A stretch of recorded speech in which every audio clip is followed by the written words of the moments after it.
on the line. Hello, Lee. Hi, Jonathan. Morning, Lee. I gather you need some help. Tell me all about it without naming any company names, please. Okay, yeah, I mean, it's not a massive problem in the grand scheme of what you deal with, but I'm a keen golfer.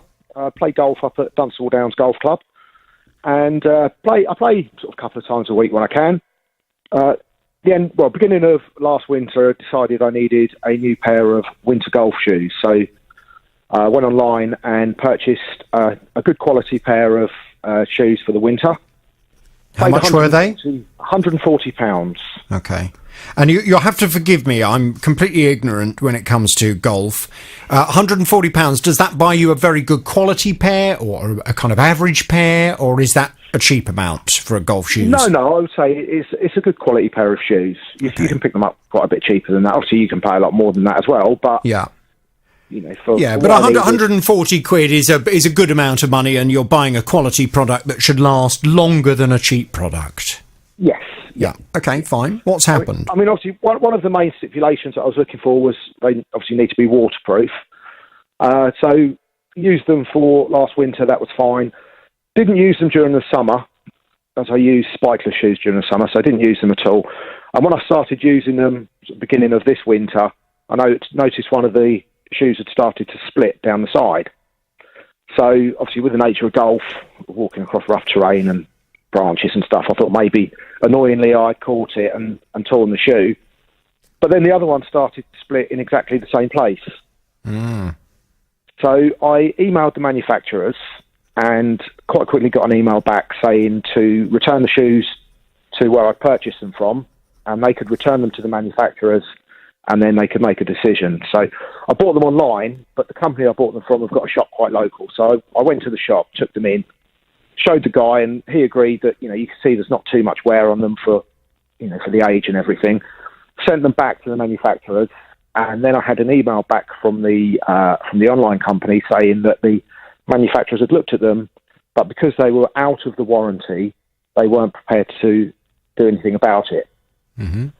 So they're 2 months out of the warranty, which is fine, but I just think that you spend £140 on a pair of shoes, I'd expect them to last slightly longer than they have done. Yes. And the fact that they've sort of not done anything. You'll be pleased to know that the law is on your side. Let me just explain a couple of things, because it's interesting you went to the manufacturer of the shoes. You don't have any contract with the manufacturer. So the manufacturer doesn't have to do anything for you at all.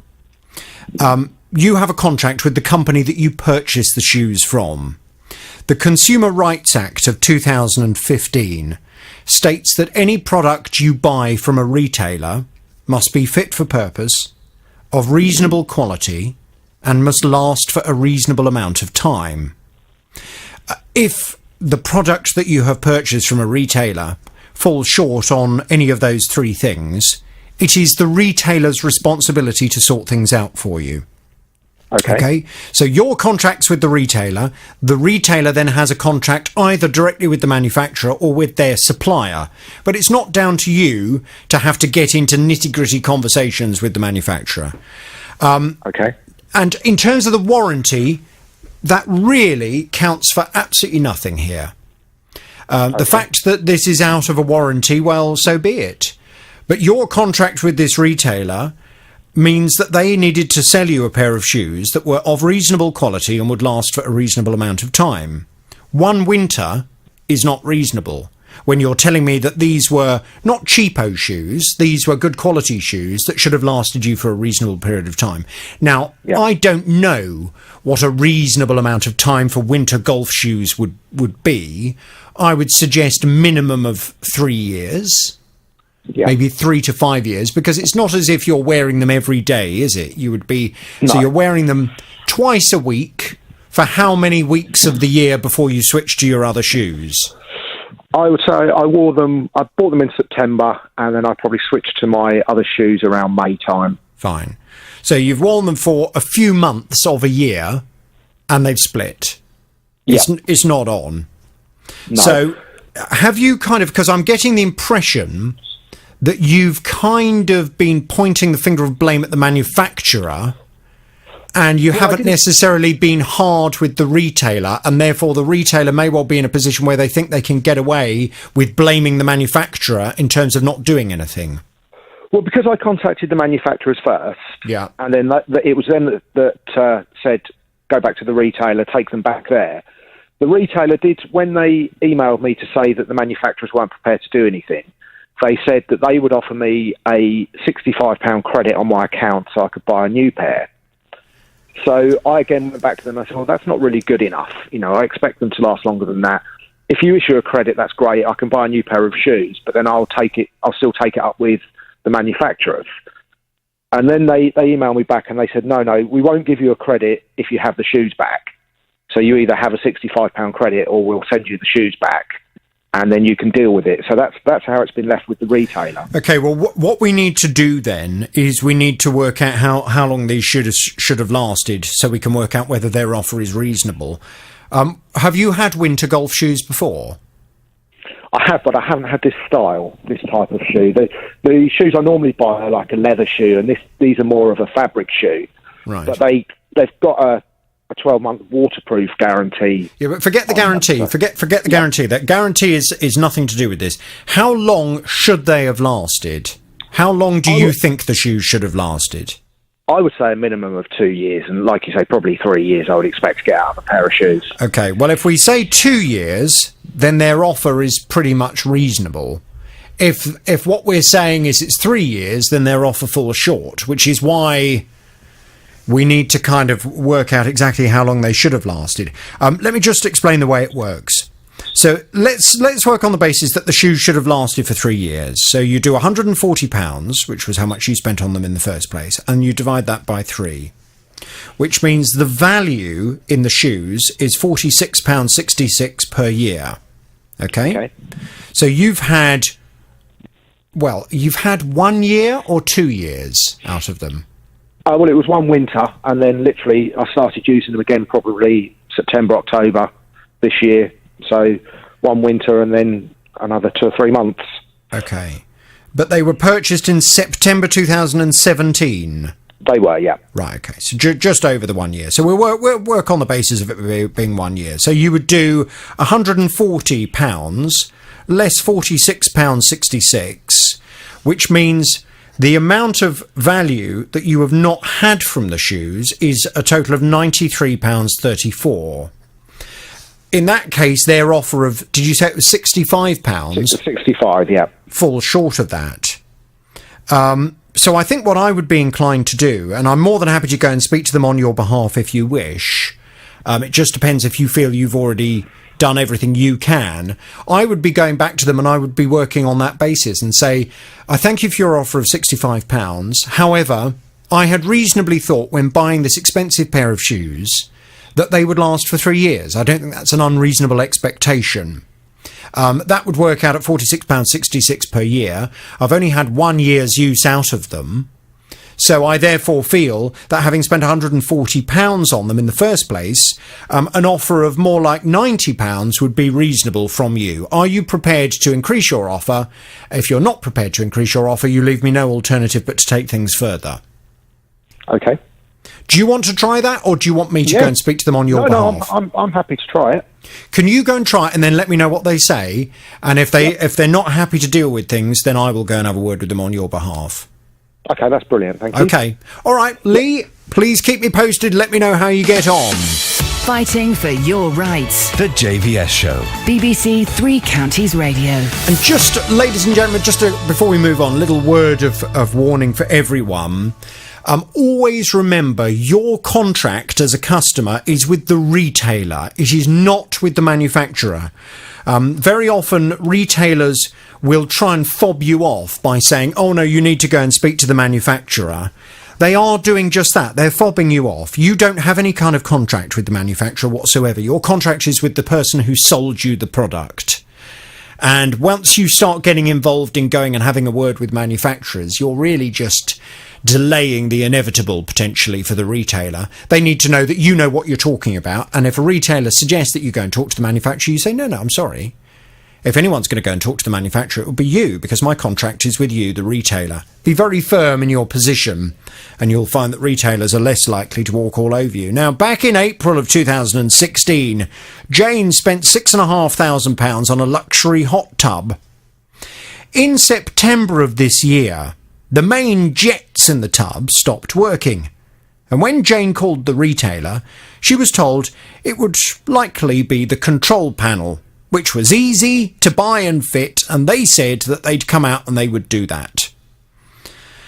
Well, Jane paid £190 for this new control panel. Her husband managed to fit it without too much trouble, but the jets still didn't work. So the retailer refunded them for the panel. Well, eventually a representative from the company agreed to come out and inspect it, and despite the fact it seems clear a part has failed far too early in its life, the retailer is insisting that Jane and her husband should pick up the bill for returning it to working order. He spent quite a long time looking at the hot tub. Obviously, he took the sides off it to look at all the electronics. He agreed there's nothing wrong with the control panel, but for some reason the main jets weren't working. He then was on the phone to various people, and ultimately he said to me, it looks like the motherboard or the printed circuit board, I'll call it the PCB, has failed. So well, that's very useful for you, because that is not a wear and tear part. It is not something that you can have affected. It must just be that this motherboard was not manufactured to a reasonable quality to last for a reasonable amount of time. You are saying exactly what we are saying to the retailer, and we're getting nowhere. Yes, well, it would appear this retailer was absolutely insistent that Jane and her husband would have to pay £455 for the part and £135 to fit it, plus a call-out charge of another £139.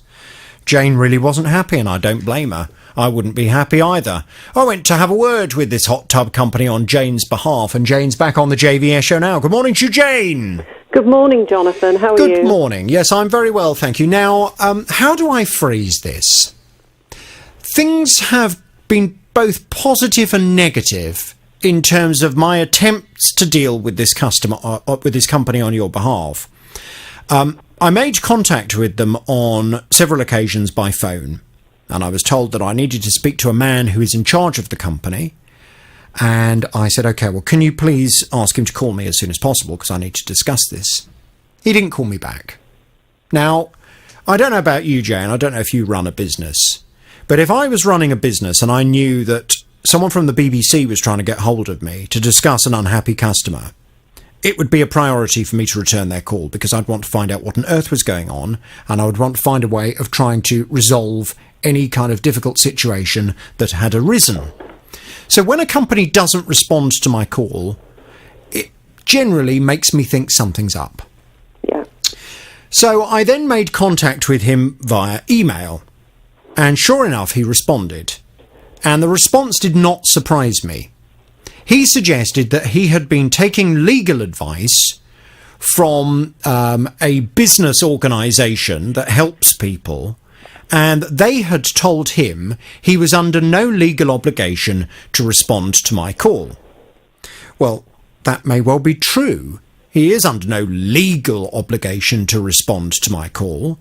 But if he thinks that by not responding to my call means I'm going to go away, and I'm not going to continue to investigate the complaint, he was very much mistaken. So I made him aware of the fact that if he chooses not to respond, then that's of course his prerogative, but it leaves me with no alternative but to identify his company on the programme and to explain to everybody listening that should you spend £6,000 plus on a hot tub from his company and you have a problem with it and you come to me, he will not respond. Well, at this point it seemed to focus his mind, and he then said that he was getting in touch with you. He was going to communicate with you, and he was going to get matters resolved. And he's responded to me to say that that has now happened, and that as far as he's concerned, the situation is now resolved. Is that right? Okay, I sent a copy of the email we had from him through to your show last week, because when we spoke on Thursday, we still hadn't had any correspondence from him. He did send an email in later in the day, no reference to the fact that you might or might not have been in touch. He advised us that he was disappointed we hadn't replied to one of his previous emails. So that's the one I referred to on the programme of the 26th of November. But that was because your researchers told us not to, because you were now taking matters, you would probably take matters forward for us. And he said he decided to take the moral high ground and that he would now replace the PCB free of charge, and we're paying a labour fee, a labour charge of £90, which we're happy to do. So it's not taking the moral high ground. No, I know it isn't, and we all know that. But that's it's doing what they are required to do as a retailer that has sold you a very expensive product with a part that is clearly not up to the job. Well, I decided, my husband and I had a chat about it, and we decided it was pointless to react in an inflammatory way. So we just sent a very generic response back to say, thank you for your email. We're glad that you now are looking to resolve this matter and move forward and to go ahead and order the part. And we've suggested that we don't want it fitting. I don't think we'll be able to get it fitted now until the middle of January. So that's where we're at the moment. He's acknowledged that email. He has ordered the part, or is in the process of ordering it, I guess, and we will hear from him in the new year. So at the moment, we're in the middle. So yes, we've got progress in that we're moving forward, but no, it's not yet repaired because obviously they've not been able to fit it yet. So, well, he has confirmed to me, and if I just read you the email he sent me, he says, just to be clear, the manufacturer came back to us and has agreed to replace the part as a gesture of goodwill. Yes, that's what he said to us. We've emailed our customer to inform the customer, and as you can see from the response, the customer is in agreement with the resolution. He then goes on to say, this issue does not need to go any further, as we have made the necessary steps to resolve the matter with our customer. Well, again, with the greatest of respect to this company, that's down to me to decide, not down to you. And until this is resolved completely, and until this hot tub is fixed, I'm not going anywhere. No. I do sometimes get this from time to time, where a retailer will tell me that I am not allowed to take things further, or I shouldn't be taking things further. It doesn't tend to go down very well. So I would urge that company to get this part fitted in your hot tub as soon as possible. As soon as you tell me, Jane, that you are lounging around, splashing about, having a lovely old time, I will happily then call this a result, draw a line under it, and we'll move on. But until then, I'm not doing so. OK, well, that's great. That's what I was going to suggest to you, because obviously we want to know that once he's repaired it, that it is working properly and that nothing else might have gone wrong with it in the time it has taken for us to get this matter resolved, which is from September of this year. Yes. So it's quite a long time. So yes, that's what I'd like to do. If you're willing, I will be in touch with you in the new year once it's been repaired to confirm everything is OK, because fairness where fairness is due. If it's fixed, and that's great. Right, that's all we've wanted. Which is all we've wanted all the time. And in fact, everything you said last week is what we said to him. And this about the moral high ground, my thought, I mean, I did laugh out loud, actually, when I read that, because I took the view, well, you weren't saying this 10 days ago. It's only because the BBC have come down heavy on you, and you've decided it's probably in your best interest to resolve this matter. Well, I don't know. Let's not speculate too much. No. As long as they're agreeing to sort it out, I'm going to give them this. A bit of the horn, but there's a substantial part being retained for when you come back on my programme and say, yeah, it's all sorted out. Lovely. And as long as the company are resolving the issue, I don't see that there's any need to identify them. No, I'm happy with that. I was concerned when they seemed to be just dismissing my inquiry, but now they are clearly making attempts to resolve matters with you. I don't believe that it's necessary for me to identify them at this stage. So we will leave it that way. Let's hope that they get it sorted out, and I'll talk to you very soon. Lovely. Thank you very much for your help. Thank you, Jane. Enjoy your hot tub when it... Hello, Stuart. Good morning, Jonathan. Morning. I gather you have a consumer problem. Tell me all about it without naming any company names, please. OK, will do.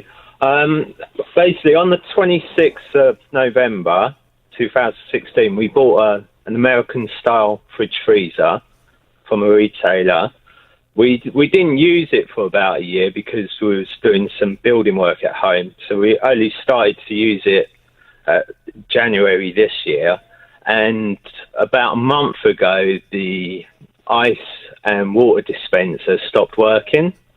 But the water's still getting into the ice tray, so it's still making ice. but it's not actually dispensing the water. So my wife phoned the retailer on the 30th to ask if they would come out and have a look to see if they could repair it, or if the repair was down to ourselves from misuse. But they told my wife that she would have to buy a repair plan of £179 before they would do anything. So when I heard that, and I've listened to your radio station for a long time, I said to her, hold on a minute, I think under our consumer rights, 2015, we don't have to pay anything. And so I phoned them up on the same day, and at first they couldn't remember the consumer law. I had to a retailer in the United Kingdom had no recollection of the Consumer Rights Act.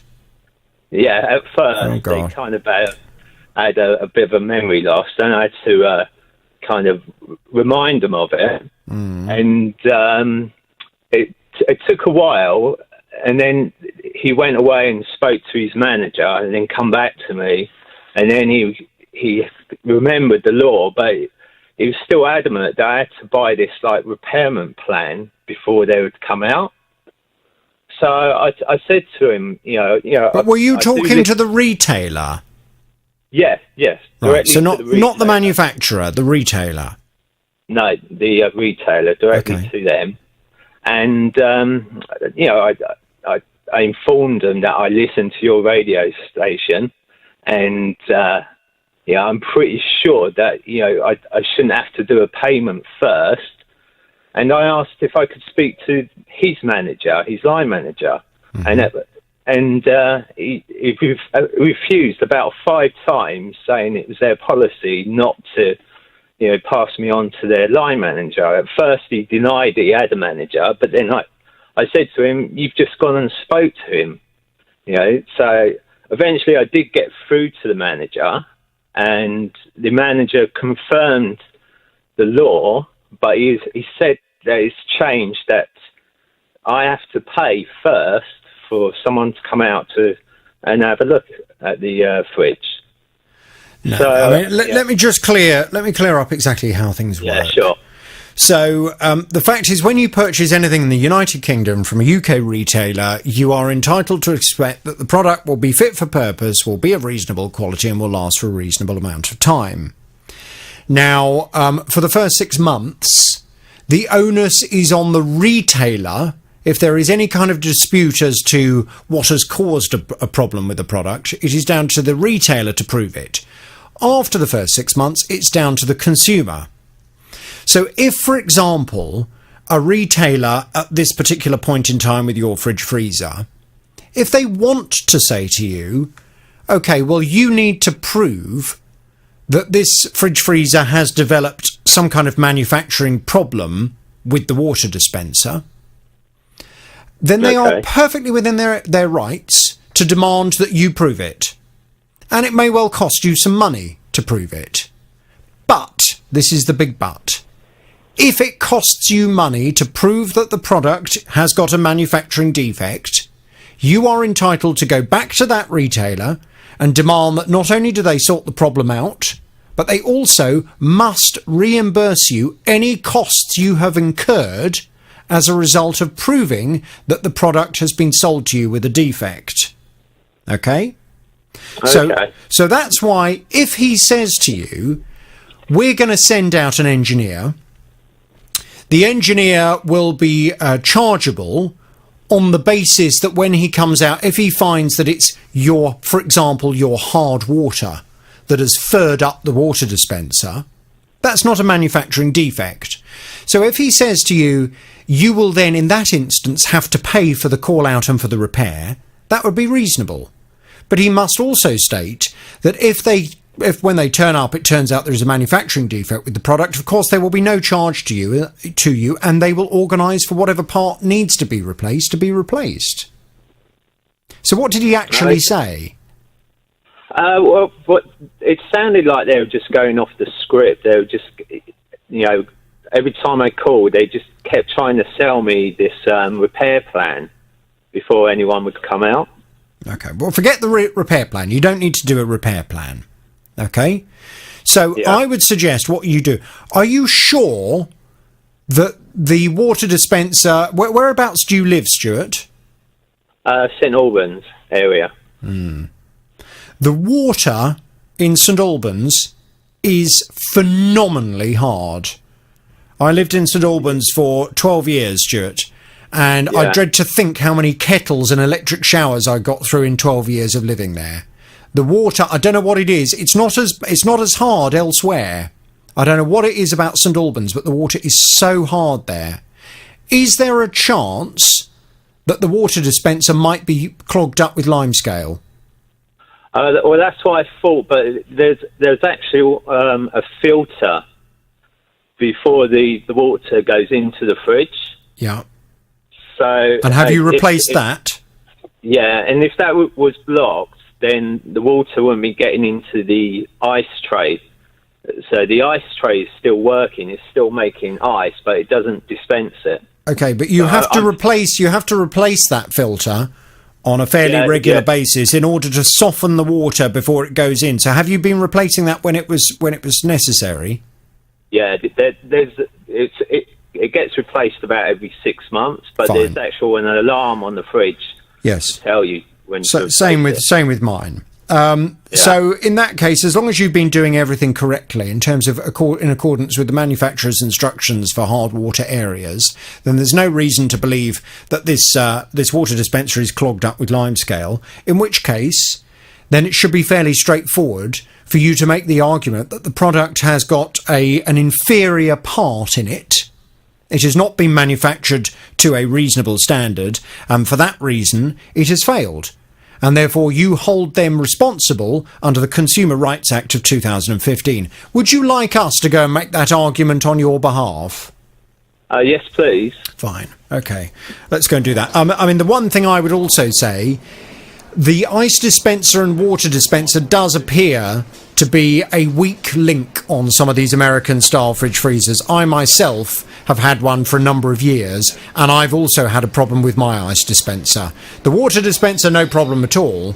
It's normally the ice thing that stops working. It stops chopping it up and spitting it out when you press the button, which is frustrating.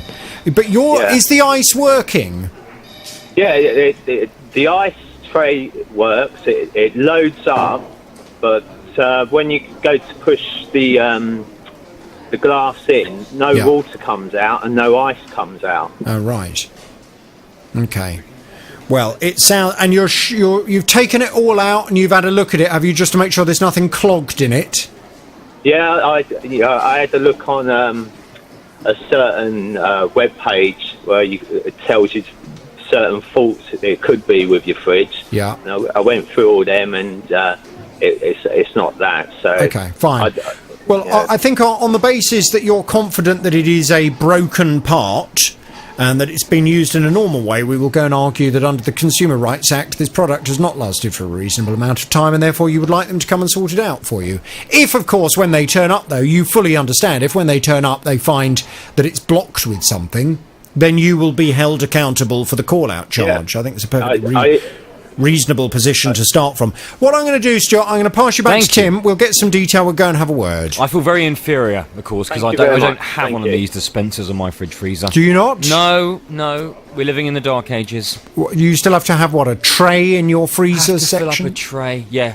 Oh. We've got a little tray of heart-shaped ice cubes, so every drink is made with love. Gosh, it's like being back in the war. I'm going to pass you back, Stuart. Stay there. I'm passing you back to Tim. We'll get some detail. We'll go and have a word. With your consumer problems, speaking of which, in July, Alex had a brand new kitchen installed, including some wood effect laminate worktops. Well, after 5 weeks, he noticed that water had got into the edge of one of these worktops.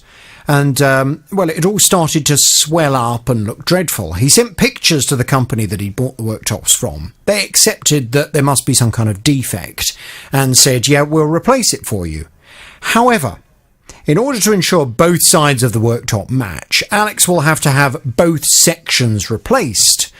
But then he was told by the company that they weren't prepared to do that and pay the full fitting cost because that would be more than he'd spent on the worktops in the first place. They said to me, just bear in mind that you can claim up to £355 for the work.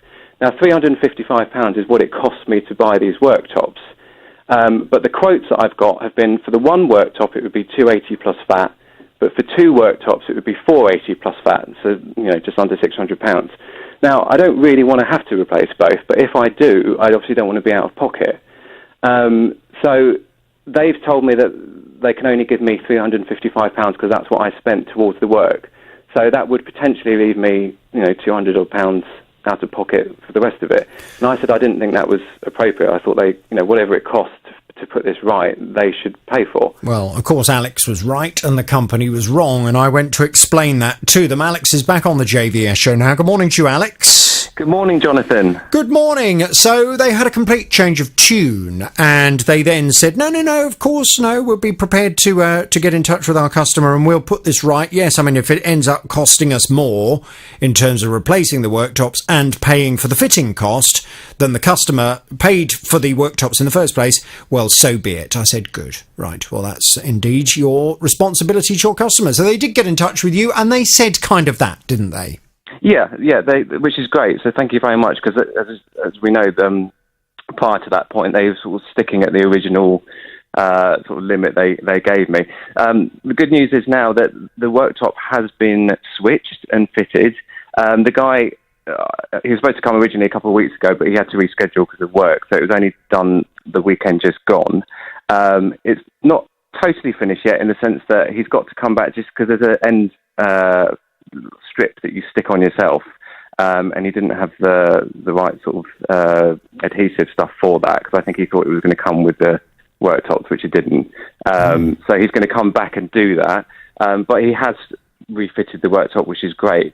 And the good news for them really is that, because I mentioned to you before that I was going to try and just do the one worktop, but it wasn't definite I was going to do the two, because I wanted to keep the work down as low as possible.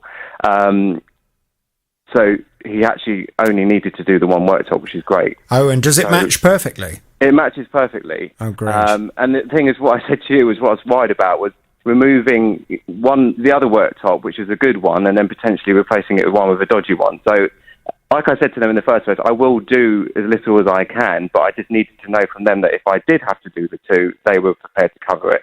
It's all about sort of the principle of it. Which, so actually, the fitting cost is less than they were anticipating. The fitting cost actually comes in under their. I mean, it's neither here nor there what their figure was to start with, but it does actually now come in just under their original figure, and they can have back the second worktop that they gave me, which is good for them. Have you told them that yet? It's great. I have told them that. Yeah. Were they pleased? They just said thanks for the update. Oh. Okay. Well, so there you go. Yeah. Thanks very much indeed for saving us money.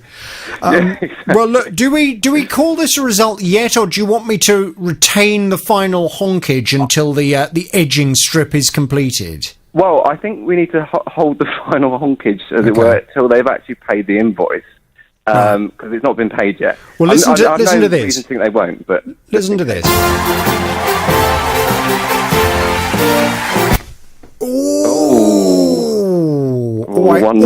I almost let them have the final honk. Okay, well, I will retain that final honk for the time when you call me and say, yeah, it's all sorted, they paid the bill, done. The worktop looks lovely, and no problems. And I guess let's just keep fingers crossed that you don't have this problem around the sink area again. Oh, don't. I have to think about it. I mean, it is possible, but hopefully not. And also, I'm also hoping the guy's going to definitely, I'm sure he will, but I want to know 100% that he's actually going to come back as well to do this last little bit. Yes, because it is only a small job. But I think, if not, I could possibly do it myself, but we won't go down that road yet. Well, listen, please keep me posted. Let me know how things go, and fingers crossed it will all be sorted very soon. Thank you very much. Now, Peter is a professional photographer. He specialises, this is very interesting, he specialises in taking photos of cars.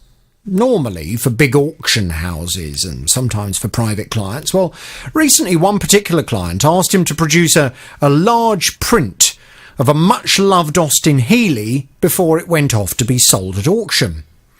When the print arrived at Peter's house from the company that had produced it for him, he was really delighted. It looked super.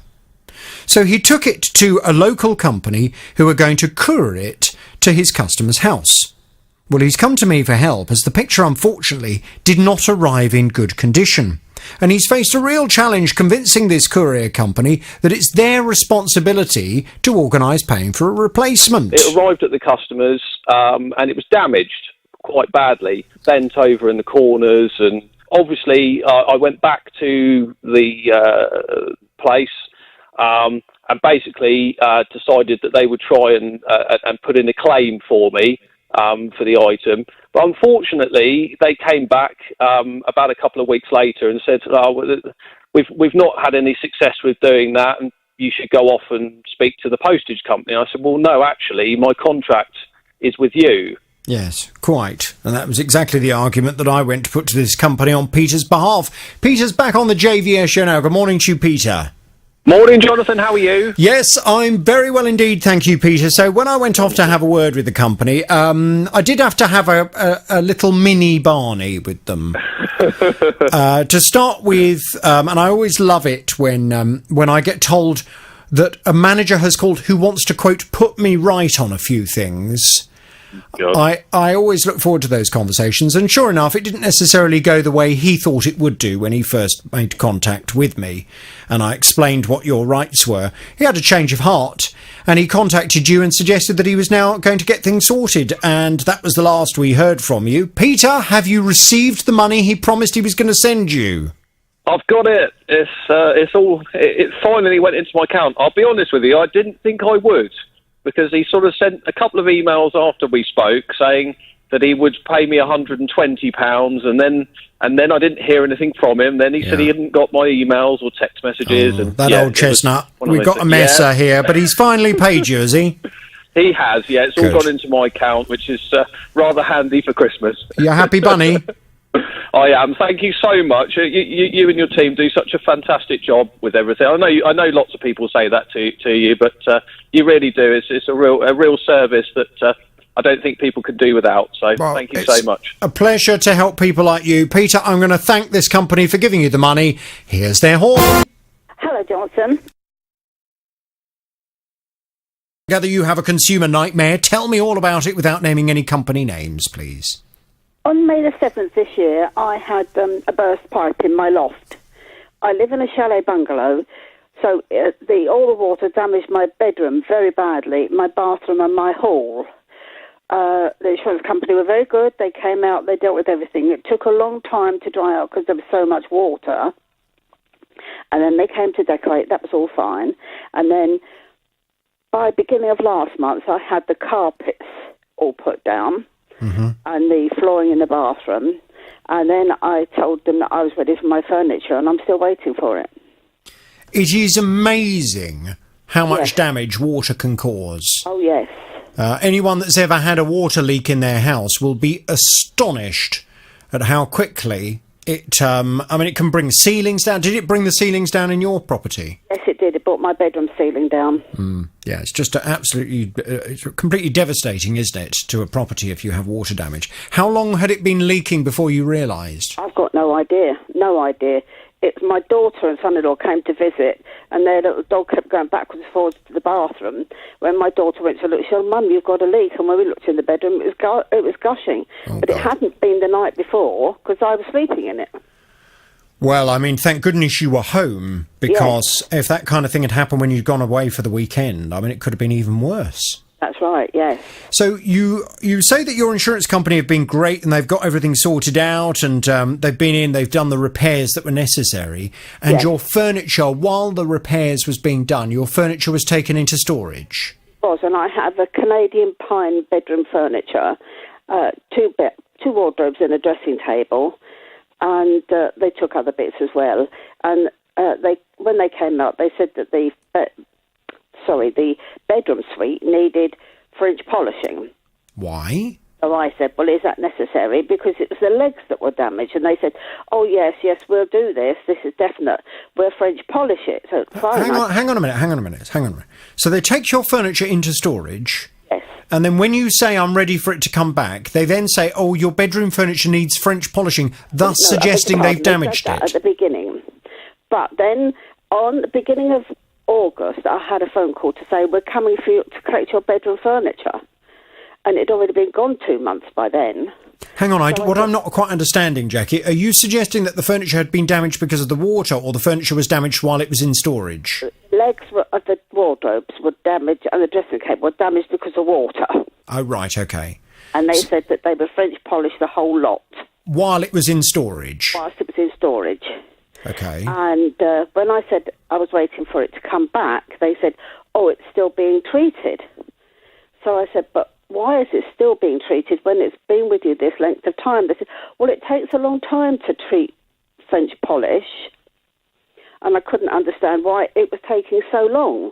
So I'd made umpteen phone calls and still not got any further until after I'd phoned you yesterday, about 2 or 3 hours later, I had a phone call to say it was, first of all, sorry, Jonathan, they said it was going to come back 9:30 last Friday, and of course it didn't. So and what are you sleeping on in the meantime? And then I phoned up to say where it got to, because I was going out in the afternoon. Jackie, what are you sleeping on in the meantime? Beg your pardon? What are you sleeping on in the meantime? My bed wasn't damaged. Oh, right, so you got that back? I'd slept in my dining room for 4 months. Right, I see. So they didn't ever take the bed, it was just the other furniture from the bedroom? Correct, that's right. Correct. Okay. And so it didn't come Friday as they promised, nor Friday evening as they promised. And I'd threatened to phone you, and my daughter said, don't keep threatening, do something. So I phoned you. But as I say, yesterday, about 3 hours after I'd spoken to your colleague, I had a phone call to say it was coming next week, but they still can't say when. Well, I think it would probably be a good idea for me to let them know that you've been in touch, yeah? Yes, thank you very much. I think so, because what we don't want is for you to be messed around even further. You've been left without the furniture for a long time. I would imagine you just want to get your property back in order. You want to get your furniture back in your bedroom. You want to not sleep in the dining room anymore. You want to sleep in your own bedroom. And we need to try and make that happen. I have no idea why it would take so long to treat this furniture. No. Do you believe that they have been doing the treatment of the furniture? They can't have taken 6 months to do it, Jonathan, surely. Surely, I don't know. It can't take 6 months to French polish. They'd be out of work, wouldn't they? If a French polisher took 6 months to treat one set of 2 wardrobes and a set of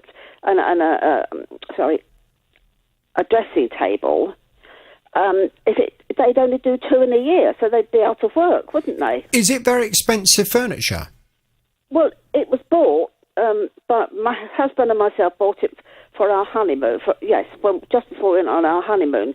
So it's got quite a lot of sentimental value because my husband's no longer with me. I see. Right. I was just interested because so many of us have... It was expensive when it was bought, but I couldn't tell you now after 50 Well, it probably years. is. It sounds as if it's probably very good quality furniture, which is why it would have been absolutely worthwhile to repair it rather than simply to say, do you know what, this is water damage, you better go out and buy some new furniture. I tell you what we'll do, Jackie, I'm going to pass you back to Tim. Thank you. Have you ever had a water leak in your house, Tim? The kitchen roof has suddenly burst a leak in very heavy rain when I had about 10 guests round for dinner. Yeah. So I was kind of sprinting from the kitchen with bowls of food and various things while putting buckets under the leak, and it was chaos. Yeah. Water does a lot of damage. Generally occur at the worst possible time. Yeah. And advice just for everybody listening to the programme, something that I've now done for years after I experienced a water leak. Whenever you go away on holiday, always turn your water off.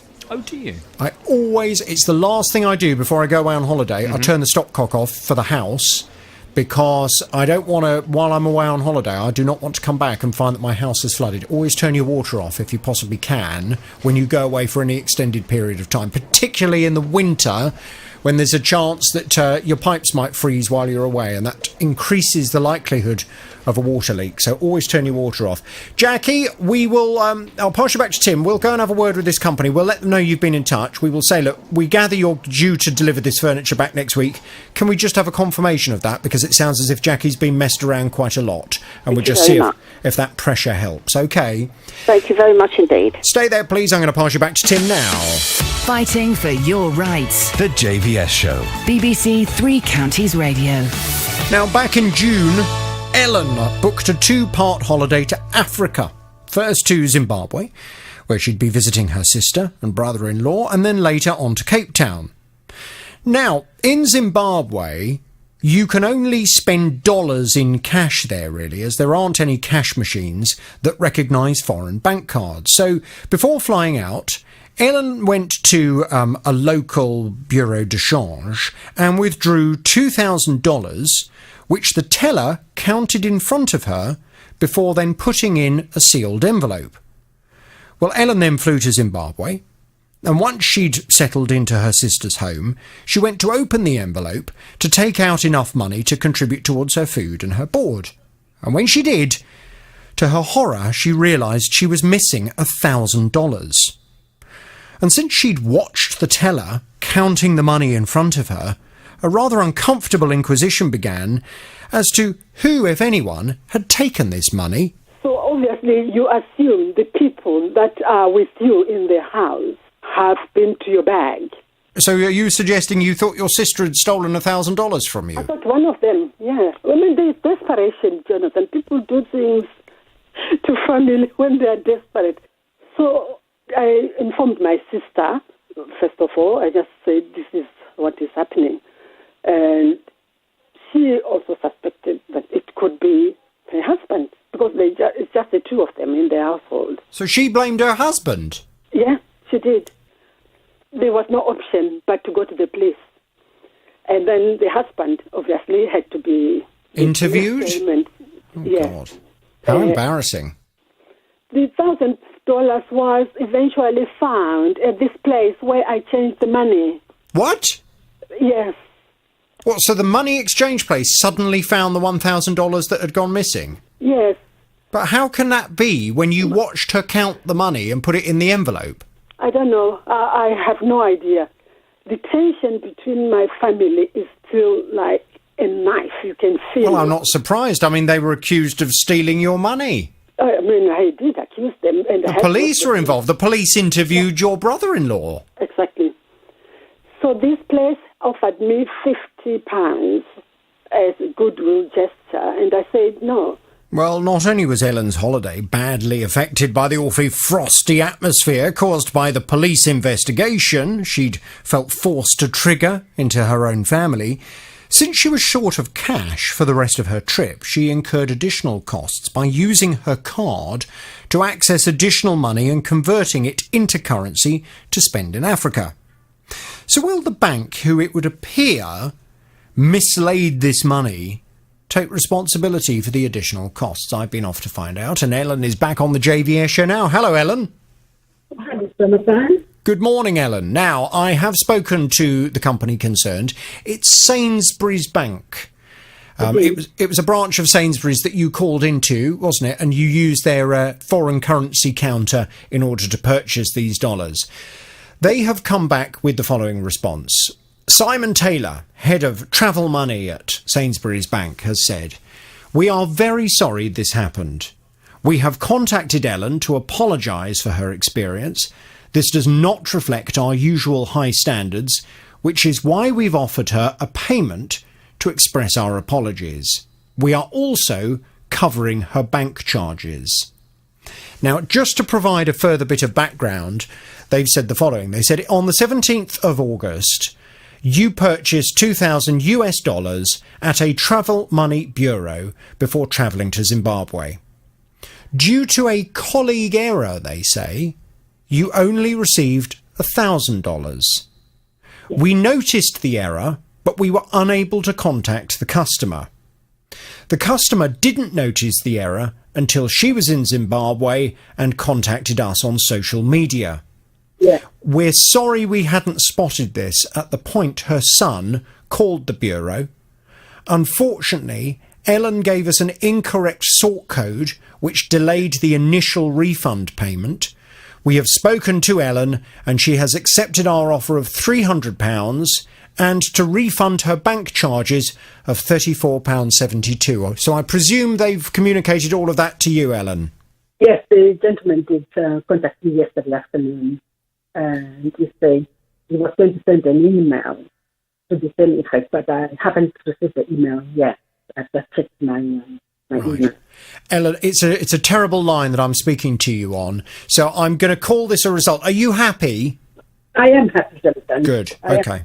Well, let's just hope that some lessons have been learnt, and let's just hope that this doesn't happen to anyone else. And I would just urge, I think the one thing we have learnt from all of this is that if you take money out from a bureau de change in this kind of way, always just check the money before you move away from the counter yourself, even if you've watched the person counting it in front of you, because as Ellen experienced herself, she thought she'd watched that member of staff count it.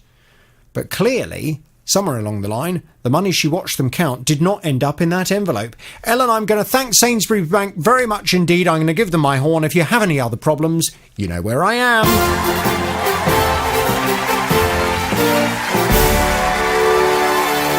Another result. If you have a consumer problem, we can do the same for you. The JVS Show. BBC. August, Tom and his wife, they took their kids out for Sunday lunch. And sometime later, they received a penalty charge notice to say they hadn't put their number plate into the system in the car park for this restaurant, and therefore they had to pay a fine.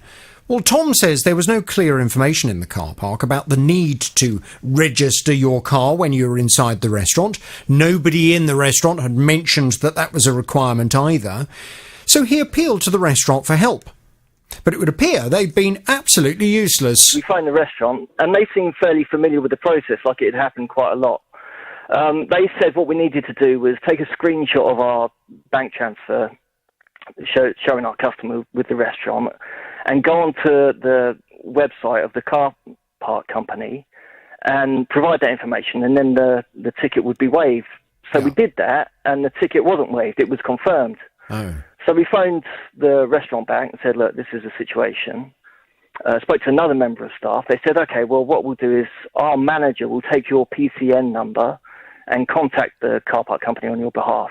So we thought, great. They asked us to call back on the Monday, which my wife did. And when she spoke to the manager basically washed her hands of it. She said it was just an issue between us and the parking company, and refused to give us any more assistance. Well, it's very obvious to me. I mean, if I was the owner of the car park, of the restaurant rather, I would not want one of my customers to be penalised for using my car park while they're a paying customer in my restaurant. And I was fairly confident that if we contacted that restaurant and got through to a sensible, normal human being, they would agree and get things sorted. That's exactly what Tim has been doing. Tom's back on the JVS show now. Good morning to you, Tom.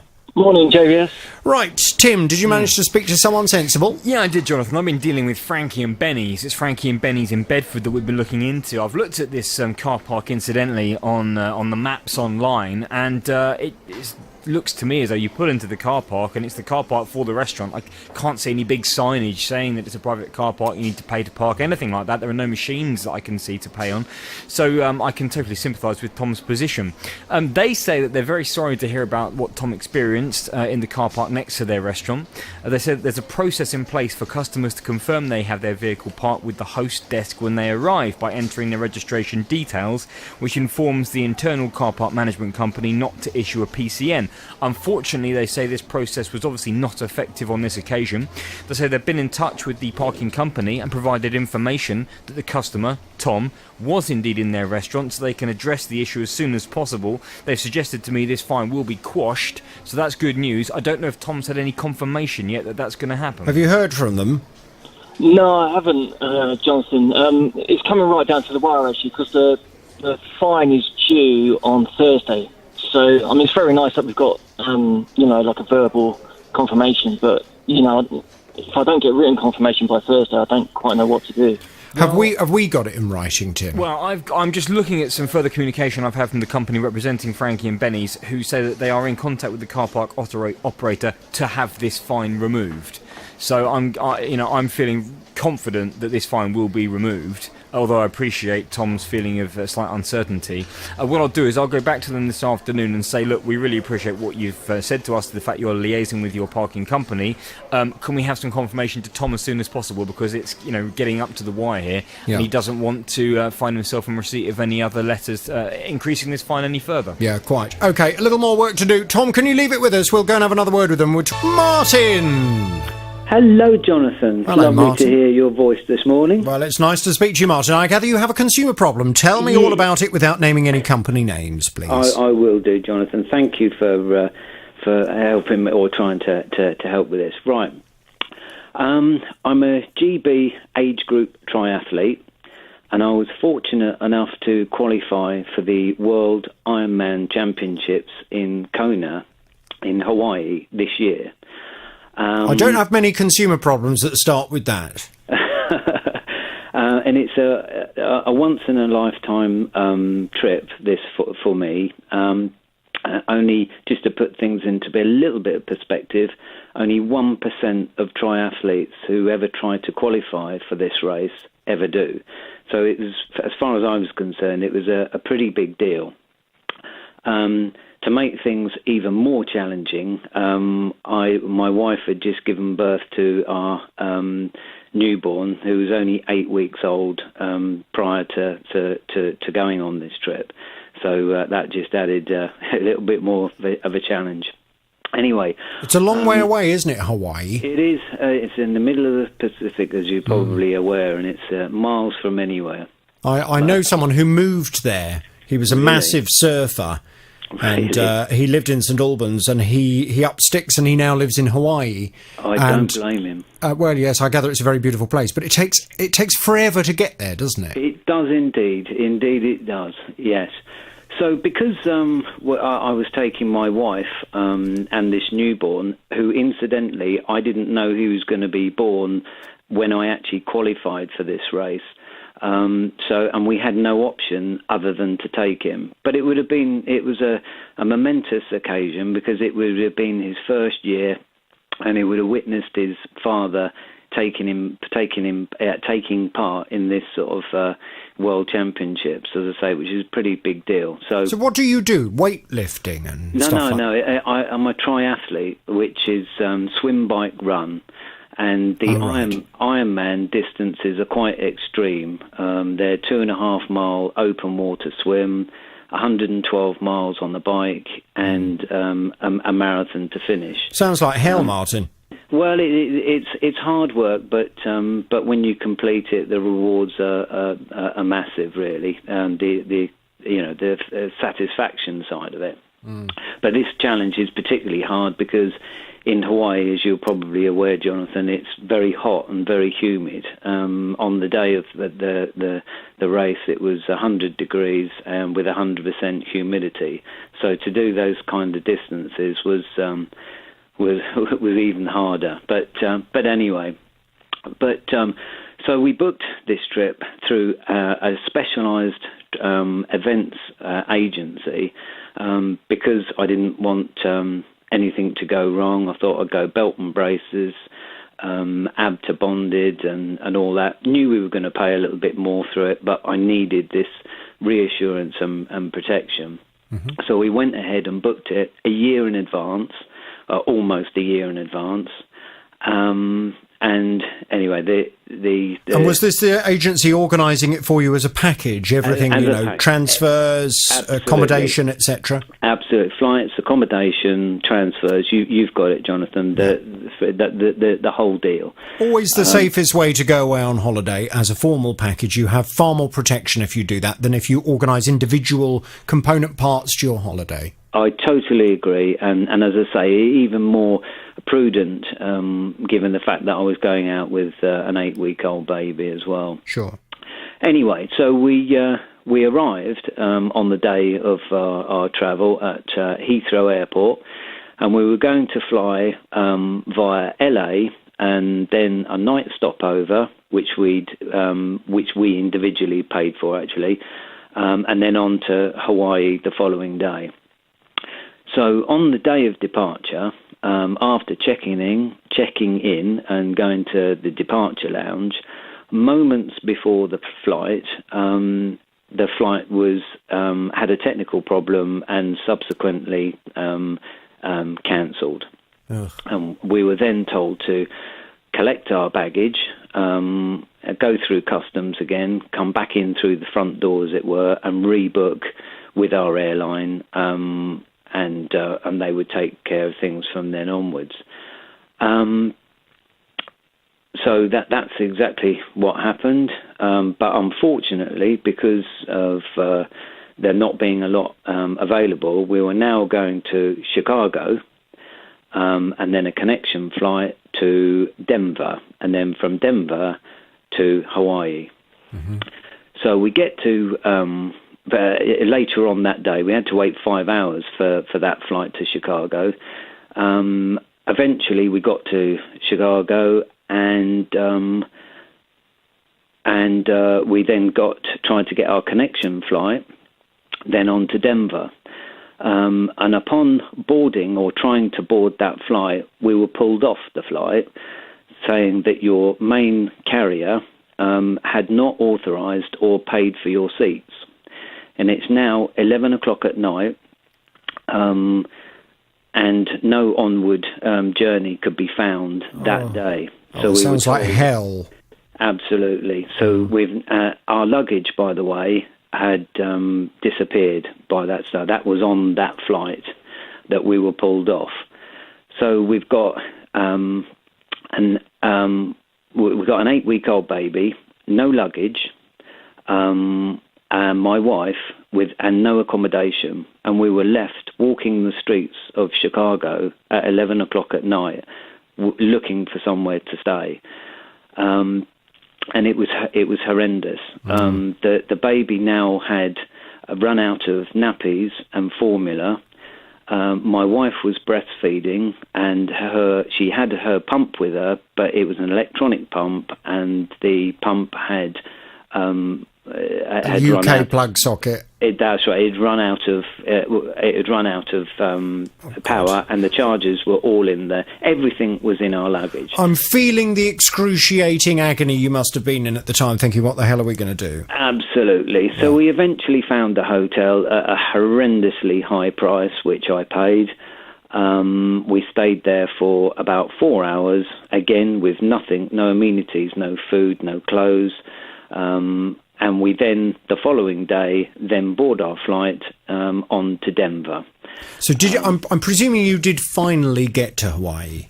We did finally get to Hawaii, yes, indeed. So what can I do to help you? Why are you talking to me today? Right, the problem is we suffered a lot of discomfort, a lot of panic. Just to touch on a very few sort of things, when we did eventually get to Hawaii, we still had no luggage.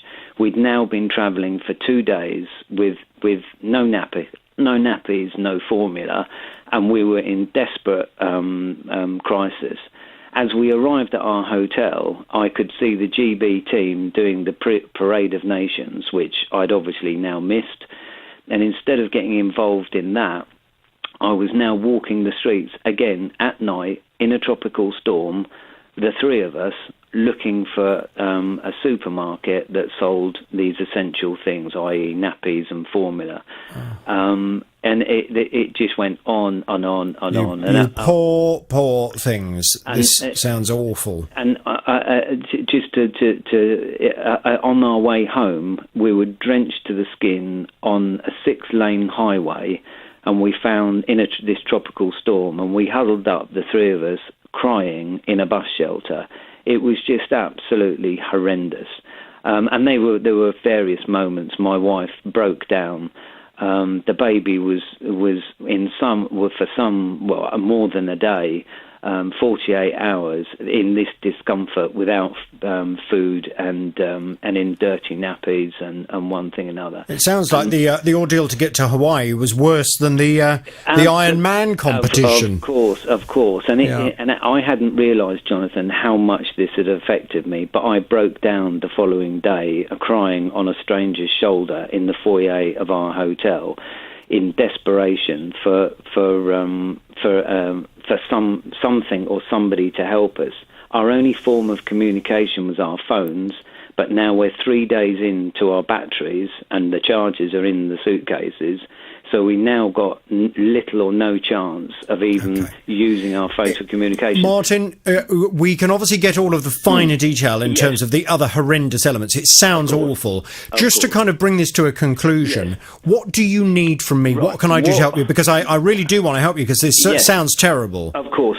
Now then, Jonathan, I listen to your programme religiously every day, and I know certain amounts of consumer law. Now, we paid our money to our agents and not the airline. Yeah. And we now have drawn a blank with both the agents and the airline, so we need now to go to court. What are you trying to achieve, though? What are you looking for? We're trying to get some form of recognition for a race which incidentally was ruined for me, and the sheer trauma that we endured for that period. Because, I mean, let me just be frank with you. I don't deal with compensation. I realise that. So I can't... If it's compensation you're looking for... then there are different methods that I would recommend to my programme. You know, and you, if you're seeking compensation, then pursuing things through the court would probably achieve better results for you. Yes. If, however, what you're looking for is financial recompense for expenses that you have incurred because of their incompetence and because of the nightmare that you were put in, then I'm more than happy to go and seek that for you. What is it you're looking for? What the advice I need at the moment is, who do I take to court? I realise I understand what you're saying, and I know that I have to take them to court to get the element that I want. But I need the question answered of, who do I take to court? Is it the people I paid my money to, or is it the airline? That might not necessarily be as straightforward as one thinks. And what I would like to do is I would like to pass you back to the team. Sure. I would like us to have a look at the paperwork that came with this booking. I would like to see exactly how it had been organised. Yep. Have you spoken? You said they were ABTA bonded. Have you contacted ABTA about this? I have, yes. And have you explored the prospect of ABTA arbitration? No, not as yet, no. Okay, because ABTA arbitration is binding for that company if they are members of ABTA. Yeah. You pay an amount of money. It will be roughly about 120 quid for ABTA arbitration. And it is a very good way of piling a lot of pressure on the company to come to a more satisfactory resolution, because it costs the company much more to go through ABTA arbitration than it does you, the customer. Yeah. And, of course, if ABTA find in your favour, then they will dictate to their member how much needs to be paid to you in terms of giving you recompense. So it is worth exploring that as an option. Yes. What I'd like us to do, because this sounds terrible... Tim, can we have a look at the paper? Yes, we'll need to. Yeah. And can we also have a word with one of our lawyers that assist us from time to time on the programme? Can we just put this in front of them and say, what do you think this particular gentleman should do? Yeah. Should he be looking, if he's looking for financial recompense for the nightmare he had, would it be better through the small claims court, or would it be better looking at ABTA arbitration in this case? Yes. Let's go and have a word with a lawyer, see what they think his chances of success are, and then we can give you the best advice, Martin. Yeah? Fine. Yep. Brilliant. I'm so sorry you had this nightmare. It sounds absolutely hideous, but hang on there. I'm going to pass you back to the team, and we'll get some more detail. We'll go and seek some advice for you. Waterford Radio. Now, Roy's glasses developed a peculiar fault. He couldn't see through the lenses clearly. Pretty significant fault, that, really, isn't it? He took them back to the opticians, who came back with a response he really wasn't expecting. The problem was a heat craze. So I asked the optician, what exactly does that mean? So they said, well, it's been a very hot summer. Have you left your glasses on the dashboard of your car or in the windowsill of your house? So I said, no. I said, I can't see without them, so I wouldn't be doing a thing like that, would I? So that's as far as it's got. I've got no more help from the optician or from anybody. I'll tell you what I said to the optician. I said, I bet you don't sell many specs in Australia. So she said, why is that? So I said, because it's a lot hotter there than it is here. Well, Roy had spent 425 quid on these specs. The optician has said that they would replace the lenses for £160. But as they're over 2 years old, they're not prepared to do any more than that. Well, Roy really feels that these specs have not lasted for a reasonable amount of time. He says he's used them in a totally normal way, and he's very unhappy that 2 years down the line, he's now having to look at this kind of expense. He's back on the JVS show now. Good morning to you, Roy. Good morning, Jonathan. Good morning to you, Roy. I have to be honest with you. My father has become somewhat obsessed by your consumer complaint. Every time I speak to him, he says, what's going on with Roy? And my dad's been speaking to optician friends of his, and you name it. He's showing a real interest in you and your specs. Oh, that's nice to hear. Now, the long and short of it is when I went to speak to the opticians, they're not a large firm. They're a local firm, a small local firm. And the lady that I spoke to wasn't particularly familiar with dealing with someone in my position in the media, and she was a little bit defensive. She wasn't particularly keen on having any kind of conversation. She just said, Roy hasn't followed our procedure for complaining, so if he wants to complain, he'll have to complain formally. So you did that, and they came back to you and suggested that they were really not prepared to do any more than they'd already done. But they did say that if you wanted to, you could go to an independent body for some kind of arbitration, some kind of mediation on this issue. Now, that may well be something that you will look to do, but what I said to you last time we spoke was it would be useful for you to get a couple of different views from independent opticians. So if I were you, just pop into a couple of different opticians, take the glasses in, don't say what you've been told. You know, you don't want to already give them something to have on the end of their tongue. Yep. You want to go in and say, have a look at these specs. What do you think's wrong with them? Now, I know you've done that. How have you got on, Roy? Without naming any company names, please. I went to two different opticians. Yeah. The first one, they said, would I mind if they was taken through to the laboratory at the back so a technician could really check them over? Perfect. She came back and she said, did I realise that the coating was lifting on the edge of the lens, which is nearest to the eye, and in her opinion, the lenses should never have been in this sort of condition over such a short time. And well, that was virtually it. So did this technician at the opticians, did she suggest that it was what? Because the lenses were of inferior quality, or because of something that you've done with them? Or, I mean, did she give any further information as to what might have caused it? She just said that they shouldn't have gone like that. She said because where they're peeling off on the inside, nearest the eye, is the least exposed. Right, I see. So therefore, it should not. They did mention the craving, and they said it could be heat, but they said that isn't only the problem. The problem is this peeling off from the edge of the lens itself. Right. And what about the other optician you went to see? They virtually second what they said, but she did say she thought the coating on the front of the lenses was non-existent. But whether this is so, I don't know. She wasn't a technician. She was just a person working in the shop. Well, it's good to have this kind of independent view for free, because I think it will help to shape the best advice for you going forward. Yes. You are confident that you've used these specs in a totally normal way? Yeah. You are confident that you have not left them in direct sunlight? No. For example, on a car dashboard or on a windowsill where they're sustaining extreme heat that could be magnified by glass. I mean, in the letter that she sent, it says, our suppliers recommend not wearing or storing the lenses where they could be exposed to extreme heat or sudden changes in temperature.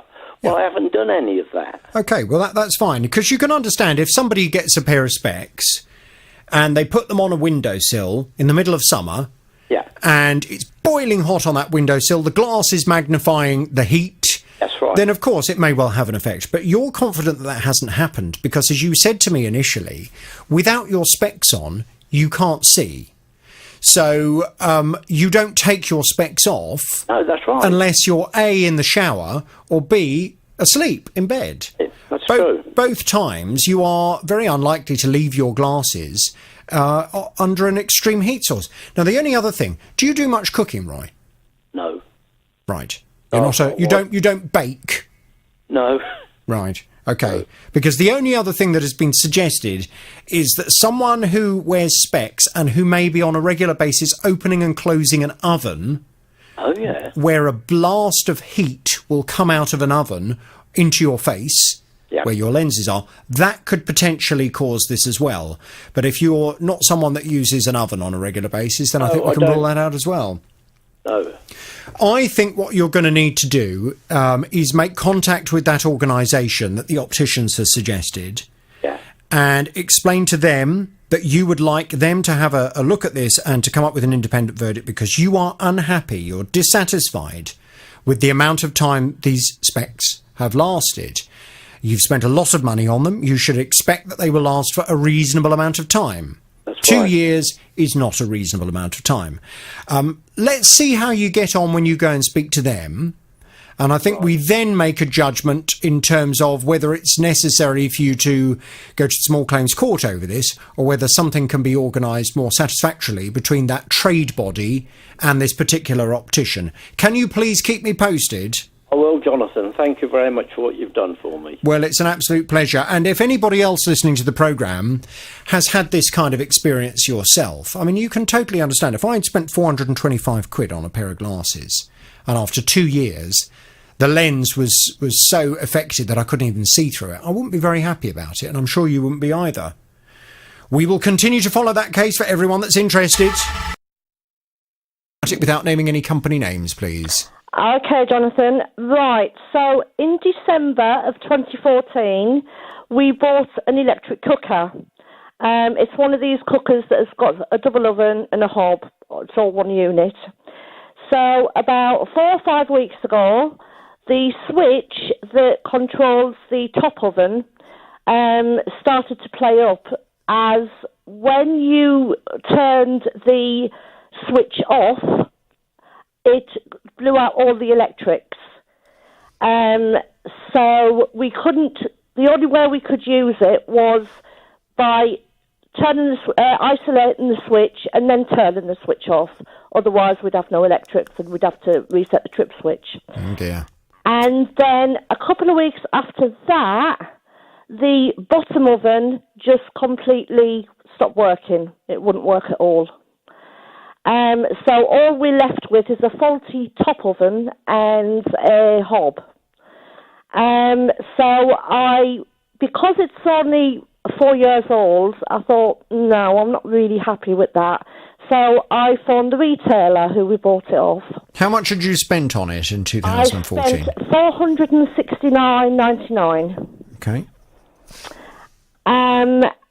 So phoned the retailer, explained the problem to him, and he said, no, is it under guarantee? And I said, no. So he said, no, I'm not responsible for it. You'll have to phone the manufacturer. So I said, but my contract's with you, and it's only 4 years old, you know, it's not right. So he said, no, he said, that only applies if it's still under guarantee. So he said, you'll have to phone the manufacturer. So I phoned the manufacturer. Right. Well, I mean, he's just wrong with what he's just said to you. Your expectations as to what he can do might be a little bit overinflated, but we'll get to those in a second. But he's certainly wrong when he says if it's out of guarantee, there's nothing that he's responsible for. That's just wrong. Right, okay. Okay. Right, okay. So I presume you've spoken to the manufacturer. Let me just play Mystic Meg for a second. The manufacturer has said, yeah, we'll come out and have a look at it, but we'll charge you for that. How did you know? Because I've been doing this a very long time, Kathleen, and over the years I've dealt with a lot of ovens. Yeah, that's exactly what they said.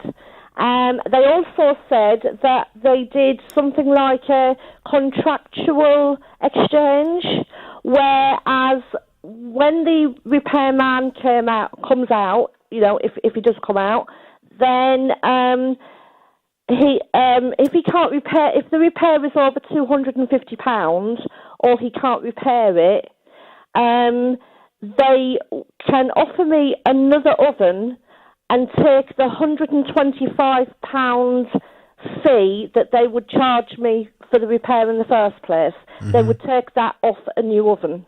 Right. Okay.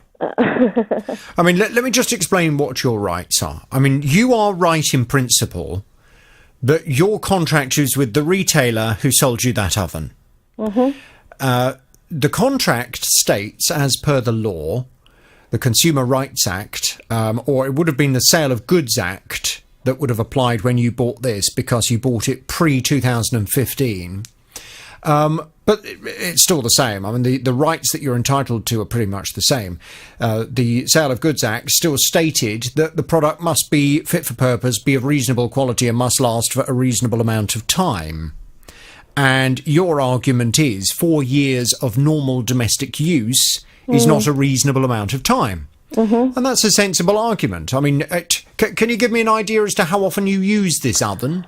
I would say probably every day, but I would say sort of like the bottom oven we don't sort of like use a lot. It's mostly the top oven.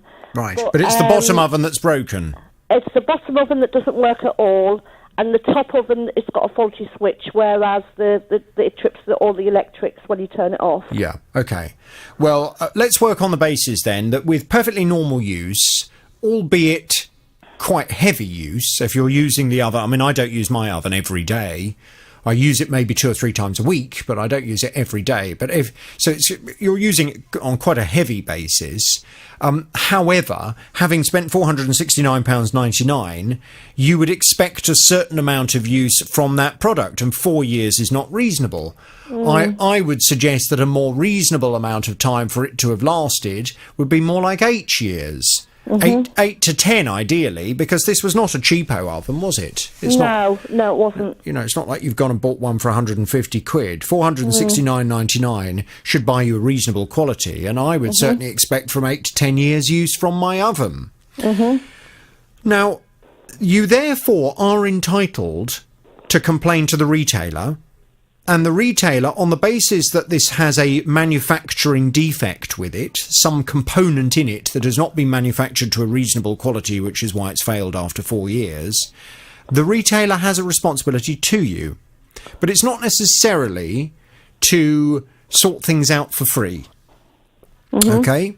Because what the retailer would be perfectly within his rights to argue is that you have had 4 years use from that product.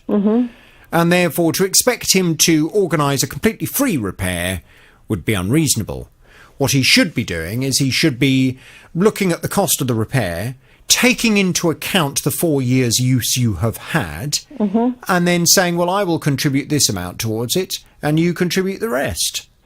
And it's disappointing that he doesn't seem to recognise that. Do you know what... So from the call-out fee, how much do they say they will charge you to come out and fix this?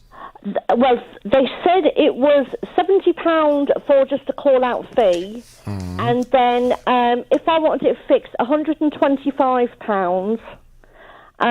But then this contractual exchange thing came into it as well, about if the repair was on over £250, then they would offer me a new oven and take the 125 off that. Yeah, okay. So, well, let's work on 195 quid then. That's the price that you're kind of being given as an idea as to how much you're going to have to pay for them to come out and fix the oven. Mm-hmm. If we were to do 195 quid and divide that by 8 years, £24.37 per year, we times that by, for the 4 years use that you've had, £97.50. So if the retailer was saying to you, well, look, you contribute £97.50 and we'll pay the rest, I would think there's a retailer who's taking his responsibilities seriously. What he should also be doing is he should be saying to you, if when the engineer comes out, it turns out that this product has failed because of either extreme or excessive use or because of misuse, you will then be responsible for the full cost. I could understand that. But he just seems to be at the moment saying, I'm not prepared to do anything at all, which is not reasonable. So we need to go and have a little word with him on your behalf, don't we? Thank you. Can you leave this with us? Tim, can we get some detail? Go and have a word? Absolutely, thank you, Jonathan. See if we can get things sorted out. OK, Kathleen, hang on there, and let's hope we get it sorted in time for Christmas, eh? I do hope so, Jonathan, because if not, I'm going to have to ask if I can come round your house and eat my turkey. Well, I have got a very big oven. I've got a range oven with several ovens in it, so I'm sure there's one going spare if worse comes to worse for you to shove your turkey in. Hopefully that won't be necessary. Let's see if we can get things sorted out. I'm going to pass you back to Tim now. Okay then, thank you very much, Jonathan. OK, all the best to you. Fighting for your rights. The JVS Show. BBC Three Counties Radio. Now, back in January, Keeley decided to spend £799 on a king-size pocket-sprung mattress. She told the salesman in the shop that she wanted a like-for-like mattress, and whilst I personally very much dislike memory foam mattresses, as they make me really hot in the night, Keeley's existing mattress was just that. It was memory foam, and they loved it. She said it was so comfortable.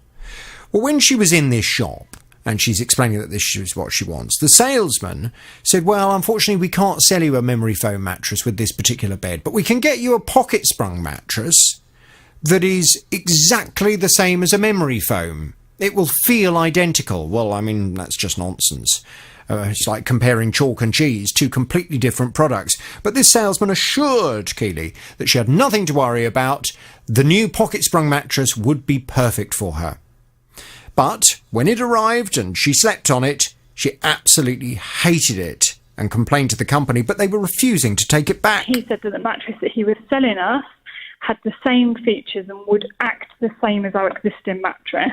Within a couple of weeks, we noticed that it wasn't doing as he said it would. We had two very large dips either side, and where the pillow top of the mattress was, it was leaning you down towards the outside of the bed. At 5 weeks, we contacted the company, told them that we weren't happy with it, and they sent an engineer out to check whether it was faulty. He confirmed that the mattress showed distinct signs of settlement. However, because that's a feature of the mattress, that's not something that they deem to be an issue. Their customer service team contacted the salesman that sold us the mattress, and the salesman got so irate with them that they ended up having to put the phone down on their own salesman. But they're saying that it's our word against his, and there's nothing they can do for us. That's just the style of the mattress. Well, I went off to have a word with the company on Keeley's behalf, and Keeley's back on the JVS show now. Hello, Keeley. Good morning, Jonathan. Good morning. Now, I have no idea why they didn't sell you a memory foam mattress, rather, because the company that you purchased this furniture from, including the bed and the mattress, was Benson's for Beds. Yes. Benson's for Beds are a big bed company. Surely they would be able to get you a mattress in the size that you want, with the kind of filling that you want, in this case, memory foam. So was it that the salesman was in some way incentivized to try and sell you this pocket-sprung mattress? I don't know. Regardless, you didn't want the pocket-sprung, you wanted the memory foam. And you said to me that actually, since I first got involved, the pocket-sprung mattress that you'd got, it had sunk down to such an extent that you found it very uncomfortable to sleep in. It wasn't nice at all, and you feel that it's not of very good quality, which is why it's sinking so much. Well, Benson's for Beds, they finally said, OK, we will come out, we will collect the mattress, and we will replace it. And we will replace it with a memory foam one that Keely wants, which was great. It's exactly what you wanted all the way along. But when I spoke to you on the day of the delivery and you said, yes, they turned up with the memory foam mattress, but it was ripped on one side and marked on the other, I was so disappointed, as indeed I'm sure you were as well. Well, they said to you, we'll leave you with the memory foam mattress. Just turn it over and sleep on the other side of it, and we'll get you another one organised instead. What a cock-up, eh? Yes, definitely. That's a technical expression. In the meantime, Benson's for Bed said that they were going to go away, get a replacement mattress organised in the memory foam, and it would be delivered to you. And I seem to recall it was due to arrive last week. What happened, Keely? Has it turned up? It was, and it did turn up. It was late by a couple of hours, but it turned up in the end, and there's no issues with it. It's absolutely perfect. So I'm extremely happy. We don't have to have any further dealings with that company, and we are so grateful that you've managed to help us with this. And are you loving the memory foam? Oh, we're loving the mattress. Aren't you funny? I can't bear memory foam. It's like sleeping on a horrible slab of toffee. I don't like it at all, but each to their own. I like to squish down into my mattress, Keely. Oh no, we literally can't be thankful enough for getting rid of that other mattress. It just has made such a difference. I hated it. This is exactly why it's really important that when you're going to buy a new mattress, you spend loads of time choosing it, and you make sure you spend loads of time lying on a display model of the mattress you are going to order, and you do so for at least 20 minutes, preferably longer if you can. We are all different. We all have different likes and dislikes when it comes to beds. But one thing we share is that we spend on average a third of our lives in bed. If you think about it, if you're spending a third of your life somewhere, you want to make sure that third of the life is going to be in a comfortable place. And you don't want to scrimp and save and buy a really cheap, horrible bed that you've not tried properly, and you end up then having a terrible night's sleep, because that affects a whole range of other things in your life. So I'm pleased now you have the mattress that you like, you enjoy, you're sleeping well on it, and I will thank Benson's for Beds for finally getting things sorted out. Let me know if you have any other problems, won't you? No, that's brilliant. Thank you so much, Jonathan. It's a pleasure. Absolute pleasure to help.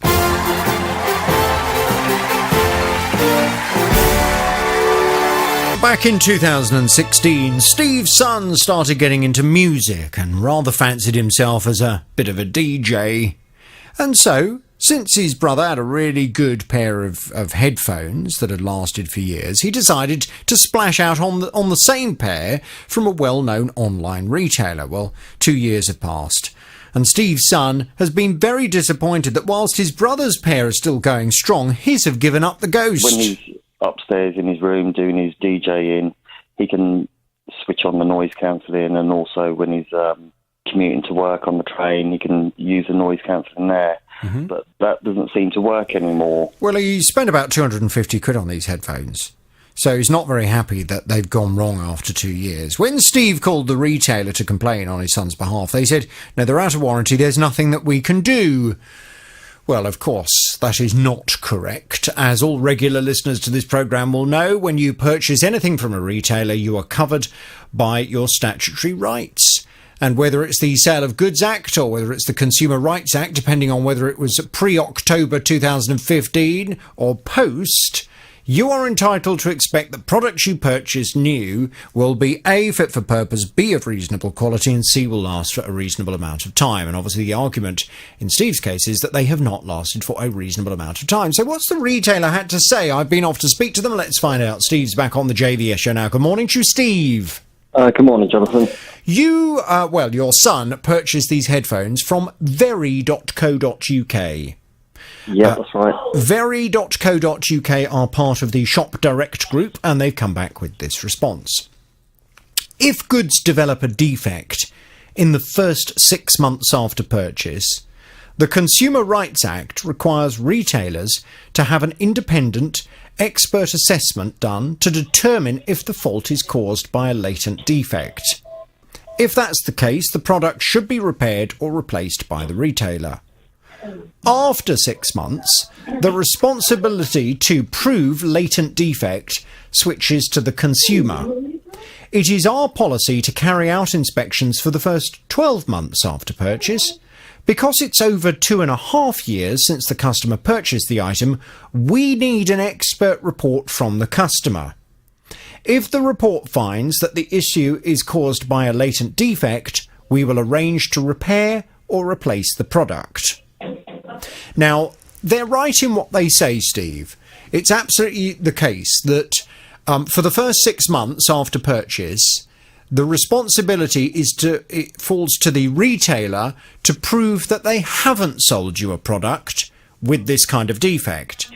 After the first 6 months, if a retailer wants to, they can dig their heels in and say, you're the customer, you need to now prove to us that this product has, as they describe it, a latent defect.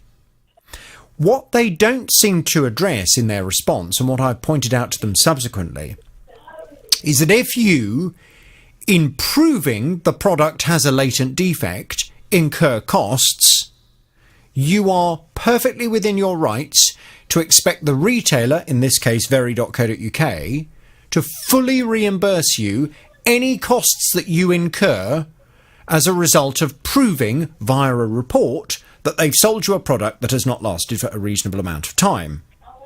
So I went back to Very after that response and said, OK, well, if that's what you want to do, I will, of course, speak to Steve, and I will tell Steve that he needs to get a report carried out. Please be aware, if that report costs money, and if the report finds in Steve's son's favour, then they will expect Very to completely reimburse them any costs that they have incurred. Very have said that they will absolutely stand by their responsibilities as a retailer. Now, to me, that suggests that they are prepared to reimburse you, regardless of what they have to say. I mean, if this were to go to court, the judge would insist that they did reimburse you those costs anyway. So that's the next step we need to take, really, Steve. You need to get somebody to have a look at the headphones and to determine what the problem is. Right, okay. I mean, I'm not really sure who I need to contact regarding that part. Would that be, I don't know, someone local online? Yes, I mean, to be honest with you, I don't know. You would need to look around. You would need to find somebody who is an expert in repairing audio equipment, such as headphones. You would need to make sure that they are a proper reputable firm, preferably VAT registered, etc., and that they have many years of experience and that they're able to provide you with an official report written on headed notepaper to determine exactly what the problem with the headphones is. Okay. And then you need to find out how much they're going to charge to compile that report for you. And then let's just hope that what they come back with is, yes, these headphones have failed because of a component in them that was not manufactured to a reasonable standard, which is why it's failed so early in the life of this very expensive product. Right, okay. If it doesn't, and this is why I think you also just need to have a very frank conversation with your son, to make sure that there's no way he's kind of turned them up too loud or anything, and that's what's blown them. Yeah. If it turns out he's turned them up too loud and they've blown, that's not the manufacturer's fault. Mm-hmm. And what you might then end up doing is spending more money, throwing good money after bad, in terms of getting a report carried out that doesn't back up your side of the story. So you'll then be liable for paying for that. So I think have a frank conversation with him first. If he's absolutely insistent that he's not had them too loud, and therefore there's no way he could have blown them, then I think the next step is to get that report carried out. Can you please keep me in the loop?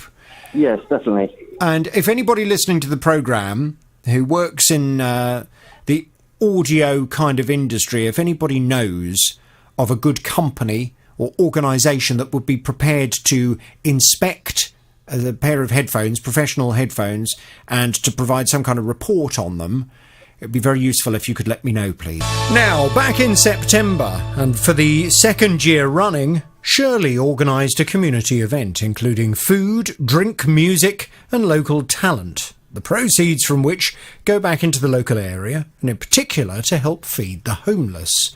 Well, this year, Shirley was informed that the company who'd previously distributed their written materials, like newsletters and flyers, couldn't fulfil the contract, so she enlisted a new company to do the job.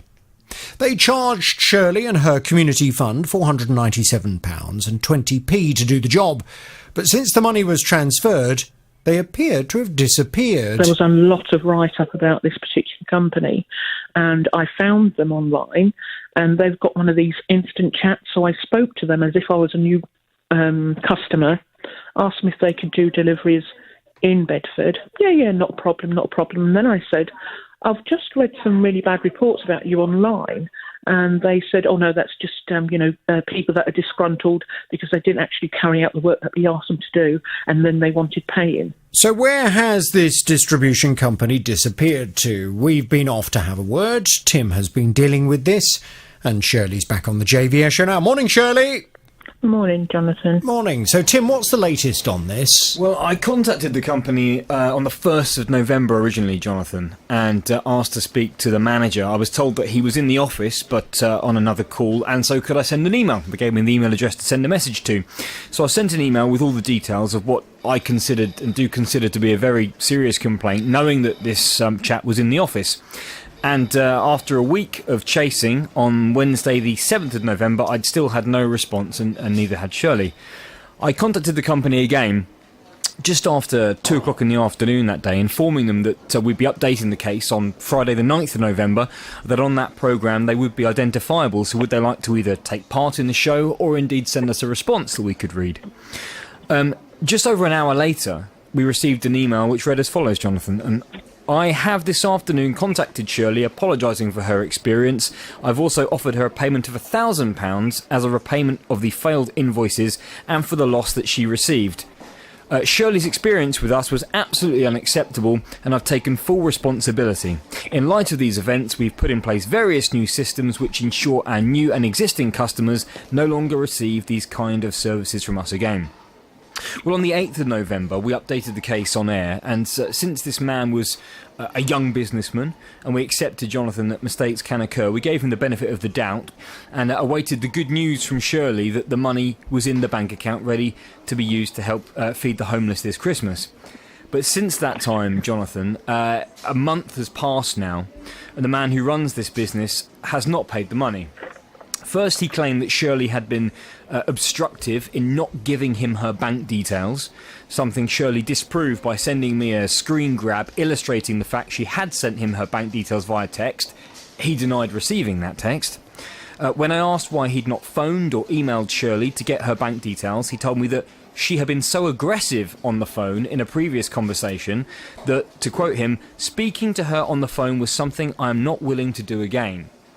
Then, once he undeniably had Shirley's bank details and contact details and had still not paid, he said that he felt unfairly treated by me as a representative of the BBC, and that he would only pay half the money and then the full amount if we formally apologised to him. Oh, God, right. He then said he would only pay exactly £497.20, and he emailed the volunteer group Shirley works for, telling them essentially that if they had a shortfall of money for the homeless this year, it was my fault, as I would not apologise to him. To quote that email, it's clearly very disappointing that a charity such as, and then he names the charity that Shirley works for, will now be required to downscale their work this Christmas, the reason being due to the fact that you have refused to apologise for making inaccurate statements and providing false information. With Shirley's full understanding and support, Jonathan, I've not given this man any apology, either for approaching him on her behalf when she'd been left completely in the dark by their disappearance, by holding him to account for what had happened, by giving him the opportunity to respond, or indeed for the decision that we took to protect his identity as an act of goodwill in response to his very positive words. But of course, Jonathan, as you always say, actions speak louder than words, and when I last checked with Shirley, she'd still not received any money at all. Right, okay. So it sounds to me like we're dealing with a messer. Who is it that owes Shirley this money, Tim? I've been dealing with a man called William Radley, who appears to run a business called Radley Ads, based in Essex.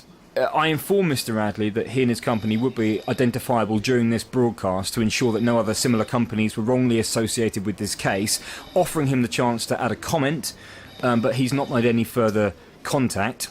The last contact I had with him, JVS, was to send him a clip from the JVS show, from one of your big phone-ins, during which you were discussing homelessness, and Shirley actually contacted the programme that day to call for the dignified treatment of homeless people. People should take into consideration about how other people are feeling about the situation.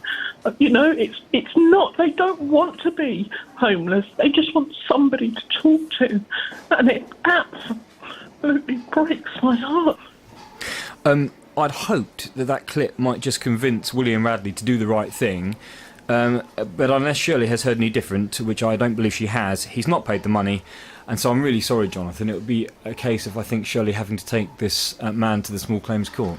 I presume you haven't heard any more from him, Shirley? No, I haven't heard anything at all. No phone calls, nothing, no correspondence whatsoever. Okay. Well, obviously at this point in time, we're not going to say too much more, other than William Radley. It would appear, to start with, you seemed so keen to resolve this matter. You've then completely changed the goalposts. You now seem to be suggesting that we are to blame for you not refunding the money, or at least part of the money. Can I suggest, please, Mr. William Radley of radleyads.com, that you make contact with Shirley and you refund her in full before it becomes necessary for her to pursue you through the Small Claims Court? Thank you very much. Well, I'm so sorry that it appears that this is all a bit of a nightmare.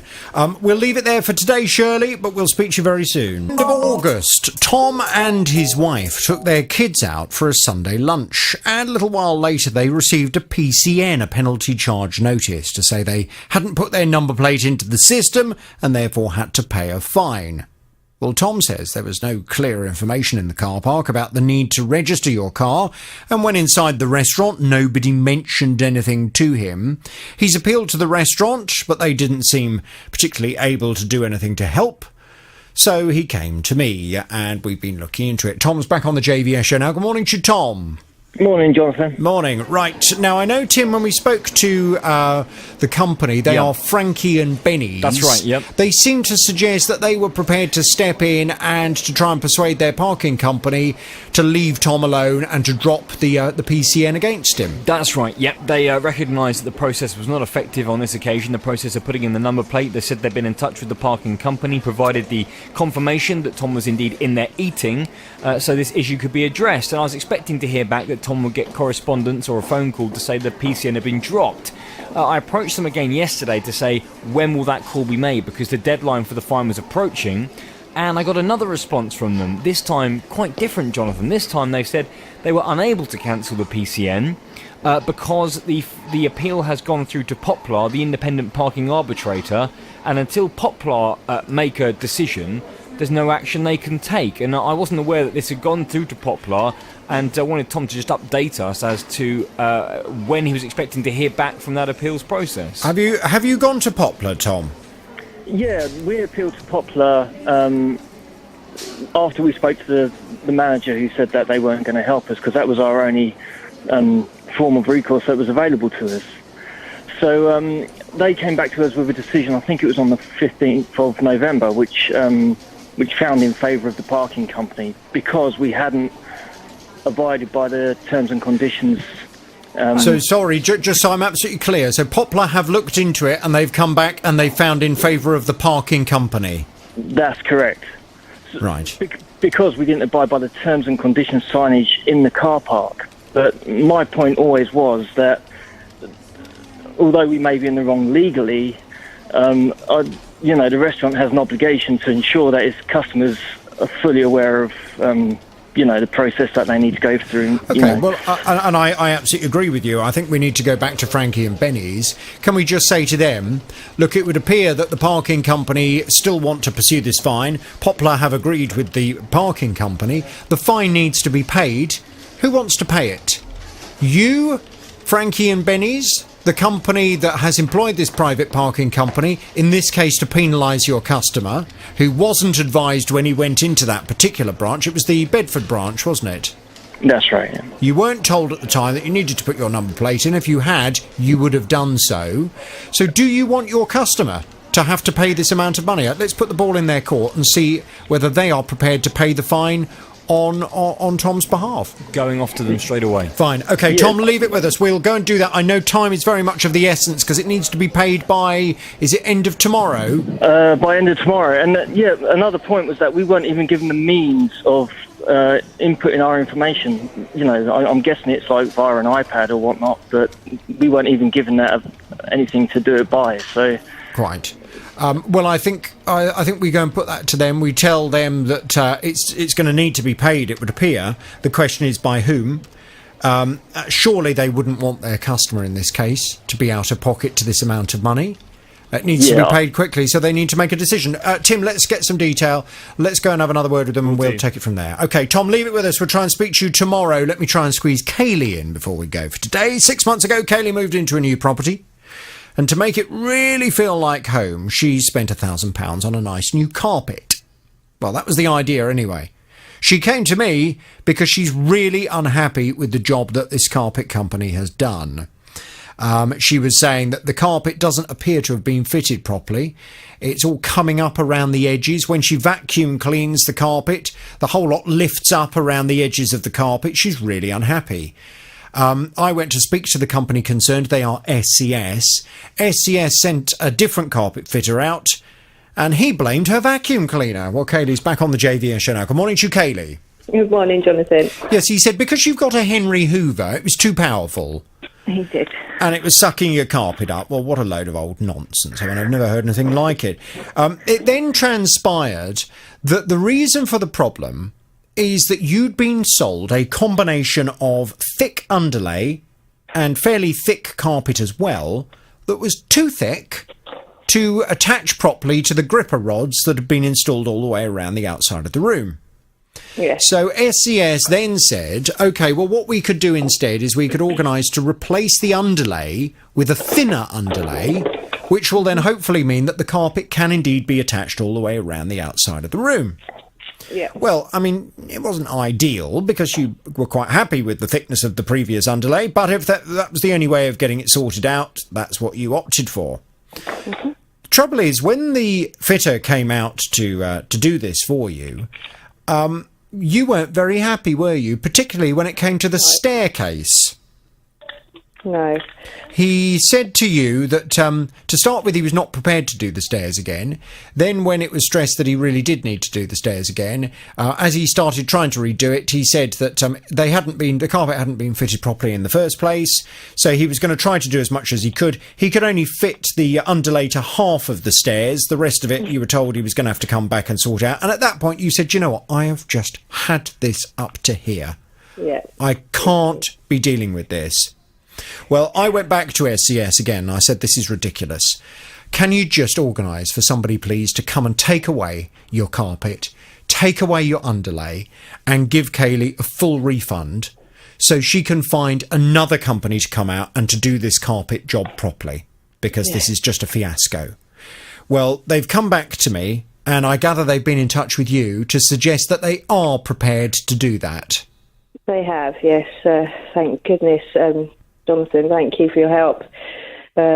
I can pretty much guarantee that if it had been just me contacting them, I would have got nowhere, because I spent 6 months before previously contacting you, trying to contact them to get my phone put down on me and get blamed it was my fault and whatnot. So I'm really grateful for that. But yes, they're coming tomorrow. They're going to send a surveyor because there's no carpet fits available. So the surveyor's coming to cut it up and put it in his car. So it might take a couple of trips. But what a waste of carpet, what a waste of underlay, what a waste of time. I mean, the whole thing has just been an absolute fiasco.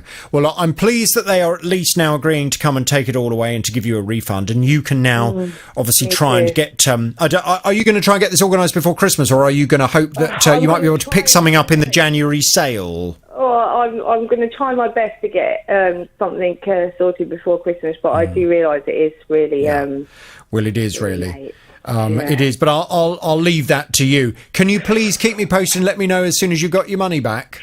I will do, Jonathan. Brilliant. Of course I will. Thank you. All ever right, so Kaylee, much. it's a pleasure. We'll get there in the end. I'll speak to you soon. Without naming any company names, let's see what we can do. Okay, my son had his car serviced by the main dealer, so the manufacturer of the car he's got, and he lives with me. So he had it serviced, and the following day we discovered there's a large amount of oil underneath the car. Right, a couple of quick questions. Firstly, how old is the car? It's a 60 reg. So, yeah, about So 8 it's years old. 8 years old. Yeah. And he had it serviced. Which day did he have it serviced? He had it serviced on Friday. Friday of last week. Yeah. Yeah, and it was a full service, was it, that would have included an oil change? Yes, yeah.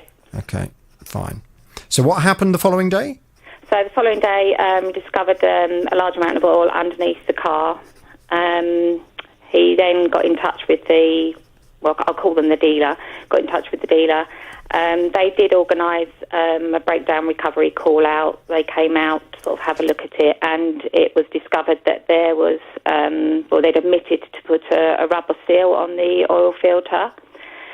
So they have, I mean, he's taken it up with them. They have agreed to reimburse for the oil that he had to repurchase and the new oil filter. I should think so too. But I'm concerned about the damage on the driveway.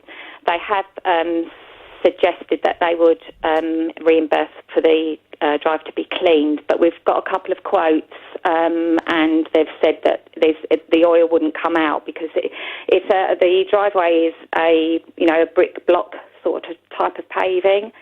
There's quite a lot of the blocks have been affected, and they're saying that it's porous. So I'm looking at it's probably going to need to be taken up. So it's going to be quite a big job. Well, tough. Yeah. I mean, the simple fact is, if the car dealership have been negligent, and they've serviced a car and they have not put the whatever rubber seal it is they need to put on the oil filter, and as a result of their incompetence and their negligence, your driveway is now damaged. Whatever that costs, they are liable for. Okay.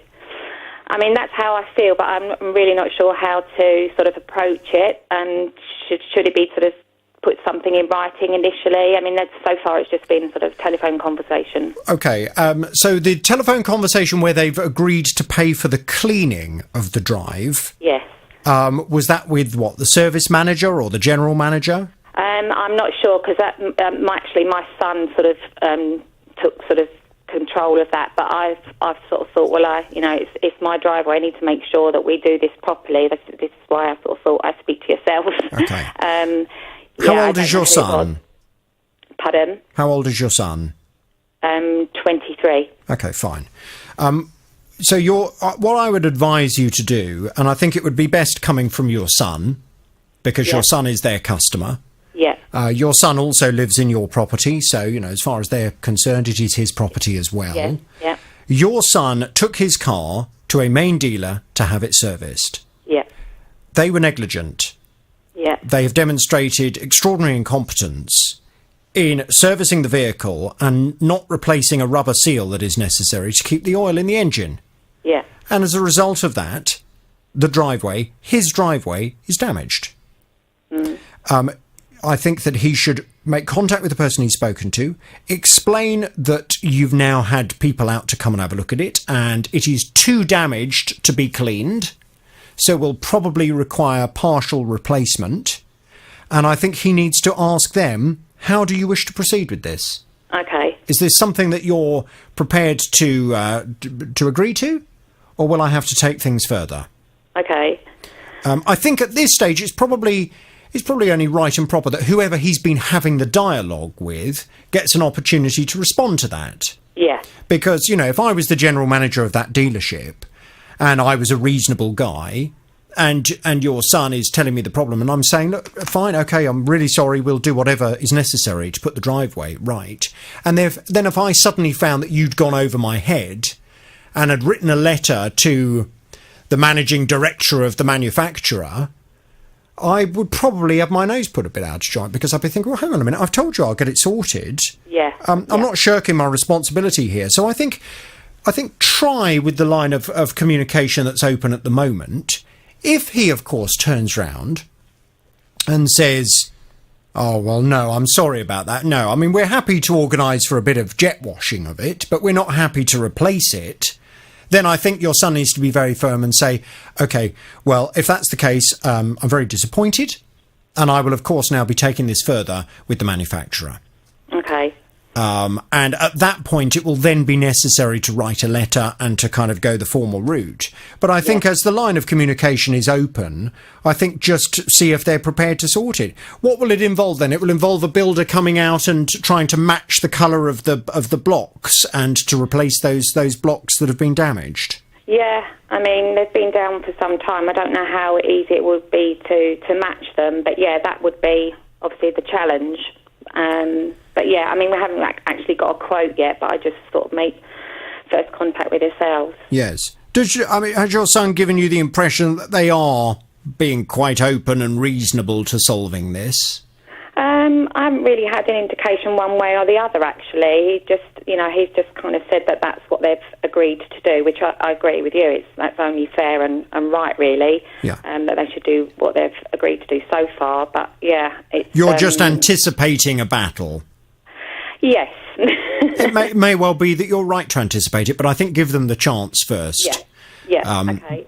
I think it's only fair and right and proper for them to have that chance to try and resolve this. Hopefully, sometimes mistakes happen. I remember once I had my car serviced at a dealer, and similar kind of thing happened, except I was driving the following day, and suddenly a warning light came on my dashboard and was telling me that I'd got no oil in the engine.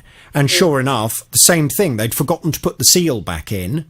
And as I'd driven it over the preceding 24 hours to when the light came on, I suddenly find that all the oil's come out of the engine. Again, they were very good about it. They made sure that they rescued me back. They apologised profusely. They changed the seal and everything was sorted. So, it's fine. So I think give them the opportunity. And if you need me further down the line, do come back, won't you? Okay, thank you very much for your help. OK, Debbie, good luck. 08081 008800. That's the telephone number if you have a consumer problem. Sometimes it may well be that all you're really looking for is a bit of advice. That's fine as well. Same number applies, 08081 008800. Now, back in November of 2016, Stuart and his wife purchased an American-style fridge freezer.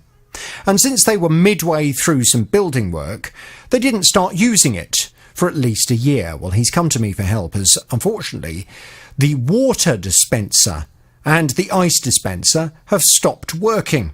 And the retailer doesn't seem very interested in the consumer rights. I said to her, hold on a minute. I think under our consumer rights, 2015, we don't have to pay anything. And so I phoned them up on the same day. And at first, they couldn't remember the consumer law. And then he went away and spoke to his manager and then come back to me. He remembered the law, but he was still adamant that I had to buy this repairment plan before they would come out. Well, it's simply unacceptable. When you purchase any product from a retailer, you are entitled to expect that that product will be A, fit for purpose, B, of reasonable quality, and C, will last for a reasonable amount of time. Now, whether the fridge freezer was 1 year old or 2 years old, it still hasn't lasted for a reasonable amount of time, and that was exactly the argument I went to put to the retailer on Stuart's behalf. I think it has had the desired effect. Stuart's back on the JVS show now. Good morning to you, Stuart.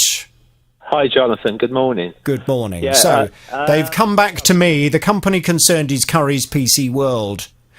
And they have said, following the customer getting in touch about the fault with the fridge freezer, which occurred outside its warranty, we advised the customer to book in a fixed price repair with an engineer to resolve the issue.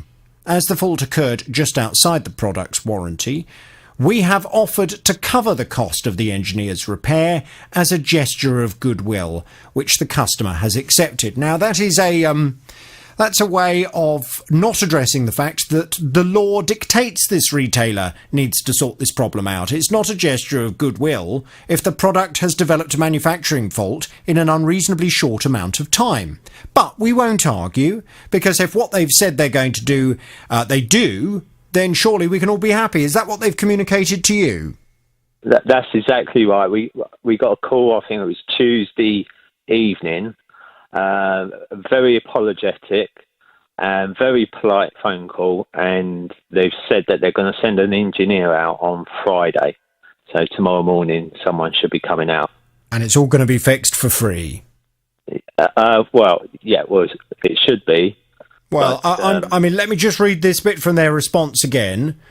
We have offered to cover the cost of the engineer's repair as a gesture of goodwill. As far as I'm concerned, any costs associated with the engineer coming out to fix this ice dispenser and water dispenser, the Curry's PC World will be covering. Yeah, fantastic. Thank you so much, Jonathan. Well, we say fantastic. Let's just make sure that it happens first. I'm very pleased to them. I will give them this. About half of the horn. They'll get the rest as soon as everything's been sorted out. Can we speak on, probably best to speak on Monday now, just to make sure that everything has been sorted? And if not, I'll go back to them again. Yeah, that'd be perfect. Thank you so much. OK, Stuart, thank you very much. Good luck for tomorrow, and I'll talk to you soon. Any names, please? Okay, will do. Okay, it all happened, well, it started when I went to apply for a remortgage on our house. We have plans for plans for a house to extend the kitchen and the garage. So when made a phone call to our certain building society to go through all stages, and they said, yeah, we can lend you the money. Then went through the next stage to go on our credit score. It came back with a default notice on my score, and they told me it was to do with a certain mobile phone company. So I rang up the mobile phone company, and they told me what it was. What that was is 5 years ago, I took out a mobile phone contract for my son, who was under the age of 18 at the time. First 2 years, he was quite good with payments because when he was taking out of his bank account himself, and up to probably July this year, he fell behind in payments.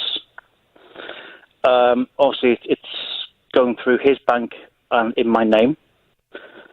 So we had a letter from the mobile phone company in November saying that we owe a certain amount of money, which I paid off there and then.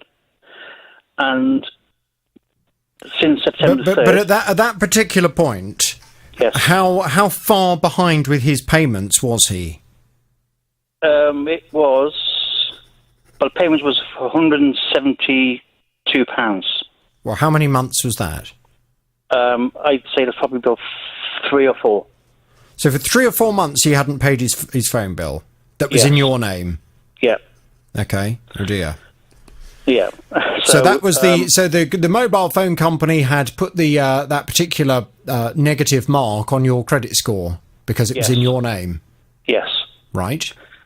So I have a letter saying now they're happy that the payment's all been paid off, the contract's ended. But now, obviously, with a black mark on my credit score, to get a remortgage now is quite impossible.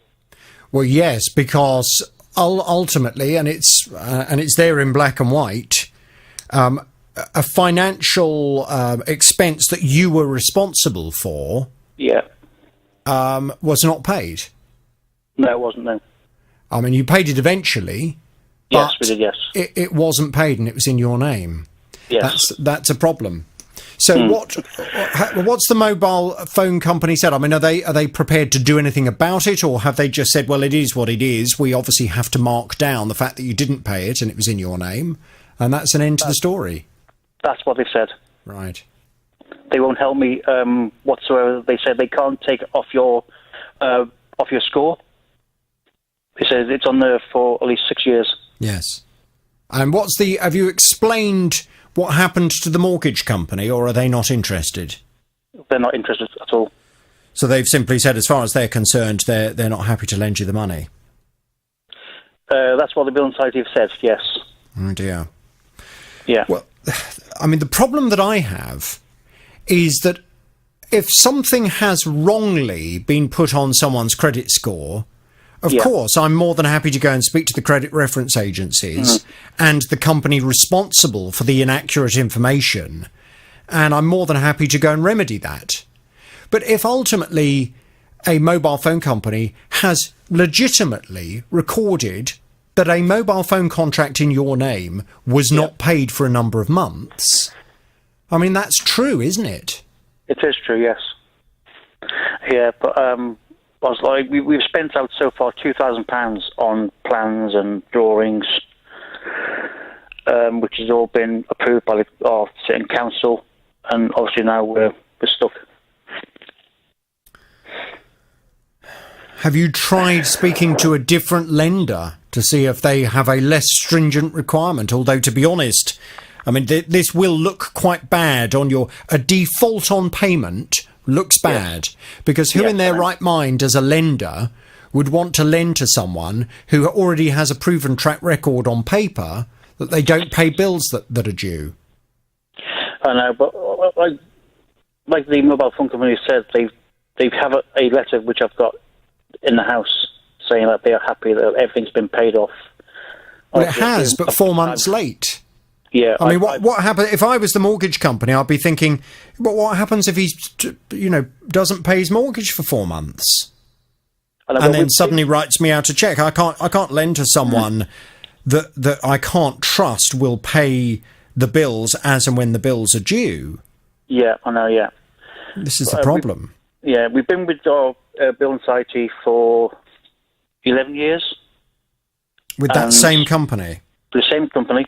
We haven't missed any payments whatsoever. Yeah.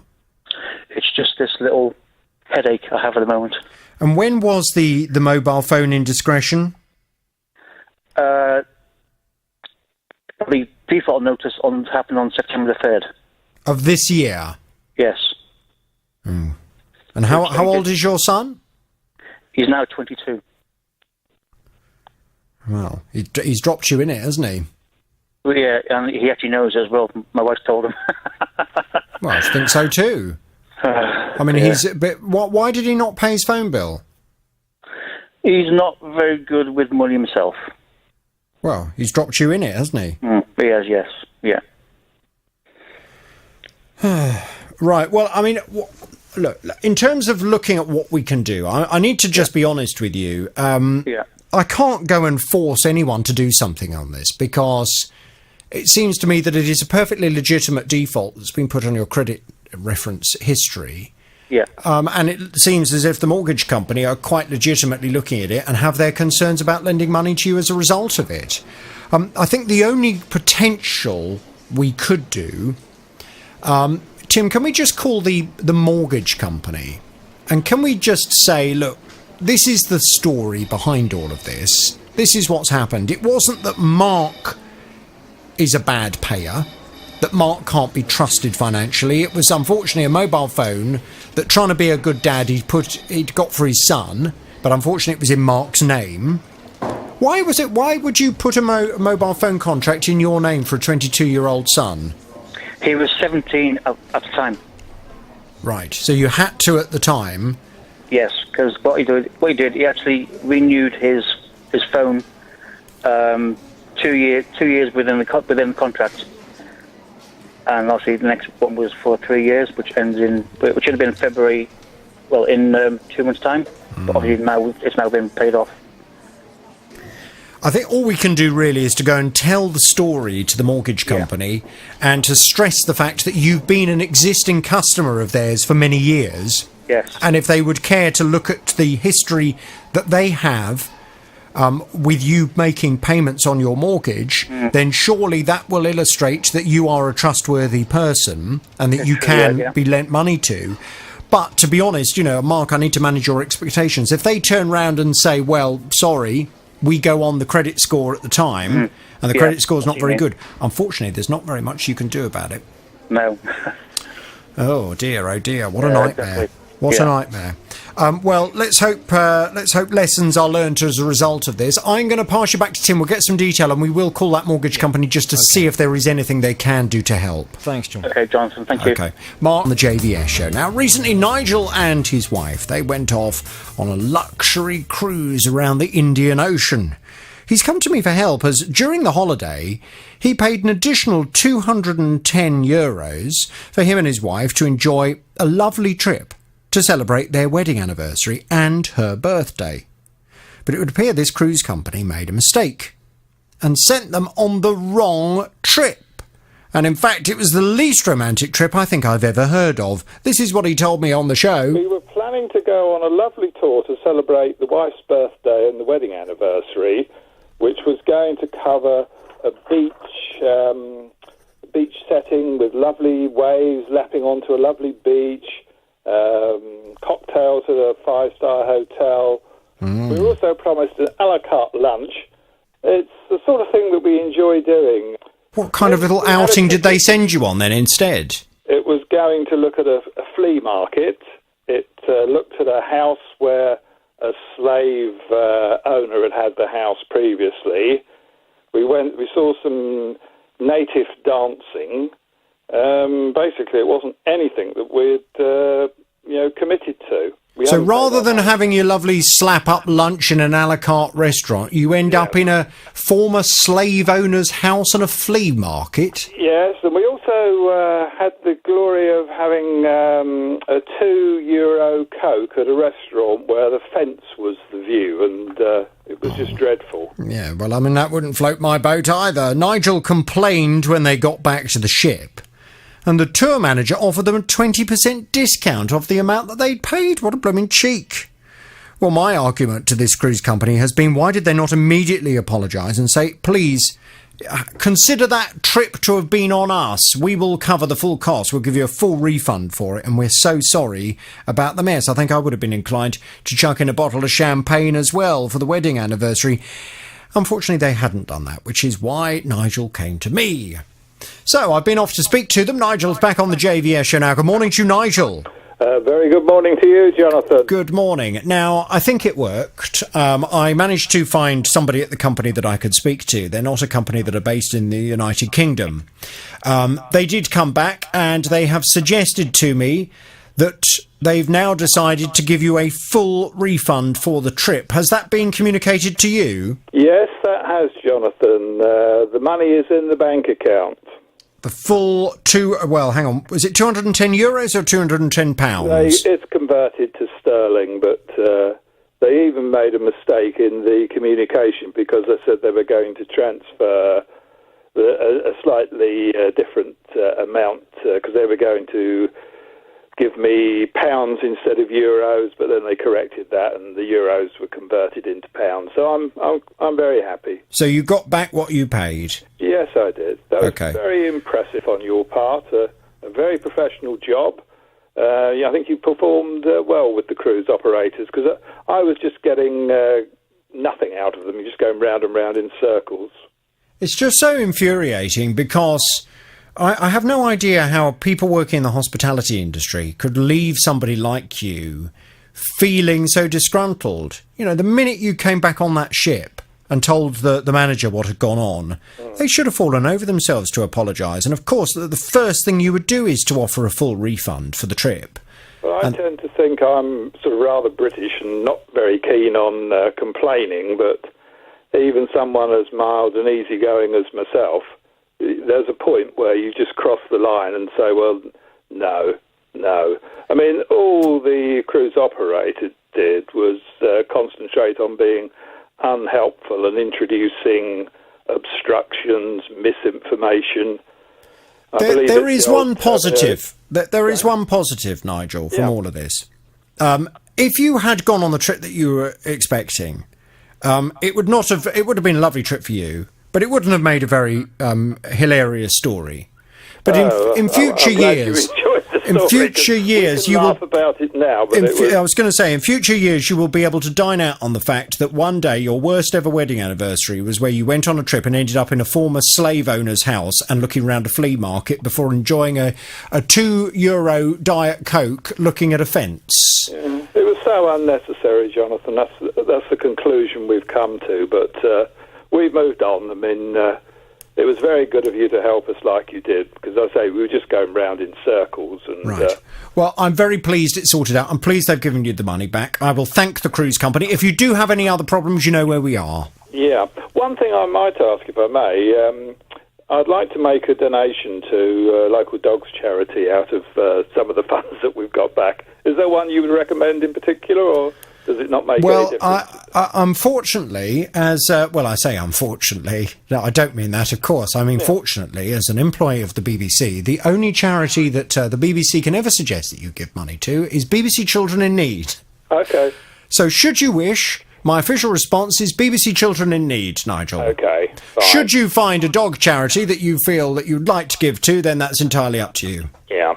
Well, I'll say my lovely wife, Liz, and Charlie, our lovely chocolate Labrador, are both very impressed, as I am, with you and your programme. Good. Well, a job well done then. Nigel, I'm going to thank the cruise company. I will give them the horn. Any other problems, you know where we are.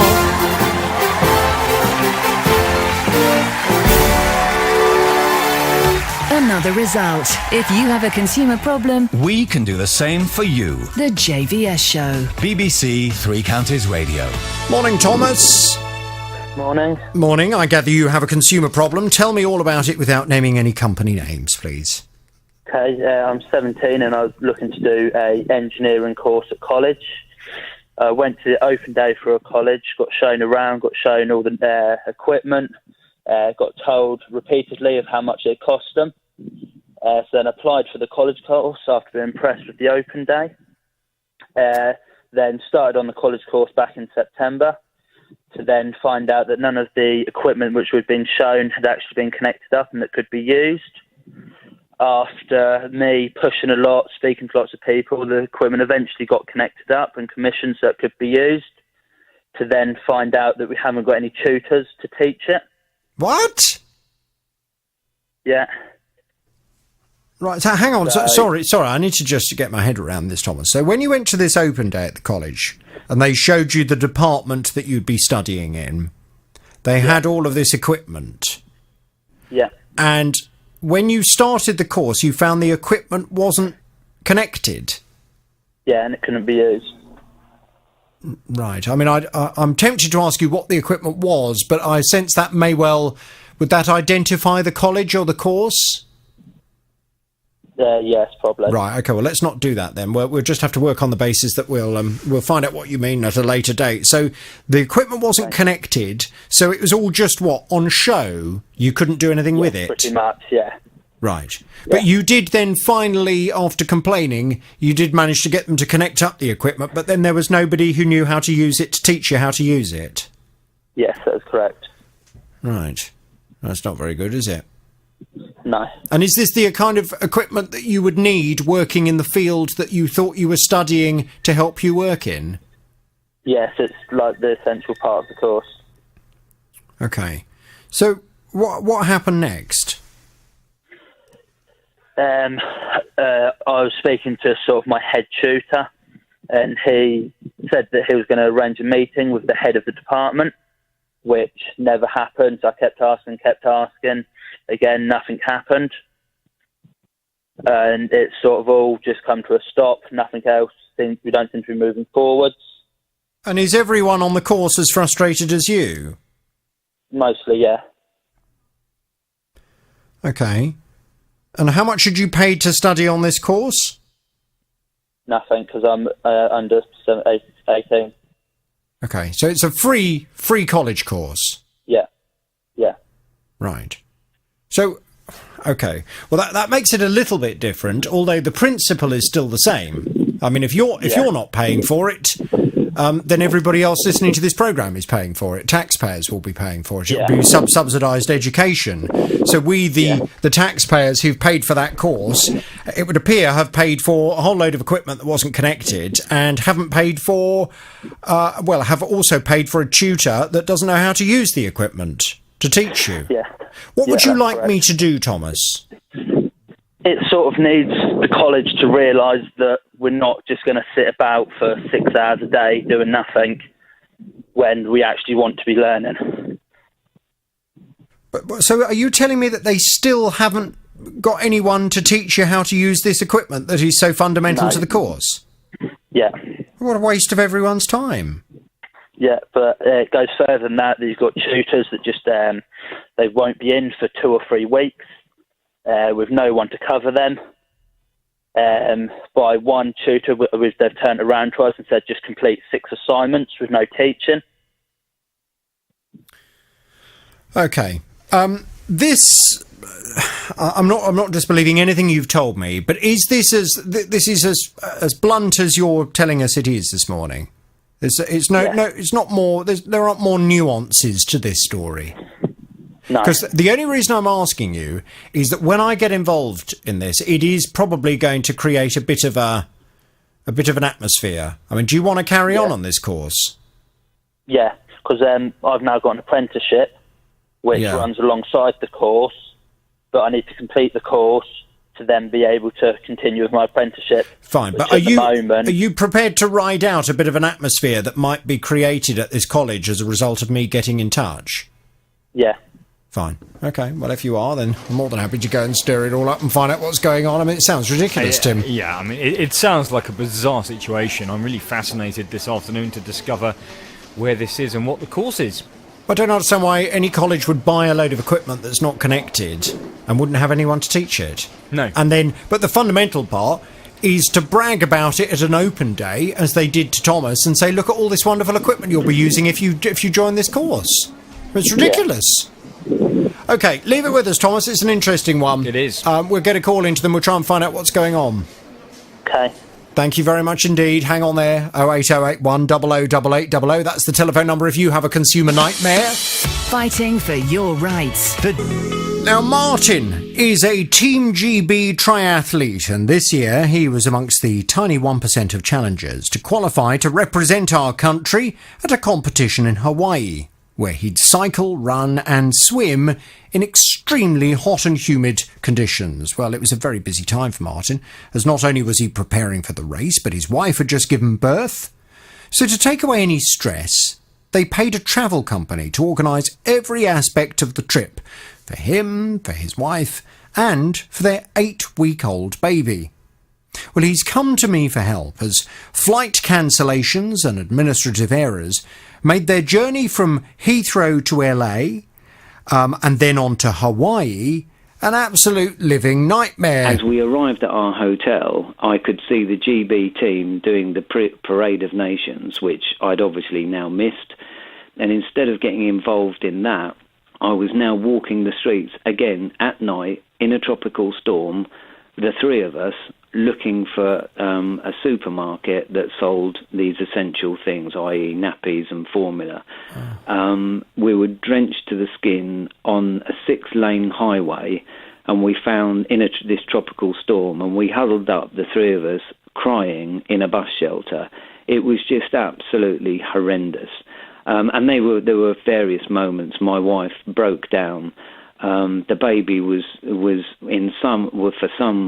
more than a day, 48 hours in this discomfort without food and in dirty nappies and one thing another. It sounds like the ordeal to get to Hawaii was worse than the Iron Man competition. Of course, and I hadn't realised, Jonathan, how much this had affected me. But I broke down the following day, crying on a stranger's shoulder in the foyer of our hotel, in desperation for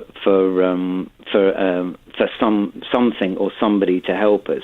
So, flight cancellations, lost luggage, you name it, it was an absolute nightmare for poor Martin and his family. It sounds like hell, doesn't it? Well, Martin is really unhappy. He now wants to take legal action against those responsible, but he's not quite sure how to do it, what the best way of pursuing this is, so I've been off to find out for him. He's back on the JVS show now. Good morning to you, Martin. Good morning, Jonathan. Good to speak to you again. Nice to speak to you, Joe. I wanted to just have a quick catch-up with you. I haven't got a lot to tell you today. There will be much more next week. I've managed to organise for a lawyer to join us on the programme. He's himself away at the moment, so he's not going to be able to appear on the programme until next Thursday or Friday. And he will be able to explain exactly who is responsible for which element. The good news is his law firm have said that they would be prepared, based on the circumstances, to take on your case without charging you the usual administration. This particular law firm work on a no-win, no-fee. So should you wish, and there is absolutely no obligation for you to do so, but they have offered to take on your case and to fight it for you through the courts. If they are successful, well, hang on a second, you need to be aware of all the facts, the way these no-win, no-fee solicitors operate. Although this particular firm are experts in aviation issues, such as the ones that you've had, they work on the basis that if they win, they take 25% plus VAT from whatever proceeds are established and are won. If they do not win for you, then you don't have to pay anything. Yep. Yeah, okay. And it, really and truly, Jonathan, this really is not really so much about the money. It's really the airline's attitude and the agent's attitude that's fueled my eagerness to pursue this. So I'm fully acceptable to that arrangement with that law, and that's very kind of them to offer. The positive side to doing these kinds of things through this kind of law firm is that obviously they do all of the hard work for you.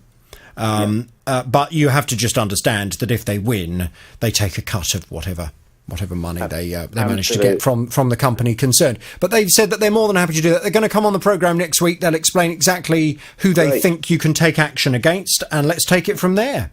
Brilliant. Thank you so much for your time and effort, Jonathan, and your team. We will make sure that those responsible are held to account for this major cock-up. Martin, thank you very much indeed. It's the JVS show. It's BBC Three Counties Radio. Now, back in August, Tom and his wife and kids went out for Sunday lunch at a Frankie and Benny's restaurant with its own car park. They ate, they left, thought no more about it, until, that is, they received a letter through the post to say that they hadn't paid for the parking, or they hadn't inputted their number plate in the restaurant's parking machine. Well, Tom says that at no point was he ever made aware of the fact that he needed to do that when he went into the restaurant. The staff didn't suggest that he needed to do that. He was very much hoping the restaurant, when he contacted them, would be able to cancel all of this. But they didn't, which is why he came to us. Tom's back on the JVS show now. Good morning to you, Tom. Morning, JVS. So we established yesterday, Tim, that the private parking company have said, no, as far as we're concerned, the parking was not allowed because the registration number had not been put into the system. That fine needs to be paid, and I think tonight at midnight is the deadline for the fine to be paid. My argument yesterday was we should go back to Frankie and Benny's, explain that one of their customers is in this position. The fine has got to be paid. The question is, who pays it? Tom or Frankie and Benny's? What have they had to say? Well, that's exactly what I said to them, Jonathan. I said, you seem to appear to recognise in your previous statement for the programme that there were processes in place that were not in place on the day that Tom visited. So there were failures by the staff which led to this particular fine.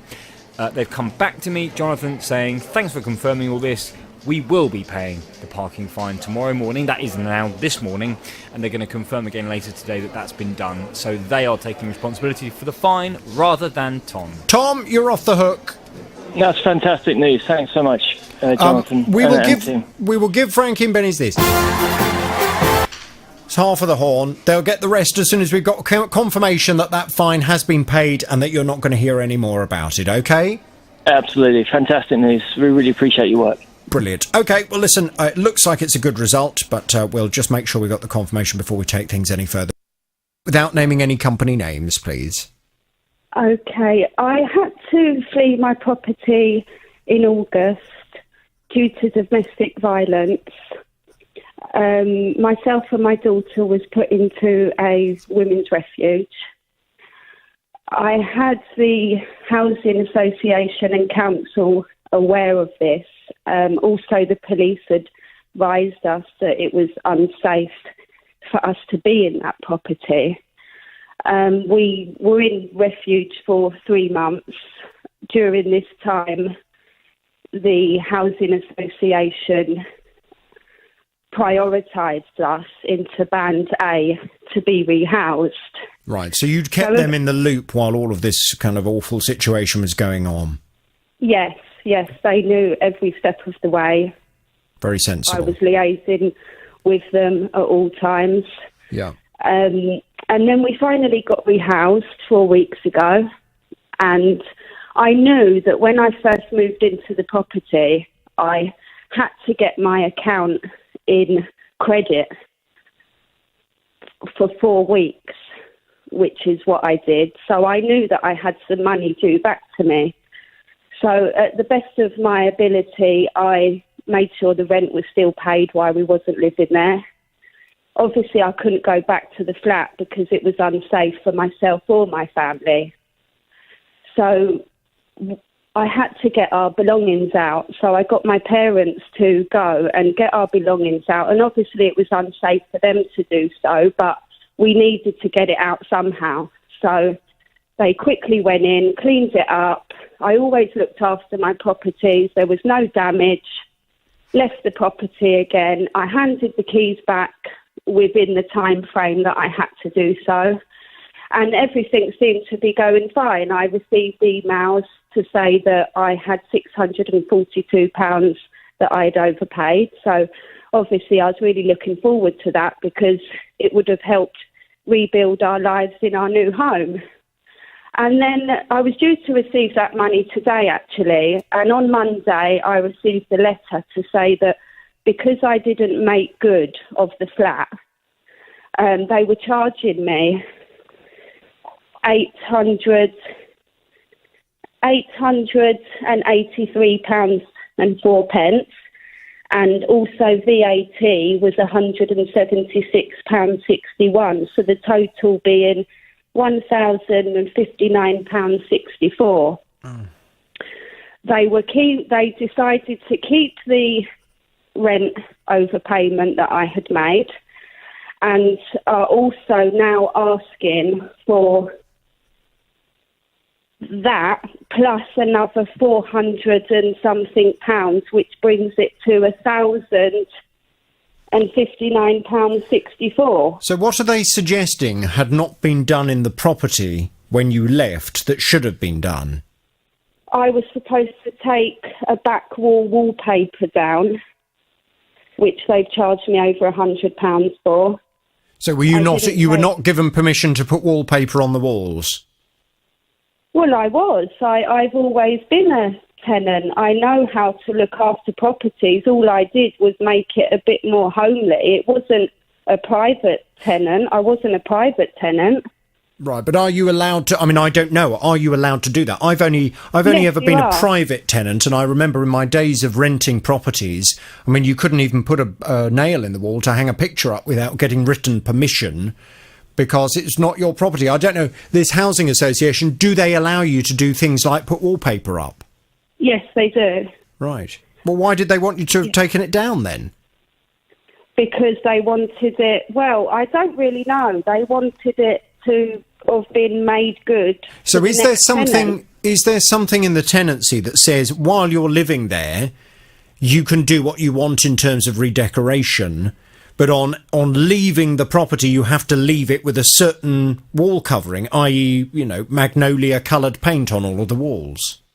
No, it doesn't say that. Oh. It doesn't say that. You can make home improvements, putting pictures up and painting the walls and doing what you like, but I guess you would just have to have it back to how they gave it to you.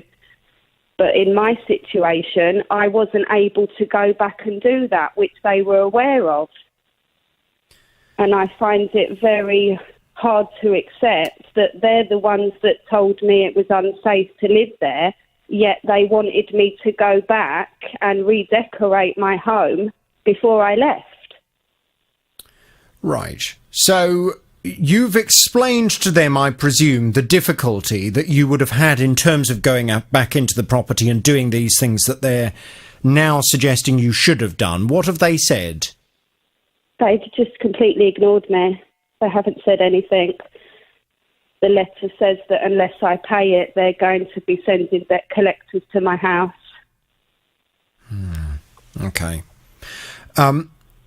It will kind of depend a little bit on what it says in the tenancy agreement, and I'd be quite interested just to have a look at that before we take matters any further, to find out what they're actually specifying you had to have done. If it clearly states in the tenancy agreement that on leaving the property you have to leave it in a certain state, and if it wasn't left in that certain state, I guess then it's just down to whether they will take into account the exceptional circumstances that mean you weren't able to leave it in that acceptable state.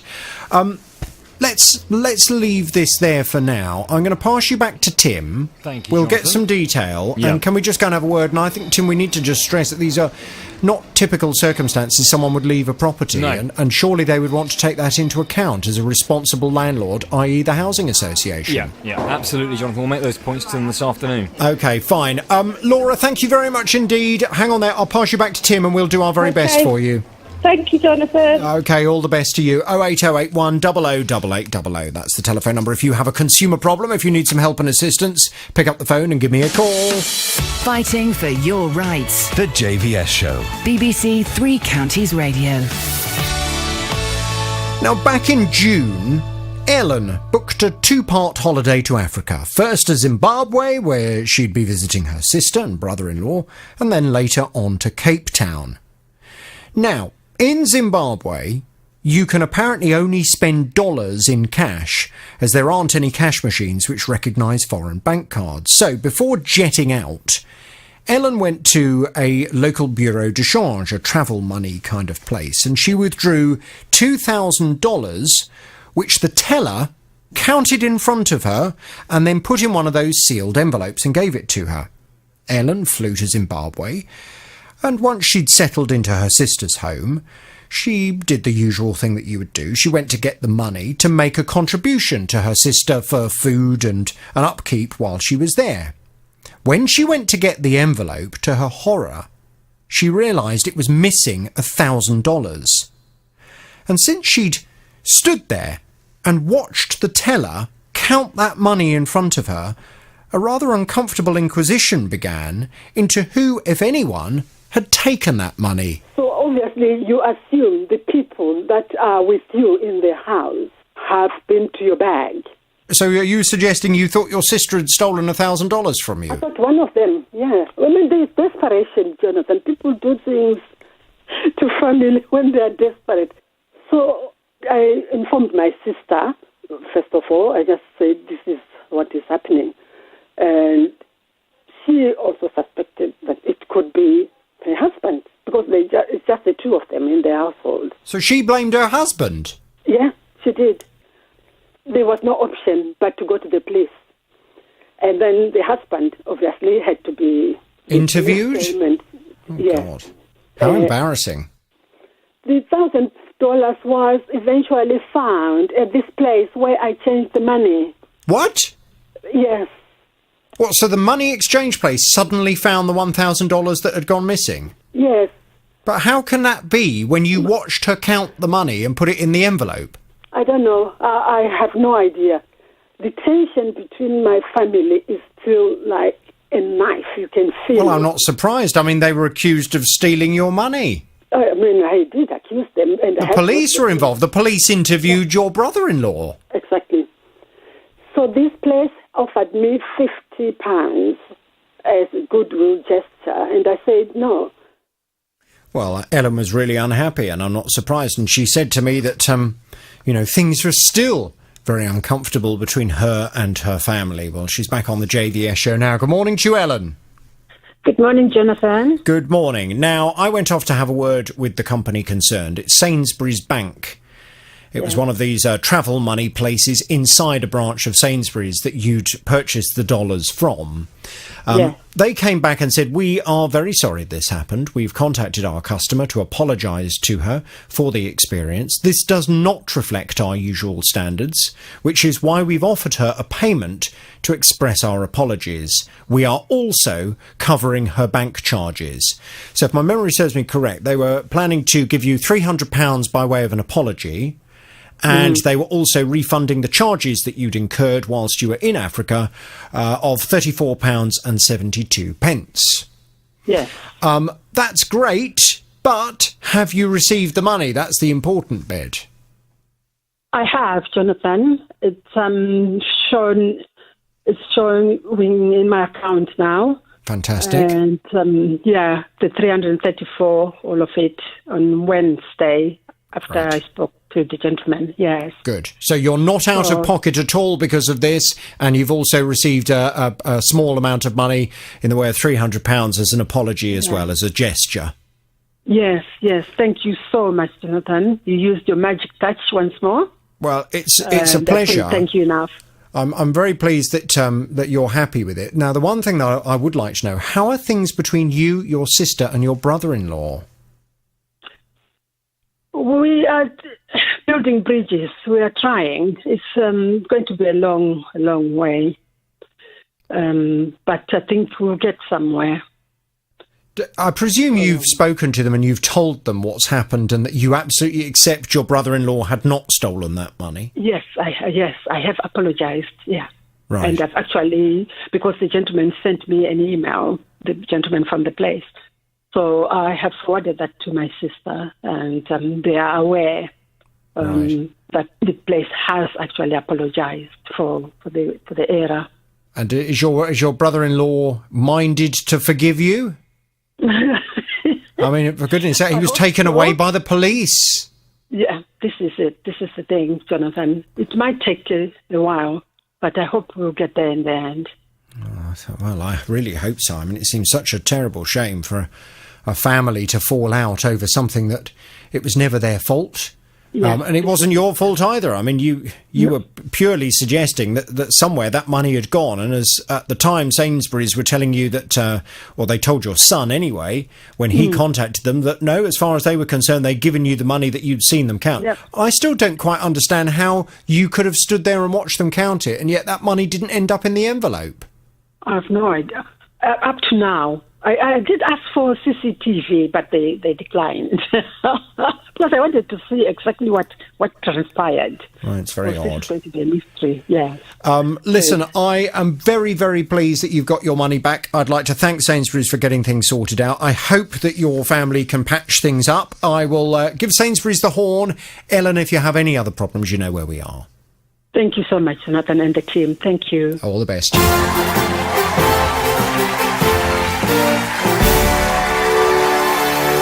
Another result. If you have a consumer problem, We can do the same for you. the JVS Show. BBC Three Counties Radio.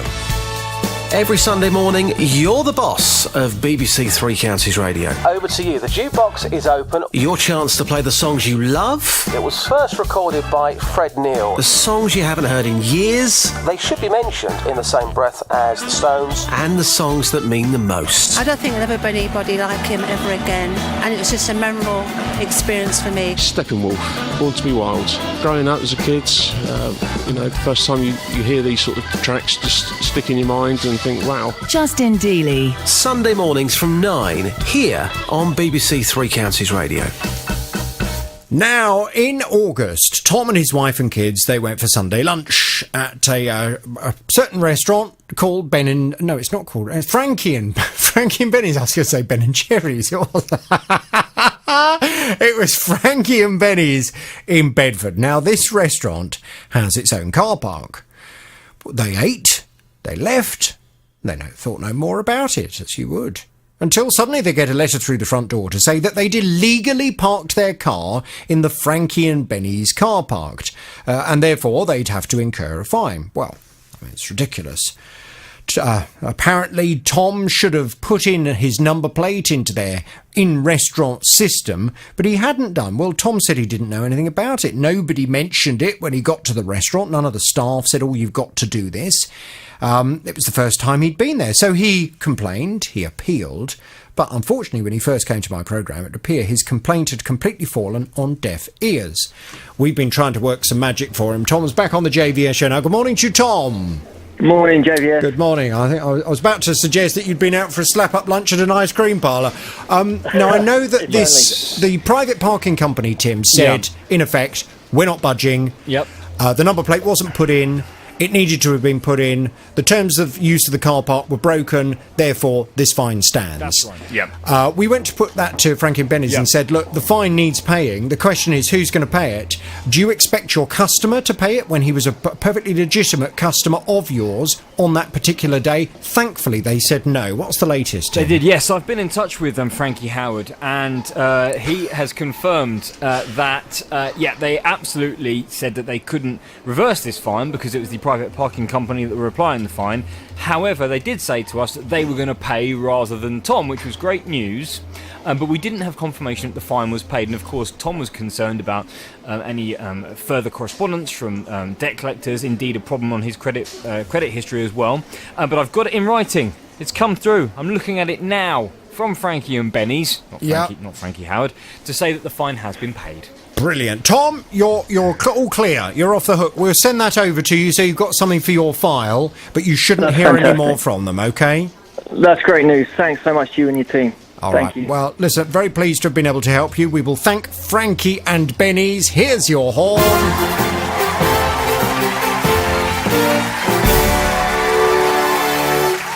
Another result. Consumer problem. Tell me all about it without naming any company names, please. Okay. Last month I listed on an online auction site a coat I no longer use. I cut the labels out, but otherwise the coat was immaculate. I've only worn it 3 times. Why would you have cut the labels out? Well, because I'm allergic. So when the label is at the back of my coat, it starts kind of pricking my neck, and I get a really bad rash. The label pricks your neck and you get a rash? Yes, and so I have to kind of cut all they're usually sewn with kind of a plastic sewing thread. If it was cotton, it would be okay. I'm sorry. Right. No, I mean, you do what you want to your own coat. So you cut the label out. Yes. And how long had you had this coat for? Approximately 12 months. Okay. And you'd worn it for 12 months, yeah? About 3 times over that period because it was a winter coat. And what's the coat like? I mean, describe it. I love a coat at this time of the year. It's hip length, although on me, because I'm small, it came up to just above my knees. Mm-hmm. But blue, white check with a concealed zip up the front and a detachable fur collar that was kind of a blue. Is it what I describe as a big coat? No. Oh, right. Not a big coat. Not a padded coat or anything. Oh, right, okay. Because at this time of the year, I'm a lover of my big coat, as indeed is my colleague Nick Coffer, who loves his big coat. Me too, but it wasn't a padded coat or anything like that. It was what I'd describe as a smart coat. Okay, so what's the problem in it? Right, so basically, as I listed it on the online auction site, somebody bought it, and I sent the coat off. A week later, I had an email from the resolution centre of the online auction site to say the buyer had informed them the coat wasn't as I had listed it, due to there being 2 large holes in the pockets and the size was not correct. But when I put the listing on the online auction site, I had put the size. What size was it? It was a 24, but because I'd lost weight, that was the reason I was selling it. Ooh, so it was a big coat. Well, when I thought you meant when big, you meant like a padded. Well, I did really, but I mean, this was literally quite a big coat. Well, I suppose so, but I wouldn't want to be that personal. Well, I'm sorry. You said you'd lost weight, so I thought you'd be pleased about the fact that you weren't wearing a big coat anymore. I was thinking of other people, that was why, not me personally. Oh, wow. We all have responsibility. So this coat was now too big for you, having lost all of this weight, so Correct, you sold it. But they suggested that you'd misled them as to the size of the coat. The size, and also that there were 2 large holes in each of the pockets. Were there? Well, no. I mean, I never thought for 1 minute to actually take a photograph of the inside of a pocket. But, of course, obviously, because I had no photographic evidence, I couldn't argue one way or the other. I had taken measurements of the coat. I had put on the listing that this is what the measurements were, and also that I had no label, but it was from a kind of a reputable shop, and you could actually still see the coat there. So I knew from experience that the online site kind of always favours the buyers. Mm-hmm. So I immediately paid, which was my first mistake. And I refunded the person back. So then I had an email from the lady and saying, can you send me, well, she didn't, she just basically said, send me a postage label so she could post the coat back.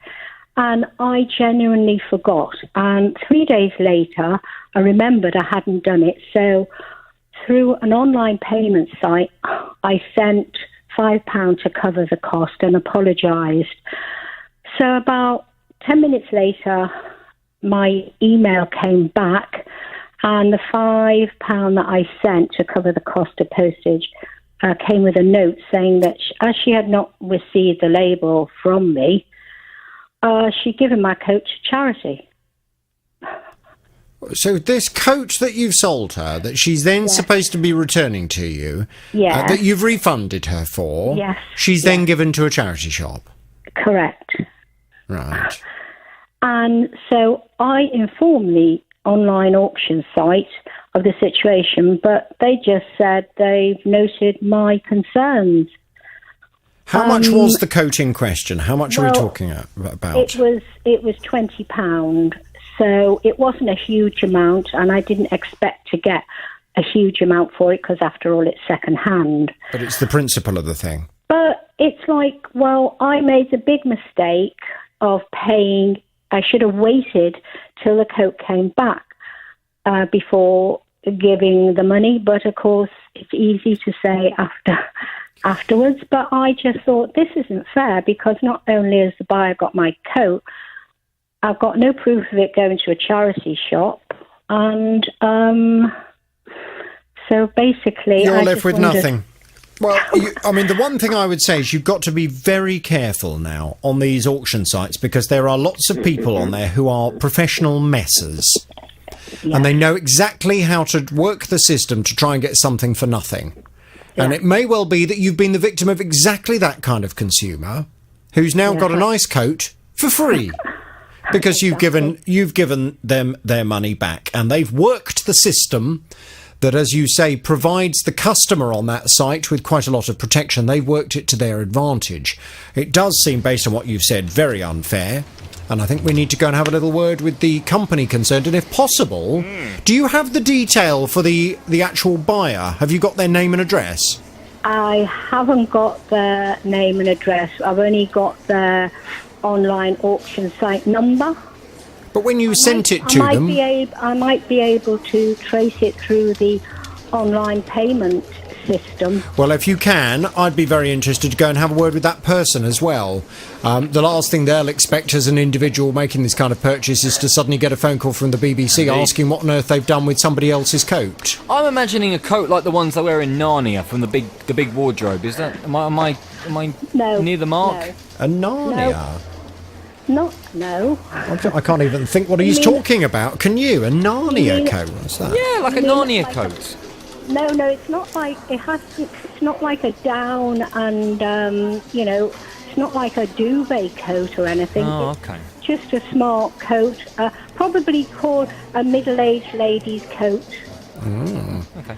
Right, well, we need to go and MLC. make some inquiries and try and find out what's going on. Annette, I'm going to pass you back to Tim now. We'll get some detail and we'll go and have a word, OK?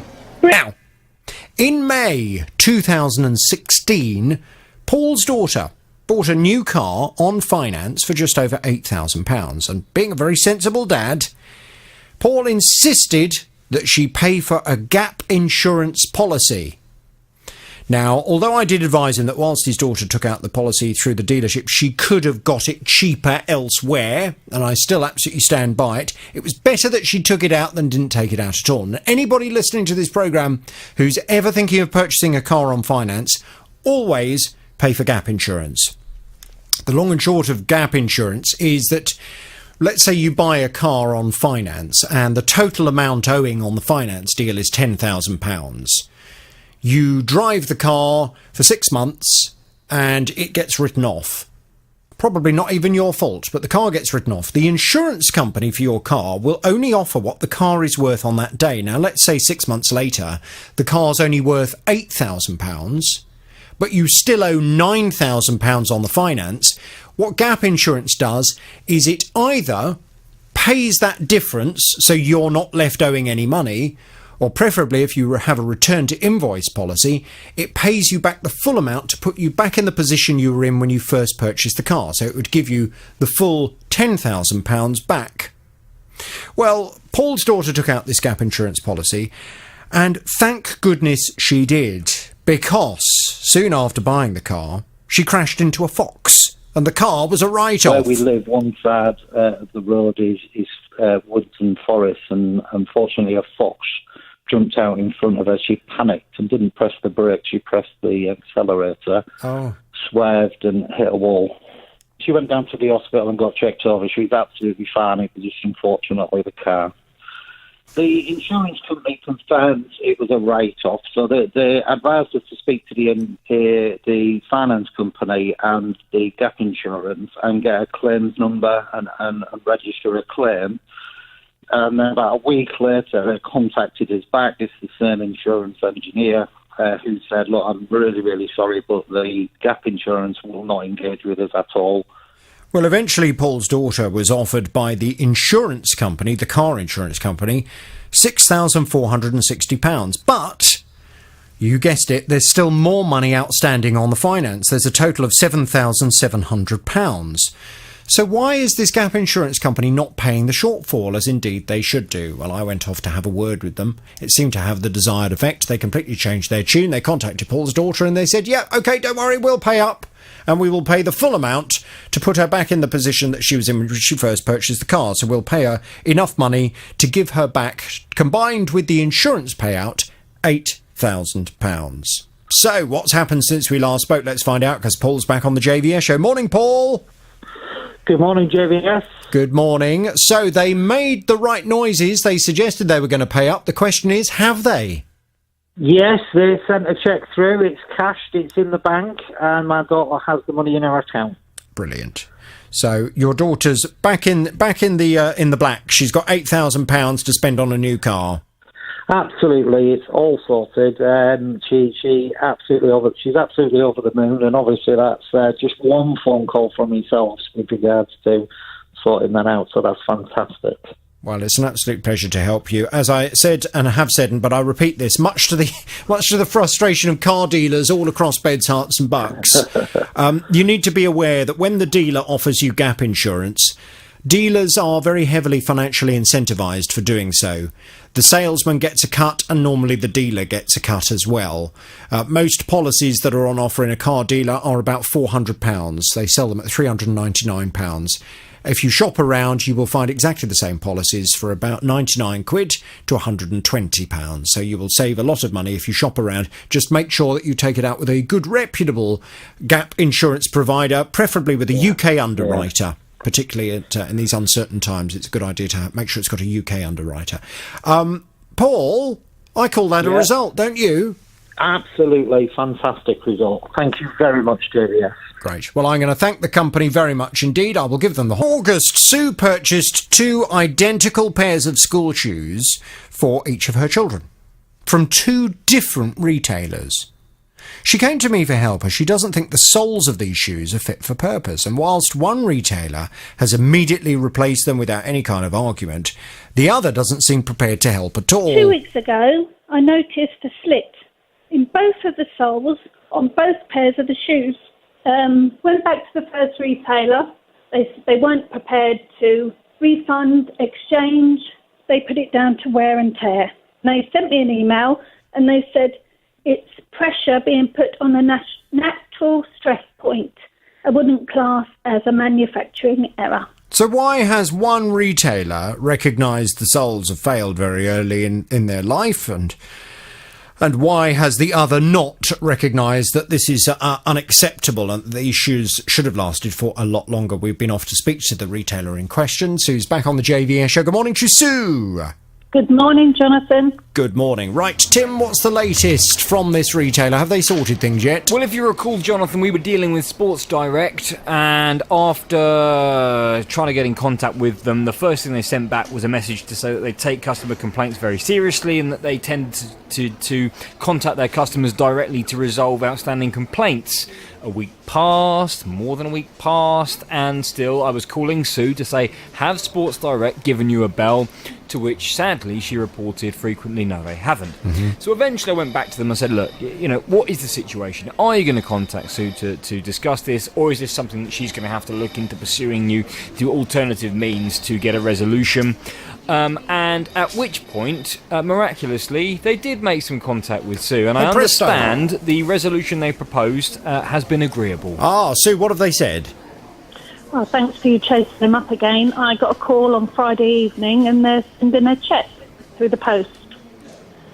How much is the cheque for? $32.99. Was that the full price of the shoes? Yes. Right, okay. So they've suddenly just sent you a cheque to refund you for those shoes that you purchased? I haven't received the cheque as yet. They said I could be waiting 10 days, so that's what they've said. Yeah. So they've told you will receive a cheque through the post? Yes. Right, okay. Yeah. Well, I tell you what I'm going to do. Based on previous experience where they've told us that they'll get this sorted and then you haven't heard anything, I'm just going to give them this. What, stingy honk? I know that is a stingy honk, but I just don't feel so inclined to be more forthright with my honk. So I'm going to wait until you come back to us, Sue, and tell us, don't worry, definitely got the money, it's in the bank, and we're very, very happy. All right? Yes, will do. Thank you very much. Please, can you keep me posted, and we will watch this space with great interest. Without a doubt. Thank you again, Jonathan. Right. Thank you. Have you replaced your children's shoes, by the way, or are they having to go to school with bare feet? No, I had to on that first weekend. I had to, and so far... Good. So good. Yeah, It's not Victorian England. You'd be very judged by middle-class parents. Wouldn't you? Please. That's fine. Myself and my husband got married on the 31st of August of this year. We hired a photographer who was absolutely brilliant. So it's the videographer we're having problems with. I asked the photographer if he could recommend anybody that videoed weddings because I had managed to get hold of my husband's old school friend and she agreed to sing me down the aisle and sing us both back up the aisle. So I wanted to have that as a memory. I wanted to see my husband's reaction because he hadn't seen her for a long time either. He knew nothing about it.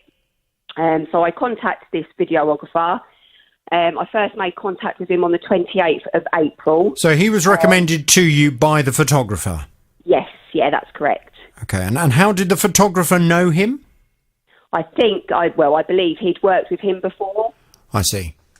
Okay. It wasn't just him that he recommended. He gave me about 4 different videographers and I emailed each one.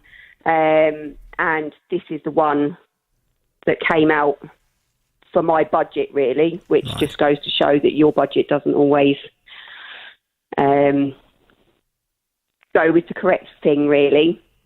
Well, how much was your budget for? How much did you pay him? I paid him, £600 is what we agreed, and I paid him a £300 deposit. Right, okay. So, and you made it very clear that you wanted him there largely to capture this moment where you were sung down the aisle. Yeah, I confirmed with him on the 28th of April the times and the locations of the venue.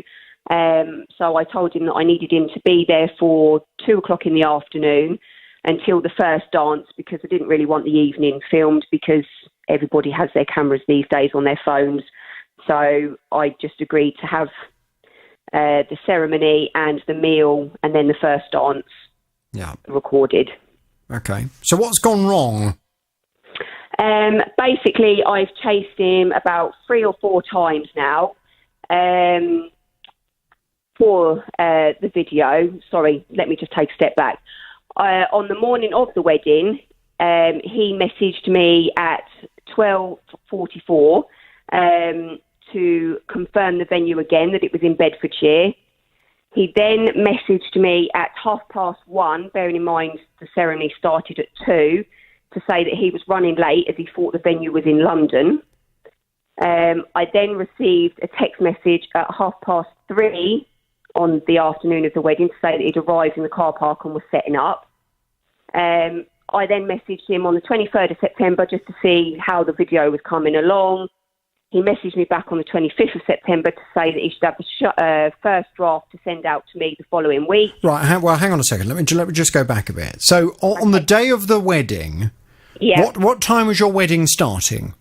2 o'clock in the afternoon. 2 p.m. And you receive a text message at 1:45 from him reconfirming the venue.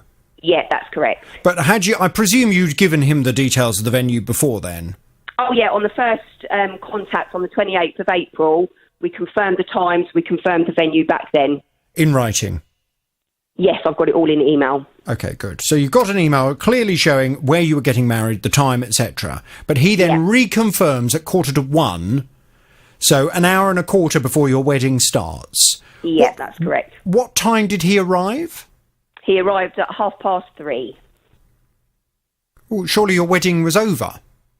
It was, yes. We were just about to, we were just having last photographs before we sat down for the meal at 4 o'clock, which... Well, hang on, this is a very crucial bit that you didn't make clear in the story. So this photographer did not turn up, this videographer did not turn up in time to video your wedding. No, so we've missed all of our, like I say, the memories of this old school friend of my husband's singing. Why did he miss it? Where was he? Well, he just said that he thought it was in London, even though he confirmed with me an hour beforehand that it was in Bedfordshire. Right. Okay. So is there a place, a wedding venue that has the same name in London? Not that I'm aware of. I did Google it to see if there was another venue in London with the same name, and I couldn't see one. Well, are you able to tell me the venue of your wedding and we can have a little look?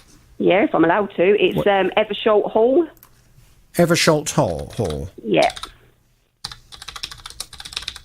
Eversholt Hall, London. No. Eversholt in Eversholt. Yep, that's where we got married. Well, why would he think it was in London? I honestly don't know. I'm just checking there's not a place called Eversholt in London. Eversholt. No, I don't think so. There's no place called... There's an Eversholt Street in London. No, like I say, we confirmed it, that it was definitely Bedfordshire twice on 2 occasions. Right. Okay, so when he rocks up after the wedding, when he's missed it... Yep. What did you say to him? Because I'd be pretty angry. To be honest, I was fuming, but I didn't want to ruin the day. I was also, at the time, 13 weeks pregnant, so I didn't really want to stress myself out too much. So he just, like I say, we was due to then sit down and have the meal, which we had also included him in, so we also paid £65 for him to sit down and have a meal with us. So we all went in, we sat down for our meal at 4 o'clock, and we just carried on with the day. And then it was at the end of the evening when he was packing up, he said to me, I'll knock £100 off for you, and I'll be in contact with you in a week. Now, I didn't really want to kick off because I was worried that we wouldn't get the video. And as it turns out, my husband's dad couldn't make the wedding because he had just been discharged from hospital the day before. He had a bleed on the brain. So he can never see the ceremony either now because we've not got it. So I didn't really want to say anything until we'd got the video in our hands. But to this day, we have no video. He's refused to give us our deposit back. He keeps saying he's going to send the video out, which he still hasn't. The last contact we had with him was on the 10th of December. The 3rd of December. He said that he was going to send the DVD when he was back at home.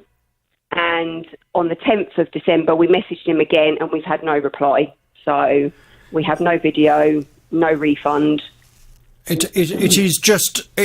it never ceases to amaze me how people can have the cheek that they do.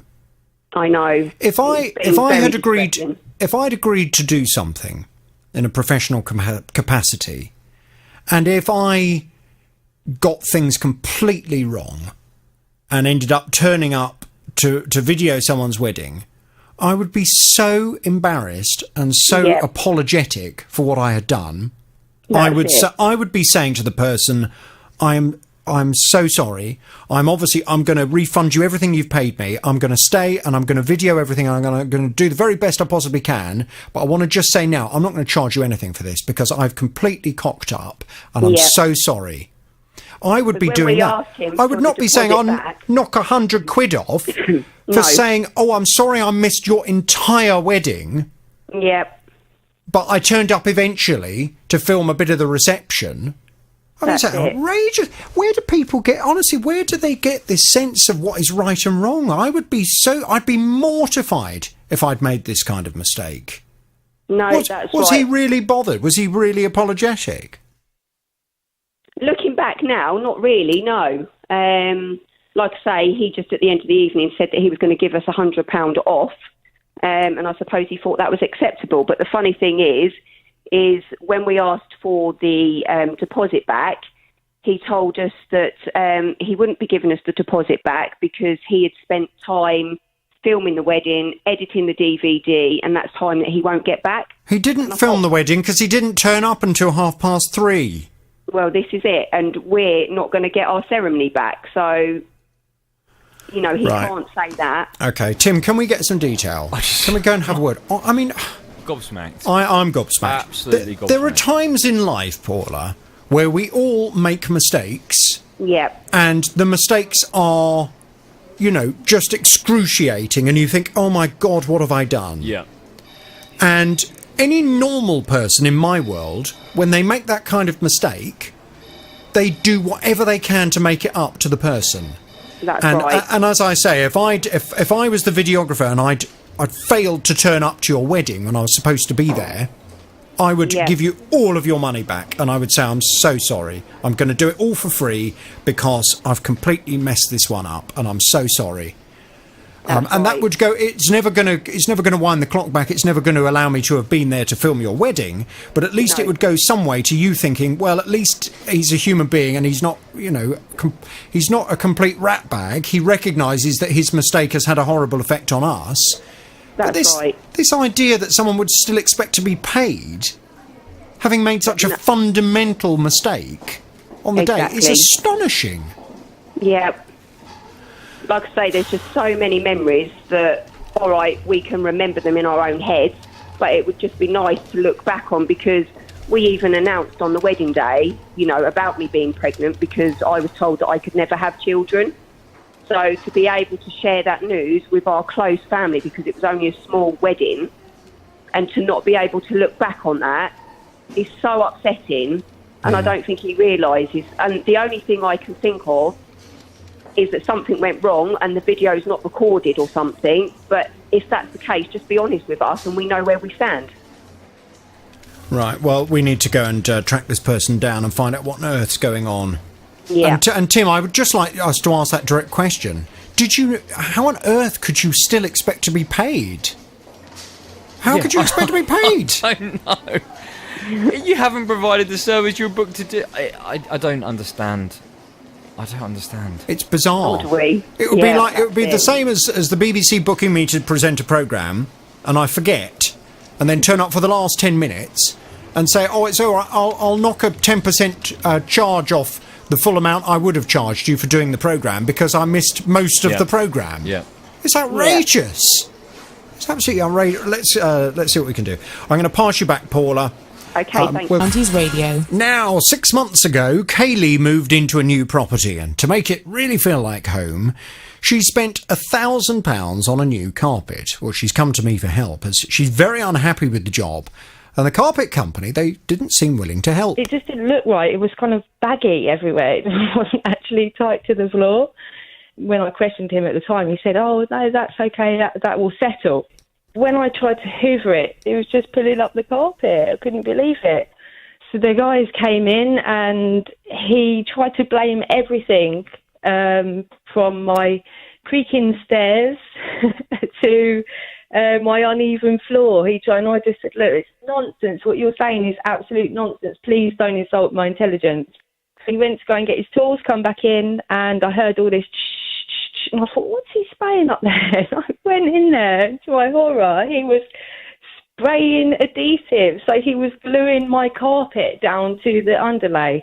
And that's when I kind of hit the roof, really. Oh, my God. I said, look, I'm really, what on earth are you doing? Can you stop doing that, please? Stop doing that. 3 times he kept trying to leave the house and pack all his tools up, and I had to keep going and showing him more bits of the carpet. It was horrendous. Well, it's absolutely ridiculous. I've never heard anything quite like it in all my life. I've been trying to help Kaylee. She's back on the JVS show. Good morning to you, Kaylee. Good morning, Jonathan. You had decided to purchase this carpet from a company called SCS. SCS stands for Sofa Carpets Stores. For want of better words. And when I went to speak to them to find out what was going on, they finally organised for a different fitter to come out and try and refit the carpet properly. Now, you were saying that he didn't manage to do it properly either, and in fact was blaming your Henry Hoover. Mm-hmm. He said, oh, it's because you've got a Henry Hoover. That's a commercial vacuum cleaner. It's too powerful for the carpet. This is domestic carpet. It's not designed to be used with a commercial vacuum cleaner, and the vacuum cleaner is sucking your carpet up. Well, never heard anything like it in my life. I mean, for goodness sake, you can get much stronger vacuum cleaners out there on the market. They don't go pulling your carpet up, do they? Oh, you can. Absolutely ridiculous. So, SES finally organised for somebody to come round from management. They had a look at it, and they concluded that the problem with the carpet is the combination of the carpet, which is quite a thick carpet, and the good quality thick underlay meant that combined, the two things were too thick to attach to the gripper rods around the outside of the room. Well, that's their fault, not yours. I mean, if they have a combination of carpet and underlay that's too thick, they shouldn't be selling them together, because nobody wants carpet lifting up and nobody wants carpet having to be glued down to the floor. In the end, they tried to put it right. They sent another fitter out to try and put new underlay underneath that was thinner. But you said to me that you were really unhappy because they went away having not finished the staircase. He suggested he was going to have to come back and put the staircase right. And the whole thing was just, it was going from bad to worse. So you said, I've had enough of it. And I don't blame you. I would have had enough of it as well. I went back to SES and I said, right, enough's enough. You've tried to sort it out. You haven't managed to. Can you just come and take away the carpet, take away the underlay? And Kaylee would like a full refund so she can go and buy carpet from another company that can do the job properly. Well, to be fair to them, they didn't put up any kind of argument at all. They said, yeah, OK, we are prepared to come out, and to do that, we will come and collect the carpet, we will refund in full, and Kaylee can find another company instead. So, what's happened since we last spoke, Kaylee?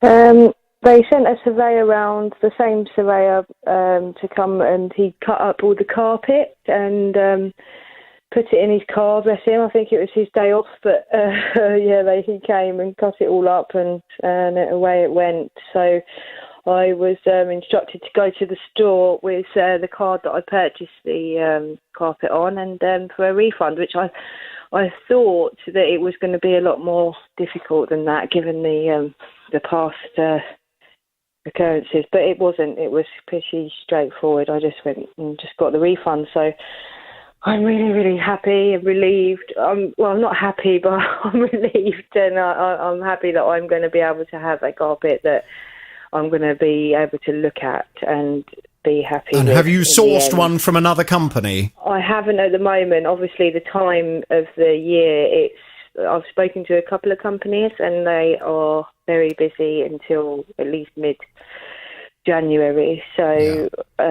you might be best off if you can put up with no carpet over Christmas. I know it's not ideal, but you may be better off waiting until January, because you might get something in the sales in January anyway. Yeah, probably. I'm just really aware. I mean, carpet right, as I said to you before, I noticed that there was all sort of promotional stuff. I'm just really wary of that now because that. Well, I mean, the thing is, you can use, and Carpetright are nothing to do with SES, so that is a company name that I'd rather we didn't bring into this discussion at all. It's up to you entirely who you decide to purchase your carpet from. Now you've got your money back, and I presume you've got the full refund from SES, have you? Yes, I did, Fine. including the fitting. Okay. Well, I mean, good luck with what you decide to do in terms of who you decide to get the carpet from. Can you please do me one favour? What's that? Whoever you do decide to get your carpet from, can you take me a photo when you've got it in so we can see how nice the carpet looks when it's down? Of course I will. Jonathan, thank you so much. If it wasn't for you guys, I've no doubt in my mind that I would not be here where I am. It would have continued a lot longer than what it has. So I'm really, really grateful for you guys. Thank you. Well, I'm pleased that we've been able to assist you. I will thank SES for giving you the refund. I mean, as a company, they've lost loads from this whole experience. So let's just hope that some lessons have been learnt from it. They basically wasted all that carpet, 2 lots of underlay as well. What a complete and utter waste of time and money for them. Let's hope lessons have learnt, but I thank them for giving you your refund.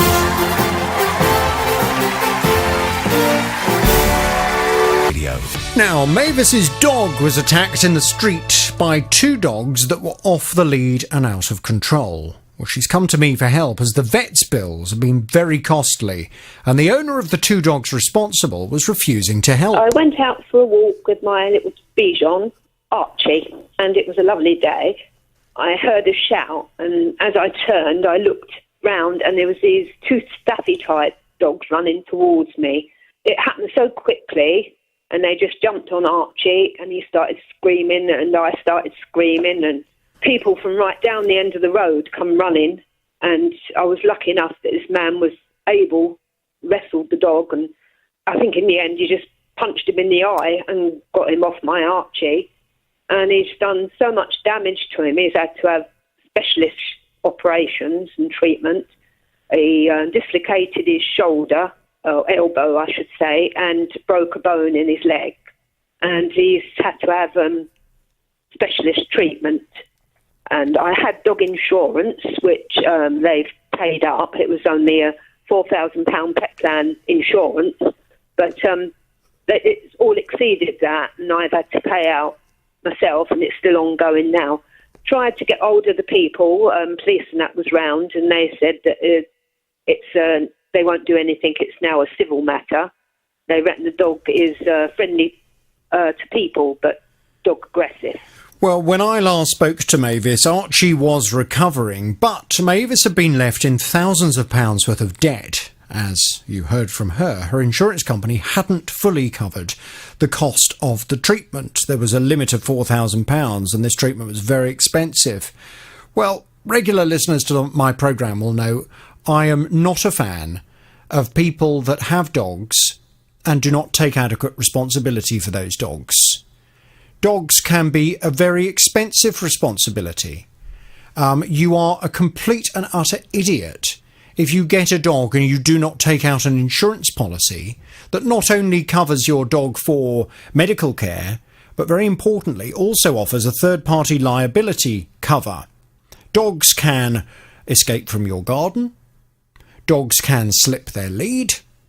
Dogs can end up running into the road. And you, as the owner, are responsible for the actions of your dog. If you haven't insured your dog and something happens, you will be liable. And it was exactly that message I was going to send to the owners of these 2 Staffordshire Bull Terriers that had escaped from the garden. Mavis is back on the JVS show now. Good morning to you, Mavis. Good morning, Jonathan. So when I got through, first of all, I managed to get through to the husband who owns these dogs. When I spoke to him, he started off, and this never goes down well with me, Mavis, when people try to spin me a bit of a yarn. He told me to start with that the dogs weren't his, they were his ex-partner's dogs. I said, what your ex-partner who has the same surname as you? He said, yeah, that's right. I said, well, she's not your ex-partner then, is she? She's your wife. Because otherwise, why would she have the same name as you? He then said, "Oh yeah, well, yeah, it's my wife, but I, you know, my wife and I we're separated." I said, "Well, your wife lives in this property, in the same property that you're living in." He said, "Well, yes, okay." Anyway, once he realised that I was not taking any of it, he then turned around to me and said, "Oh, look, can you just deal with my wife? This is nothing to do with me. My wife is the one that's supposed to be dealing with this." So he gave me her details. Well, in the meantime, I did a bit of digging around. I found out all about him and his wife. And I left a message for his wife just to explain that I was now investigating this and I would like her to call me back to answer why she was not prepared to cover the vet's bills that her 2 dogs that were out of control in a public place had lumbered you with. She didn't have the courtesy to return my call. Instead, she did get in touch with you and made it clear that she didn't wish to speak to me, but, importantly, she was happy to pay the bills. She was prepared to pay you. She said she couldn't afford to do it in any other way other than instalments, but she was prepared to pay back the money that you have had to put on a credit card for Archie's care. Yes, well, that's right. I'm not precious about whether she wants to call me back or not. I just want to make sure things are sorted out for you. When we last spoke, Mavis, she had started the payments to you. I wanted to catch up with you before we head into Christmas to make sure those payments have continued, because as I said to you, I'm not going anywhere until every last penny has been paid back. What's the latest, Mavis? Yes. Thanks to you, Jonathan. She has been paying. Yes, that's 3 months worth now, £450 I've received. So, right. And gradually paying off the credit card with it as well. Yeah. So it's £50 a month she's paying. It's £150. Oh, £150 a month, I see. So far she's starting to take chunks out of that credit card amount. How long has she got to pay it back? I think it's something like 12, 14 months, something like that clear it. Okay, fine. Well, I mean, to be fair to her then, she's agreed to make the payments. She is making the payments. You can't say fairer than that. I'm sure in hindsight she would maybe do things differently, and she would make sure that she had those 2 dogs. I mean, most importantly, she should have had the dogs under control. The dogs should not have been able to escape from a garden. But she should also have had the dogs insured to be able to pay for any damage that those dogs incur. Imagine if the dogs had run out into the road and caused a car accident, and a car had crashed into someone, injuring someone, or crashed into a building. Her dogs ultimately hurt. She would be responsible for it.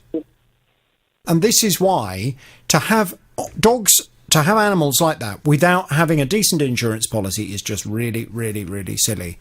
Let's hope lessons have been learnt. Mavis, I'm going to continue to catch up with you next year to make sure that you have received all of the money, but I'm pleased that so far she's been doing it. I will give her this. Some of the horn. She'll get the rest when she's paid you back in full, okay?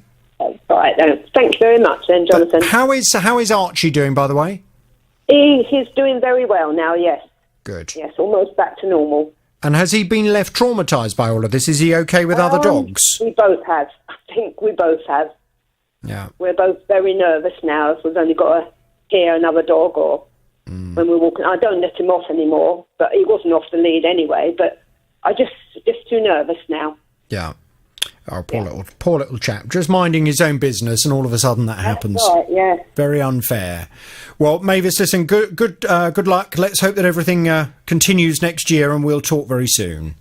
That's right. Have a lovely Christmas. And you too. All the best, Mavis. If you have a consumer problem, well, phone is a keen traveller.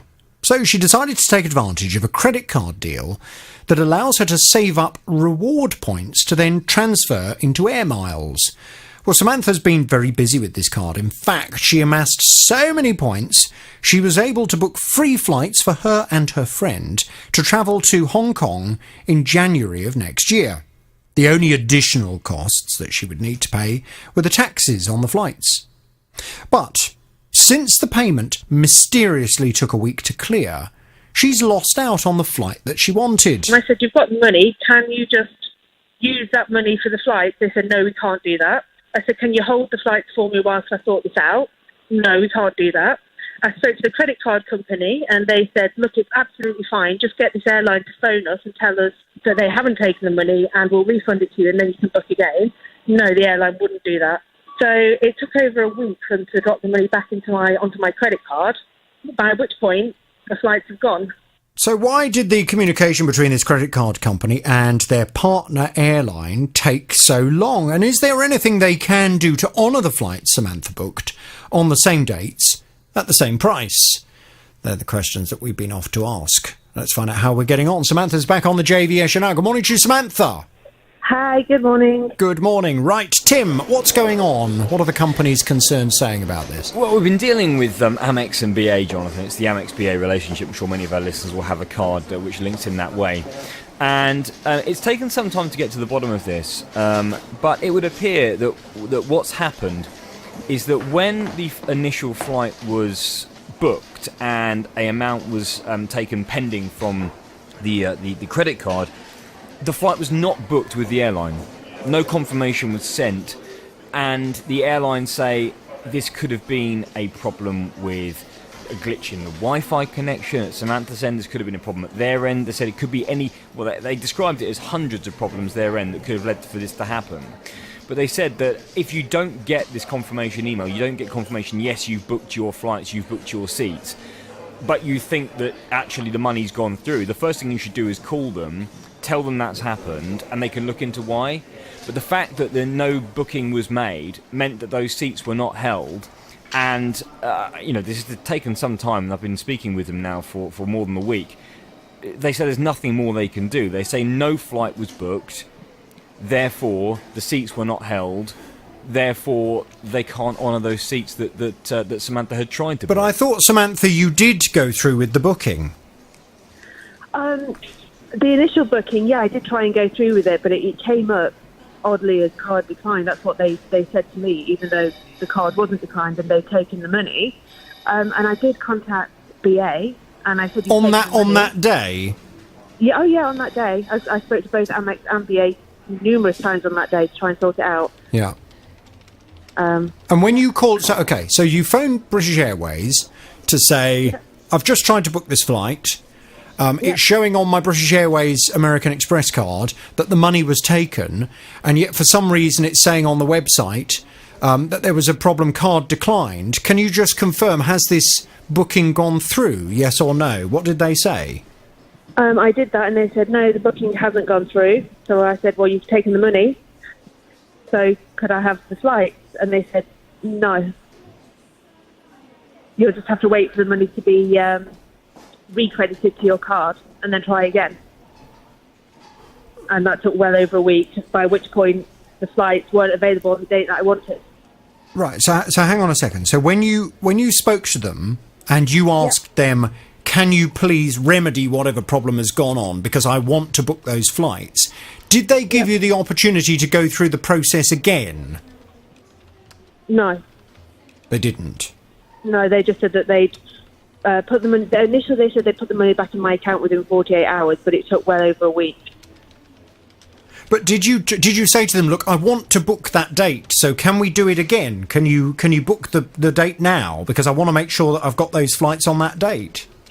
Yep, and they said no, they couldn't do that. Why couldn't they do that? I don't understand. Surely they can take a booking. Nope, they said that they couldn't do that. Was it because you were saying...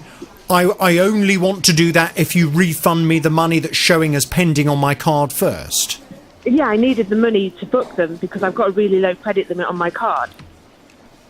So you didn't have sufficient funds on the card? I didn't have another £700 to pay for them available on my card, so I keep my credit limit quite low. I see. I pay it off as I use it, you see. I see. Yes, because, I mean, I have one of these cards as well, and sometimes you will things will come up as pending amounts, but then they clear down. They never actually go through to being a formal payment. Yeah. So it sounds as if for some reason, whatever glitch had occurred, British Airways is saying it might have been their end, it might have been on your home Wi-Fi, for example, when you booked it, but something glitched in the booking process. So the money on your Amex was showing that the payment had been called for, but British Airways say they hadn't ever called for it and they weren't taking that money, yeah? Yeah, that's right. When I spoke to Amex, they just said, look, it's fine, we'll put it back onto your card. We just need BA to say that they're not going to take this money because it's been earmarked for them.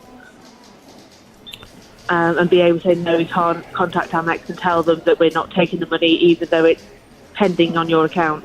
We can't do that. You'll just have to wait.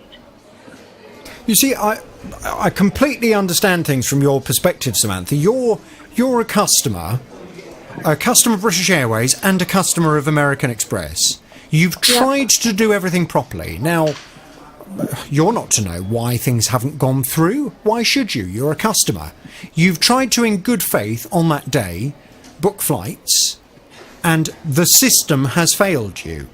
You've tried to call them up and explain what's gone on and ask for their help, and they've simply said, well, we can't do it. And now, as a result of all of this, you've now lost out on a day of the holiday because the flight you were able to book is not until the following day.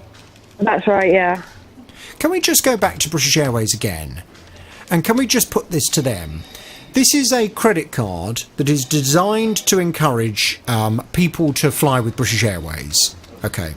So, therefore, they have a loyal customer here who wants to avail herself of the deal that she had on offer on that particular day. It's not her fault that this has all failed her. Do British Airways feel they have done as much as they possibly can to put her on the flight that she actually wanted to be on? Because you were telling me, Samantha, that there are seats showing on the flight that you want to be on the date that you want to fly. Yeah, there are seats, they're just not reward seats. So why can British Airways not amend things so that Samantha has one of those seats, even though they're not showing up as reward seats? I will go and ask them. It's a complicated one, Samantha. It is. But I completely understand from your perspective. You're the innocent party in all of this, and all you wanted was to avail yourself of that deal on the day, and it's very unfair that you haven't been allowed to. Okay, let's go back and have another word with them. Leave it with us. We'll talk to you very soon, but I think there's further conversations to be had on this. Okay, no problem. Thank you. Thank you very much indeed. It's the JVS show. Hi, JVS. Good morning. I gather you have a consumer problem. Tell me all about it without naming any company names, please. Okay, so I've got it might be one of your favourites. I've got a bus stop outside my property. Oh, yeah. And it's basically on quite a busy road, and it stops over my drop curb. So it's quite a busy bus route. Usually a bus comes every 5 to 10 minutes. Mm. And what was there first, your house or the bus stop?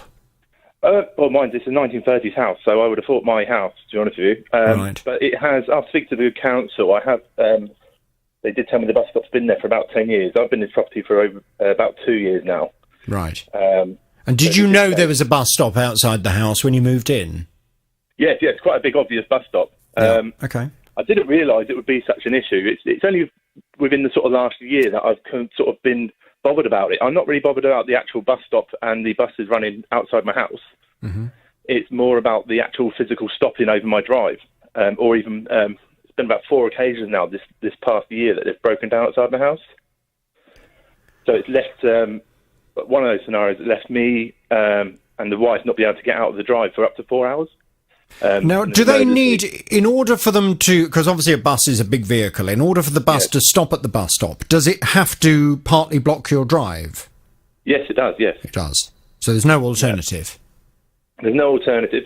It's just where the bus stop's situated. I know that, obviously, I don't want it to be passed on to someone else as another issue.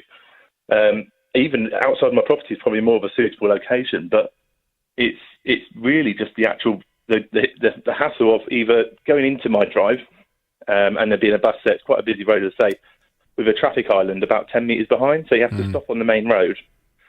Cars bibbing at you, and no one's really driving the speed limit, it seems like, so it's quite dangerous sometimes. So what do you want, Anthony? Because I mean, to be honest with you, if the bus stop was there, if the bus stop was there 2 years ago when you came to look at the house, I mean, surely that was the point to think, oh, I'm not sure I want to move into a house with a bus stop outside it. Yeah, I haven't got a problem with a bus stop being in front of my house. It's more the actual buses stopping. I did a bit of not digging, but just checking up on the highways code and things, and there seems to be a law or rule, it's 243 from memory, where it's actually an offence to park outside someone's drop curb. you're allowed to stop if there's traffic, but not necessarily stop to unload or load, other than it being an emergency vehicle. So I did pose that to the council, which they did say was exempt. But then when I took it across to the Ministry of Transport, they did say it was still an offence and that the buses aren't exempt. So what are you looking for? I mean, what in an ideal world, what do you think needs to be done? To get just for the bus stop to be moved either 6 foot to the left or 6 foot to the right, so I can actually get on my drive, or in case of emergency. The thing that's brought it up is basically it was broken down outside my house, and it was a medical emergency. We had to call our parents out to actually come pick us up because the bus had broken down in front of our house. Right. And well, I can understand that's very frustrating. There's a big difference between a bus stopping, for 30 seconds or so to pick people up, and a bus breaking down and then being unmovable for a period of time. I absolutely recognise that's frustrating. Now, if the bus stop were to be moved 6 feet either way, would that then impact on somebody else? No, so it could be moved if it's moved across 6 foot to obviously the left, I'd say, or even just where they have to unload the bus. It would unblock my drive. Obviously, my neighbour's drive is still blocked, but I don't know if they've got an issue with that. I haven't really spoken to them about it, but it wouldn't impede anything because the curb's a solid curb. Then it's not a dropped curb.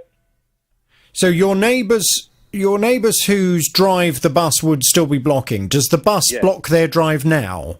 Yes, it does. Yes, yeah. But I haven't really spoken to them about it, if that makes sense. So it's really just me. Right. And when you've approached the council to ask them if they would be prepared to facilitate moving that bus stop, what is their response? It's been there 10 years. You've only been there 2. Deal with it. And they're quite dismissive of it. So I've gone through the highway code with them, and they're saying, well, no, we're exempt, sending me a legislation, but then not actually backing up any of the information with actual facts. So I keep asking them for any part of that to say, where does it say buses are exempt? But they just keep sending me the same act, which doesn't actually represent anything. And have you tried getting your local MP involved in this? No, I haven't. I've contacted, so I've been going around in circles. So I've contacted the council. They dismissed me. So I thought I'll go to the Ministry of Transport. They said it was a police matter. So I contacted the police, which was a bit silly, I think, because I don't think that's anything to do with the police. And then went back to the council, which then just said, no, we're not going to do anything for you. It's not just that. It's the position of it is opposite a T-junction. You have to pull out in the road. It's a strange place for it to be. I think it's the only place that they thought that it could go because they've built around it now. But there is areas on the road which is a longer stretch of curb which they can put it down. But I think it's because it's there and it's been there for so long that they're kind of reluctant to do anything about it. Yes, but if you're and obviously it's difficult for me to be able to make a comment when I haven't been able to, I'm not looking at the bus stop now, so I'm not able to see exactly how it looks. Yes. But if what you're telling me is that they could just move it 6 feet one way, and that would make a massive difference in terms of it would only block one drive, it wouldn't block 2 drives. And it wouldn't have any further issues, then I'm surprised that the council won't even respond to you in terms of justifying why they're not prepared to do that. I mean, it's no good just turning around and saying, well, that bus stop's been there for 10 years. If actually the bus stop is causing a problem, surely regardless of how long the bus stop has been there, they are still open to a dialogue in terms of a more appropriate place for it to be moved to. I've just looked at watching a bus coming past now, actually. There is markings on the road, but it's enough length for probably 2 buses to go down, and the buses seem to park further to the back, which then obviously blocks my drive. If they actually were to park in the lines at the front, they would actually fit without blocking any drives. Okay. Anthony, I mean, just to kind of manage your expectations, I'm not sure what we can do, if anything, to help you. Yes. I would certainly recommend speaking to your MP about this. This is the kind of issue that MPs can often be helpful with. But what we can do is certainly to get a call into the council and to ask them why they're so dismissive of the suggestion of moving it slightly. We're not talking about getting rid of it, it's just moving it slightly to one side. I've already said that to the council. I have no problem with it literally being moved. I don't want the buses to turn out my house. Anthony, leave it with us. I'm going to pass you back to Tim. We'll get some detail. We'll go and have a word. Okay. Stay there, please. Fighting for your rights. The JVS Show. BBC Three Counties Radio. Now, Adrian and Martin both moved into brand new properties on the same housing estate. And it appears there's a bit of a problem with the roofs on some of the buildings. Well, both men were very unhappy that the company that had built these properties in the first place was taking so long to get the problems with the roofs sorted out, and particularly considering the scaffolding that has been up on the properties has been there for a long time, and bits and pieces have been falling off into neighbours' gardens. So they wanted me to go and have a word with this builder and ask them what on earth was going on, how much longer it was going to take, and could they please make sure that any bits would stop falling off the scaffolding into people's property. Well, Adrian is on this line. Good morning to you, Adrian. Good morning, Jonathan. And Martin is on this line. Good morning to you, Martin. Good morning, Jonathan. Right, so Martin, let's start with you. Your roof is one of those roofs that, your roof was okay, but it was your neighbour, was it not, that had a problem with the roof, and the scaffolding was in your garden? Yeah, that's correct. The scaffolding originally got erected on September the 10th, and today, believe it or not, is the 100th day that it's been up. So it's been up for a quarter of a year now. So it's still there now? It's still there now. They started to take the scaffolding down on, I believe it was Adrian's property and another property last week. They started on the house opposite yesterday, but they've not been back today. Right. I have been on to the company, and they're not sure why they're not there today. They have to have it down by Thursday, apparently, because they break up for Christmas. Right, OK. So, as far as Martin is concerned, the scaffolding is still in his property. Have bits stopped falling into your property? They have fallen into my property. However, the scaffolders had put netting up, so it's quite safe. Right. So that is. I did have a big blow up with them though. Oh. About 4 weeks ago, because the builder decided to tidy up and wash down my next door neighbour's property. And when I went out and asked him what he was doing with mine, he said nothing. I asked him what his name was. He refused to give it. So I rang up Langham Homes. I was pretty fuming. My house was a mess. My windows was a mess. The outside of the path was a mess. I left a pretty nasty message for him. I went out the front. I would never recommend leaving nasty messages. I know, but to be honest, it was my property, and I was livid. The fact that he wouldn't tidy up after the mess that he created. So I went out there myself with a power washer. They obviously got the message, and they sent the builder back. And he said, "Oh, do you want me to do it?" And quite frankly, I told him where to go. I done it myself. Okay, okay. So it sounds then, as in terms of Martin's situation, things are still not resolved, and I still need to go and find out why the scaffolding's still in his garden. I gather, Adrian, for you, things have been much more positive. What's happened outside your house? Well, the scaffolding came down last week, so I have no longer any scaffolding. So that's good. I did speak with their customer care manager, who said they haven't completed everything yet, but what they can do is finish off the works on a scissor lift, which won't take place till after Christmas and the New Year. So from that point of view, having the scaffolding down is good. I think the other thing to mention is that they have did some extra cuts in the render, and they've now decided that they're going to repaint the whole of the houses as well. So that was something that we said that would be nice for them to do. Great. Now, I'm not a builder, and we still want the NHBC to come and give their final approval and sign off. So that's still yet to be done.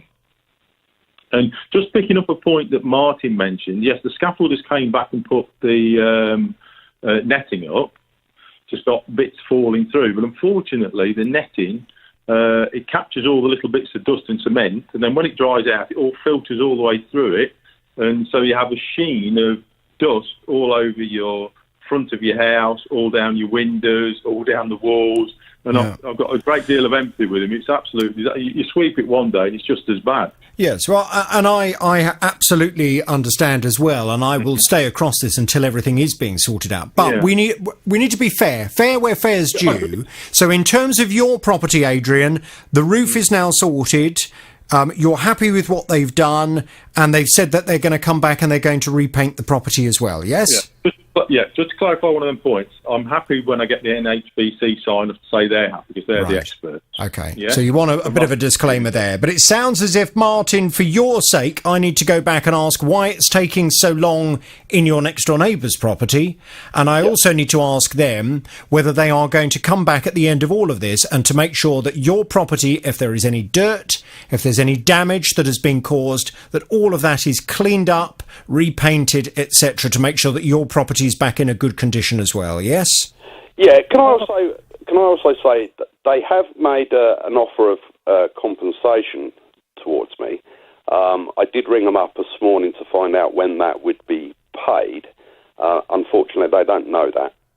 In terms of compensation, that's not something that I would get involved in. That's Okay, something you that wouldn't you be will able have to to deal find with yourself. What I want to do is make sure that your properties are repaired, that the scaffolding that's been causing so much difficulty for you, Martin, in your back garden is removed as soon as it possibly can. Just looking at the statement that we received from Lagan Homes, this was back at the beginning of November, so this is still, even since we got involved, it's still dragging on. They said, we are currently carrying out the works on the roofs of a number of homes in the Wixhams in Bedfordshire, and we thank the residents for their patience.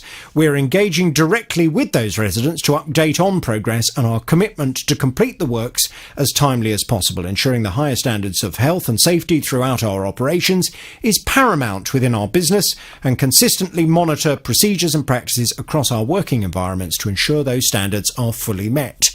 Chaps, can you leave it with me? It sounds as if things are happening, it sounds as if progress is being made, but it's still a little frustratingly slow. Let me go and put a rocket up the proverbial and let's see what we can do. I'll speak to you very soon. If not before Christmas, then just after. Back in November of 2016, Stuart and his wife purchased an American-style fridge freezer. And since they were midway through some building work, they didn't actually start using it for at least a year. He's come to me for help as the ice and water dispenser have stopped working properly, and the retailer doesn't seem very interested in his consumer rights. I said to her, hold on a minute, I think under our consumer rights, 2015, we don't have to pay anything. And so I phoned them up on the same day, and at first they couldn't remember the consumer law. And then he went away and spoke to his manager and then come back to me. He remembered the law, but he was still adamant that I had to buy this repairment plan before they would come out. Well, if that's what he was saying, then he didn't remember the law, because the law dictates, and this is the Consumer Rights Act of 2015. Before that, the previous legislation was known as the Sale of Goods Act. The legislation gives you this entitlement, that any product you purchase is A, fit for purpose, B, of reasonable quality, and C, lasts for a reasonable amount of time. Now, if the product that you've purchased falls short on any of those three things, you have the legal right to go back to the retailer you purchased it from and ask them to address the problem under that legislation. There is no need for you as a customer to start paying for extended warranties before they do so. Stuart's back on the JVS show. Good morning to you, Stuart. Good morning, Jonathan. Good morning. So I went and explained that to the company concerned. They should know this already. They're Curry's PC World, a big firm. They came back with a response. Now, I'm going to read their response again, although I do have a bit of an issue with it. They say, following the customer getting in touch about the fault with the fridge freezer, which occurred outside its warranty, we advise the customer to book in a fixed price repair with an engineer to resolve the issue. As the fault occurred just outside of the product's warranty, we have offered to cover the cost of the engineer's repair as a gesture of goodwill, which has been accepted. Well, I mean, obviously I'm delighted that they have said they're not going to charge anything for getting this sorted, but it's not a gesture of goodwill. The legislation requires that if this product has developed a manufacturing fault in an unreasonably short amount of time, they have a legal responsibility to get it sorted out. So really all they're doing is what they are obliged to do under the law. Anyway, we won't argue too much over it, because the important thing is they said they'd get it sorted out. The question is, have they? What's happened since we last spoke, Stuart? Okay, last time we spoke was Thursday, and the engineer was due to come out Friday morning. And sure enough, at 9:15, the engineer was there. Mm-hmm. Very polite gentleman. He actually had the part to repair the fridge, and it took about 20 minutes to do the repair, and the fridge is working fine. It's actually a common fault, he was telling me, with the fridge that had failed. Really? Well, there we go. So it was all fixed in 20 minutes and no charge to yourself? No charge whatsoever. Okay, great. Are you happy?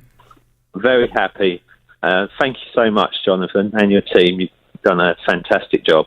It's a pleasure, an absolute pleasure. Well, listen, I will thank Curry's PC World very much for getting it sorted out at no cost to you. As I say, just to reiterate, the law does provide you with that level of support as a customer with a product that develops a manufacturing fault. The fact that the engineer said it's a common fault obviously shows that this you're not alone in experiencing this problem. Anyway, I'm pleased they've got it sorted out, and I will give them my horn. Stuart, if you have any other problems, you know where we are. Thank you so much. Have a happy Christmas. Oh, good morning, Jonathan. How are you? Morning, Joanne. Yes, I'm good, thank you. I gather you have a consumer problem. Tell me all about it without naming any company names, please. No problem. So, in October last year, I decided to rebrand my company, going from sole trader to a limited company. So therefore, I needed a new logo, website, and stationery, and all the other gumps that comes with it. What line of business are you in? I've got a housekeeping business. Oh. Luxury housekeeping. Basically, yes. Not myself, obviously, my clients. But what is the difference between a housekeeper and a cleaner? Well, we do both, actually, and we do commercial cleaning as well, but we do housekeeping, which involves a little bit more personal stuff. Like washing people's clothes and organising cupboards and things like that. All right, okay, lovely. Does your cleaner not do that? My cleaner, well, to be honest, she would do anything that I asked her to do because I love her very much and I've known her for a very long time. She'd do anything that I want, but I don't ask her to do that. I just ask her to clean the house. That's enough. Yeah, that's enough. Yeah. Anyhow, so I sat down and had obviously a meeting with this company. I've known these people for a long time, 30 years. So it's not somebody I found off the internet. And they were happy to go ahead and rebrand for me, which was very kind. Sent me over a proposal, which was £1,600 50 plus VAT. Sorry, how much? 1,650 plus VAT. Yeah. Yeah. So we start rolling and everything seems to be going really well. What exactly was this company going to do for the 1,650 plus VAT? They were going to set up the website. They were going to give me a new logo and brand. So they were designing that, yeah? They were designing it. They were going to give me the new logo, the actual website design and the website development, which is on this proposal. And what is website development? Well, you tell me. I don't know. You tell me. You didn't ask? No, to be honest, at the time, with all due respect, I was going through a marriage breakdown at that point. I was really, really emotionally unavailable. Probably the wrong time to rebrand, but it just so happened it all forward at the same time. And they did know this. They did know I was going through a complete meltdown at the time. So I sort of left it into their hands as I had known the owner for 30 plus years. Oh, right. I was trusting. Yeah. We lived in, the same street. This is how, I've known them a long time. Oh, dear. Why do I sense this is not going to have a happy ending?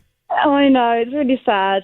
So after a while, obviously, I was getting further invoices, and because of the circumstances, I was just paying. I was getting, emails. Can you pay such and such amount? Can you pay this? And I was like, yeah. Just get it done. We want to launch it in January. So this was in October. So I paid all of the invoices, and little did I know that another one snuck in for another £1,500. Don't know what that's for. Hang on, Joanne. Sorry, I thought you said the cost of doing all of the work that they were doing was £1,650 plus VAT. That's what I was under the impression, and that's what I've got the brief in front of me, actually. Right. I printed it off so I wasn't going crazy. So hang on one second. When you say that you then started receiving the invoices which you paid, how much are those invoices for? We have, various invoices. I mean, invoices I completely agree with. So I asked for additional things. So one of my additional things was for workwear. I wanted that designed, the logo for the workwear. So, of course, I paid that. That's fine. £90, not a problem. I asked for an additional section for the website, which would be a frequently asked. I mean, this is usual standard stuff anyway, but I specifically asked for that. So I paid an additional £270 for that. And then part of these invoices, it specifically says in there on the invoice, websites, ID cards, stationery, and leaflet design, specifically on the invoice, as part of this invoice. Had you asked for that? Yes, this is all in the additional, the very first meeting that we had, it was, right, we're going to need to do marketing. Of course, this is a new company. It's a company I already had, but we're rebranding. We need to get the name out there. So that was all outlined in writing as part of the job that would cost £1,650 plus VAT. Well, he hasn't put it in writing, but he's written it on the invoice itself, which is fine. So it's there on the invoice.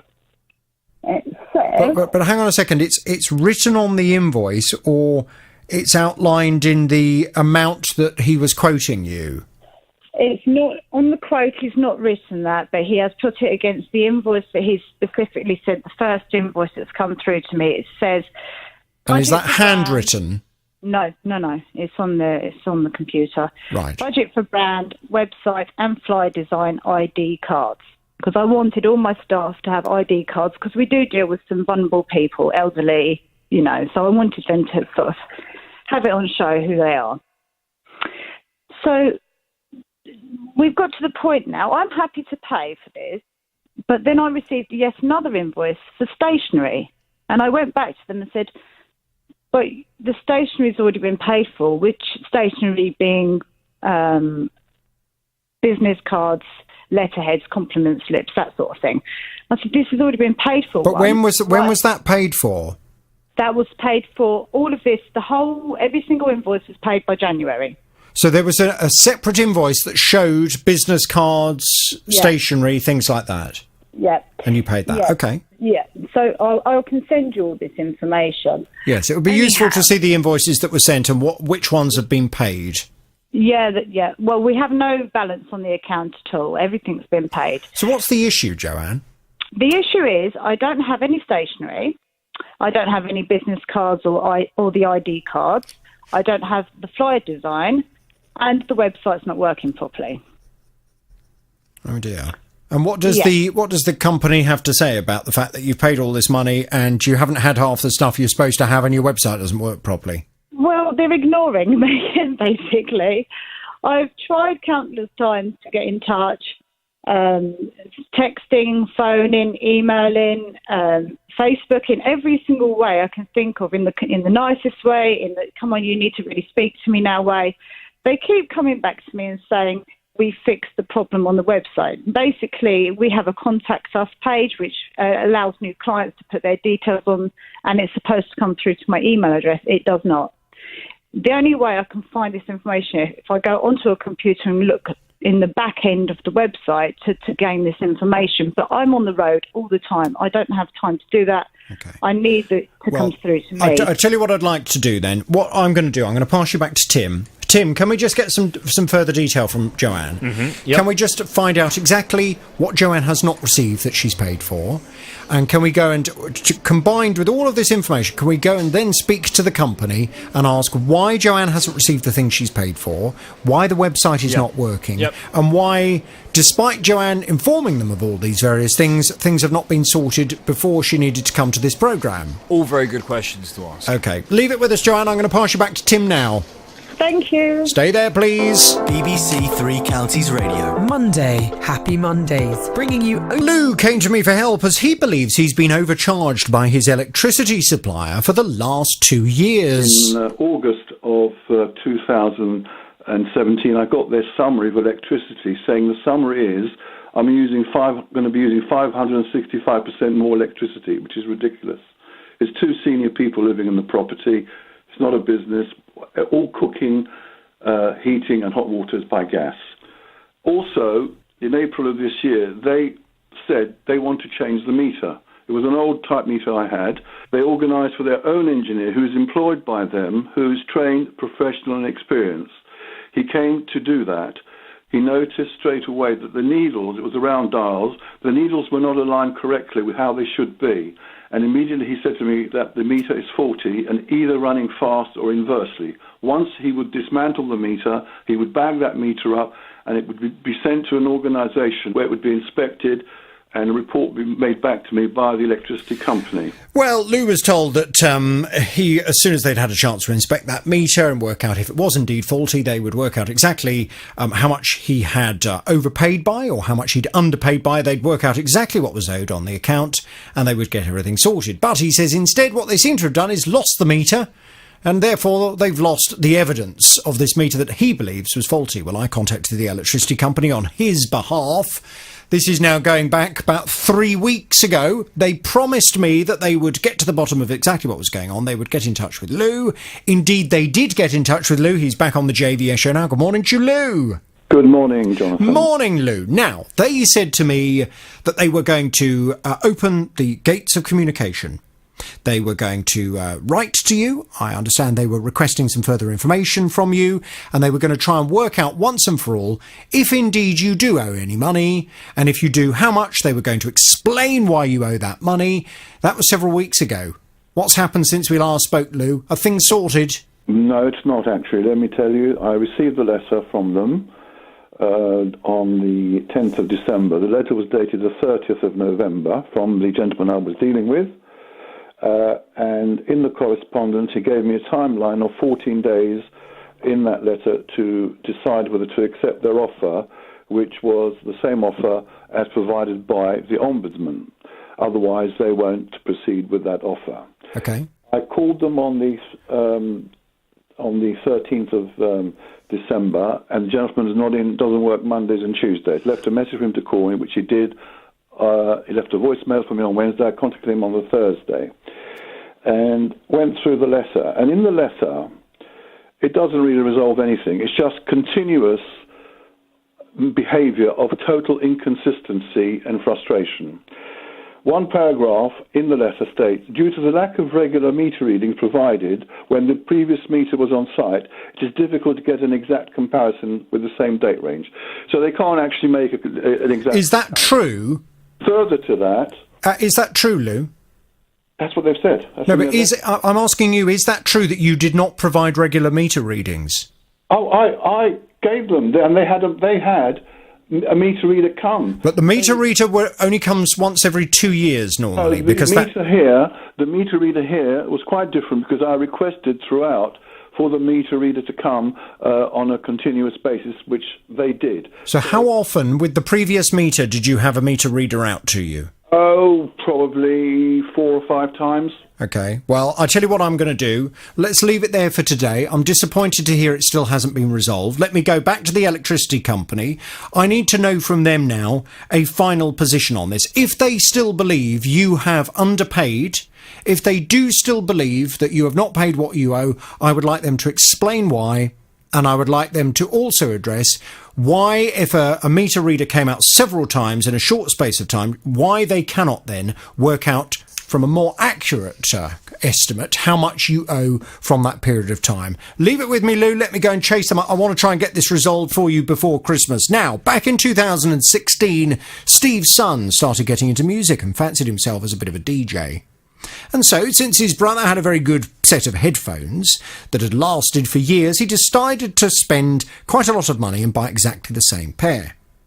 Well, 2 years have passed, and Steve's son has been very disappointed that whilst his brother's pair is still going strong, his have given up the ghost. When he's upstairs in his room doing his DJing, he can switch on the noise cancelling, and also when he's commuting to work on the train, he can use the noise cancelling there. But that doesn't seem to work anymore. Well, these headphones cost 250 quid. So obviously Steve's very unhappy on his son's behalf that they've only lasted 2 years before breaking, and I don't blame him. I'd be pretty annoyed as well. Steve's back on the JVS show now. Good morning to you, Steve. Good morning, JVS. Right, before we go for today, let me squeeze you in, because when I went to speak to the retailer, you will recall, came back and said, we're not dismissing the case, but we would like some kind of proof that the product has a manufacturing defect. Well, that is, they are entitled to ask for that, although I should point out that if you incur a cost in providing that evidence, of course it is perfectly reasonable for you to then pass that cost on to them. So last time we spoke, you were going off to have a word with some independent experts who might be able to have a look at these headphones to work out what the problem was. I gather you've done that, and there's been a surprising little twist. What's happened? Yeah, he spoke to one of the chaps, and basically he said, have you tried giving it a good old knock? You know, like you're giving it a good knock on the door. Give it a bang. Yeah, basically. So he done that a couple of times and switched it on and off, and the noise cancelling switched back on. So it could have knocked something back into place. So for the time being, he's a bit more happier. Right. But if it goes again, we'll pursue the. Wouldn't that suggest, though, if giving the headphones a bang has now made them work, doesn't that suggest that there's something a bit, disconnected inside, a loose connection? Yeah. I did mention it to my son. Do you want to, carry on and get hold of this independent report, so that we can then pass it on to the retailer? Yeah. He said, we'll leave it for the time being, see how long this lasts. Okay. Well, I mean, I guess the slight problem is if there's a loose connection, how do we prove that that's a manufacturing defect and that your son hasn't dropped the headphones at some point in the last 2 years and that's knocked something slightly out? So, I mean, that's always going to be the slight issue in terms of taking it up with that retailer. The good news is they're working. Yeah. So hopefully, touch wood, they'll carry on working for a bit longer. Great. And, so had the independent guy, the engineer that you've been speaking to, had he encountered this problem with this particular set of headphones before then?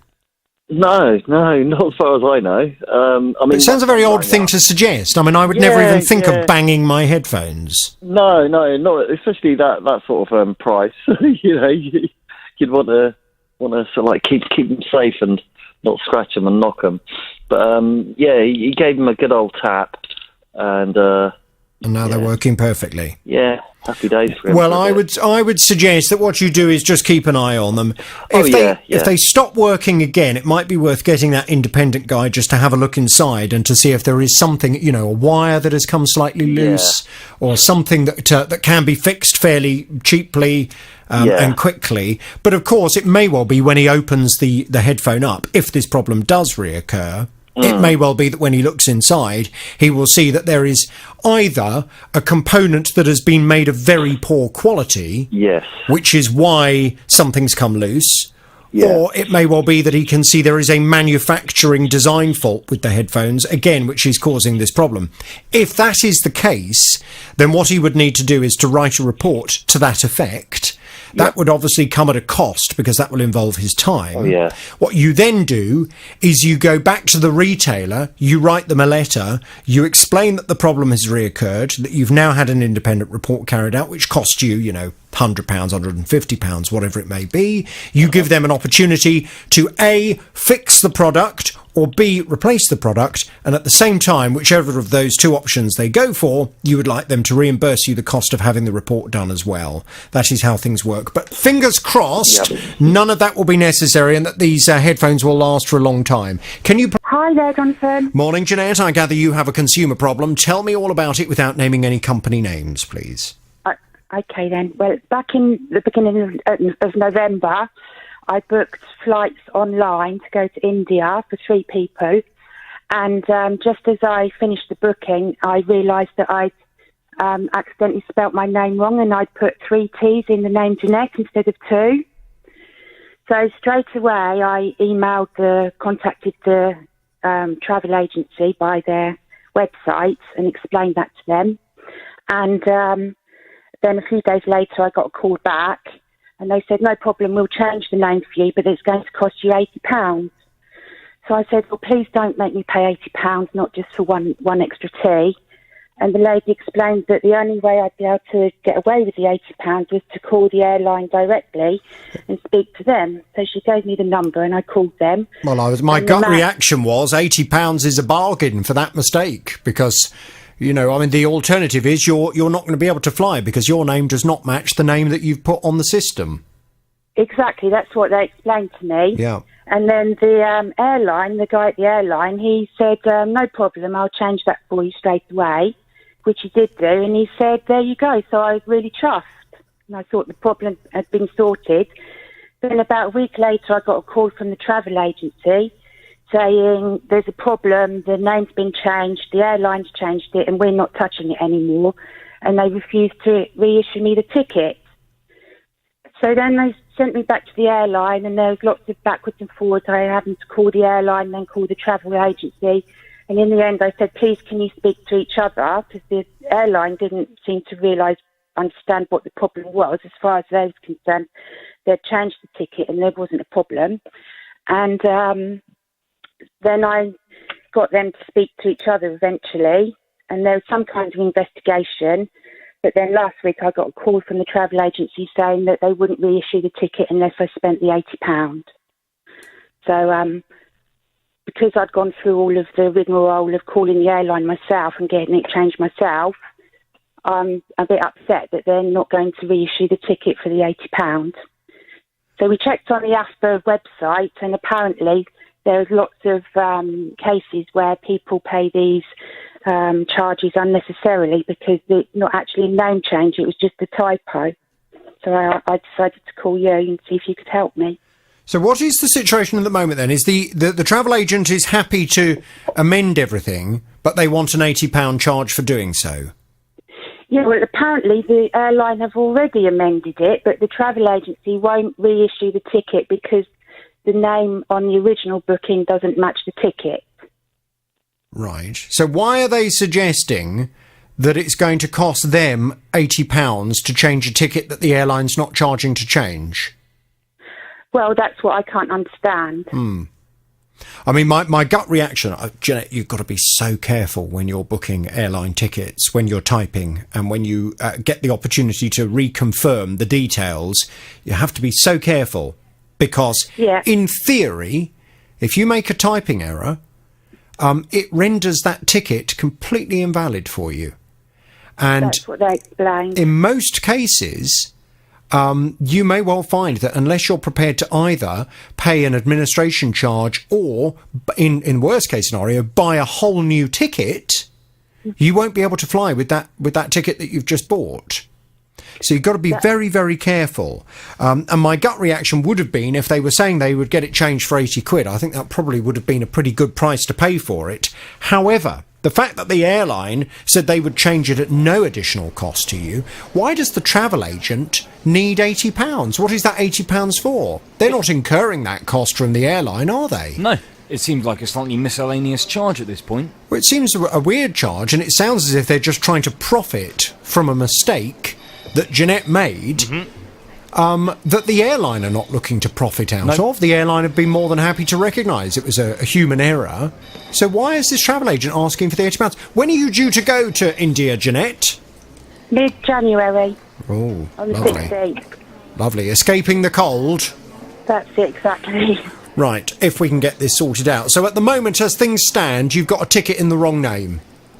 That's it, yeah, just with 3 Ts in. Well, in fact, I haven't got a ticket at all at the moment because the original ticket had 3 people on it, and then when the airline changed my name, they took me off of the original ticket and then reissued another one.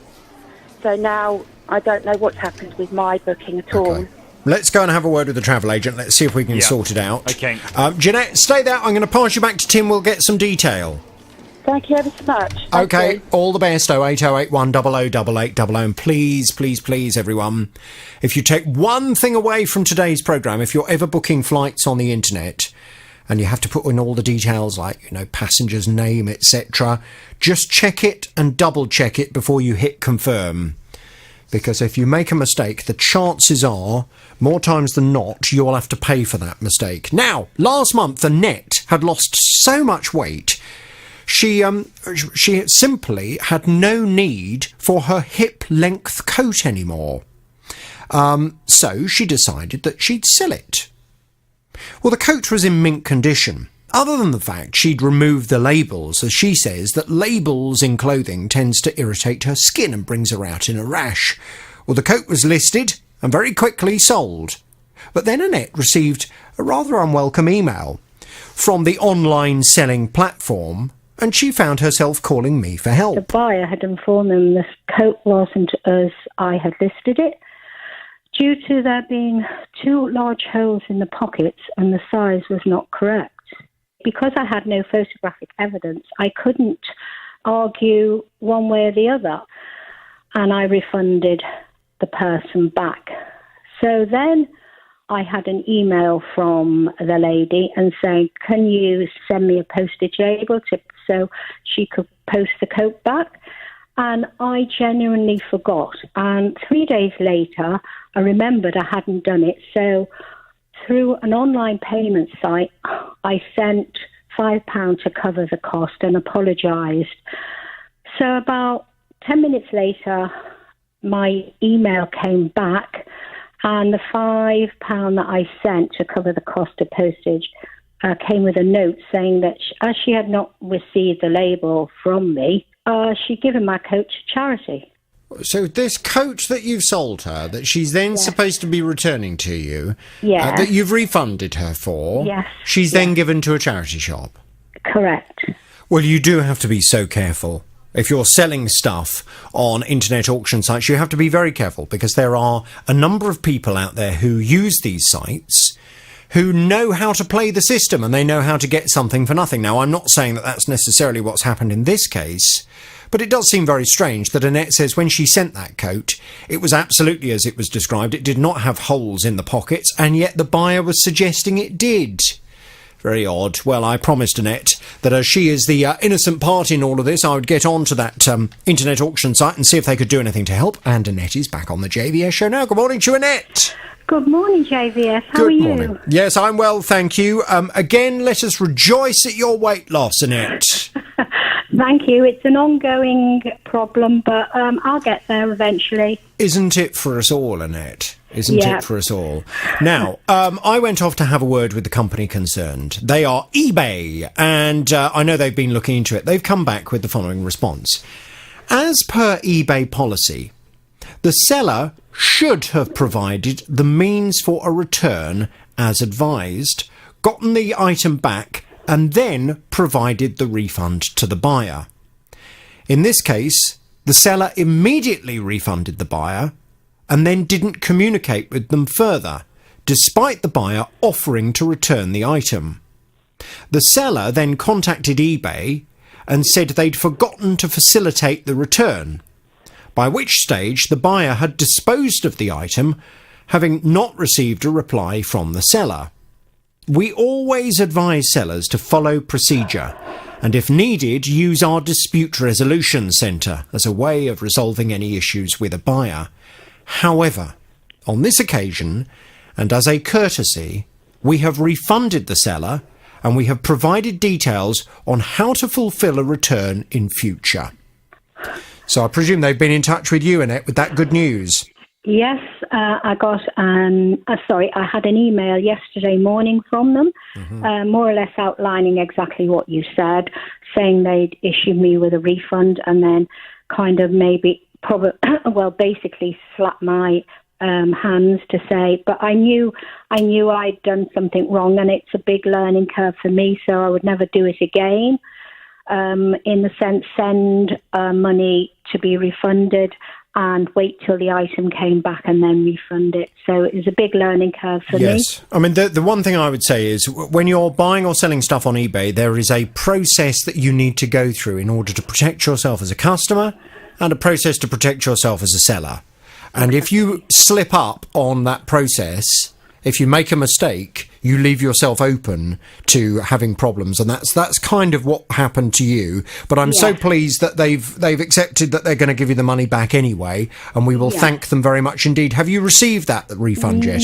No. Just before you came on, I just checked with the the online payment company. Yeah, payment company, and but there's nothing there yet. So fair enough. I mean, I'll give it 48 hours or so. I was going to say, I'll tell you what, we'll be looking after this programme for a few weeks as I enjoy my Christmas with family and friends. Laurie's on the line. Good morning to you, Laurie. Hello, hi, David. Good morning. I gather you have a consumer problem. Tell me all about it without naming any company names, please. I do, yes. So I've got a van, which I've converted to a camper van, like a motorhome. Oh, good for you. And to get away from making this van look so much like a delivery van, I've obviously fitted nice parts to it. I bought alloy wheels for it, basically, to change it, make it look completely different. And I've got a problem with the finish on the wheels. Oh, what's the problem with the finish on the wheels? Well, I bought them so they're quite large, 20-inch alloy wheels. So this is a boy racer motorhome. Come on. Well, yeah, it's sort of. But I bought them in a gloss black to avoid having a problem with paint finish, because you can buy them in a polished and a black, or just a polished. And I've got problems with the lacquer, so there's little round clear patches on the wheels already. Mm. So the original, the people I purchased them from say they're out of the year's warranty, so they're not willing to do anything about it. Okay, right. Well, let's just... I need a further bit of information just so I can work out whether you have rights in this case. So you purchased these wheels brand new, did you? Brand new, yeah. Okay. And when did you buy them? I bought them on the 3rd of August 2017. 2017. How much were they? £798 without tyres. Right. Plus the tyres. Okay. And at what point did you notice that the lacquer on the alloy wheels was starting to come off? About 2 months ago. It hasn't actually come off yet. You can just see little ghosted patches where it's clearly lifting. Okay. Now, the only slight issue I have, and I'm just kind of, what we need to make sure is that you've got a solid case before we start banging on their door too hard. Is there anything that could have been done in terms of the washing or cleaning of these alloy wheels over the last year or so that may have damaged the lacquer? Definitely not on my part. The van has done less than 1,000 miles. It's covered by a huge cover, so it's not even in the sun. I mean, that's my main problem. I've given them a really easy life. They've not been scratched, scuffed, anything. Right. Okay. Because the only thing you see. The state of play at the moment, because of the time, is that if the company want to, they can put the ball into your court and say that you have to prove that the alloy wheels have some problem with the lacquer, which is causing this lacquer to start going a bit peculiar. Right. Now, that may well come at a cost. If you have that report carried out and the report finds in your favour, you've got nothing to worry about, because the law dictates that the company has to pay for the cost of that report as well. What I want to make sure we don't do is start going down that line and you have somebody look at the alloy wheels and they say, well, the problem is you've used a kind of an alloy wheel cleaner that is quite damaging to the lacquer, and that's what's taken the lacquer off. So we just need to make absolutely sure there's no way that could happen. You can clearly see it's under the finish. So the finish is still glossy on top, and you can see it's underneath. So it's nothing to do with anything that's on the outside. Okay. Just to add further to that, after finding that I had a problem, I actually checked the main manufacturer of these wheels, and on their site it says if you buy them in a solid colour, which is what I did to avoid these issues, they offer a 5-year warranty, but only if you register the wheels. But I wasn't aware of that at the time. Well, I think what we need to do then is we need to go and have a word with the company that you've purchased the wheels from. They're just wrong when they say because it's out of warranty, there's nothing they're prepared to do. I mean, whether the warranty is 5 years or 1 year, it really doesn't come into your statutory rights. Your statutory rights are in addition to any warranty that is there. And your statutory rights dictate that those alloy wheels need to be fit for purpose. need to be of reasonable quality, and this is the third thing that is most important in this case, they need to last for a reasonable amount of time. Yeah. Now, they haven't lasted for a reasonable amount of time before the finish on them has started to go a bit peculiar. So therefore, under your statutory rights, you have a case against the retailer. So can we go and put that case to them, Tim? Absolutely, Jonathan. We'll do this afternoon. Fine. Yeah. Laurie, just before I let you go, apart from the alloy wheels, what else have you done to, make this into a bit of a bachelor pad motorhome? It's got lots of nice things, nice lights on the front. So I put a raising bed in the back, so you've got a garage underneath, and the bed goes down to make a larger bedroom. It's got lots of nice bits and pieces. Get you. Man about town, naming any company names, please. Okay then. In August of 2016, I purchased a cross trainer. Unfortunately, it was delivered faulty, which they did repair within the first month, which was fine until July of this year, coming with a 2-year warranty, where the resistance, the knob on it, wouldn't work. So reported that. Took them about a month to get an engineer out. Was that the same problem you'd had with it initially? No, it wasn't. The initial problem was on the flywheel on the rear of the cross trainer. Mm-hmm. There was something loose. So when you actually stood on the thing, you can actually feel an extra movement. Yeah, that's fine. Anyway. No, it just would have been interesting if it was the same recurring problem, but it's a different problem that it's now developed. Yeah, well, that's it. They came out and repaired that problem, and then unfortunately I wasn't there when the engineer came out. My son was. I came home that evening, went to go on the machine, and I found that they'd left me with the original problem, which was the loose connection or whatever on the flywheel. So I then phoned them up, and they sent out another engineer towards the end of September. He repaired it, and unfortunately that repair only lasted about 5 weeks. Because it came back again, I then contacted them. So hang on 1 second, Peter. So you're saying that when the engineer came out to repair it, he repaired that problem, but in the process of repairing that problem, gave you the original problem you'd had when you first purchased it in 2016? That's correct, yes. Oh dear. Yeah, that's what I thought. So, of course, I reported it, but because it's out of the 2-year warranty period, you get the usual, it's out of warranty now, we can't do anything for you. So I did quote my consumer rights and saying that it should last the 2 years. It should last a lot longer than 2 years. That's the point. Yeah, it cost £374.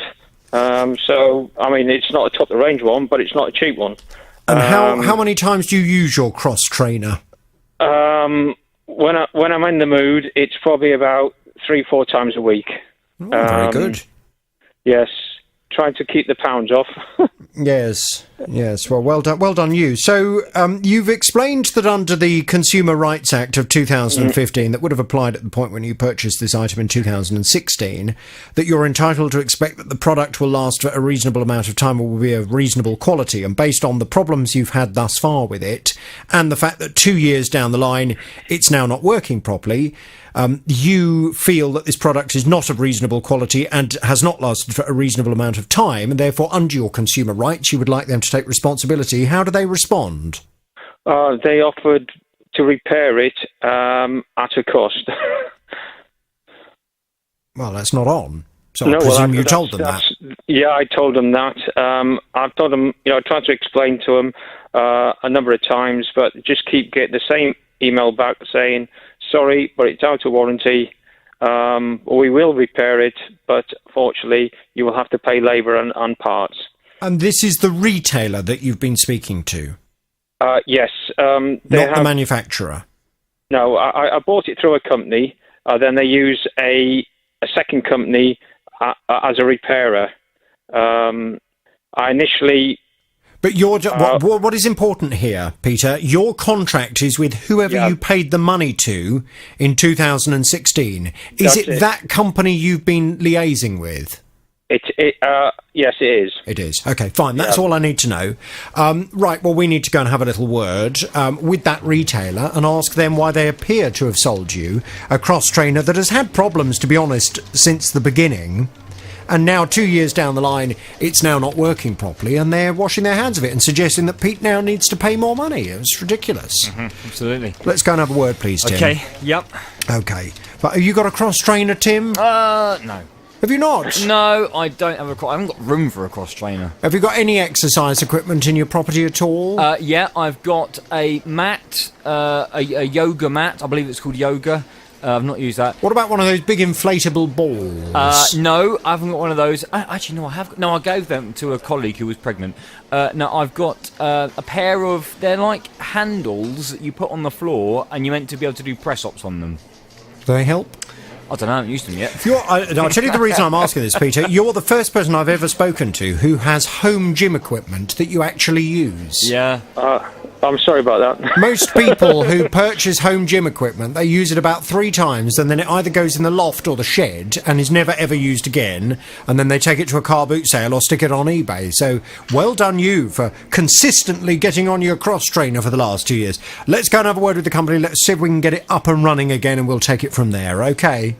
Thank you. Of which, now, Caroline sadly seems to have made the mistake of contracting a builder who came with no personal recommendation to do a £90,000 loft conversion in her property. Earlier in the year, we got permission to build a loft extension on our property. We employed the services of a builder. He started the work in August. He's completely stripped the whole of our roof and all of our ceilings, which means our house is not livable in. And then he's just gone AWOL. He won't answer any emails, any phone calls, or any communication at all. Uh-oh. Well, it would appear this builder has taken £19,000, but Caroline does not believe he's done £19,000 worth of work. And she wants the money back for the work that he has not carried out. Well, we've been trying to track him down. Caroline's back on the JVS show now. Good morning to you, Caroline.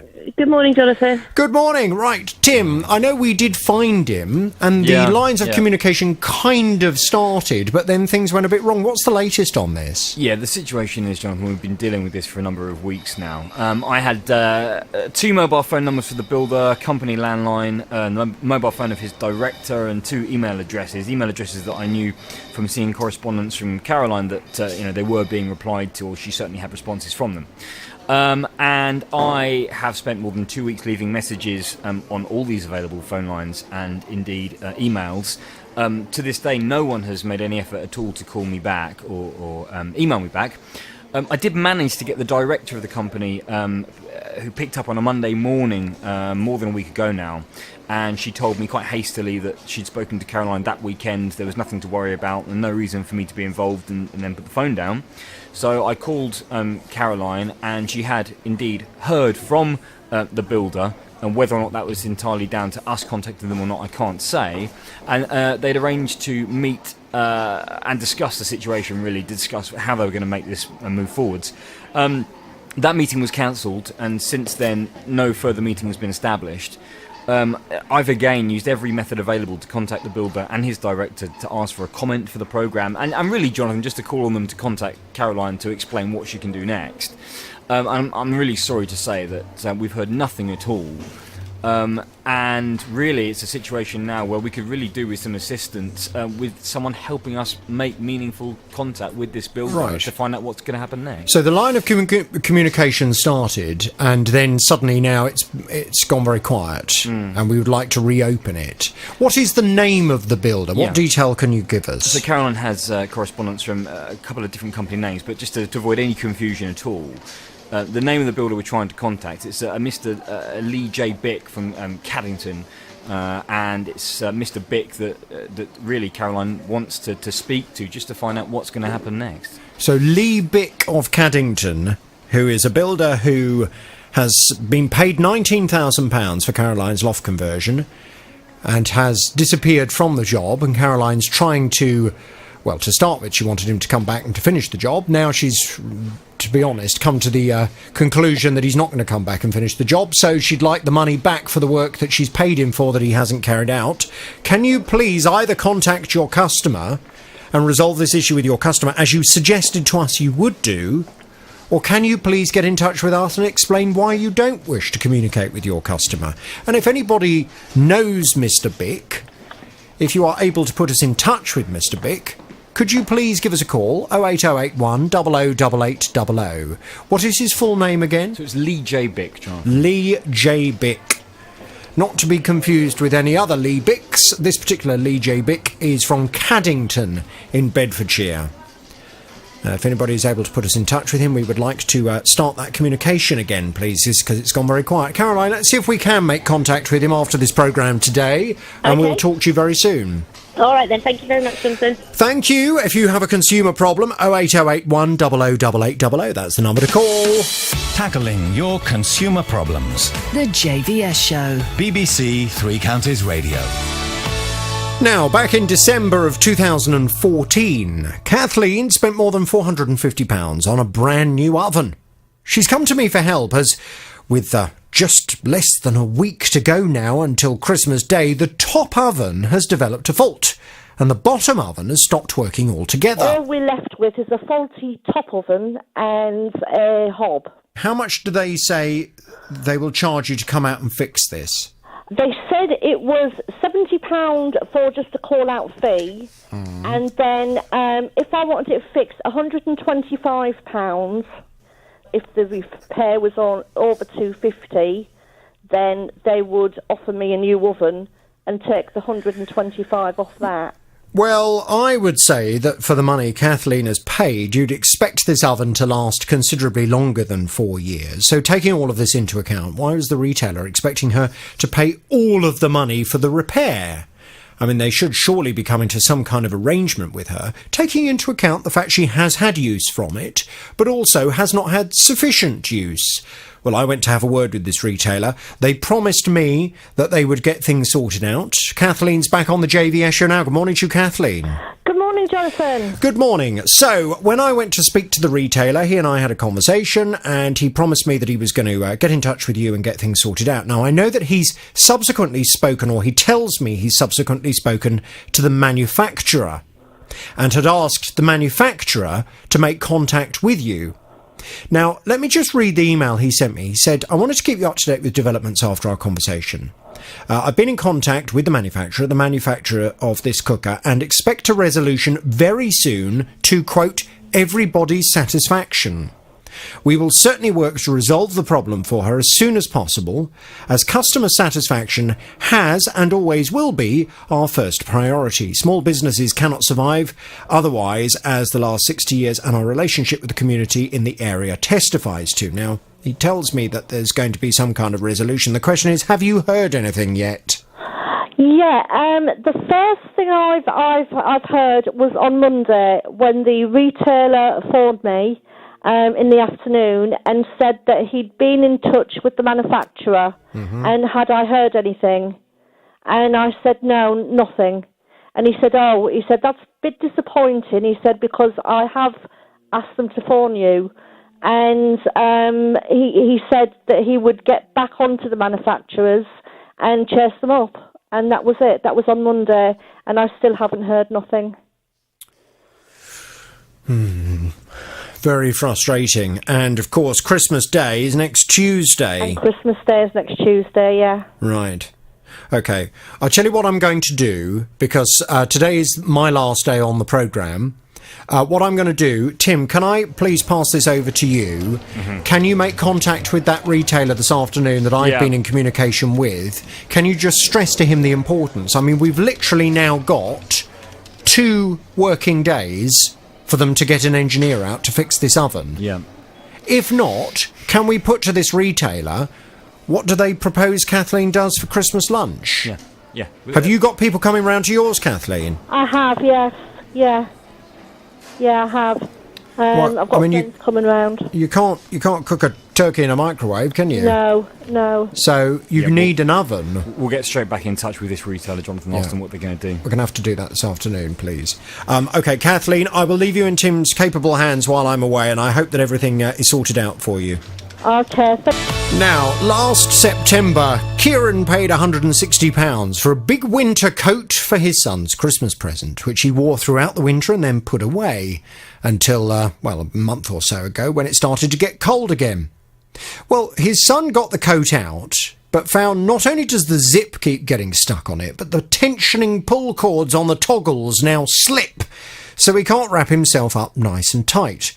Well, considering the amount of money they'd spent on this coat, Kieran complained to the company, and whilst their response sounded pretty thorough, he was very concerned that they were expecting his son to be without his winter coat for a very long time. They've told us it could be 4 to 5 weeks, something like that, going off to Germany. They check it, and if it's a problem with the coat, then it goes off to Poland to be fixed. Could be another 4 to 5, 6 weeks before it gets fixed. Obviously, by then, Christmas will be done and finished, and it'll be cold, and so weather will be changing. You won't need a coat for winter. Yes, well, I sense we probably have still got quite a bit of winter yet to come. In fact, we may even have the worst yet to come. But what's the latest with Kieran's coat? Let's find out. Good morning to you, Kieran. Hi, Jonathan. So you'll be aware, it took me quite some time in order to get the lines of communication open with this very big company. They did finally get in touch with me, and they promised that they would try and speed things up. They would try and find out what was going on. The first thing they needed to do was locate where the coat was and find out what the status of it was. They did get the coat to you. They had told you that they were going to get the coat to you, but they also are making a goodwill gesture offer as well. Remind us what that goodwill gesture was to apologise for the time delay you'd had. That was another coat and a rucksack. Another coat and a rucksack. Now, when we last spoke, you had received the original coat back, and it all seemed to have been repaired. Your son was very happy. We were just waiting to hear from you as to whether or not you had received the goodwill gesture coat and the rucksack. What's the latest, Kieran? Has everything turned up? Yeah, everything turned up. New coat turned up. A rucksack turned up. And my son's now wearing a new jacket. And my other son's got a new rucksack. Oh. And I've been given the old jacket. Could you not have, wrapped up the rucksack as a present, Christmas present? Yes, but they know the story. And they were on to you. I see. Yeah. Well, no, then you couldn't. Well, Kieran, are you now happy? And importantly, is your son happy? Two sons are happy, and so am I, thank you. Good. OK, great. Well, I call that a result. We will thank the company concerned. I will give them the horn. Kieran, have a lovely Christmas. And any other problems, you know where I am. David is with us. Morning to you, David. Good morning. Please rescue me. I'm losing my mind, David. I can't remember all these numbers. You've got a consumer problem. Without naming any company names, explain what's happened to you. OK. Back in March of this year, my daughter was driving home and encountered a pothole. And the pothole resulted in a puncture. And whilst she has one of these puncture repair kits in the car, it was such a puncture that this repair kit wasn't suitable. It actually ripped the tyre. So she limped home because it was only about half a mile from where we lived. Now, when she got home, I thought, well, we'll go back and take some pictures and get a little pack together, and we'll see if we can write to the council and see what their thoughts are. Yeah. So when I went back to get some pictures, there was a police vehicle there, and the police vehicle had parked over the pothole to avoid any other cars encountering the same pothole that caused my daughter's puncture. Now, the police gave me an incident number and told me that they were immediately calling the local authority emergency road repair team to come and fill in this pothole because it was, deemed as quite a severe hazard. How big was it? I mean, it sounds like it must have been huge. I'd say, I've sent some pictures through to your colleagues, I'd say it was probably about 2 foot across and probably 1 foot to 10 inches deep. It was a massive pothole. A foot deep? Yes. And sounds like a sinkhole than a pothole. Yeah, and it was also been raining that day. So, I mean, as you're driving along the road, you probably would have just seen a puddle, and wouldn't have thought anything other than, hey, there's a puddle there. So the police called out the emergency repair team. What happened next? Well, we'd actually left, obviously, before they came, but they gave us an incident number, and whilst we were chatting to the police, they advised us that there'd been 2 other incidents that same day in the same pothole, and that a local resident who I was talking to that came out to see what all the commotion was about said that she thought there'd been 4 there that day. So I got some pictures and the incident number from the police, and I went onto the local authorities' website to see how I go about reporting this incident and maybe getting a claim in place for the cost to replace my daughter's tyre. Yeah. So they had like a portal on their website, and I provided a written summary and the pictures and the police incident number, and I didn't hear anything else for probably 2 or 3 months, and then I got an interim letter from the local authorities' insurers saying that it was ongoing and please bear with us, etc., etc. So I did, and then recently I had a final letter from them in November. And it said that they'd reviewed my case for my daughter's tyre, and the highway concerned is inspected on a monthly basis.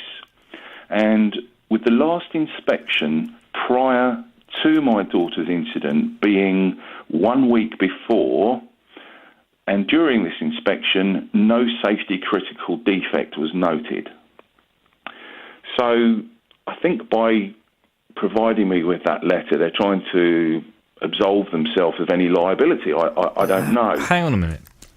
What I can say is I know that councils have a statutory responsibility to inspect the roads, and if there is a report of a pothole, and of course they rely on reports coming in from members of the public, then they have a duty to respond to that and go and address the problem if indeed it needs filling within a certain period of time. Yeah. And I know we've dealt with cases in the past where someone has had a similar accident and reported it to the council, and they have used a similar defence that they checked it within the statutory period and didn't find any work that was needed. But in this case, with the way you're describing the size, I mean, my team will pass me the pictures later, but with the size of this pothole that you're referring to, I find it hard to imagine what could have happened within the week since they inspected the road to have either caused this pothole to exist or indeed to have exacerbated it to such an extent that you could do so much damage to your daughter's car. Exactly, and I don't know if you can recall back to March, but we were having some fairly severe weather conditions that time of year. There was some ice and there was some snow, some rain, so it's obviously leads to the fact that it's going to degrade the road a little bit, and I obviously appreciate that. But what I found a little bit strange was that if they inspect the road on a monthly basis, anything that happens between those inspections, they're saying it's not their fault. They've inspected it. That is their position, and we have to allow councils a bit of leeway because they are always responding to calls from the public to when these potholes appear, and I guess with heavy traffic movements, and also with freezing weather conditions, these things can increase very rapidly. Although I don't think we've had any particularly freezing weather. I mean, we've had a couple of days of frost, didn't we? But they weren't really prolonged periods of serious frost. So the council they've washed their hands of this. They said that there's no claim to pay. Yep. Correct. I had a letter from the local authorities insurance company. Fine. Well, I mean, my honest answer is to you that within their statutory liabilities, I'm sure they have done the relevant work to be very confident that their insurer is in the right and their position is legally defensible, and they have no liability to pay out for the damage to your daughter's car. How much damage was there incurred? £87.01. £87.01. Okay. I mean, what I'm certainly prepared to do is I want to look at these photos, and I do find it bizarre that in the space of 1 week, such a large pothole, if indeed it's as large as you suggest it is, could appear. And the fact that you've had 2 other accidents that the police have noted, the fact that there was a neighbour who suggested there had been 4, and the fact that the police had to call out the emergency team would suggest that it's a bit fishy. It's a bit strange that over the course of a week, this pothole could have changed from something that wasn't an area of concern to something that obviously had caused a number of accidents. So what I'm prepared to do is to go and speak to this local authority and ask them to look again at this case. I'll send them the photos and just see if we can delve a bit deeper into exactly when it was inspected and what report was generated on that day and what the wording of that report was. I'm certainly prepared to do that for you for now, okay? That's very good. Thank you very much. I will pass you back to the team. Thank you very much, David. Interesting to see how a pothole can change in such a short period of time from something that isn't an issue to something that causes potentially 4 accidents. Now, back in 2016, Jackie splashed out £569 on a dishwasher from a respected manufacturer. It's only used a few times a week because there's only Jackie and her husband at home, but just over 2 years later, the hot water pump has failed. And the retailer say it's up to her to prove that it's down to a substandard part. October this year, it's come up with this error code. The heater pump's gone. It will still wash, but obviously I can't use it like it because the stuff comes out stone cold and soaking wet. I emailed the company knowing that it was 2 years and 2 months and the guarantee was for 2 years to say how unhappy I was with it and I didn't think it had lasted as long as it should have done. And the email that I got back was to say, well, they were sorry to hear that I was disappointed. However, I have to get an engineer and have to prove that the machine was faulty on delivery before they'll do anything. Well, of course that wouldn't be true, because it wasn't faulty. It was originally working. So it was a bit of a strange response we had from the retailer. I went off to speak with them, and Jackie's back with us now. Morning to you, Jackie. Good morning, Tim. Good morning. Welcome back to the programme. Well, initially, this retailer pretty much stood by their position. They thought that the offer they'd made to you was reasonable. And we said to them, well, what do you want Jackie to do? Do you want her to get a report commissioned that shows that a part has failed? And if it does indeed show that, you'll then be liable for the cost of that report and indeed a repair or replacement. And after a bit of to and fro, they eventually came back to us with the following. If the customer would prefer for her machine to be inspected to determine if there is an inherent fault, then we will happily organise for an engineer to assess the machine free of charge. We'll also organise for a new part to be fitted, and if this is needed following the inspection, this will also be at our cost. Brilliant. So they recognised the fact that this hadn't lasted long enough for the money you'd spent. Definitely it would seem a part had failed far too early in the life of this machine. What's happened since we brought you that news? Well, last Friday, 2 great engineers come out and they've fixed it. Brilliant. And it's working brilliantly. So I'm really happy, and thanks to all your team. Well, it's an absolute pleasure, and rather fortunate to get it all fixed before the big day. It certainly is. Yeah. Well, did they say anything about what the part was that had failed? Was it as we suspected, the hot water pump? It was the heater pump, yeah. The engineers actually called the day before to ask what the error code was, and they brought a new one out, popped it in, and 35 minutes later, she runs. Fantastic. Well, that's good news. I'm really pleased. Well, yeah. I'm very pleased for you, and I will thank that retailer very much. I shall play them this.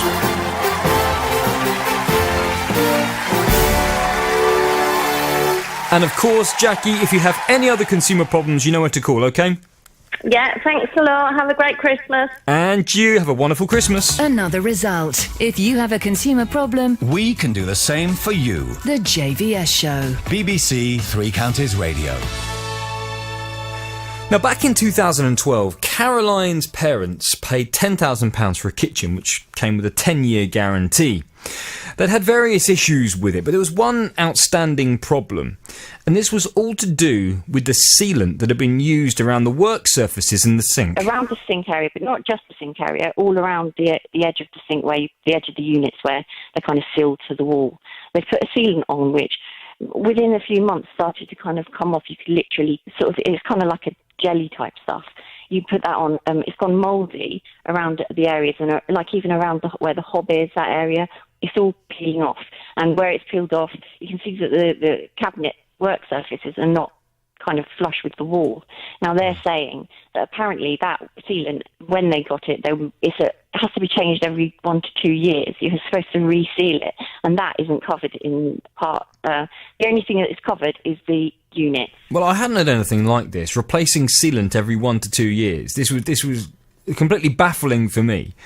And whilst I'm not a kitchen expert, I did install my own kitchen and part of my own bathroom. And the sealant that I've used, I'll expect to use for many, many years if I've done it properly and if I've bought sealant that is mould resistant.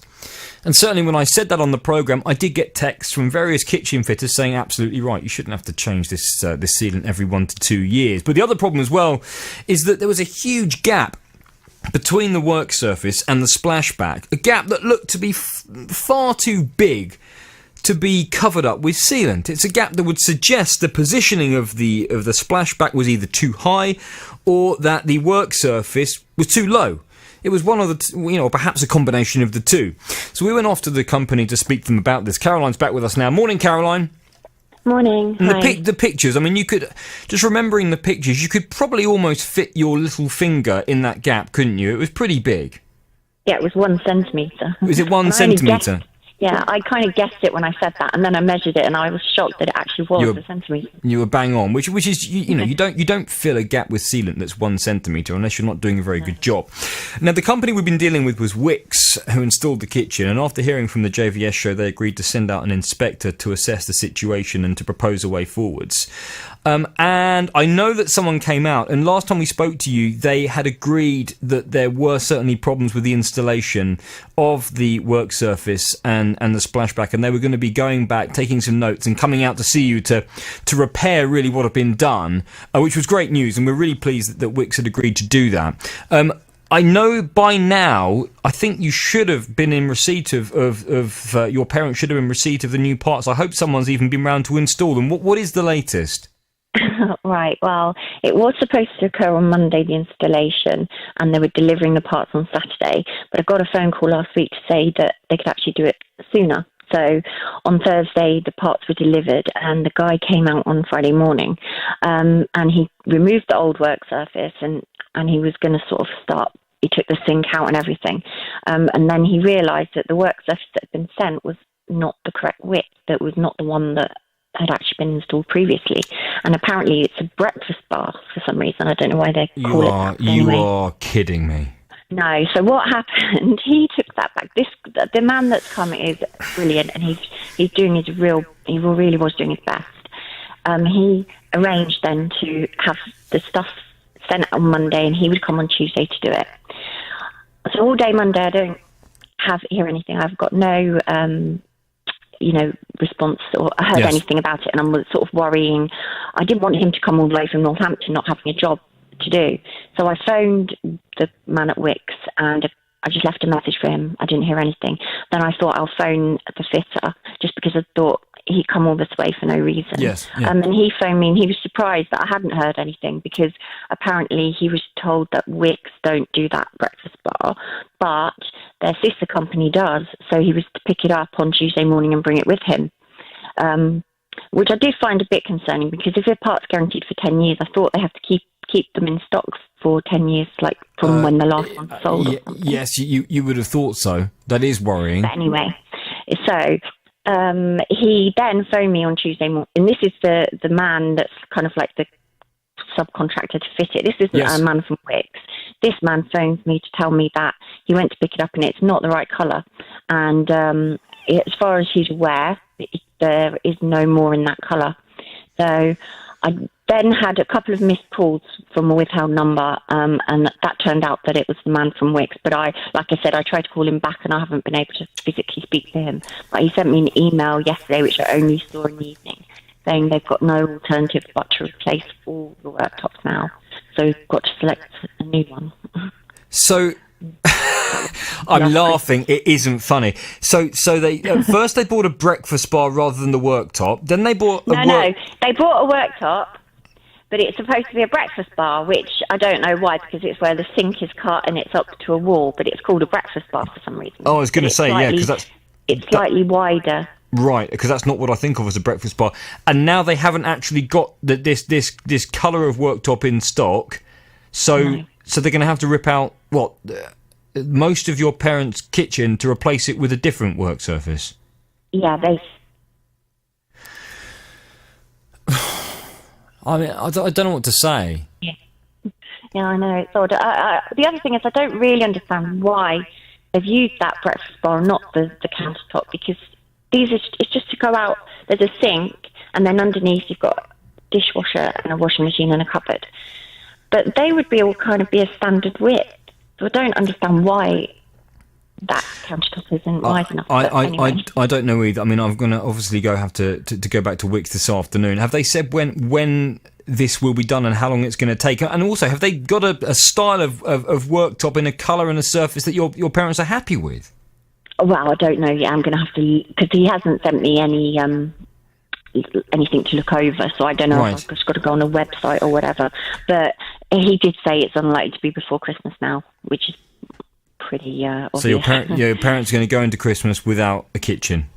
Well, basically they have, because the man, he put back what he took out, but he hasn't been able to put back like the stuff that was on the wall. It's like kind of come off, so there's a surface there, the sink's there, but the wall is kind of exposed at the back. So I hope they're coming to you for Christmas.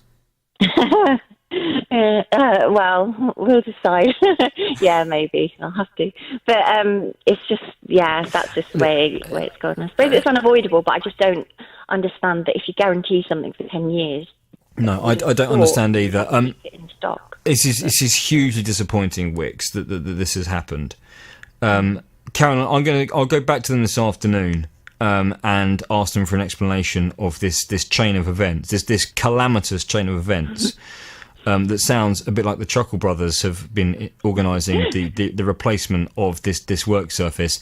I'll go and ask them why and give me a timeline of when this is going to happen, what the design of this worktop's going to be to make sure your parents actually want it in their home, and I'll report back to you once I've sold an item on an internet website for £120, and what I've done is I've used their delivery service. What did you sell?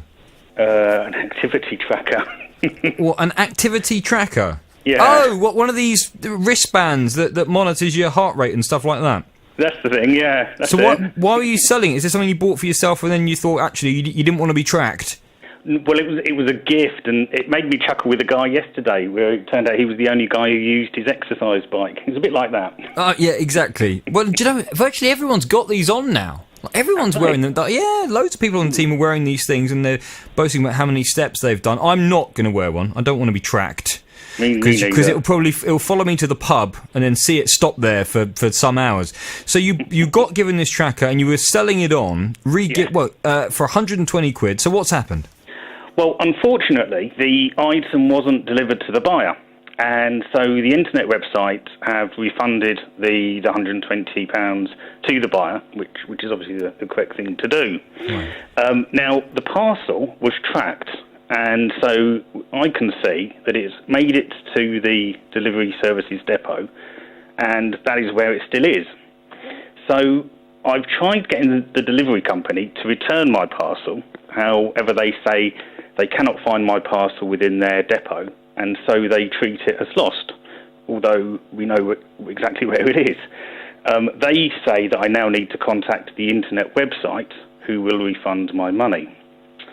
So the internet website, however, say it's nothing to do with them, and I should claim from the delivery service. However, the most I can claim from them is £25, being the maximum under their compensation terms. Well, it's not. You're not looking for compensation. There's a ridiculous thing to say. You're looking for either the item back or the value of the item back because they've lost it. Absolutely. So I've got two issues, which are firstly the item isn't lost. It's in their depot. So I don't understand why the most I could claim is £25 when they still have it. But that aside, however, both the internet website and the delivery service each say it's the other that should settle my claim. so I'm not even able to claim the £25 at the moment. It's hugely frustrating, and it's strange that they would be satisfied that it's never going to turn up at the buyer's house sufficiently to refund the buyer, but they're not satisfied that it's never going to be discovered sufficiently to say to you definitively that it won't be found. Well, yeah. So my understanding of the Consumer Rights Act 2015, from listening to your show, is that as I arrange delivery through the internet website, then they are responsible for that delivery. They are. It's the contracts with them. Absolutely, yeah.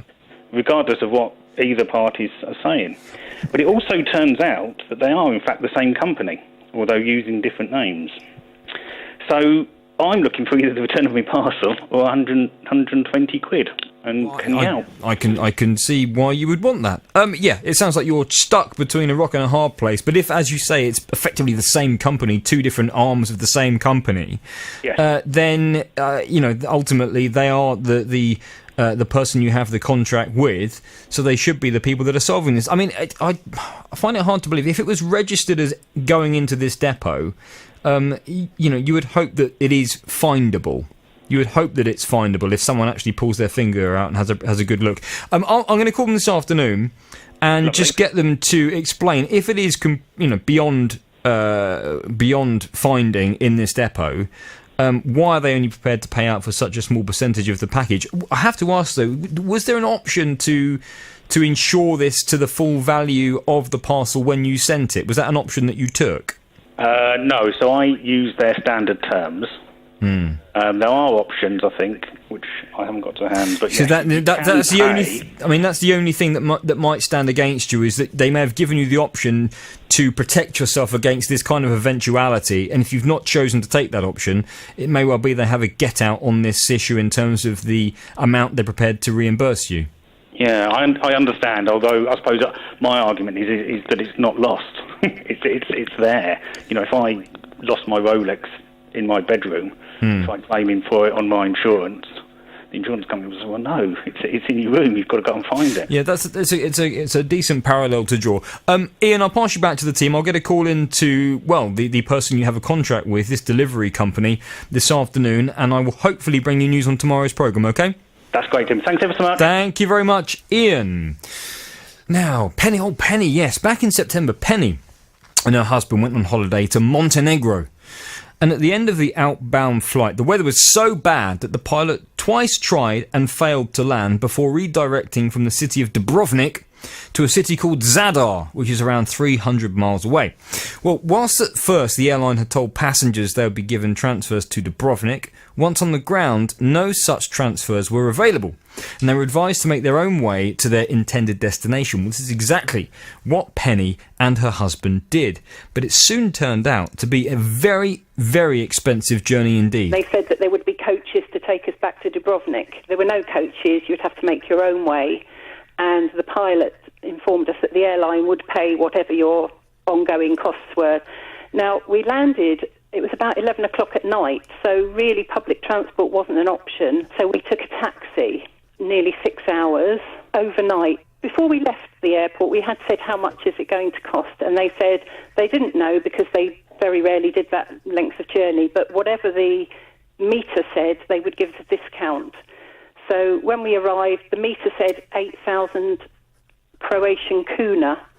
They charged us €1,000. Well, we were horrified. So anyway, we paid the thing and we kept the receipt and we took a photo of the registration number of the taxi just in case the airline tried to dispute anything. I put the claim in and the airline on the 15th of October told me that they agreed they were going to pay £704. Well, Penny was still waiting for that £704 when she came to the programme, and she also wanted our help investigating why, having failed to provide transfers, the airline wouldn't pay back the full cost of the taxi fare, which was in excess of £704. A hugely expensive taxi. When Penny's back with us now. Morning, Penny. Good morning. Good morning to you. Well, the company that we were dealing with was EasyJet, and they told us that they didn't really know why there had been a problem on the ground in terms of providing transfers. They said they didn't have any information about the lack of information that you felt you were confronted by when you landed. However, they did say, look, if we just see the evidence, we're happy to pay in full. I did explain that you'd already sent them the evidence, but they said, well, forget that for a moment. Send us the evidence. We will make sure it's paid in full. So you very kindly gave me the various receipts in indecipherable language, I have to say, which it is. But it did have the numbers on the bottom, which, of course, they needed to make sure they were paying you the right amount. Now, we sent those across, and I believe it was going to take a number of days, probably just in excess of a week or two, for the money to be transferred. We did very much hope, though, by today, that money would be back in your account ahead of Christmas. Please tell me it is. Well, there's good news and bad news. The good news is that I have received £184, which is the top-up amount over and above the 704. That came into my account last week, but I still haven't received the 704. Oh, you're joking! How much did they send you? 184. Oh. So if I do get the 704, then I think I'm fully compensated, but I'm still waiting. 704, so that's 884. So it's 888 is the full amount. Yeah, I don't know what the exchange rates are, but it's roughly the right amount. So I'll be happy if I get it all. Do you know what? I thought this week was going to be tying up some loose ends, couple of horns, lovely jubbly, all go home for Christmas, but no. Thank you, EasyJet. More work to be done. Okay. Well, I don't know why they've not done that. It's a bit maddening. It's a bit maddening having given them all the receipts. Last week, they asked me to send my bank statements for the whole month of October and November so they could see that I hadn't received the money, which I did. They also wanted a letter from my bank saying that I hadn't received the money. I'm not quite sure why they needed that as well as the bank statements. I went to the bank last week, and the bank said, well, no, that's not something that we'll do. Anyway, yesterday, I went into the bank, and I found a very nice lady on customer service. Yeah. She said, don't worry. She said, I'll just quickly type you up something now and print it off on headed paper. Okay. So I do have a letter, and I sent that to them by email last night. So so they've got that. They've got that. I will be back in touch with my contact at EasyJet the moment I come off air today to report back on the rather unfortunate series of events that have occurred since he said they would be happy to pay the full amount. And let's see if they can expedite that payment with all the evidence they have so that it's in your account before Christmas. That would be lovely. Yeah, it would be, wouldn't it? I'll keep my fingers crossed, Penny. I'm so sorry it's proving to be more complicated than we expected. Okay, thank you very much. Speak to you very soon. Every weekday morning, wake up bright and early with Andy Collins. Christmas Day, nothing happens, and then we have turkey and chips. Really? Yes. Really? We have deep fried turkey and chips.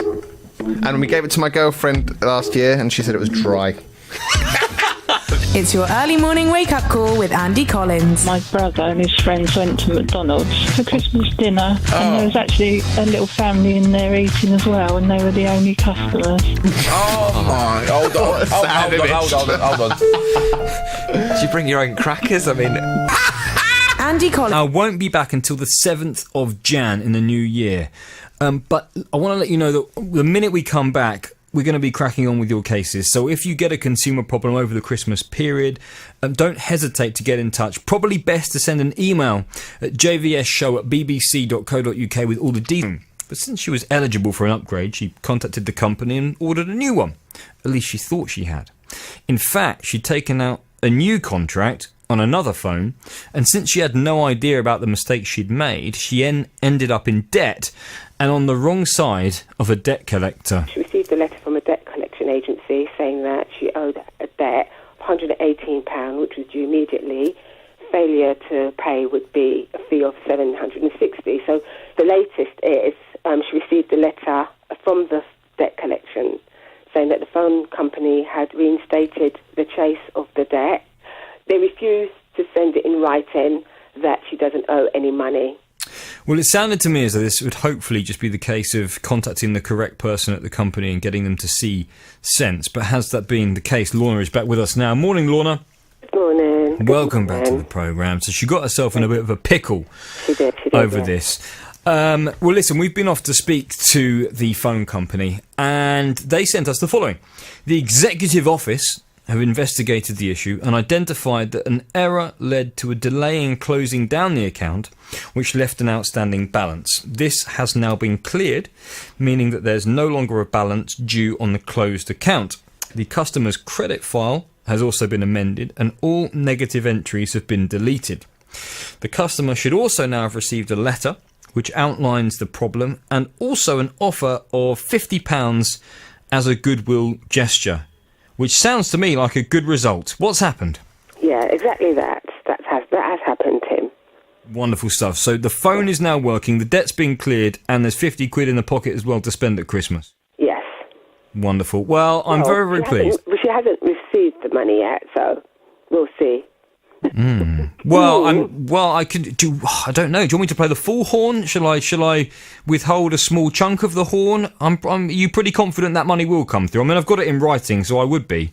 Well, I'll tell you what. I think you should play a full horn for 3 counties and half a horn for the phone company. Well, we don't usually play honks for ourselves, but on this occasion, there's a little one for the phone company, and we'll play the full horn for ourselves. And I hope you and your daughter have a fantastic Christmas, Lorna. Thank you very much. Thanks for all your help on your team. No, it's an absolute pleasure. Calls, and Hazel is with us. Morning to you, Hazel. Morning. Morning. Without naming any company names, Hazel, tell us what's happened to you. Right, my local authority are refusing to sort my front door out. What's happened? Well, in the last 2 years, I've had them out 4 times to try and repair it, because it's either been the handle that opens the door's gone, or I've got a massive gap down the bottom, which is a security issue, and I've got a lovely draft that comes in, but they don't seem to want to do anything. So for 2 years, you've had this problem with the door. What was the very first problem you had 2 years ago? The handle. It was the handle. They came round and they successfully fixed that, did they? Well, it got fixed for about 6 months. Then we had to call them out again because it went again. And at the same time, there was the gap at the bottom, and they've tried fixing that. They've adjusted it to the maximum, and they just can't get anything. At the moment, as it stands, I have no plate on the bottom of the door where the bolt's meant to go into, and I've got a gap so big that my finger can actually fit in it. What kind of a door are we talking about? UPVC or wooden? It's a UPVC. So UPVC door, and you say this was your front door or your back door? It's my front door. It's your front door, a UPVC front door. And you said there's a gap at the bottom of the door. I'm just trying to picture it, because of course with UPVC front doors, they close into a housing with a rubber seal all around the bottom. So you're telling me that you've got a gap you can put your finger through out into the outside world from inside your house? Yep, there's daylight. You can, if you're standing on the outside or the inside, doesn't matter which, you can see daylight through it. That's bonkers. That's absolutely bonkers. Have the council seen this? Yes, they have. The guy came out earlier this year, which was the 4th time. He spent over 2 hours trying to adjust it, trying to put this plate on, trying to get the handles to shut and open the door properly. Because the minute this bottom plate went on, the handle would then jam. And nothing. Then his supervisor came out and told him he shouldn't have been here, should have left, gone ages ago, which meant we should have been left with an unsecured front door. You must be freezing as well, because we've had some frosty nights over the last 3 weeks. Yes, and I have a 7-year-old in the house, which doesn't help either. And I pointed this out to them. I'm just trying to understand how a UPVC door doesn't fit properly into the frame. Either the frame is too big, or the door is the wrong size. Well, when you actually look at the door, it's actually wonky anyway, so it doesn't sit straight like it should do. It's at an angle.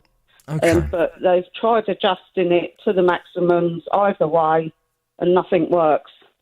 Okay, I mean, this is a strange case. I'm finding it hard to picture how a UPVC door can fit so badly, because I thought the door and the frame all came together, and you simply then sit that into the existing brickwork and secure it. I'm going to go and speak to your local authority this afternoon and find out why you seem to have had 2 years of problems with this door, and see if we can get someone to come around as soon as possible to either fit a door that doesn't have a gap at the bottom, or to put a... I would think just getting the right door to fit in the frame would be what we're looking for here, rather than any substantial changes to your brickwork, anything like that. Well, I've already said to the repair manager, if it needed the framework taken out and replacing and they rehang the door, that's not an issue. But my argument is, after the fourth attempt, I then had a phone call saying we was going on to a programme to have a new front door fitted. When I later inquired about that, I was told it was wiped off the system, no longer happening. Okay. And now we've got to go through all this process again with the current repairs manager. Yeah. To get it all working again. Is the door secure in terms of someone being able to break in? No. I don't class it as secure because of the massive gap at the bottom. That is my biggest issue, because the plate's missing at the bottom, so you've got that big gap. My fingers can sit in that gap, and the door actually moves. Okay, fine. This is not good enough. I'm going to pass you back to the team, Hazel. We'll get a call into your local authority the minute I come off air and find out what on earth is going on and see if we can get... I mean, if it's, as you say, if it's a security risk, this has to be secured as soon as possible. So I'll pass you back to the team now, okay? Now, Kiri came to the programme for help after her letterbox was damaged by her local paperboy. This is what she told us on the programme. 3 weeks ago, I came home from work in the evening and saw that I'd had my local paper delivered.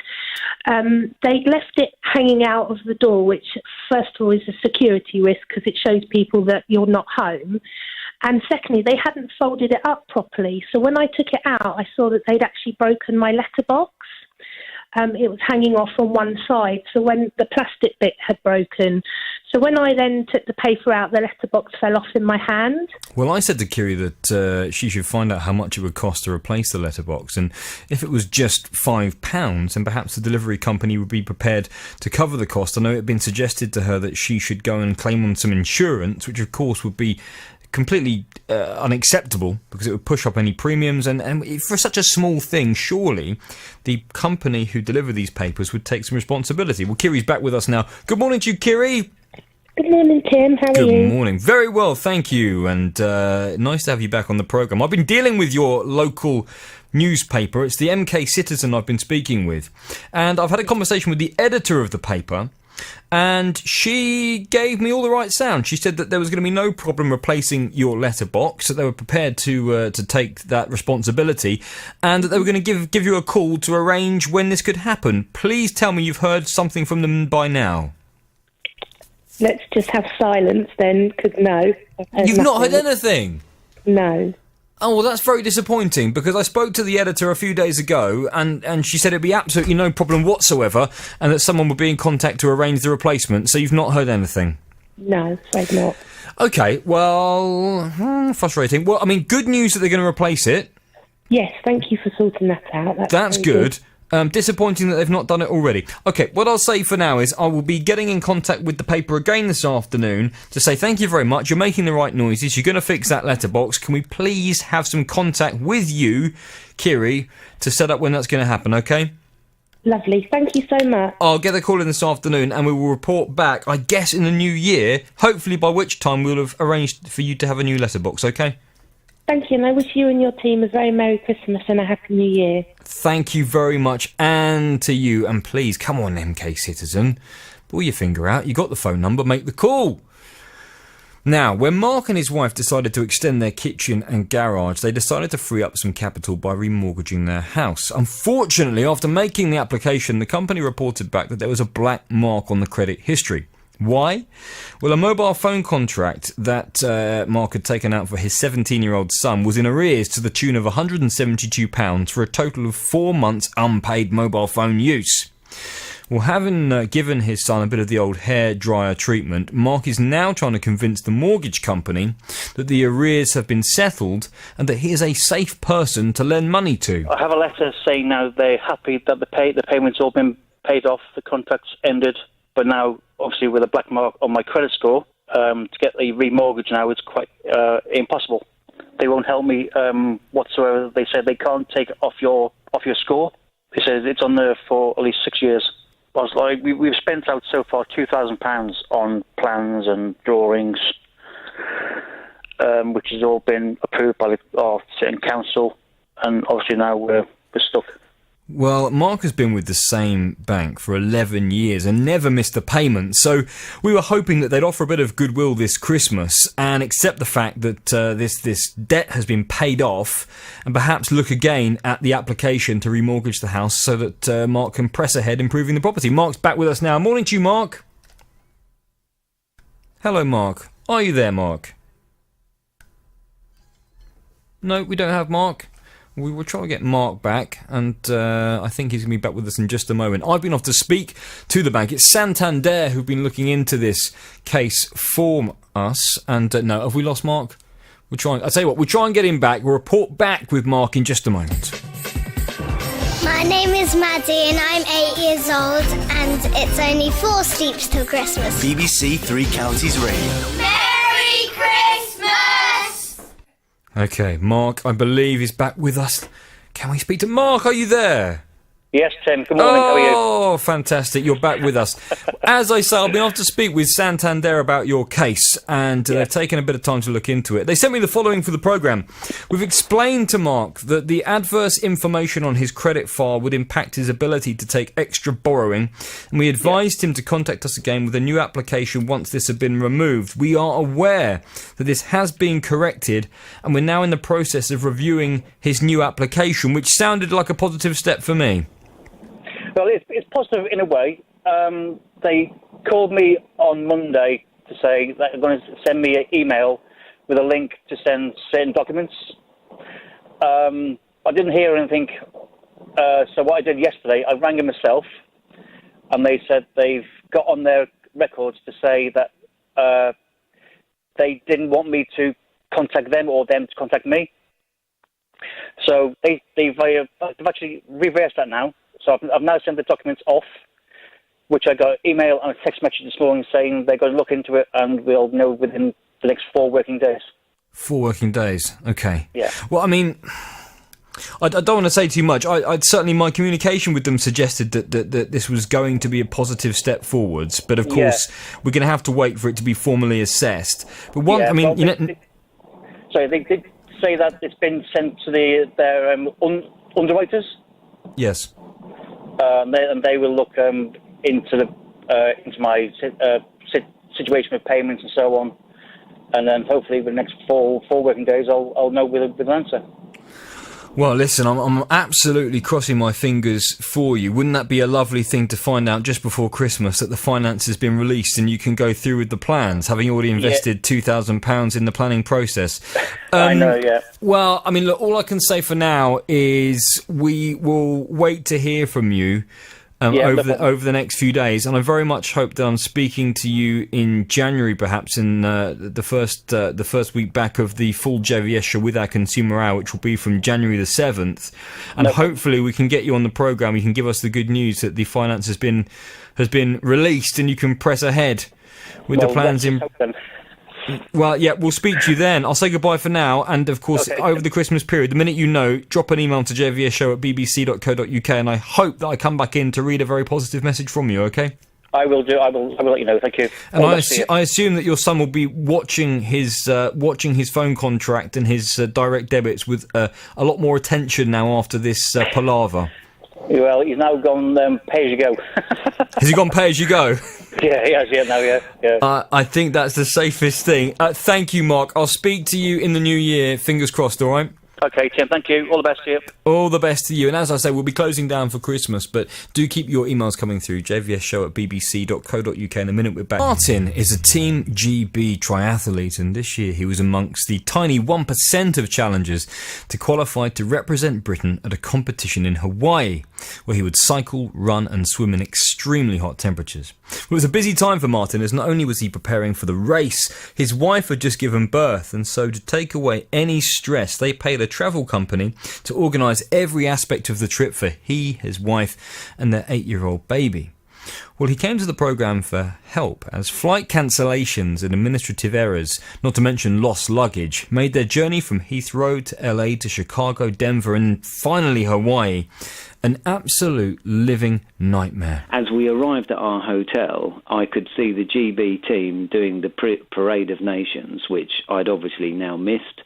And instead of getting involved in that, I was now walking the streets again at night in a tropical storm, the three of us looking for a supermarket that sold these essential things, i.e. nappies and formula.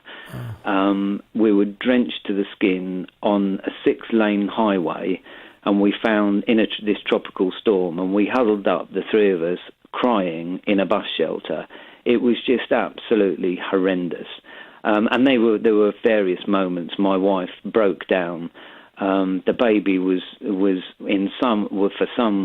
more than a day, 48 hours in this discomfort without food and in dirty nappies and one thing another. It sounds like the ordeal to get to Hawaii was worse than the Iron Man competition. Of course, and and I hadn't realised, Jonathan, how much this had affected me. But I broke down the following day, crying on a stranger's shoulder in the foyer of our hotel, in desperation for something or somebody to help us. I mean, what a coincidence to be talking about this case on a day when we presume there are going to be thousands of people experiencing, hopefully, nothing quite like Martin had to experience with his family. But when the race was ruined, and since coming home, Martin has really wanted to find out who he can hold responsible for the series of nightmares that he had just trying to get from Heathrow to Hawaii. Martin's back with us now. Morning to you, Martin. Good morning, Tim. Nice to speak to you this morning. And June, you must be looking at the passengers who've been disrupted at Gatwick over the last 24 hours and thinking you've got an understanding of the turmoil they've been through. Absolutely. I feel their pain, Tim. Really do. Mm-hmm. Well, I'm pleased to say that we have with us Kobe Benson, who's a flight compensation expert lawyer from Botton & Co. Good morning to you, Kobe. Good morning, Tim. So let me just recap the kind of blow-by-blow account of what happened. We captured the spirit of the frustration in the clip that we played when Martin spoke to JVS around a week ago. But just for the timeline of events, it was the 8th of October when Martin, his wife, and their 8-week-old baby arrived at Heathrow to fly to Los Angeles. Once they were checked in, they were told there was a technical problem and they couldn't use the flight. No other flights were available on the route, so after waiting for another 5 hours, they began their journey to Chicago for an overnight stop before then making the onward journey to Denver and eventually Hawaii. Except when they got to Chicago, on boarding the plane, they were suddenly told they couldn't travel because the main carrier had not paid for their seats. There were no onward journeys available. The luggage was in the hold. So they were stranded in Chicago and eventually managed to find a hotel to stay in at their own cost. The next day they flew to Denver, eventually on to Hawaii. So, a terrible series of events. I know you've looked at the blow-by-blow account of this, Kobe. What can you tell Martin about how he can seek some kind of financial reimbursement for what happened? So Martin's story is really quite horrific. It's quite a bad example, really, of what can happen when things really go wrong with flights. Fortunately, there is a European law that can come to assist passengers when they're in these kind of circumstances, and it provides mainly two things. Number one is what we call care and assistance whilst the delay is ongoing, and the second thing is compensation at the end of it to try to compensate the passenger for that loss of time and for that inconvenience that they've suffered. It's a fixed amount of compensation, so even though Martin and his family really went through quite an extreme ordeal here, it'd be the same amount of compensation as somebody who was just delayed by a few hours. That amount of compensation is €600, and I believe that the three members of his family are entitled to that. So entitled to €600 each? That's right, for each of them. So it's about £530, £540. £530 or £540. And where does that come from? Is that the airlines involved, or is it the travel company that they paid to organise the entire trip? Yeah, it's always the airline, so it's known as the operating air carrier. So whoever operated his first flight that was cancelled, that's the one who he should be claiming from. I know in this programme, obviously, we don't pursue compensation as a matter of course. We always look for financial reimbursement to make sure that someone, I suppose compensated is still the word for the disruption that they've suffered. Martin, hearing that amount, £540, how does that make you feel in terms of looking back on the experience you had? Well, actually, Tim, we have actually already been offered that right from the outset. And as the lawyer quite rightly said, everyone on a delayed flight, as we were on, was entitled to that amount of money. However, everybody on that flight didn't then suffer the consequential loss that we did, and the damage, i.e. the damage, the stress and trauma that we went through. Also, the damaged element to our holiday stroke race. I was ill prepared for a race that I'd invested £10,000 in, and that had a detrimental effect on my performance on the day. And also the time that we spent travelling the streets, looking for clothes and sundries, etc. Yeah. And that is the part that I'm actually trying to claim for. Well, I mean, I know, Kobe, you're obviously looking at this from the confines and the word and the letter of the law that exists in terms of this EU law for flight compensation. The other points Martin's talking about, this consequential loss, the effect he had on his race as a triathlete, they, to my instincts, are a lot more difficult to quantify, and I'm not sure how you would approach the airline in terms of taking them to court for those costs. Yeah, unfortunately, there's no mechanism within the law to recover those kind of losses.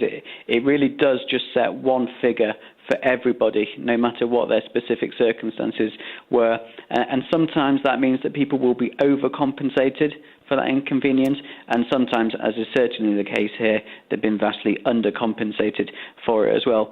The one thing I would say, though, is that there were probably financial losses, so not just the pain and the suffering that he went through, but actual financial losses that he incurred during those couple of days, and he should be able to get those back. So you mentioned before that he had to pay for a hotel overnight himself. He should be able to get that back.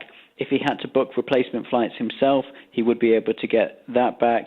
If there was any delay to his baggage, he would be able to get reimbursement for anything he had to buy in the interim until he got his luggage. And would these all have to be demonstrated with receipts, I'm guessing, or bank statements?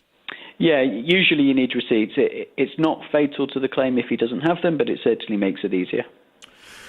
So, Martin, certainly looking to reclaim your costs for the expenses that you incurred, but in terms of the stress you went through, in terms of the tears that I know you suffered on the side of the road, and in terms of the effect on your race, that's something that really is not quantifiable under the law.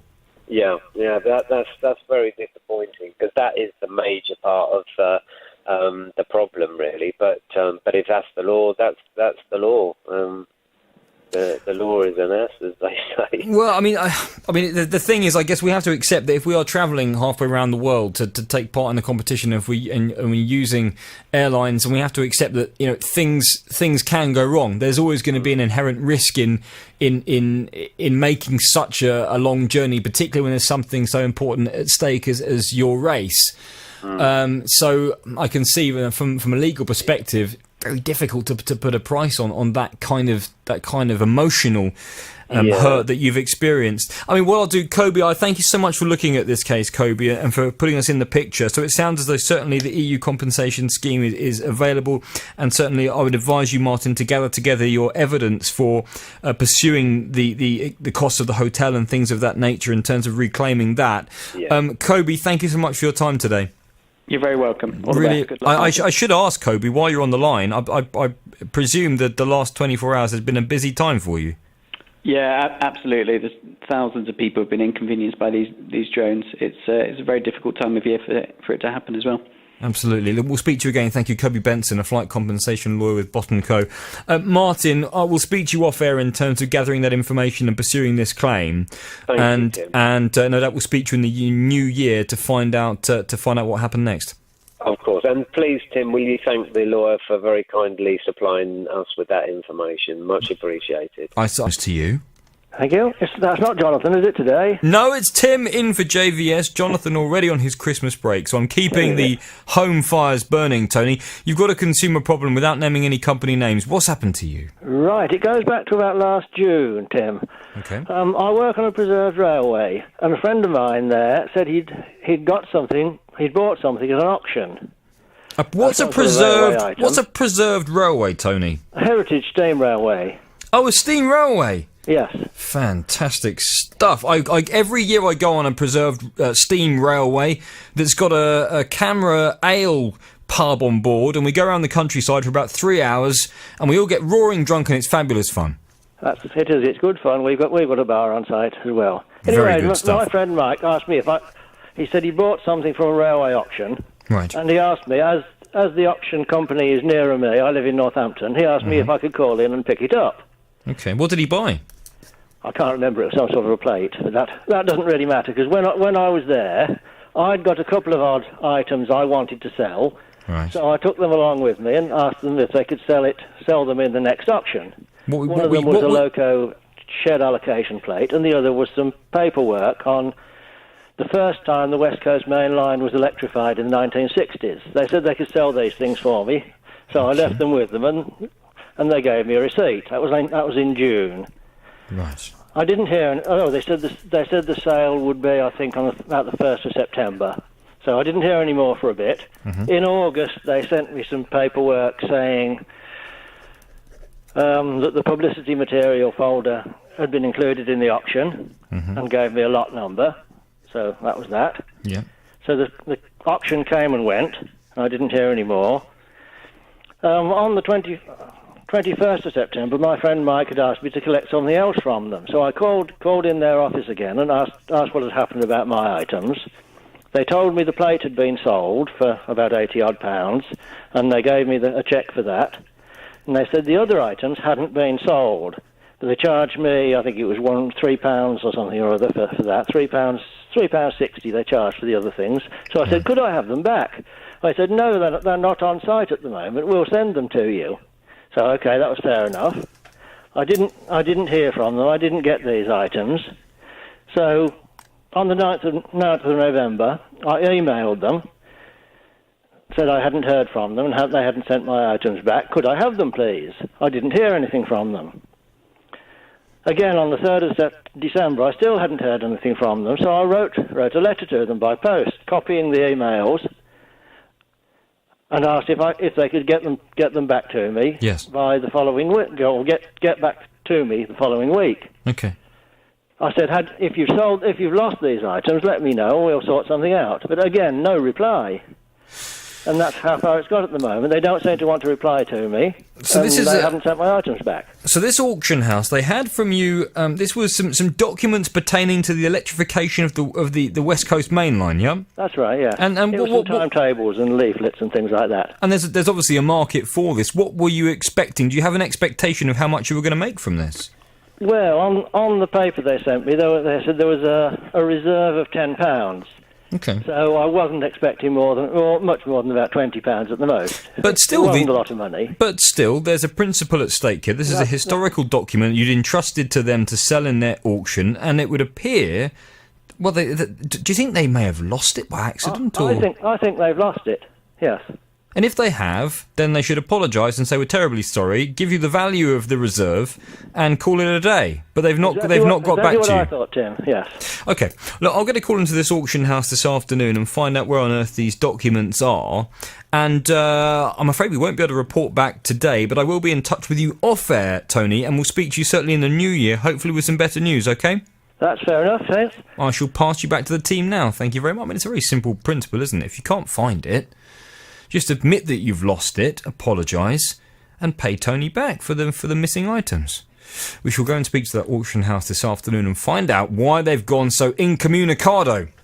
Now, Becky pays £30 a month to use her local gym. And since her first 2 children were born prematurely, when she fell pregnant for a 3rd time, she was advised to moderate her exercise. And so as the due date drew closer, and with the gym's agreement, she froze her membership for 6 months, during which she'd only pay £6 per month. Well, sadly, Becky's 3rd pregnancy was no more straightforward than the previous 2, and she needed a C-section, which meant she'd be unable to return to exercise for at least a further 6 weeks. Well, she came to the programme for help because the gym had agreed to keep her direct debit at £6 a month until she was fit to return. But they keep demanding more and more proof that she did indeed have a C-section and that the doctors had indeed advised her not to use gym equipment. I applied them with enough evidence, apart from a photo of, my caesarean section, which is just madness. They said they wanted supporting documents which showed that I cannot use the gym. But anywhere on Google says that after a caesarean you're unable to exercise for at least 6 weeks. There has been at least 10 emails back and forth. And the way that they've made me feel since 2 days after having my son via a very traumatic operation it's just disgusting. Well, I said to Becky that this should be a no-brainer for the gym. They either accept her word and the supporting evidence that she's indeed unable to return at this time, and they keep her £6 a month until she returns to full membership, and they get her £30 a month for as long as she stays with them, or they continue to treat her with this, what I felt was an unreasonable level of scrutiny, and then she just cancels her contract and takes her business elsewhere. So what would they decide to do? Well, Becky's back with us now. Morning to you, Becky. Morning. Thankfully, I went off to speak to the gym, and they did say that, yes, they do have very strict rules in place to make sure that people don't abuse the systems when they're trying to freeze their memberships. However, they did say that it did seem a bit strange, and they would look again at the evidence and be in touch to hopefully bring this to a resolution. I understand that they have been in touch and things are more positive. What happened? They have indeed. Thank you very much. They got in contact literally straight away. So, and they came back to say that they were very sorry. Congratulations on having my son, and that they would like to refund me the past 2 months £30 that I had paid, and also continue my freeze for free of charge. So I wouldn't have to pay the £6 a month, and they would refund me the £6 a month that I had previously paid as well. Nice. So it's brilliant. Thank you very much.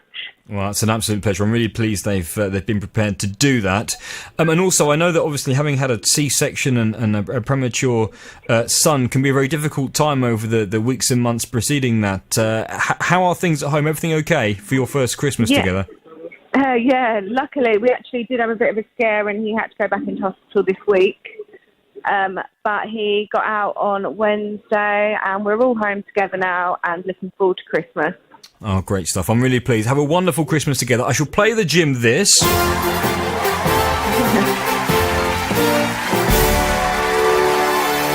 Any other problems, Becky, you know where we are, okay?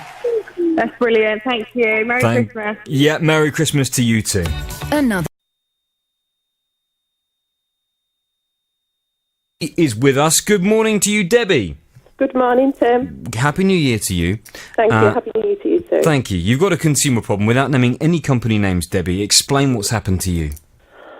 Well, in 2017, we came across a website for a wedding car hire, which seemed good at the start, and I went through everything, and we booked it, paid the deposit, and I kept them updated with any change of any, the venues or any timings or anything like that. So I kept them updated basically all the way through the year till we got to the latter end in December, up to the day of the wedding. The day before the wedding, I get a phone call from the company to say that the car that we hired had been in an accident, so it was put off the road. They said to us, without any more charge, we'd upgrade you to another vehicle. Would you be willing to take the vehicle? And I said, well, at that time, a day before the wedding, I said, yes, of course, And then he said, brilliant, no problem. Also, he turned around and said, if the vehicle turns up 15 minutes early, don't panic. Don't make out that you've got to jump into the vehicle straight away. It's just that's the procedure to turn up early for you. Mm-hmm. Okay. So Tim, on that morning, I was mortified, right? Because my husband now, he was waiting for the vehicle to arrive for him for first pickup, which should have been 10:30 in the morning. The vehicle only turned up at 11:10. The wedding should have started at 11:30. The reason I'm saying this, Tim, is because the registrar policy, you've got to arrive 20 minutes before for your interview. That was for the groom. And then 15 minutes before the wedding was me. That should have been my interview. So it was basically late for the groom. And then I was constantly on the phone to the company to say, where's the driver? He hasn't turned up for me. I was panicking. I was upset. I mean, I don't know if you remember that day, Tim. It was absolutely pouring down with rain. So the last person I spoke to from the company, he said it was 8 minutes away from you. So 8 minutes was like, it's still too late because I should have been there 15 minutes before. So, what was their explanation for why they were so late? Well, he said it was traffic. He said it was held up in traffic. And I was like, right, okay, I understand that. I'm not a driver, Tim, but surely if this has been planned a year and I've updated them with everything, the times and everything, surely as a company and as a driver, I would have turned out 3-5 hours before somebody's wedding to make sure I was there on time. Well, of course you would. I mean, the whole point of providing this kind of a service is it is time sensitive. And if it was a car from a website which you said looked very professional and well established, then they should be used to dealing with this on a daily basis. Exactly. You know, anyone's basic mobile phone GPS sat-nav planner, the map system will tell you where the heavy traffic is now, so you can plan in the morning to make sure that if there is any kind of a snarl up locally, that you can avoid it and you leave earlier. Exactly. And obviously, we had to pay the rest of the remaining balance on the day. Now, I had that in an envelope with me, so obviously he hasn't turned up for me, you know, to pay him the extra money that was left over. And when I got in touch again, the registrar had to cancel. So the registrar had to cancel your wedding, effectively. Yeah. So, did they move it to a later time that day, or? That we was very, very lucky for them to do that. I was going to say, because they have a packed schedule generally. Yes, and we for after the wedding, we went back to my partner's father's home, which we recently we've just lost him. Right. So we found a really bad time, and the catering was hot plated. So basically, after 11:30, if it went to normal as planned as the wedding, and maybe 12:30, we would have all got back to the home, and everything we'd sat down to a hot plated meals. Because of what had happened, everything had to be put on hold, and everything had to be reheated, and he still had to be paid for what he did. You know what I mean? So my hair and my makeup was a wreck. I looked like Alice Cooper with tears and rain and everything that hit me that day, Tim. I kid you not. It sounds absolutely awful. So, Brett, tell us where we are now. I mean, you married late. Your food was reheated, which doesn't sound hugely appealing. No. Your makeup was ruined. Your dress was soaked. The whole day was put out of kilter. Did the registrar charge you any fee for the changing of the wedding ceremony? No, they were fantastic. Absolutely fantastic people. I couldn't ask for anything better than what they did that day. So they didn't charge any fee. Why are you here today? What's the situation you've been left in now? Right. Well, I don't know where I stand really with the consumer part of this. I've never, ever moaned about anything in my life. Okay. But this was my special day, and it had been planned for so many years, and this to be ruined and absolutely really... I still have flashbacks, Tim. I can't help it. It's just like it's really put me on a downer. I can't even say to anybody that, oh, my day was beautiful. I can't even start off with anything that you... Anyway. Well, have the company offered you... Have the company who provided this wedding car, have they offered you anything back at all as an apology for what happened? We got half of the deposit back off £90. The extra, the 40 other quid? £45 had to go to the driver because he made one run. Hang on. Okay. What was so the deposit was 90. The deposit was £90. How much was the full cost? It would have been 290. So 290 in total. He paid a £90 deposit and £200 for the car. He was meant to. How many runs was he meant to do? Well, he should have done the groom and then me, and then come back for us both, and then take us back to my husband's. So your husband to the location and back, you to the location and back, and then the two of you together. Yeah, and apparently we should have had the car for 2 hours. So that's 3 runs and 2 hours. And what did he actually do? Just do the groom. Just did the groom. So you took your now husband to the venue and back. Yes. And then what did he do after that? No idea where he was. He just took the groom to the registry office, dropped him off, and should have come for me. And there was no sign of him. And he was 20 minutes late for the groom. And he never came back to take you. So No. how did you get there and back? How did the two of you get there together? Well, the £200 that I had to pay him, I had to use it on taxis for everybody to pay. And it was, and I had a surprise visit from my family because I'm from up north originally. And they came with my grandson, so I had to give them a bit of money to get back home. And if the plan went to normal in the morning of the wedding, they would have stayed with us to have something to eat because they had to get back, So it just. But the company haven't been chasing you for that £200 that you kept and used to pay for taxis. No, they haven't. They haven't, Tim. No. Okay, so they've refunded £45. Have they made that refund? Have you accepted that refund? They did. Yes, they did. They did send that to me. Yeah, they did transfer that for me. It's just that I didn't know how to go about this. Tim, well, yeah, I mean, I'm on the fence with this one really because the fact that you didn't pay them for the service, you kept that £200 back. I mean, I appreciate the fact that on your wedding day, when stuff goes wrong, it's awful because it's meant to be such a magical, special day, and you do all the right things to plan to make sure that people are in the right place at the right time. And the last thing you need is a company who should have known much better not being there on time. In terms of what it's cost you, they've charged you £45 for one journey to and from the registry office. How far was the office from the house where you were departing? I would say about 10-15 minutes. About 10-15 minutes. So even then, a 10-15 minute journey to and from the registry office, 45 quid. That's a very expensive taxi ride. If it were a taxi ride, incredibly. Was it an incredibly special car that you were using? The first one should have been the Mercedes.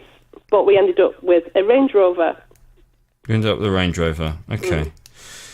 I mean, I'd have to probably look at the contract that you signed with them as well to look at the wording of this. But my feeling is that you've paid them £45 for one very short taxi ride to and from. They didn't provide the service you paid them for. No. So I'm not sure whether £45 is a reasonable refund. Personally, sure. I'm sure the listeners will have their own view. If you've got a view on this, 81333, start your message with 3CR. This driver has turned up late. He's done one run to and from the house to the registry office, which I guess in a taxi could have cost, £7 quid on a normal day? 7-8 quid, something like that, for that shorter run. And the taxi that I had to call to pick me up was quicker than the guy himself. I'm laughing about it now. How much did one taxi ride cost to and from the venue when you actually had to pay for a taxi, roughly, if you can remember?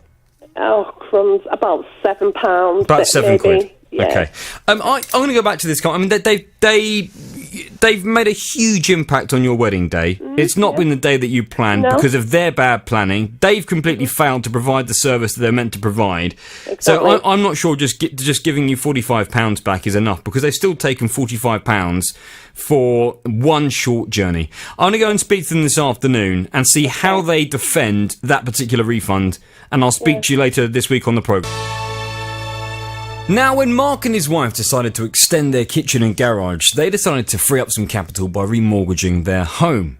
Unfortunately, after making this application, the company reported back that there was a black mark on Mark's credit history. Why? Well, a mobile phone contract he'd taken out for his 17-year-old son was in arrears to the tune of £172 for a total of 4 months unpaid mobile phone use. Well, having given his son a bit of the hairdryer treatment, Mark is now trying to convince the mortgage company that the arrears have been settled and he's therefore a safe person to lend money to. He's been a customer of this particular bank for 11 years. He's never missed a payment. So would they offer a little bit of goodwill over the Christmas period? We've been off to speak to them on his behalf, and Mark is back with us now. Happy New Year to you, Mark.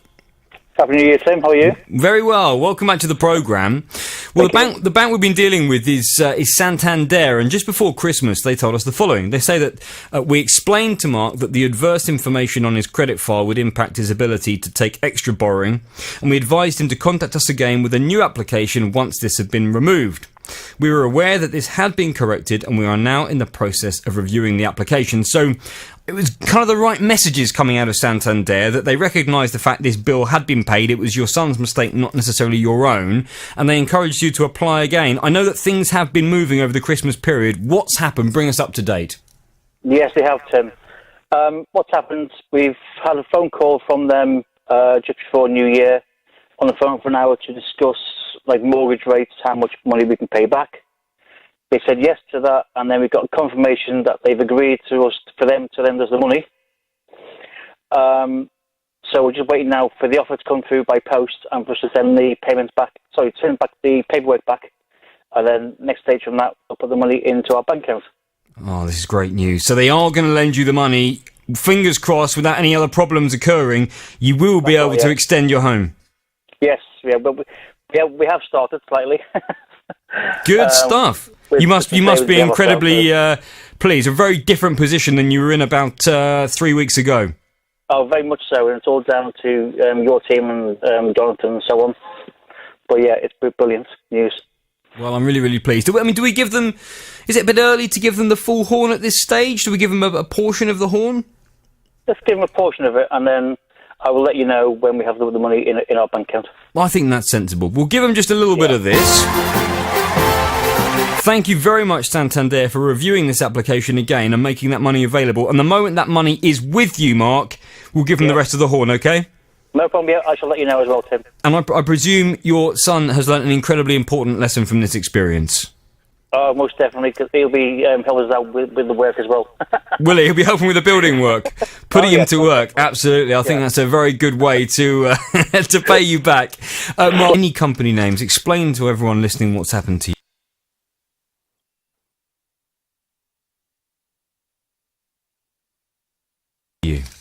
Okay, so I have, two horses on a competition stables local to me. I've been there since about September, October time. There was a different manager at the time when I first joined.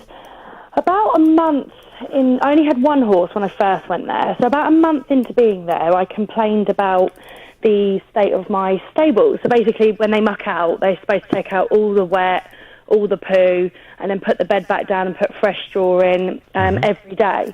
Okay. So I went there on this particular weekend, and it was sodden bottom to top. The banks that they bank up around the edges were full of poo. It was a complete mess. So I complained to the manager. There was absolutely no problems. They reimbursed me for the extra services I paid for that weekend. No problems at all. Did they explain why it hadn't been done? Pardon?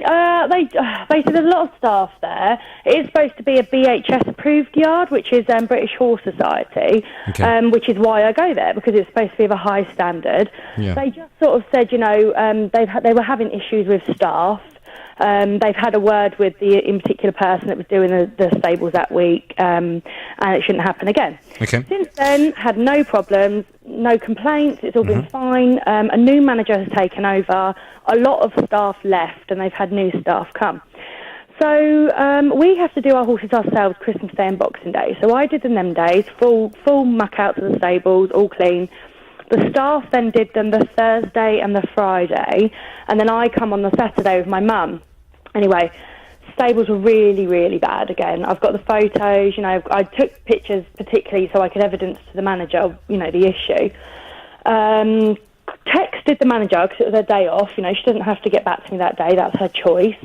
And she said, my staff don't deep litter the stables. That's not true. And I said, look, I've got the photos. Tell us. I'm sure I'll see these photos, but tell everyone listening who can't see them. What do the photos show? So the photos show that I've mucked out like half the stable, and I basically took away the front. So you can see that underneath the bed, it's just dark brown, like sodden with urine. And then you can see that I've already took out a lot of the stable, of the straw. So you can see that I'm going to have to end up taking out the whole bed, because every bit of bed you moved was just deep with urine. And I'm paying £1,000 a month to have 2 horses on this. £1,000 a month? Yeah. God, it's not a cheap business, is it, horses? So the least you can expect is to have stables that are mucked out to a high standard, because one of my horses in particular is in the stable all the time because he's got an injury at the moment. So he was basically at this point standing in his own urine and faeces daily. And the boss of the stable, the new boss, you sent the photos across, and did they deny that their staff had done this? I didn't send her the images because they've never asked to see the images. They Right. haven't even asked to make sure that I was telling the truth. They've just denied that it could have been like that. Okay. So that same evening that I'd messaged her, they put a post on the group Facebook page, and it said, "Can all liveries, which is us, customers, please not use staff wheelbarrows, because this evening staff were unable to undergo their duties because there was a lack of wheelbarrows." This isn't true. It was aimed at me because I'd used the staff wheelbarrows, which are like big 100-litre wheelbarrows, if not more. Huge they are. They're tipper ones. So it took me 3 of them to muck out one stable. And normally it would take me 1 at a push. So I commented back and I said, that's absolutely fine. I'll get a new wheelbarrow by next weekend. But if my stables weren't so deep in muck, it wouldn't have took me 2 hours just to muck out one stable, And you put that on the Facebook page? Yeah, but they didn't like that, did they? Because obviously now all the liveries have seen that. It's like, but if you don't want people to put comments like that on there, then don't put comments on there aimed at someone that's going to get a retaliation. Like, if that's not what the Facebook page is there for, then the staff and managers shouldn't be using it for that either. So what's the situation now? So since then, the next day, I called the manager over to my stable and I said, look, I'm showing you, and this is exactly how I was speaking to her, I've just done my stables and it took me 1 tiny wheelbarrow to do the whole bed. So this is what I'm trying to explain to you. Why is it taking me 3 large ones after your staff have done it 2 days before? And she basically just turned around and said, you're obviously not happy, I want you to leave within 30 days. So they basically kicked me off the yard because I've complained about a standard. But what is the point of a yard manager if when you've got an issue, you're scared to say something in fear that they'll then kick you off the yard? Well, I'm moving to Wales in February, so they knew I was always leaving in the second week of Feb. So my notice they've given me has taken me up to like the end of January. So I pleaded with them at the office, with the manager, in writing, please could you I'd be so grateful if you could just let my horses stay an additional 2 weeks, because I'm going to struggle to find somewhere to put them for just 2 weeks. And not only that, I'm going to move them in 30 days and then upheaval them again in just 2 weeks after. And it will cause a lot of trauma to my horses. And what have they said to your request? Absolutely no, won't even contemplate letting me stay. And I said, but on what grounds are you telling me that I need to leave? And when I had this conversation face-to-face with the manager, she just completely stormed off. When I said to her, what grounds are you telling me I need to leave? She just walked off. And I just think, where am I supposed to go from here? So then I've discussed it with the admin in the office, and they're all just completely teaming up together. Okay. So I felt so uncomfortable. I removed my horses off that yard this weekend because... Oh, you did take your horses off? Well, I took them this weekend because the woman in person, like the manager, she's obviously got an issue with me personally. Well, she's looking after my horses on a daily basis. So how can I trust that you are going to, have the welfare of my horses? Okay, but you've taken your horses away. They're now, being held at another stables where... they're just in a field. They're in a field. So they're just in a field. And they'll remain there until you move to Wales in February. So what is it you want from the stables now? So basically, I've said to them, I would like to, because I pay a month in advance, so I'm paid up there till the end of Jan. So I have said, I would like to be reimbursed with the money I've paid up to the end of the month, because yes, I've chose to leave earlier than the notice you've given me, but I have had to leave because I have been made to feel so uncomfortable. I don't even want to go and see my horses because of the vibe I'm getting there. You know, they're leaving my horse on the walker when she's scared of it. They're taking all the other horses off and leaving her on it. You know, and I don't trust that they are going to put my horse's interest top of the list because of the issue they've got personally with me. But they're obviously, I'm in dispute. They're saying I'll get my deposits back, which is nothing in comparison to what, you know. I mean, you know, what I'll say at this stage is, I get a picture of what's happened. Whenever we deal with problems about stables and horses, a lot of big personalities are involved. It would seem we need to go and speak to them to find out their side of the story. Yeah. And obviously, they've disputed that your horses were ever left in unsuitable conditions. We'll have to go and speak to them about that. And of course, I'd like to see that evidence. I'd like to make sure that they respond to that evidence as well. I think at this stage, I mean, it's a difficult picture, isn't it? You've chosen to move them. They would have allowed you to stay there for the duration of the time that you had paid for. Mm-hmm. So fighting for that money back. What's wrong as well now is that they've given me my notice in writing because I demanded I had it in writing. And they've put on there, the reason I'm being asked to leave is because I've been verbally abusive. Have you? No, and I've had a witness when I had the conversation with the manager. There was a witness. When I went into the office, I had my mum with me, and I've got the conversation on record actually because I knew that they'd try and say that because there are no grounds to ask me to leave. I've complained about the services you're providing, and because you don't like it, they think, well, get rid of the problem. The problem is me. Well, listen. The main thing is your horses are now safe. You're happy with where they are. Yeah. And clearly this was not going to be a very good relationship were you to stay. However, the company in question here had given you the opportunity to stay for the duration of the period that you paid for. So I'm not... Listen, Christine... The admin lady, I did say to her, so if your boss came into your office now and said, I am not happy with your work, I want you gone in 30 days, are you telling me that you would feel comfortable coming into your job every day? And she said, I would do it out of duty. I said, but there's the difference. You'd do it out of duty because you're being paid. The difference here is I'm paying you. But I entirely understand your position, but of course, you know, there are contractual agreements at play here. But no, there isn't, because they never had a contract for one of the horses, and they've misplaced the contract for the other horse. Okay. So actually, there's no contract that they can actually give me right now. So on what grounds are you withholding my money?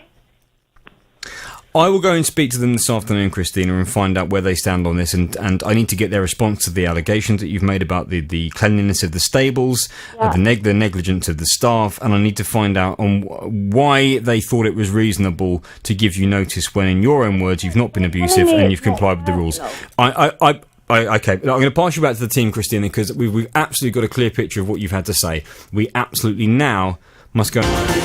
Now, back in November, Jeanette booked flights for her and her two others to travel to India. Just as she completed the booking online, she realised she'd inputted 3 T's into her name rather than just 2. Well, she called the travel agent to correct the error, and they said that they'd charge £80 to make the amendment. And when she complained, the travel agent said she could take it up with the airline, which she did. And they immediately changed it without any charge at all. Wonderful. Well, was it? No.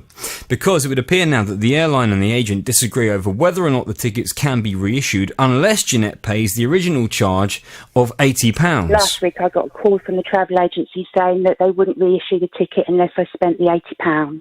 So we checked on the ASPA website, and apparently there's lots of cases where people pay these charges unnecessarily because it's not actually a name change, it was just a typo.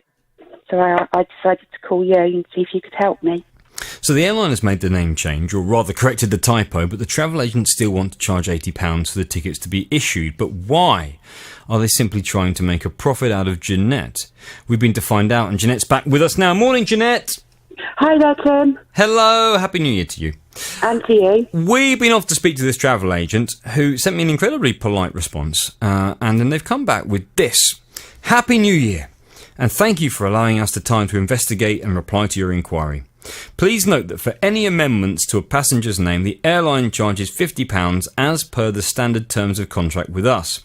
The name change fee of £80 advised to the client was in accordance with the said airline charges and also included the agency administration fee. However, when we contacted the airline to notify them of your approach to us in the matter, the airline agreed to waive the standard name change fee. Following the waiver of the charges by the airline, we've changed the client's name on the booking free of charge. We hope you understand that as we act as booking agents for the suppliers and are required to comply with their conditions, we're glad that you gave us an opportunity to explain this, and we hope that you cover this when you report back on the progress of the case on the programme, which indeed I have done. So as far as I'm concerned, from what they're telling me, those tickets will be changed to have the correct number of T's, there'll be no charge, and you can go on holiday. Is that what you've heard your end? Yes, within a couple of days of being on the show, I received the ticket by email with just 2 T's in, so I'm very, very happy. Fantastic. And when are you going off on your adventures? It will be a week on Wednesday. Brilliant stuff. Escaping the... I say the winter weather. It's actually quite mild today, but I think things are going to turn a bit worse. And so where does your trip begin? Where? Yeah, I know you're going to India, but where are you starting? We're going to Goa. We're all going to Goa for a month. Goa for a whole month?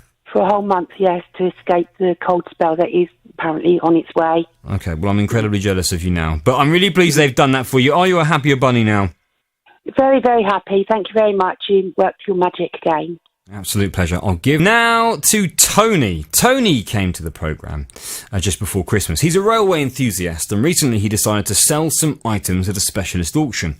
One item sold very quickly, but the second, some documents detailing the electrification of main lines in the 1960s, whatever floats your boat, didn't appear to sell at all. And when Tony contacted the auction house to find out if he could have the documents back, he was left with a distinct impression that they'd lost the items that he'd left in their care. Well, these documents are only listed as a reserve price of £10, so they weren't hugely valuable, but it was the principle at stake. Either the auction house pay Tony £10 or return the documents so he can sell them elsewhere. It all sounded rather reasonable. So I've been off to speak to the auction house to find out what's going on, and Tony's back with us now. Morning to you, Tony. Morning, Tim. Welcome back to the programme. So I went to speak to this specialist auction house, and they've told me the following. They say we handle between 20,000 and 25,000 lots per year, which sell for a total of between £2 and £2.5 million, including items from £2 to £50,000. It's not always possible to answer queries regarding every individual lot, apparently. Our sales rate is 99.75%. And the remaining unsold items are normally held for 6 months, as customers frequently peruse our back catalogues and often buy at the minimum bid of £10. Tony's item was sold in early December for a tenner, the minimum bid, and he'll be receiving a cheque in settlement during the first week we return from holiday in the new year. We usually settle all customer accounts in the last week of the month in which sales are made, but in this case, due to the holidays, this will be in early January. The balance payable will be £8.80, which equates to £10 minus 10% commission and £1 of VAT at 20%. I would like to stress that at no time was this lot missing, mislaid, or overlooked, and we're very sorry to trouble you with this inquiry. So there you are. Well, so they hadn't lost it, but they certainly had a bit of a vacuum when it came to communicating that with you. They certainly did. You can believe what they say if you like, Tim. I've got my own opinions on that. Well, I don't know. I mean, I have to take them at their word. I don't know what was going on behind the scenes. I mean, I find it a bit strange that they don't have time to respond to inquiries about the various items that they're taking from customers like you to sell. It would suggest that perhaps they may be working beyond their reach if they haven't got enough, customer care staff or enough capacity to actually explain to people like you where their cherished items are. However, they say that you'll be getting a cheque. I assume that no cheque's been in the post thus far. A cheque has arrived now. Oh, it has arrived? Yes. It just strikes me as funny, Tim, that they say somebody else has now bought this item, but although they gave us a lot number, it didn't actually appear in their catalogue. So how anybody's found out about it, I don't know. But never mind, we've had a cheque for £10 anyway. So it never appeared in their catalogue, but someone did buy it? Apparently, yes. Well, that is a bit it's a bit strange. I mean, that is slightly fishy. But I look, they say they never lost it. They say they sold it. You've got your cheque. It's up to you whether you use their services again. Are you happier than when you came to us in the end of last year? Oh, I'm happy. We've had some sort of resolution, yes. Well, that's a good thing. I'll tell you what, I'll play Dale. Good morning. Welcome to the programme, Dale. You've got a consumer problem. Without naming any company names, explain to everyone listening what's happened to you. Okay, a couple of days ago, I purchased some theatre tickets for a well-known West End show, and the website gave me the impression they were £96 each. It was only once I'd entered my credit card details that it dawned on me they were actually £413 for the pair. Hang on, 90 what, up to 400 and what? £96 per ticket to £206 per ticket. And you say that you noticed that change, what, once you'd completed the payment, or? Correct. So how was there such a discrepancy? How did how were you led to believe it was one cost and then it was actually more than double that cost? Because on this particular website, when I selected my seat, they were colour-coded. And I selected colour black, which in the top said £96. But it did have a little plus symbol by it, in all fairness. But I assumed that was trying to tell me something like, it was suitable for disabled or something Dale, like that. I don't know if you can move slightly out the wind. We're slightly losing you for a moment there. So you said that you saw that the price, and it had 96, and it had a plus symbol next to it, and you thought that was just for greater information about that particular seat. What did that plus symbol actually mean? Do you know now? I'm pretty sure now it was £96 plus. What, so the tickets start at £96, but they could be much more, and you have to click the plus to find out how much they're going to be? Well, I was on a tablet, so and my tablet was a little bit slow, but I assumed that they were £96 because that's what it appeared to be on their website. So when you click through to buy them and it asks you to put your card details in, did it still say on that page 96 what, and then the plus symbol? On that page, I didn't see any total. It was once I'd entered my card details that the total came up. Well, you must have been absolutely gobsmacked when you saw the actual price. I was, and then I emailed them the next day explaining that I thought they were £96. Could I have a refund, please? To which they've replied to me basically saying, sorry, we don't do refunds, but we are willing to put your tickets on our affiliate site as a second-hand ticket sale, but we want 10% of the sale price plus £31.50 per ticket. So do they deny, or did you make any comment to them about their website being misleading? I did. That was in my initial email. I also said, hang on a minute, don't I get a 14-day cooling-off period here? To which they said, no, because it's an event, the 14-day cooling-off period doesn't apply. Now, to my mind, it's not an event, it's an entertainment service. And is this I don't want any names at all, but is this a website that is operating on behalf of a particular theatre, or is it a website that sells lots of different concert tickets for lots of different events? No, I went to the particular theatre's website, and I followed the link from there because I wanted to get tickets from a reassured place.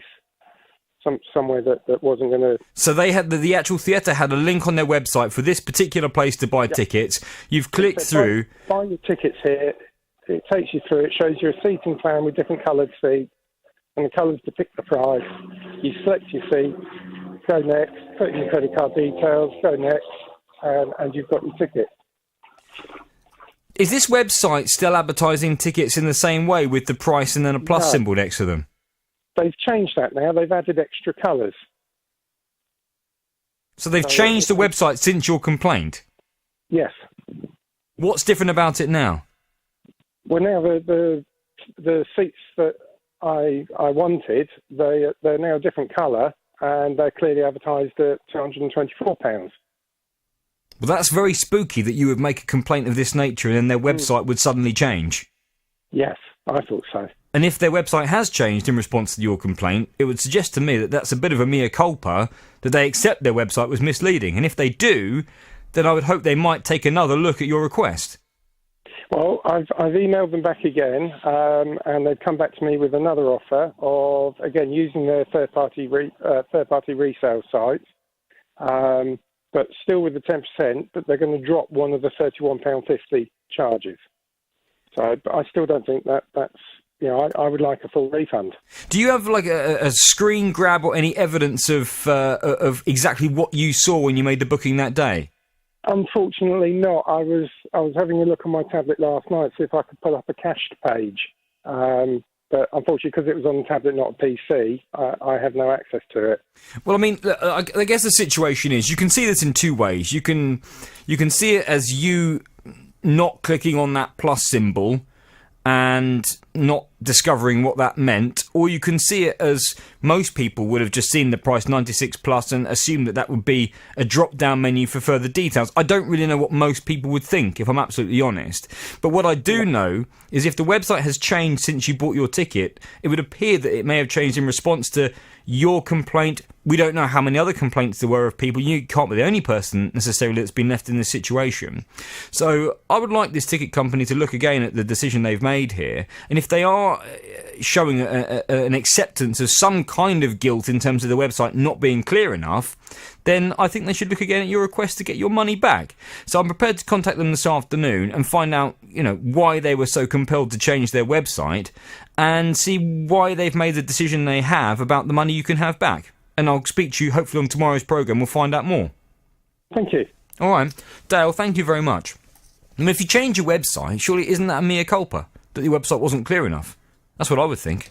There's a new look to Friday night. I'm Stephen Allen. At BBC Three Counties Radio. I'll be here taking the news to pieces on a Friday night comedy show. Stephen Allen. The news that left a mark and the news that might have slipped by without us noticing. Making Friday night funny. I've never seen people shout about the news as much as they do now, unless we include town criers.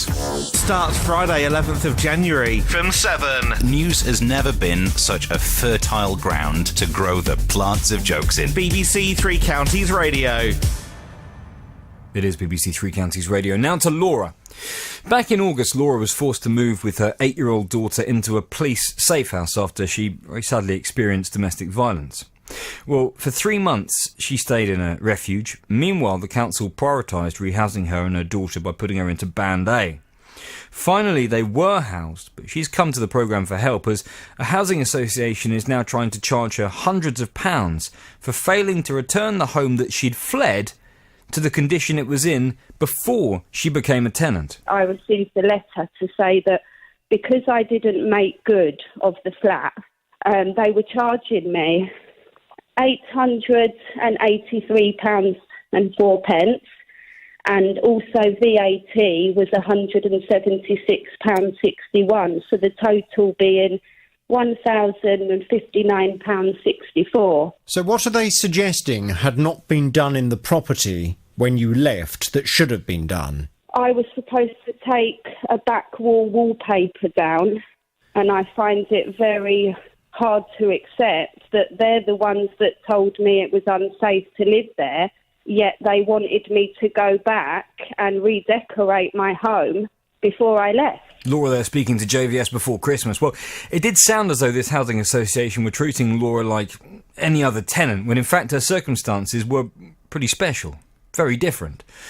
So we've been off to speak to them to see if they want to review their decision, and that's what we've done. Laura's back with us now. Morning to you, Laura. Morning, Tim. Welcome back to the programme. I went off to speak to this housing association, and they said the following. They say that they received a letter from you, and they responded to confirm that you are not going to be charged any money at all for the repairs. They said that the member of staff who inspected the property was unaware of the specific circumstances, as this type of information is not widely shared, and I presume that's, a matter of course to protect people in your situation. They do say they were incredibly sorry for the inconvenience, the worry and the stress. I know they have been in touch with you, and that your financial situation since you spoke to us just before Christmas has changed rather dramatically. Tell everyone what's happened. I got my refund just in time for Christmas. Fantastic. How much money did you get just before Christmas? I got £642 and they waived the rest of the cost, the charges that they added on.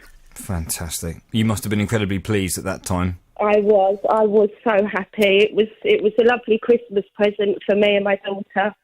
Well, I'm really pleased that they've done that, and I hope that they'll learn from this situation when they're dealing with someone who's had the very particular circumstances that you have, and the reason why you had to leave your property, that perhaps they'll look at their system so no one else will be put in this kind of financial jeopardy again.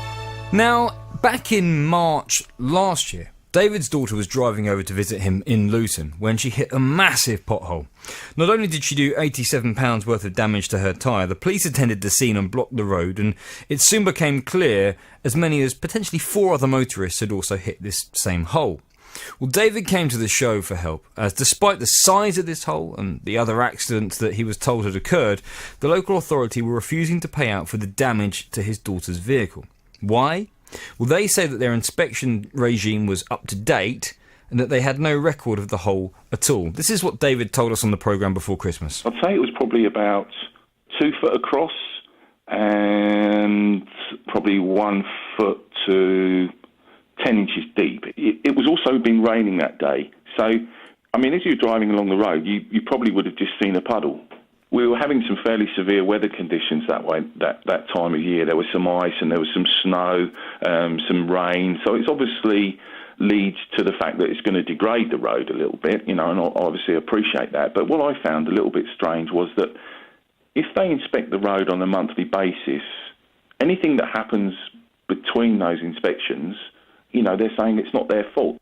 When I heard the story, I thought to myself, how could the council have inspected this road so recently and yet not seen a hole, which, to be honest, I mean, David, you could plant a yucca plant in this hole.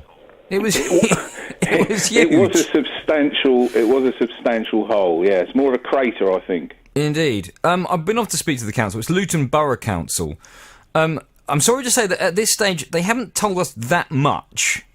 Okay. A Luton Borough Council spokesperson has said that we were sorry to hear of the damage to David's daughter's vehicle and to hear that she and her father were dissatisfied with our insurer's decision not to uphold the claim.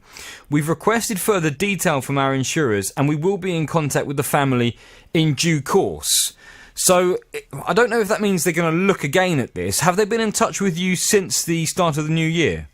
No, I haven't had any communication directly with the council or the insurers at all. So, no, nothing this end. Okay. I mean, I don't really know what this means. I don't know if it means that they are going to look again at their decision, that they're going to review that information and perhaps come up with a different decision, or whether they will just be providing an explanation of why the insurers are not liable, why the council indeed is not liable to pay out. What I'll do is, I'm disappointed that they've not been in touch yet, considering it is now the 8th of January and we've all been back in business for a few days now. I'll contact the council this afternoon and instruct them that really we'd like you to be contacted this week as soon as possible to explain what they mean by this statement. And I'll also be digging again. I mean, it was unfortunate this came in just before Christmas. I'll also be digging again this week to find out how it was possible they could inspect this hole and not see what was, an absolute whopper. So I will contact them this afternoon and chase that up, okay? Thank you, Tim. I appreciate the update. No, it's a pleasure. I'll speak to you very soon. Very well, thank you. And yourself? Oh, yeah, fine. A little bit under the weather today, but that's okay. Well, I'm sorry to hear it. Touch of the man flu. Listen, without naming any company names, tell us what's happened to you. Okay. Well, we moved into a new house back in June 30th, and we knew that immediately it needed some tender loving care, like a new kitchen, work on the bathroom, and we decided to get quite a few other things done. So we asked around for recommended builders. And we did commission this chap who and his colleagues who we were told were very good. In fact, my wife had seen some of their work, and it was for a friend, actually. So they started at our house doing some work, which was originally going to be like a 2-month, maybe a little over 2-month job, started on the 30th of July. And yet it started off very well, actually, and I'm not going to diss all of the work they've done. Some of it's very good. But one thing in particular that we wanted done was to get the floor tiled downstairs from the hallway all the way through the kitchen and around the dog leg. So it was a big L-shaped floor. Mm-hmm. So they did the kitchen, they did the bathroom, they installed a downstairs toilet for us, and they tiled this floor. Now, the job did kind of drag on a bit. It was kind of around about the 3-month mark, I'd sort of began to inquire about how much longer it was going to be. And I had a look around at the work that needed doing and wrote a list. And I asked other colleagues how long they thought this would take, and they sort of said, maybe like 4 days' work for a couple of people. So I gave the builders a deadline of 2 weeks, which they did not dispute, and they carried on working, and they said they'd taken it on board, but they missed that deadline, and I told them that I was a little bit disappointed. And then I said, okay, I'll pop in and I want to talk to you guys about another deadline, because Christmas was now having an interview and I wanted it done before Christmas. So I met with them one morning, which was, I think, Monday the 12th of November, and it was a builder and a plumber who were in our house. And I spoke to the plumber first because he arrived first, and I spoke to him about what needed doing. He said, we'll be out by Friday. I thought, that's great. When the builder came in, I sort of said to him, because he was the guy who was running the job mainly, and I began to talk to him about it, and he immediately went into a tirade of shouting, insults, threatening behaviour, saying that he was not going to work to a deadline, he couldn't work like this, blah, blah, blah, blah. And is it the first time that you'd witnessed him behaving like that? Yeah, I mean, it was always quite a loud, sort of like gruff kind of demeanour.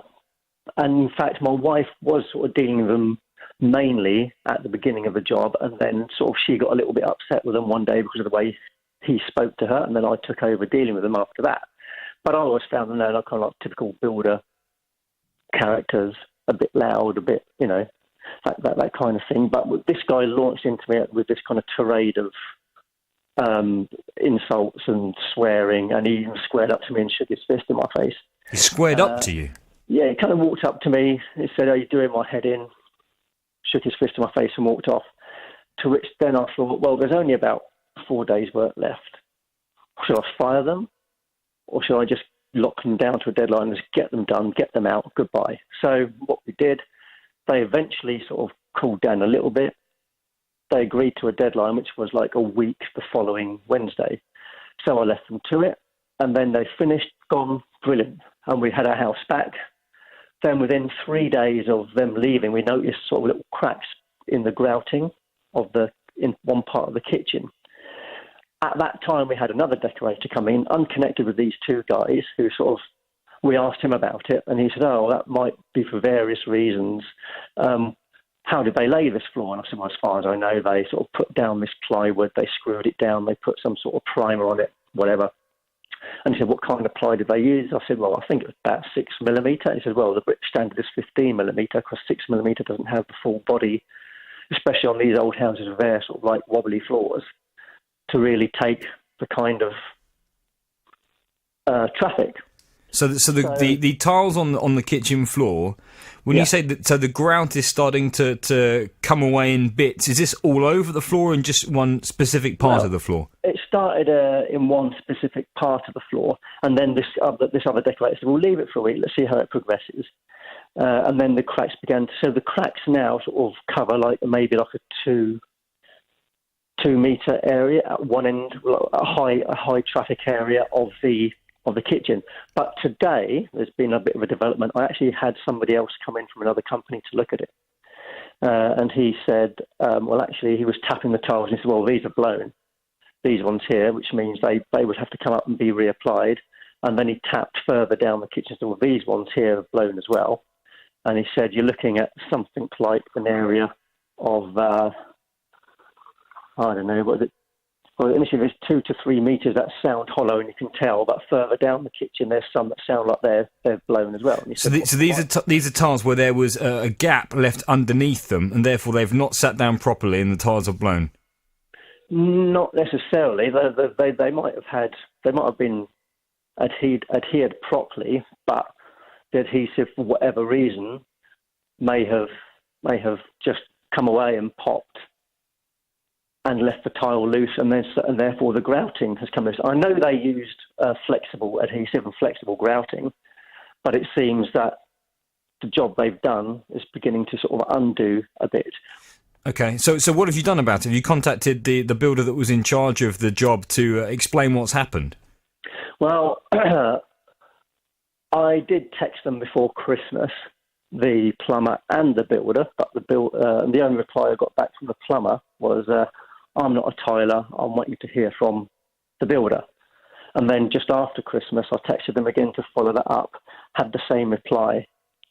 The guy that I was speaking to today, who's like a completely independent chap, he says, what you need to do now is maybe contact the Citizens Advice Bureau or something like that and sort of get a letter written out to the builder and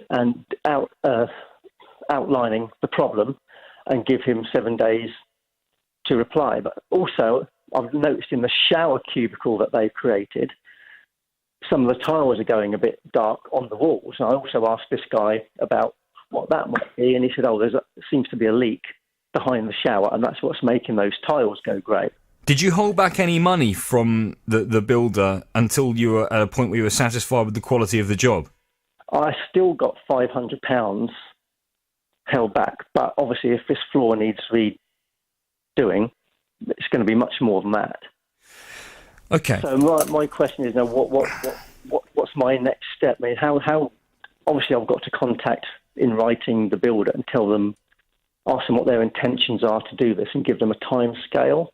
Yeah. I do this show a lot. Well, I mean, there's a number of ways of looking at this. There's a number of ways of achieving the ends. I mean, if you were to contact this builder and he comes back, he inspects the job, and he says to you, Paul, you know what, I absolutely accept there's been a mistake here, there's been a mistake here, this needs addressing, and you sit down at the table and you agree a time for that to be done, and the work can be completed to a standard that is what you should be expecting for the money you spent, then would that be a solution that you'd be happy with? I mean, obviously, the way that I was spoken to and treated to last time I saw these guys, I'd much preferred not to deal with them, but I think I'm going to have to. Because you've got to give them the chance to put it right, haven't you? Yeah, I mean, it's difficult. Yeah, if someone has done a job and the job isn't quite up to standard and they admit that was the case and they come back and they're prepared to do the job and make amends, I think it's worth noting in your communication with them that you didn't like their manner when they were on site, and you hope that if they're coming back into your house, you want a commitment that they're going to treat you with the decency that you'd expect from a customer. I mean, how much have you paid them in total? Well, it was a massive job we had done, and we were looking at like 35 grand upwards to do everything. So, I mean, yeah, you've paid this company a huge amount of money for this work.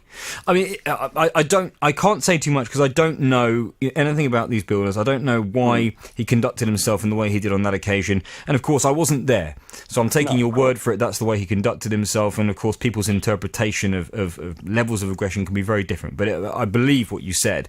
So, I mean, what I would say is, would you like me to get a call in to this builder this afternoon to put the situation to them and just get a sense from them as to what they are prepared to do? Because once we gauge that, then we know what the next step is. I mean, yes, that would be good. That would sort of save me deal with them. But you've got to also consider that if I do get in contact, and of course I'm going to conduct myself in a very civil manner and be very pleasant about it, but generally companies and builders and plumbers, they don't really like hearing from us. No, I know. So you have got the opportunity to contact them back and put the question to them of, this is what I've found, this is the evidence I've got for what I've found, what are you prepared to do about it? Yeah. So, I mean, you've got an option to do that. So texts are coming through on the issue of the thickness of the ply that would need to be used when laying a tiled floor. I've got a text here from someone whose number ends 114 who say the plywood would need to be 18 millimetres and it would have to be flexible adhesive. How many millimetres do you say the ply was that they used? Well, I believe it was about 6 millimetres. I know the British standard is 15, but I didn't know that at the time. So the British standard's 15, they've used 6, and I get another texter here saying it should be 18. I mean, my feelings at this stage, let's deal with it in the most straightforward way. They've done the job, you've paid the money, you've held some back, there are problems with the job, you've identified what the problems are, you can provide evidence for what the problems are. The people that have been round to your house and inspected it, are they prepared to put something in writing which supports what they've said to you? I would have to ask the chap who was here this morning if he's prepared to do that. I mean, I appreciate the fact that if there's a problem with the quality of this work, then you don't want the same person to come back and do another bad job. But we need to find out why there was a problem with the job, and if there's some acceptance that there was a problem with the job, then it may well be the case that when they redo the job, they wouldn't, they do it in a very different way to the specifications that we're discussing. So what I don't want to do is escalate this situation too badly and cause any kind of a standoff where this person just disappears and you find yourself looking to pursue them legally for the costs incurred in getting someone else to do the job, which is, sometimes what happens if someone walks off the job. You have to get someone else to do it and then pursue them through the small claims court for the costs that you've incurred. So that would be an escalation of this problem. And I wonder if we can do this without escalating the problem. That's my feeling at the moment. That'd be better. Yeah. Have a think about it. My feeling would be to either pick up the phone or to put something in writing with the evidence that you can muster from the people that have been to inspect the property, and see what kind of a response you get back, because it might be more agreeable than you're expecting. Okay. As for things, I've got to put things in writing, I guess, and send them a letter about that, or do I call them up? Well, I guess if you put things in writing, you've got a record of it, which is always better. And also you've got the opportunity to put something in writing, which, of course, you can control the tone of that. You're not going to end up in a conversation that becomes heated. I'm not suggesting it would become heated, but you've got the opportunity to put it in writing and be very precise about what you're saying. And if you are going to send something in writing, make sure you do it recorded delivery so they have to sign for it, so there's no question mark over the fact that that they're aware of your problem. I would consider doing that. Do you want to have a think about that now? And we'll speak this afternoon, and we'll work out what the best approach is for this builder. But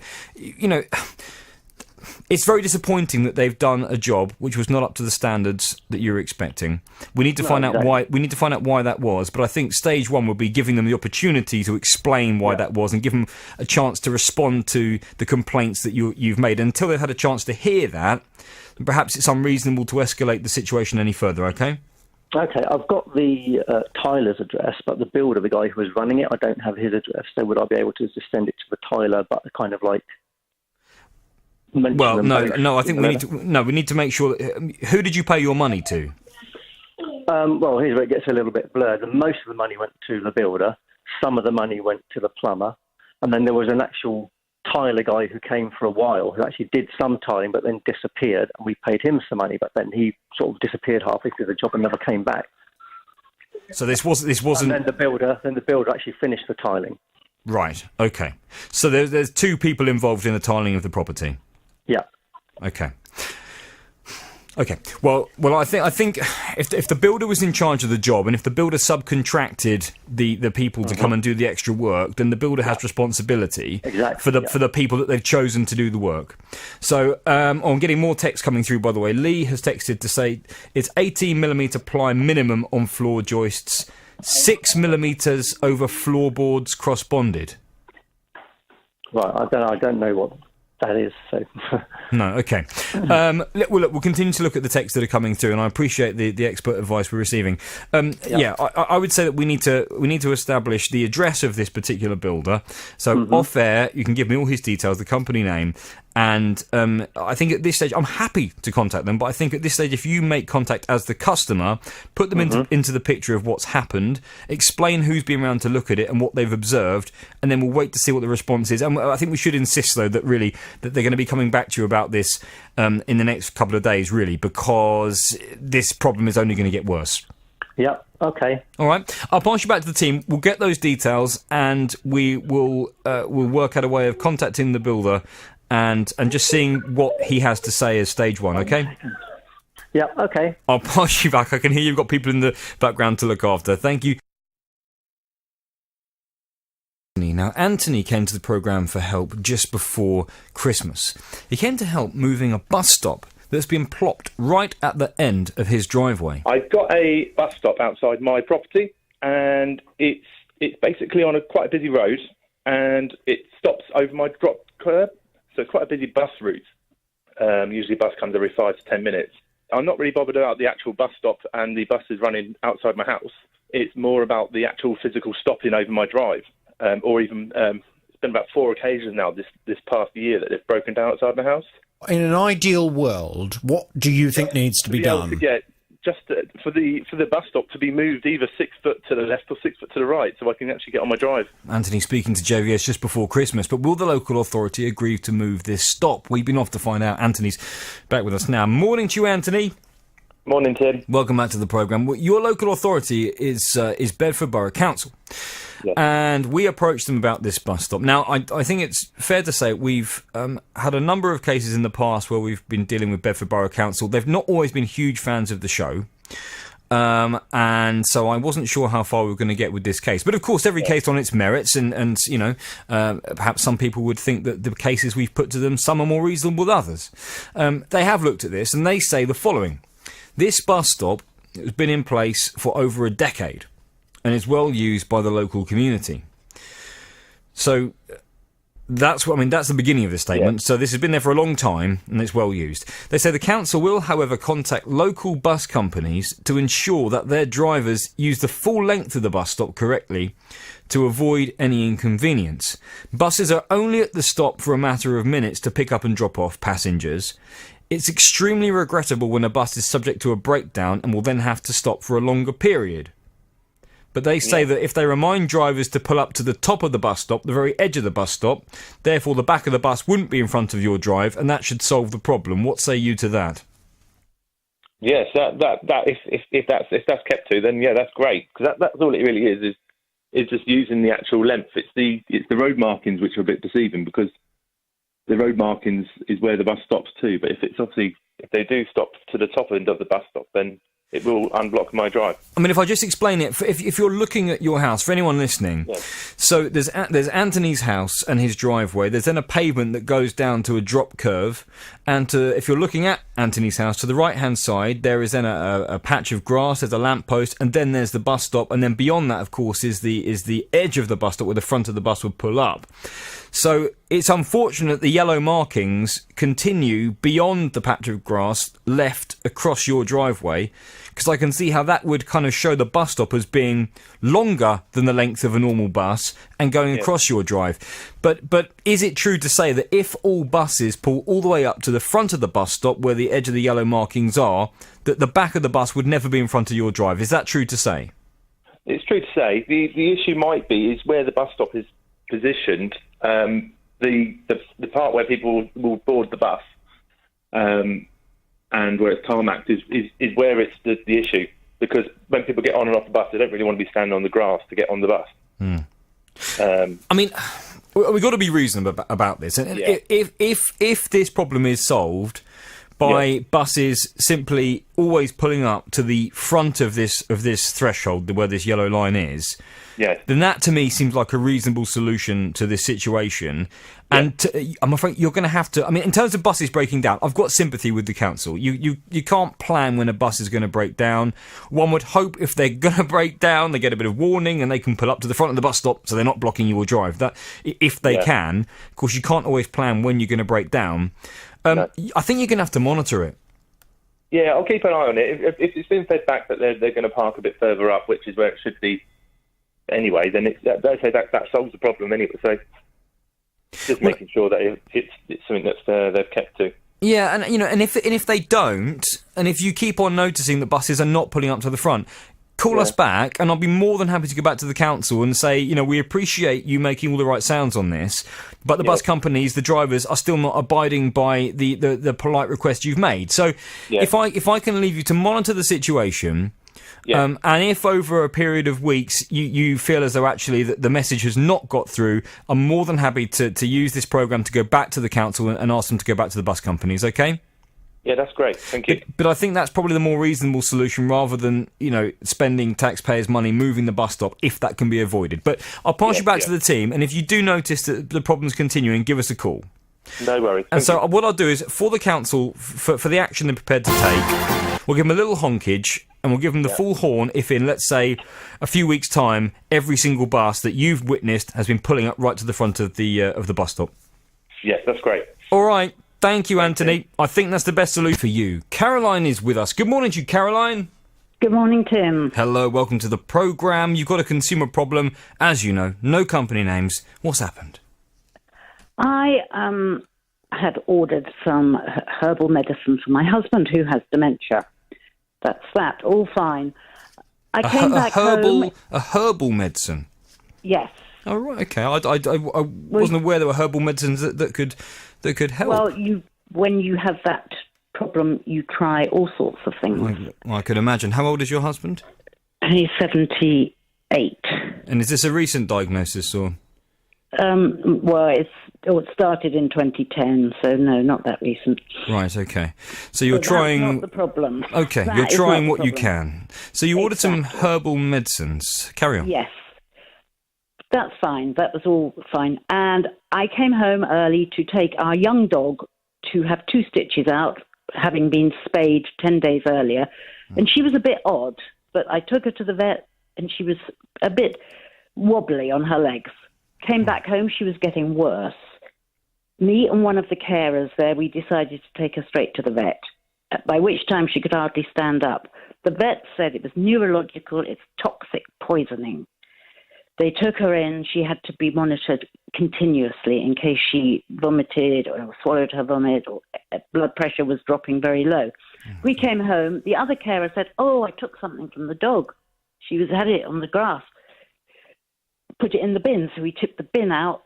We found what the remains of this herbal mixture. Then somebody said, "Oh, I found an envelope. I thought it was rubbish had been dropped." That was the envelope. Rushed back to the vet with everything.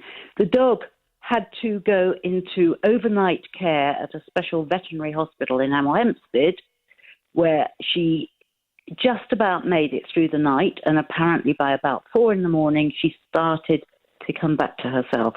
So I suppose the mercy is, young, beautiful dog did not die. So what an ordeal. So just to clarify, we'll find out what happened next, but just to clarify, so your dog was behaving very strangely, and one of the carers who'd been in your house had found an envelope in the bin that was chewed, and that envelope had contained this herbal medicine. No. She had found the herbal medicine half-eaten by the dog on the grass. Right, She picked that up and put that in the bin. Right. Someone else found an envelope by the gates and thought it had just was rubbish, had fallen out. Yes. Put that in the bin. It wasn't. It was the padded envelope that had contained the medicines. The dog had got it because it should have been signed for. And instead of being signed for, it was lobbed over the gate. And this is my gripe, because when I picked the dog up, the bill for this little adventure was £1,003. £1,003. So right, okay. I've been in touch with the company. Right. And they have apologised and said it must have been very distressing for me and offered me 6 stamps. In what form was this herbal medicine? Is this a powder or some kind of a plant, or? No, it's an oil. It's an oil. So this isn't an oil, and this oil, I mean, oils tend to come in glass bottles generally, or as plastic bottles. So how did this come? This came in a plastic jar, in a padded envelope with bubble wrap around it. Yes. And so your dog had obviously found this envelope, had managed to chew through the plastic jar to get into this herbal mixture. Yes, it somehow got the lid off. Don't ask me how, but it had. Right, okay. So I can see why you're absolutely furious. So this was meant to be a signed for delivery from a delivery company. That is the major thing. It's meant to be signed for. There's people in the house. There's always people in the house. And if they didn't want to come in for some reason... Yeah. Then put a card in the letterbox. Yes. And I will go and collect. So that instead of having this package signed for, it's been left or thrown or whatever into the front garden of your house. It was thrown over the gates of our house. Yeah. Thrown over the gate, and consequently, this has led to this chain of events and cost you a huge amount of money, and obviously put you through an absolute nightmare with your poor dog. So you contacted the company, and what did you when you went to speak to them? What did you expect them to say? What did you hope they would say? Well, I hoped that they would volunteer to pay the vet's bill. It wasn't. The dog is healthy. It was nothing I did, and it was something that should not have been done. There's a sign on the gate that says, "Please close the gate, dog in garden." Well, it does seem that there's definitely some negligence here. I mean, definitely some negligence.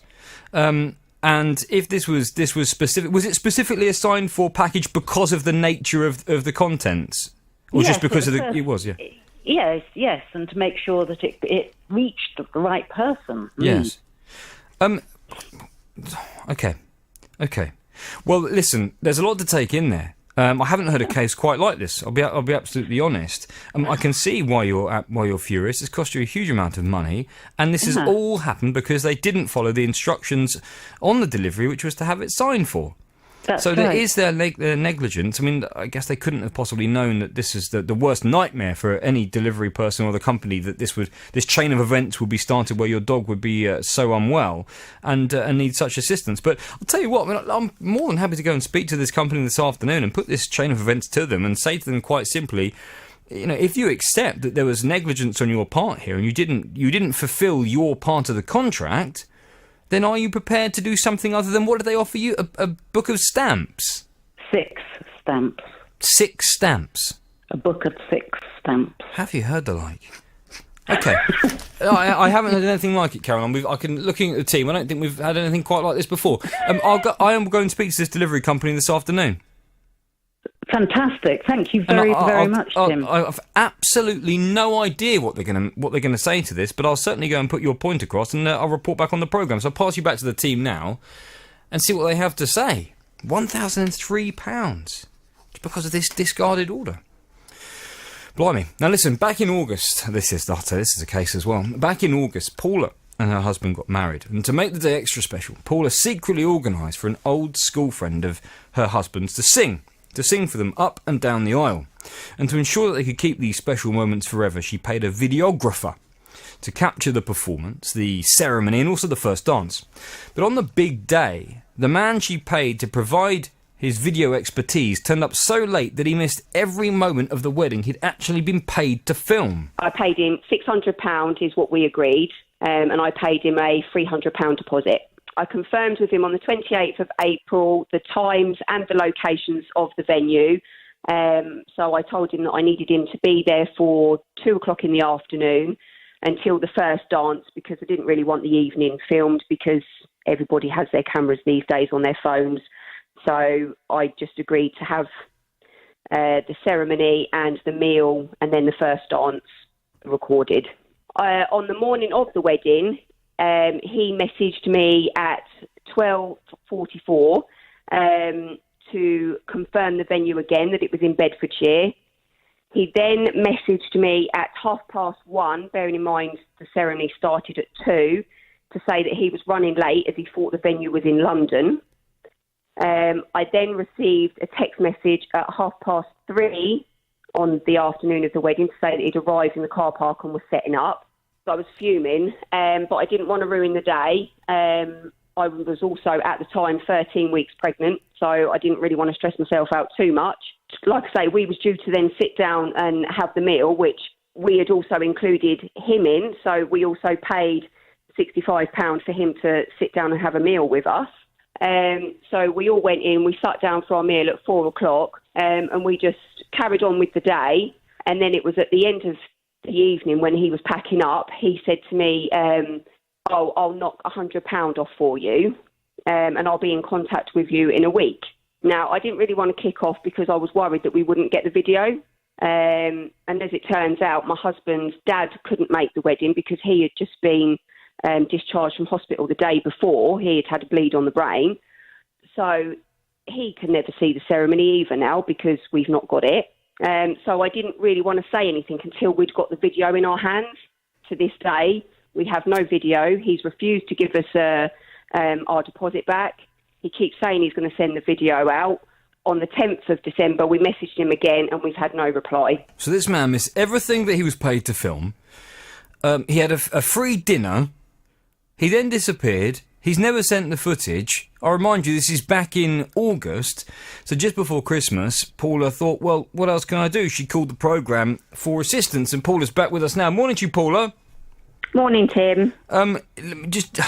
Let me ask you this question.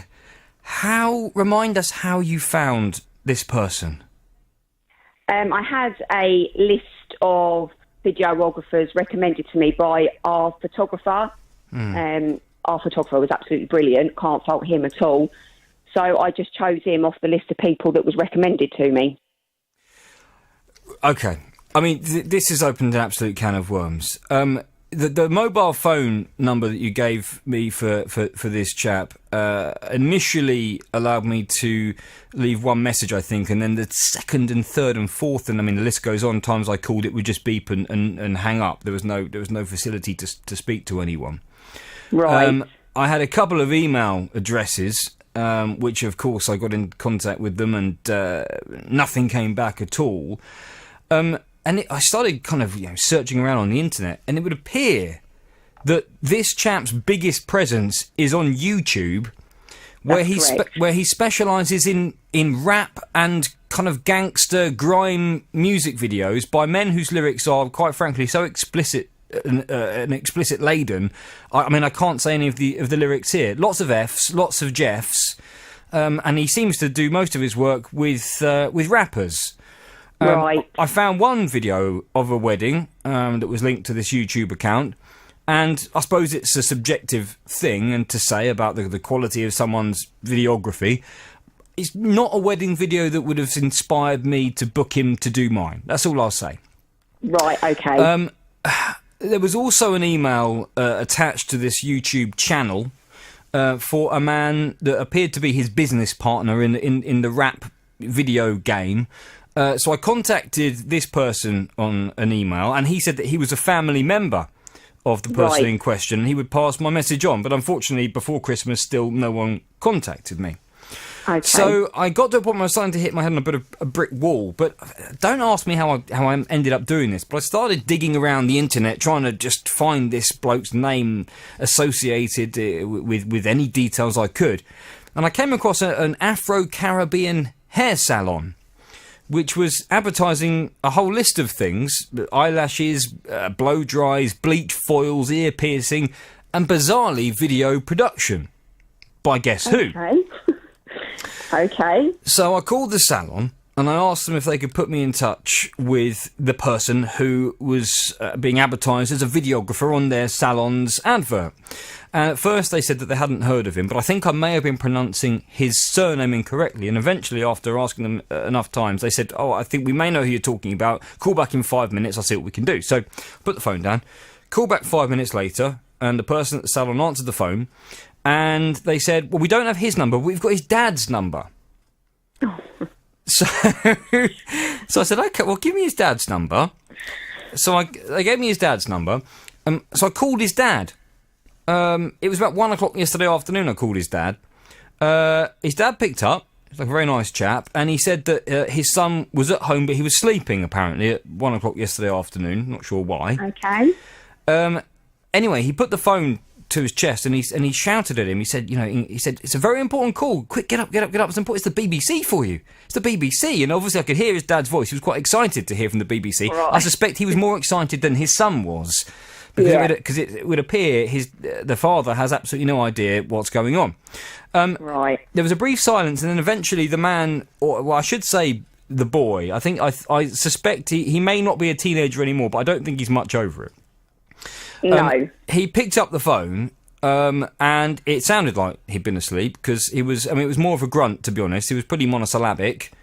Right. And he said hello, and he sounded pretty shell-shocked that I'd found him. If I'm honest. Good. And he said, "I'm going to call the customer." That's all he said. "I'm going to call the customer." I said, "Well, have you got the right number?" He said, "I'm going to call the customer." I said, "What are you going to say to the customer?"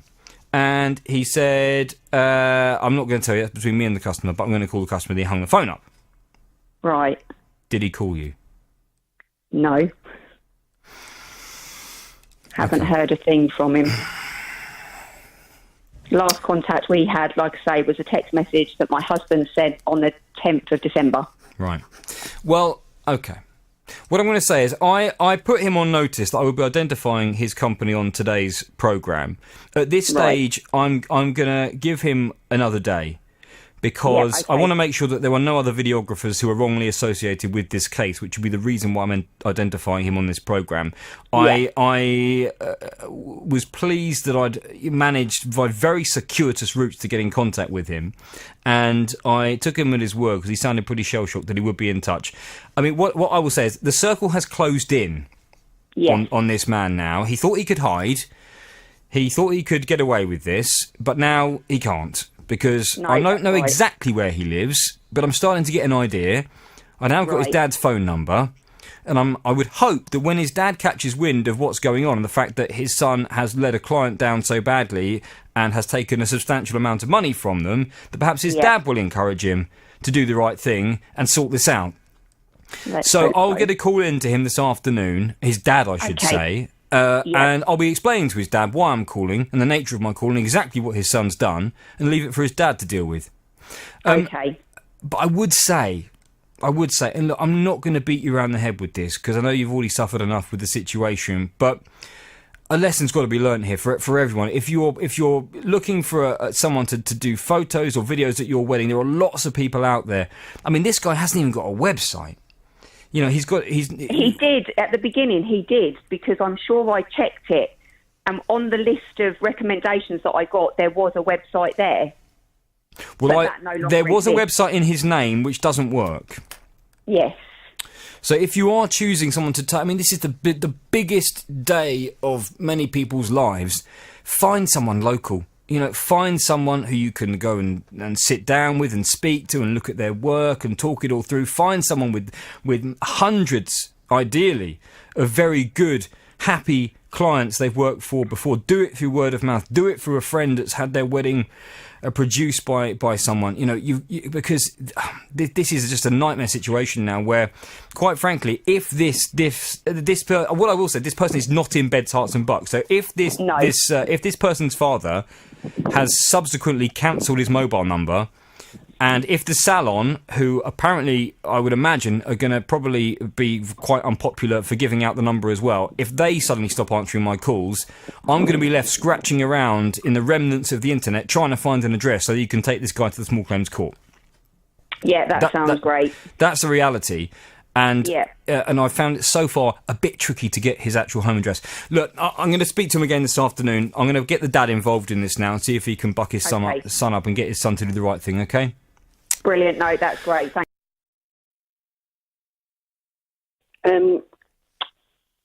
June 17, and I've had problems with it ever since. It's the freezer part, the bottom shelf is always thick ice, and I have a job to get the drawer out. It's leaking and it's freezing over in the bottom. Right, okay. Anyway, to cut long story short, I had an engineer come out. Well, first of all, I went over there to the shop. I paid a neighbour to take me over to where this place is.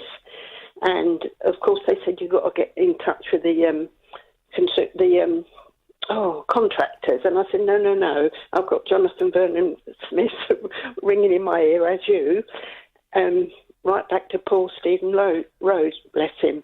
Anyway, they let me use their phone, and I phoned to the company, and they said, oh, well, no, I don't know about that. Anyway, after about a 20-minute phone call, they said, we're sending the engineer out. I said, oh, within a couple of days, because it's literally I can let you listen if you like. I can't pull the bottom drawer out. It's iced up all the time.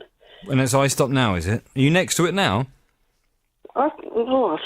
Hang on, I'm walking to it now. If you just listen. Right. Now, I could yank it open. Well, it sounds pretty jammed up. Listen, Janet, let's just go back to the beginning. Let's get everything nice and clear. So, you said it was June 2017 you bought this fridge freezer, yeah? Yes. And how much did you pay for it? Hang on, I've got the receipt in front of me. $399.99. Okay. And then £20 just under delivery, so it's $419.98. 400. And this is a fridge freezer. What, with the top compartment that's the freezer and the lower compartment is or is it a fridge that's just got a freezer drawer? Fridge at the top Yeah. and freezer at the bottom. And a freezer drawer. Okay. And without giving me any names, is this a manufacturer that we would all recognise as a big manufacturer? Yes, Okay, yes, fine. yes. And you bought this, once again, no names. Did you buy this from a very big retailer or a small shop? Yes, a big retailer. A big retailer. Okay, fine. Now, when you bought it in June 2017, how long was it working fine before it first started to freeze up? Well, I'm looking on the a couple of weeks before I called them because I thought, well, I don't know, perhaps I'm doing something wrong. I got it on the right temperature, which they told me. Yeah. So on the 8th of the 5th, I couldn't open the bottom drawer without yanking it. Hang on a second. The 8th to the 5th, was that 2018? 18, yes. Okay, so the 8th. So in May. So it was working fine from June until May last year. Yes, Yep. that's Okay. right, yeah. Right. So And the I'm 8th to the 5th. reading- Did you call them on the 8th to the 5th and report that you were having this problem? Yeah. No, they made me wait eight days, actually. I said, I can't. I said, I'm frightened because I live in an upstairs flat. I'm frightened it's going to leak or something, you know? Why did they make you Anyway. wait 8 days? They couldn't get an engineer out for 8 days, Well, or? that's right, yeah. She said, we haven't got an engineer. I said, well, what can I do? I explained this. I was really, really worried. So And, 8 anyway, days. it came out. Okay, The 8 engineer- days later they came out. Yeah.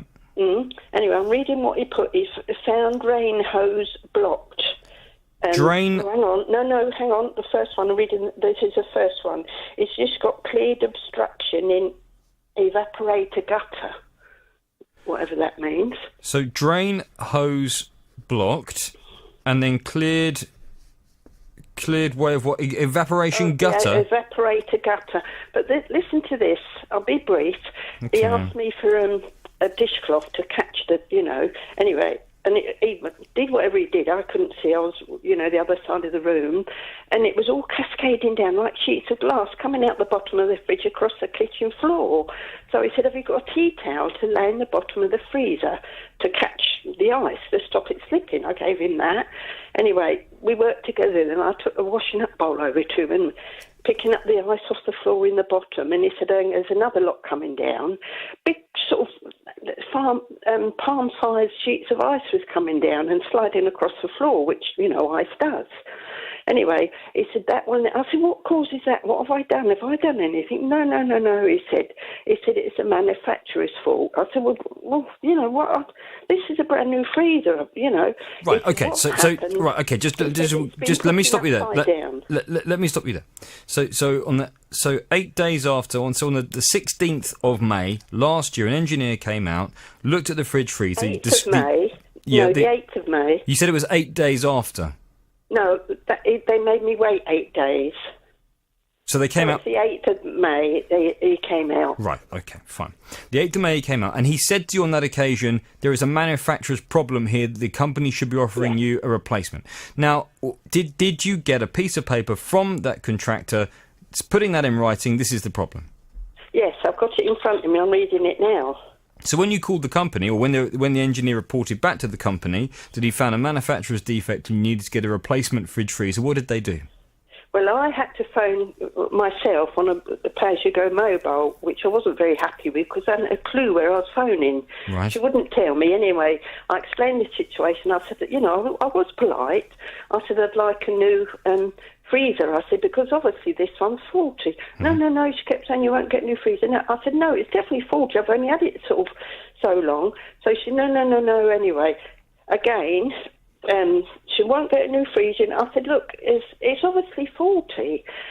I'm using yours and Jonathan's words, by the way, as you can hear. Anyway, under your statutory rights, if this fridge freezer has broken in the way it has, and an engineer has been out from the company and identified that, in his opinion or her opinion, it's a manufacturer's defect, then of course they have a responsibility to either repair or replace the fridge freezer. So just to round this up, so since then, hang on, I've got one more little piece. Okay. It happened so badly, I couldn't open the drawer, and I was worried because it's on more than normal. Yes. I had a second engineer come out. Okay. And he's found the hose. I'm reading what he wrote. Found a hose blocked. He cleaned the ice out and he advised the customer. I said, "What do you mean advise the customer?" He said, "Well, when you go to B-Jams, and this is honestly his words, not mine." Hang on. Can I stop you there? When you go to Janet, have you just so you haven't just named any of the manufacturers, have you, or the retailers? No, they've finished years ago. I was going to say, I think that firm has gone the way of the dodo. So sorry. No, that's okay. I've got so many bits of paper. I understand. To you. Let me just, Janet, if I can just, because we're not going to be able to have the time to go through everything. Let me just stop you where we are, and say that you still got the same fridge freezer in your flat at the moment. It's still not working properly. No. And just in a very quick answer, how many engineers have been out since this first was reported? 2. And have they both said that there's a problem, a manufacturer's problem with this fridge freezer? The second one didn't. He just put down cleared obstruction evaporator gutter. Okay. So right. Well, it sounds as though it was the same problem, and the first one asked me the second one asked me for a bath towel. I said, "What do you want a bath towel for?" He said, "Because there's a lot in there," and he put it down and. Okay. It was just pouring out. What I'm going to do, I mean, you did absolutely the right thing by calling the retailer, with, of course, who you have your contract. You didn't recall the manufacturer, you called the retailer. It's the right thing to do. And under your statutory rights, if the engineer's been out and identified that there's a manufacturer's problem, then that's something that they should be addressing, the retailer should be addressing. So what I'm going to pass you, we don't have any time for any more now, Janet, but I'll pass you back to the team. I'll go and speak to that retailer this afternoon. We've got a copy of that engineer's report, and let's say find out why they've let you go for another few months with a fridge freezer that's still demonstrating the same problem. He came to the programme for help as the parcel that he sent has gone missing, and the auction website, he says, haven't been a huge amount of help in finding out where it is. This is what he told us on the show. Unfortunately, the item wasn't delivered to the buyer. And so the internet website have refunded the £120 to the buyer. Right. Now, the parcel was tracked, and so I can see that it's made it to the delivery services depot, and that is where it still is. I've tried getting the delivery company to return my parcel. However, they say they cannot find my parcel within their depot, and so they treat it as lost. They say that I now need to contact the internet website. The internet website, however, say it's nothing to do with them, and I should claim from the delivery service. However, the most I can claim from them is £25 being the maximum under their compensation terms. So Ian had lost quite a lot of money really through this. So could we help him get his tracker back, or indeed his money back? We've been off to sort this out. Ian's with us now. Morning, Ian. Hello again. Good morning to you. So I've been dealing with eBay, right. the platform where you sold your tracker, because as I say, you weren't too keen on kind of being your exercise levels being tracked, were you? No. I don't blame you. I do not blame you. I wouldn't want mine would be quite static. It wouldn't move very much. I need to get back into shape. But there you are. Now listen, they have said the following. On background, we've looked into Ian's case. And as outlined, tracking the seller hasn't given to eBay. Hang on a second. Right, here we go. This is not written tremendously, but I should have read it before. They've looked into your case, and they say that the item, as they can see, was not delivered. There you are, not delivered. And therefore, as the buyer did not receive their item, they're entitled to a full refund in line with the eBay money-back guarantee. Yes. They say that their guarantee covers billions of pounds worth of purchases each year and ensures that buyers can shop confidently with knowledge that they'll receive the item they purchased or their money back. They say if an item doesn't arrive or wasn't what was described in the listing, they'll make sure that the buyer gets the item they ordered or a refund if they used PayPal. Now, when purchasing a label and using the Shuttle service, Shuttle I understand is kind of their in-house delivery service, the total compensation coverage is called out in case there is an issue with the package in transit, outlining the amount of compensation that can be claimed and how to contact customer services. The compensation amount is clearly called out in the flow when a seller goes to purchase a label, so sellers posting a high-value item should choose this for additional protection.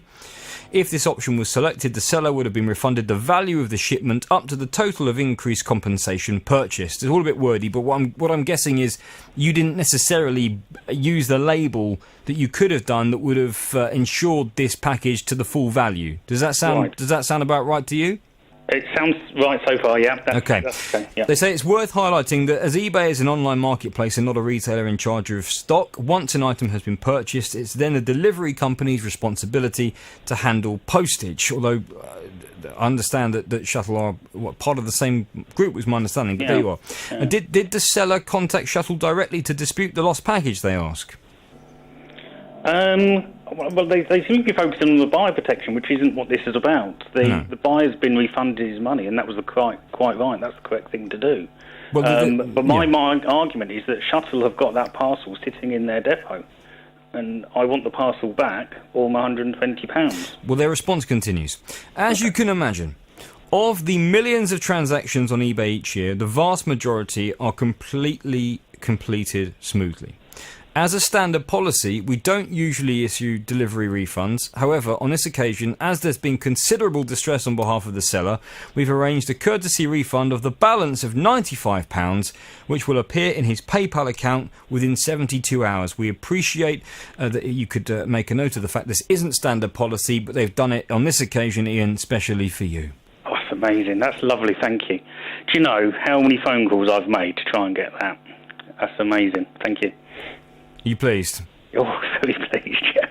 Well, I'm really pleased they've done that. I mean, I think the lesson to be learned is that if you are sending something, that you do make sure that you are taking out the delivery option, which will make sure that if that package is lost in some way, that you are insured up to the as high a value as possible. And obviously the item that you were sending was of a significant value. So I think there's a lesson to be learnt there. But I really do appreciate the fact that eBay have looked at this and have decided to give you that money back. So can I give them the full horn? Oh, yes, please. Yeah, please. Here we go. Today, Kiri came to the programme for help after her letterbox was damaged by her local paperboy. 3 weeks ago, I came home from work in the evening and saw that I'd had my local paper delivered.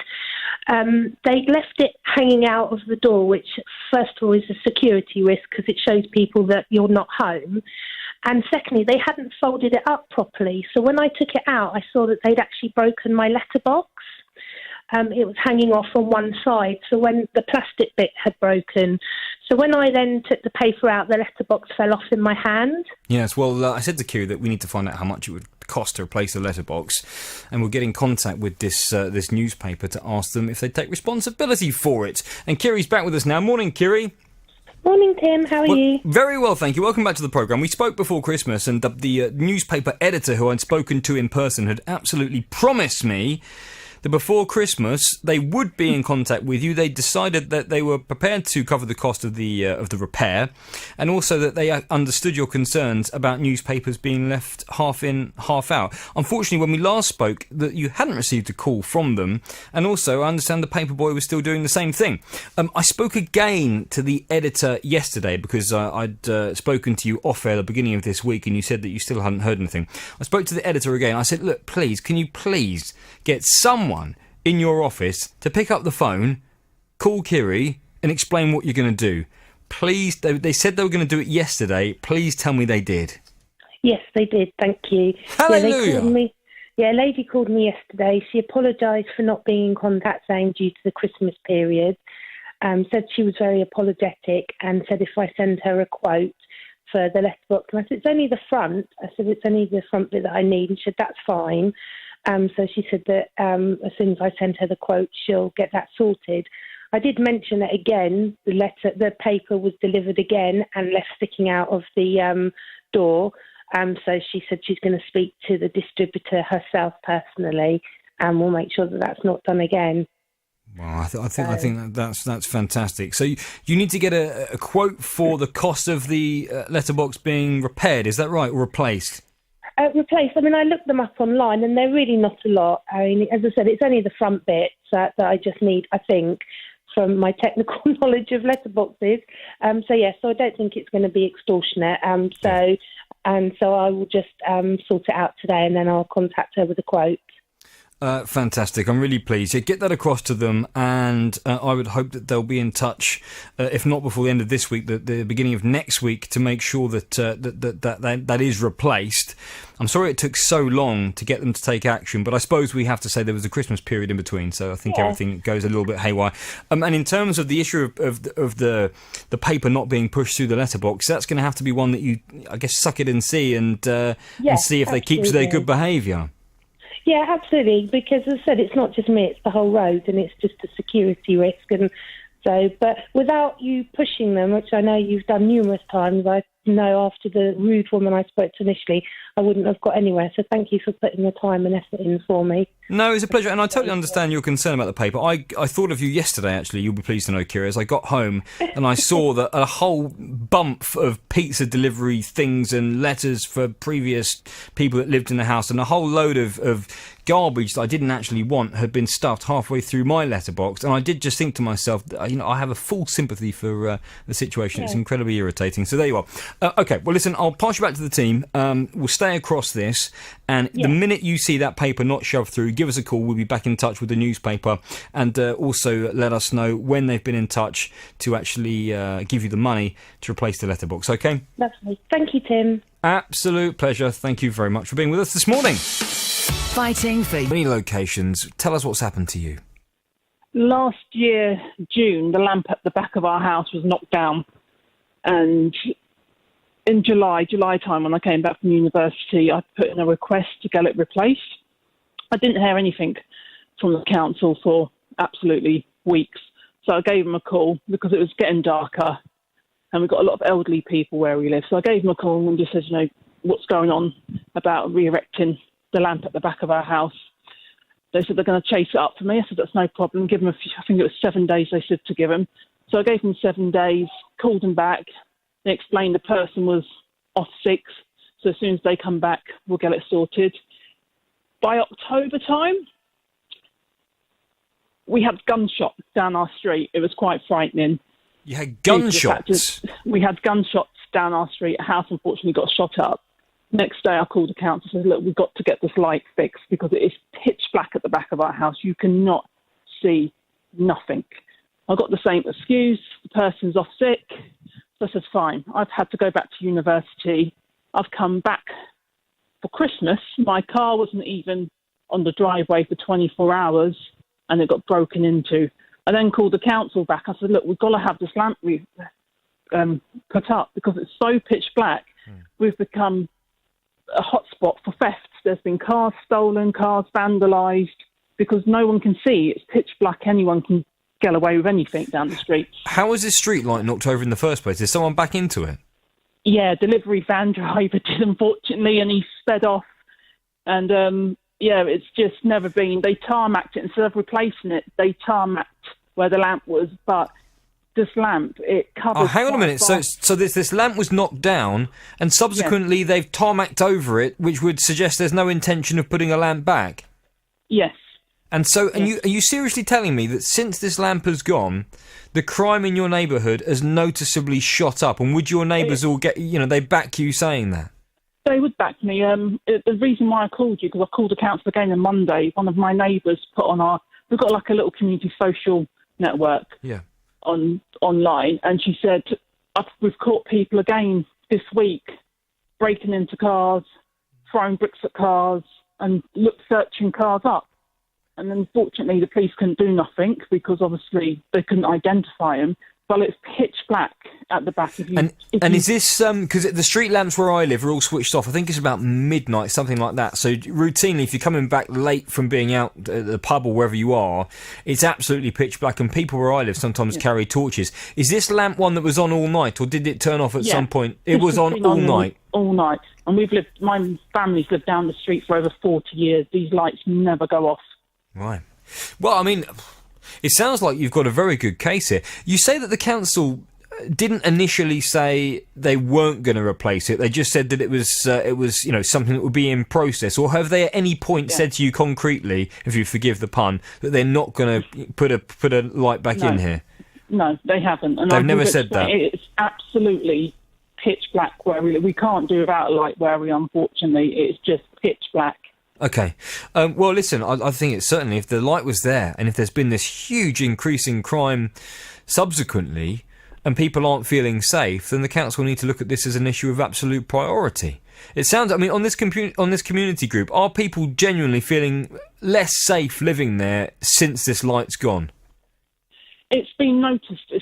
A lot of people have been complaining. It's not just me down my street that have contacted the council. Quite a few of the elderly people have contacted the council saying we need this light up, because a lot of the elderly they walk up and down. It was a relatively safe street. You feel safe in our street. But ever since one light lamp's gone down, it's just too dark. You just don't feel like you want to go out anymore. Okay. And it's such a shame. Okay, listen, I'm going to pass you back to the team. We'll find out more about who this council is, where you live.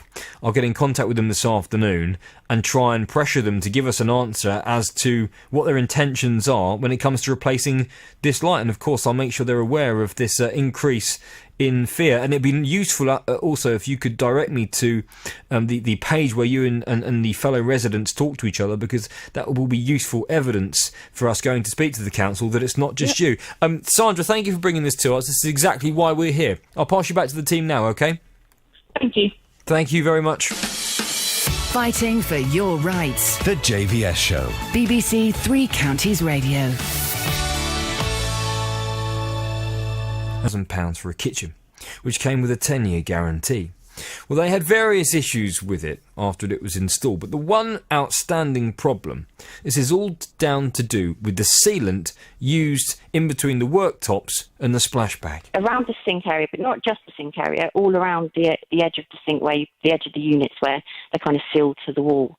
They put a sealant on which, within a few months, started to kind of come off. You could literally it's kind of like a jelly type stuff. You put that on, it's gone mouldy around the areas, and like even around where the hob is, that area, it's all peeling off.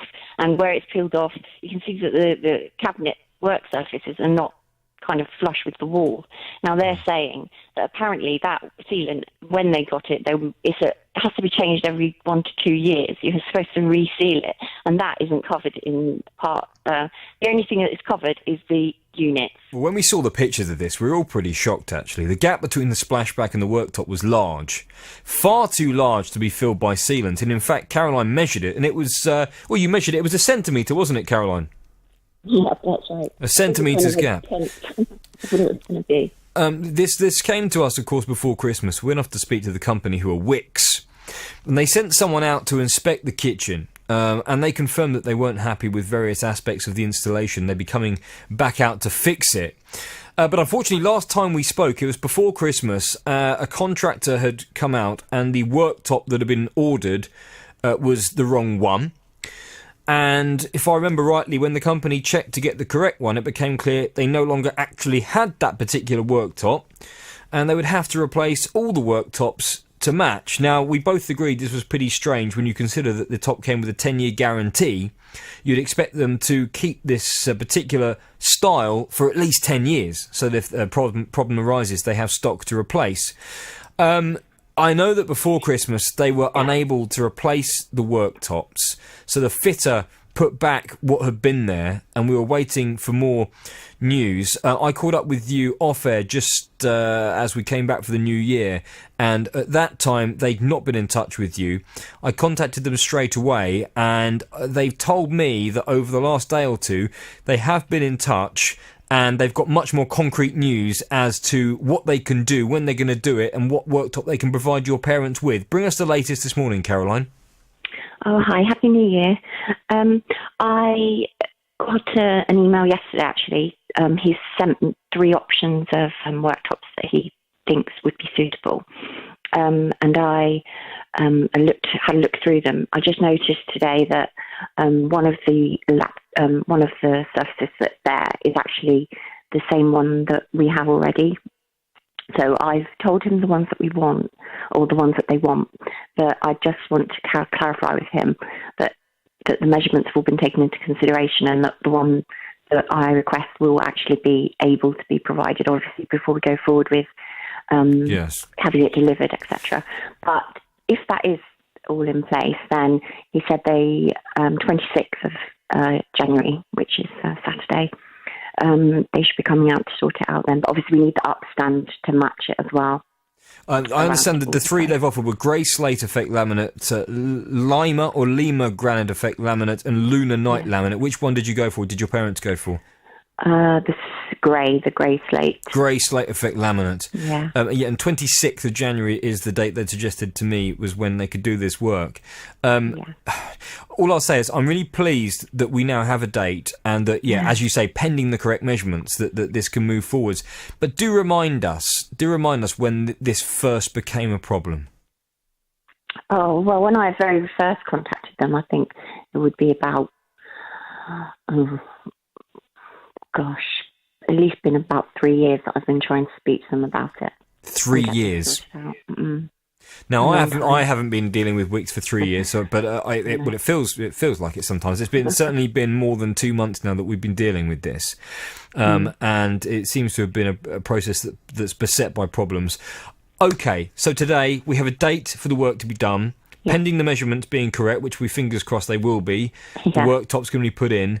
I'm pleased that I've got that in writing as well from Wix. So I guess from now, any problems, contact us. But otherwise, I guess we can speak to you after the 26th of January when hopefully you can report that the kitchen is back in one piece. It is. I'm holding my breath anxiously, waiting. Well, we won't go anywhere until it's finished. You know, on this programme, we do our best. We won't go anywhere until that job is done, and we can play Wix the full horn and thank them for finally getting this sorted. I'll pass you back to the team. Thank you very much. Thank you, Caroline. Stuck for something? What's happened to you? Right, so for the last 5-6 months, we've not been able to use the front door of the house. There was a lock that was put in, and we were unable to open the lock from the outside. And we've been using the back door to get into the house with all the shopping, etc., back and forth to the car and come back. So take us back for 6 months ago when this lock was put in. You needed a new lock on your front door, right? No, we had replacements done to the front door and windows, etc. Right. And we asked for a particular lock as part of the whole deal.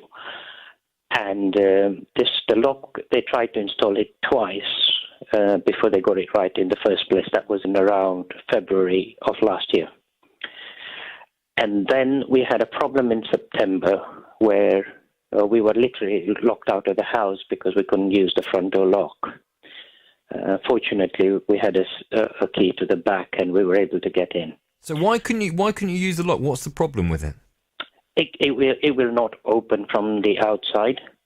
It's one of these Bluetooth locks. It's a what lock, sorry? A Bluetooth lock. A Bluetooth lock? Oh, this is a new one on me. So this is a lock that you open remotely. You press a button and you can automatically open the door without a key? That's correct. Right, okay. So I presume when you first had this problem, hugely irritating with this new technology, you contacted the company that did the installation? That's correct. And they said they'd come out. They came out once in October, and the engineer who came out said, we'll order a new one when we get back, and then we'll come and install it.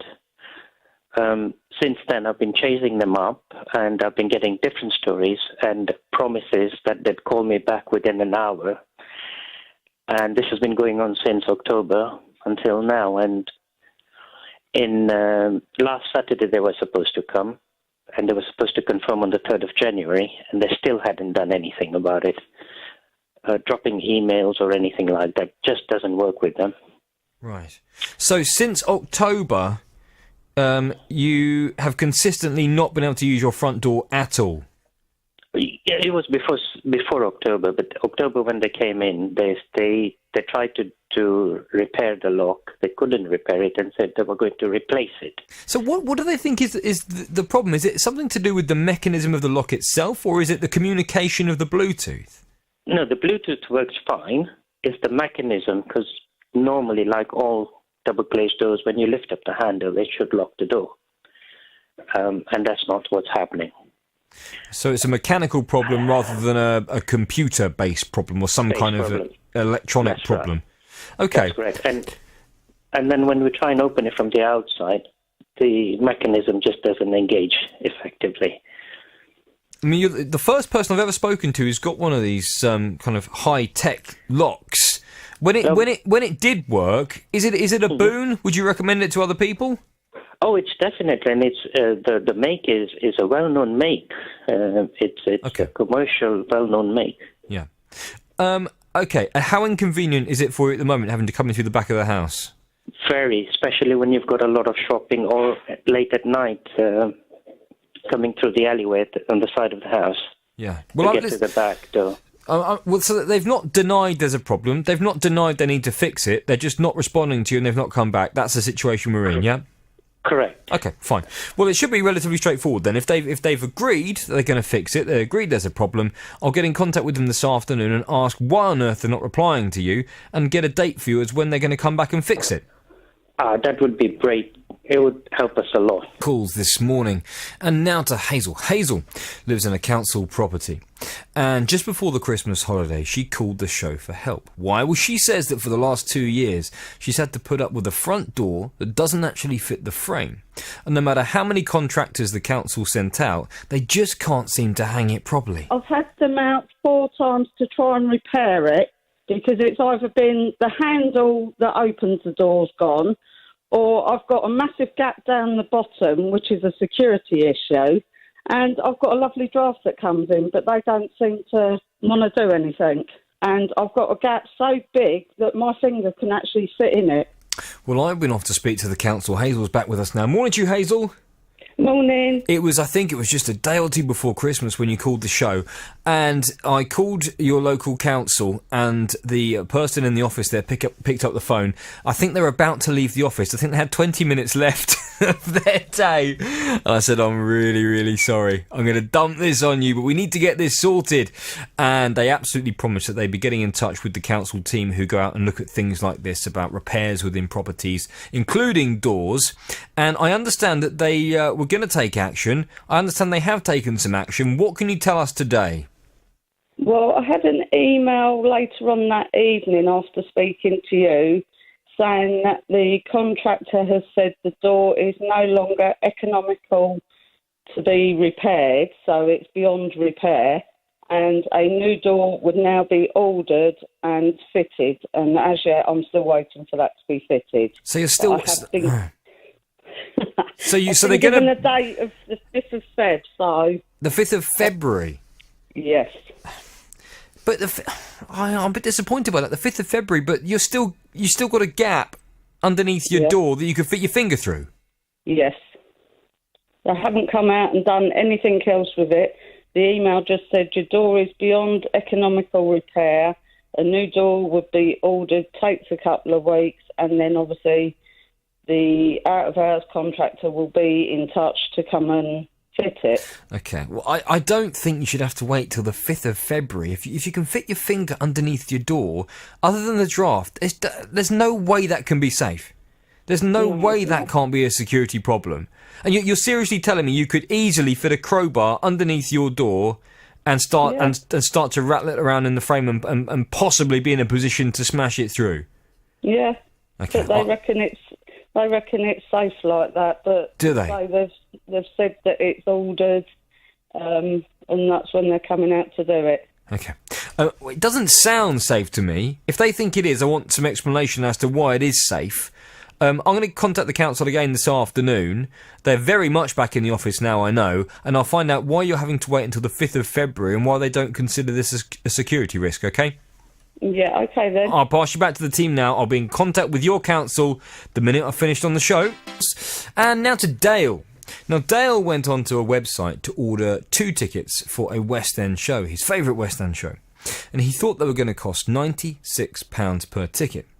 But only once he'd paid did he realise that they actually cost £206 each, which was much, much more than he wanted to pay. He says there was a plus symbol next to the £96, but nothing to indicate that they would be more expensive than that, 96. Well, Dale made a complaint to the company, but when he came to the programme, he wasn't really getting anywhere at all. I emailed them the next day explaining that I thought they were £96. Could I have a refund, please? To which they've replied to me basically saying, sorry, we don't do refunds, but we are willing to put your tickets on our affiliate site, as a second-hand ticket sale, but we want 10% of the sale price plus £31.50 per ticket. Is this website still advertising tickets in the same way with the price and then a plus symbol next to them? They've changed that now. They've added extra colours. So they've changed the website since your complaint? Yes. The seats that I wanted, they're now a different colour, and they're clearly advertised at £224. Well, I've been off to speak to the website where Dale purchased his tickets, and he's back with us now. Morning to you, Dale. Good morning. So the website have told me that the full price was listed on their website, and it would have appeared, they say, on 3 separate occurrences through the seat selection process. So they're disputing the idea that the price was in any way hidden. They fear that their website may have been misinterpreted, and they say that whilst you believe the website had changed since your complaint, it's not. It remains the same and meets the highest standards set by the Society of Ticket Agents and Retailers. And I know that since you came on the programme, you've communicated with the team that you may have been mistaken when you thought the website had changed, that you may have been redirected to a different website, a different partner website that looked very similar. Do we think that was the case? I'm pretty sure that was, yes. And I can understand your confusion because a lot of these ticket websites look very similar. So effectively, it would appear the website that has these tickets at a certain price, then with a drop-down menu, a plus symbol that you click on to find out the full price, that website is still active and that is still displaying tickets in that way. So I'll say to anyone listening, if you're on a website and it has a plus symbol next to the price, then it's well worth clicking. It's well worth clicking. In their response to me, they pointed out that when you hover over a seat, a pop-up will come up to show you the ticket price, which is fine if you're using a PC, but if you're on a mobile device, a tablet or a smartphone, you can't do that. That's a very good point as well. That is a good point. So if you hover on the website, if you hover over the seat that you're looking for, you'll get a little pop-up that'll tell you how much that seat will be. Yes. Okay, but you wouldn't get that if you're using a mobile phone. Yeah, okay, that's a fair point. A lesson to be learnt for everyone. You know, hover over, check, click on the plus symbol on any website if that's available to make sure that the price that you're paying is not because it may have a starting price on the seat. Make sure you're checking that the full price isn't actually much more than that. They did, however, say to me, Dale, that they were sorry that you'd had this experience. Clearly that there was a bit of confusion over the cost of these tickets, and they said that they wanted to make you a happier customer than when you originally came to the programme. I understand they've been in touch with you with a proposed resolution. What have they said? They've offered me a full refund, which they've already processed apparently, which is all I really wanted from the outset now. They've also been very kind, and as a gesture of goodwill, they've offered me a £50 gift token voucher. Wow, fantastic. Which I certainly wasn't expecting, but yeah, that's great. So a full refund of free refund of the, what was it, £400 and something pounds? £413. £413 plus a £50 gift card. Well, I have to say, considering really they hadn't really made any mistake here. It was just perhaps a slight confusion over the use of the website. I'm pretty impressed by that. Can we call that a result? I definitely think so. Full horn for them. Wonderful stuff. Here we go. For the theatre in question and the website where Dale purchased his tickets, this is your horn.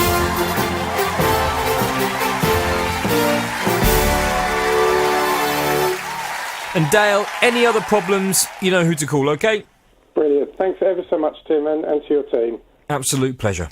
Another result. If you have a consumer problem, we can do the same for you. The JVS Show. BBC Three Counties Radio. BBC Three Counties Radio. Ever wondered what goes on behind the scenes? This is ominous. Let's go up to it right now and hit it as hard as we possibly can.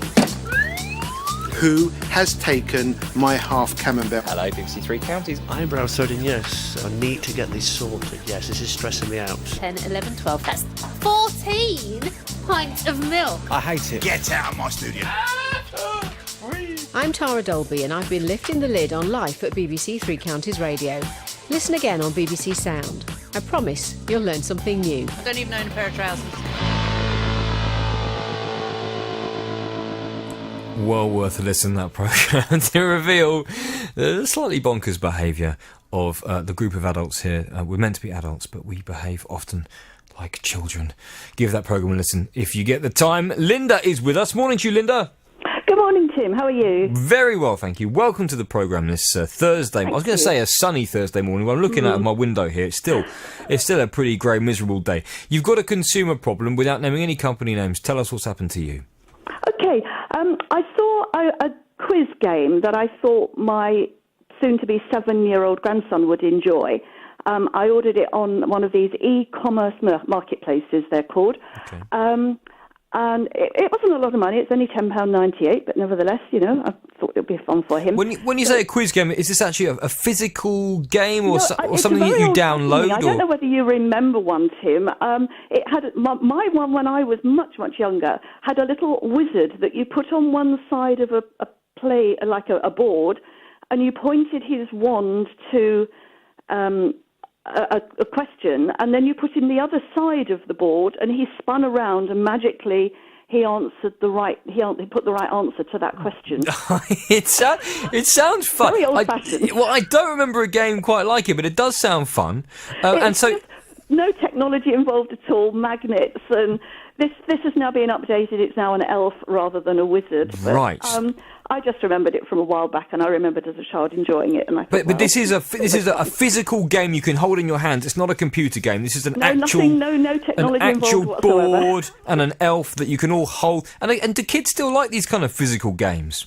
Well, hopefully. I thought it looked a little bit of fun. I just thought it might, be a change from computer games. Not that he does an awful lot, but So you order one of these online. Tell us what's happened next.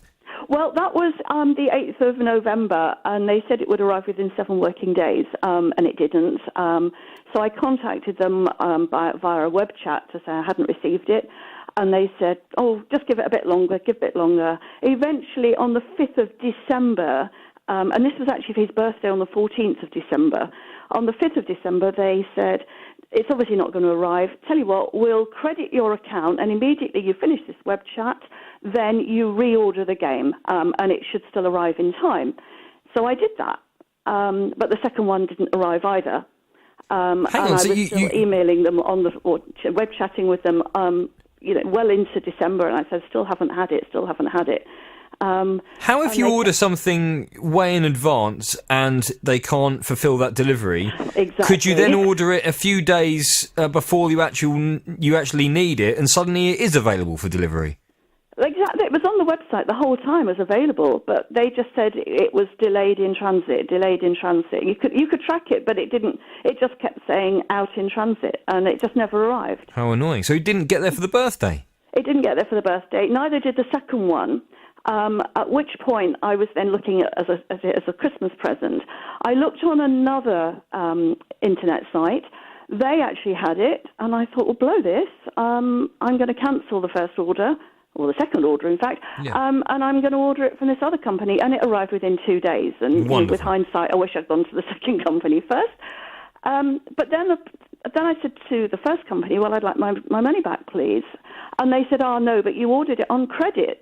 The second one, because they'd credited my account, they said, well, you ordered it on credit, so we can only give you credits back. I said, well, I don't want to use your company again. No. I don't want credits. I want my money back to my credit card. How much are we talking here? Sorry? How much are we talking? £10.98, although the second one, for some inexplicable reason, was £9.98. Same game, same company. It was £9.98. Well, if you've ordered this product from a company, did they give you a when you first ordered it? Did they give you a predicted delivery date or a window within which it would be delivered? 7 working days. So you've ordered a product, they didn't deliver it, you complained, they gave you the chance to order it again, they told you it would be there before the date you wanted it, and it wasn't. It still wasn't. They've let you down on 2 occasions. They've broken their contract with you on 2 occasions. I think it's a bit rich them expecting you to keep your custom with them when they can't provide the game that you actually want. Well, twice. That's what I feel. And say, I've now got the game, luckily got it in time for Christmas. Yeah. But now they're just insisting that I accept credit from them. Well, to be honest, I don't want to use this company again. Of course you don't. And why would you? No, it's completely outrageous. If they can't fulfil their contract on 2 occasions, you want your money back so you can spend it elsewhere, not with them, and they should learn an important lesson about letting customers down. So you've got the game now, which is good. How did it go down? Was it popular? Yes, it was. He loved it. Good. Well, that's good to know. It's nice. No, it is nice to know that children still get enjoyment out of the simpler things that we used to. Do you know what the game I used to love was Break the Ice. Do you remember Break the Ice? No, I don't.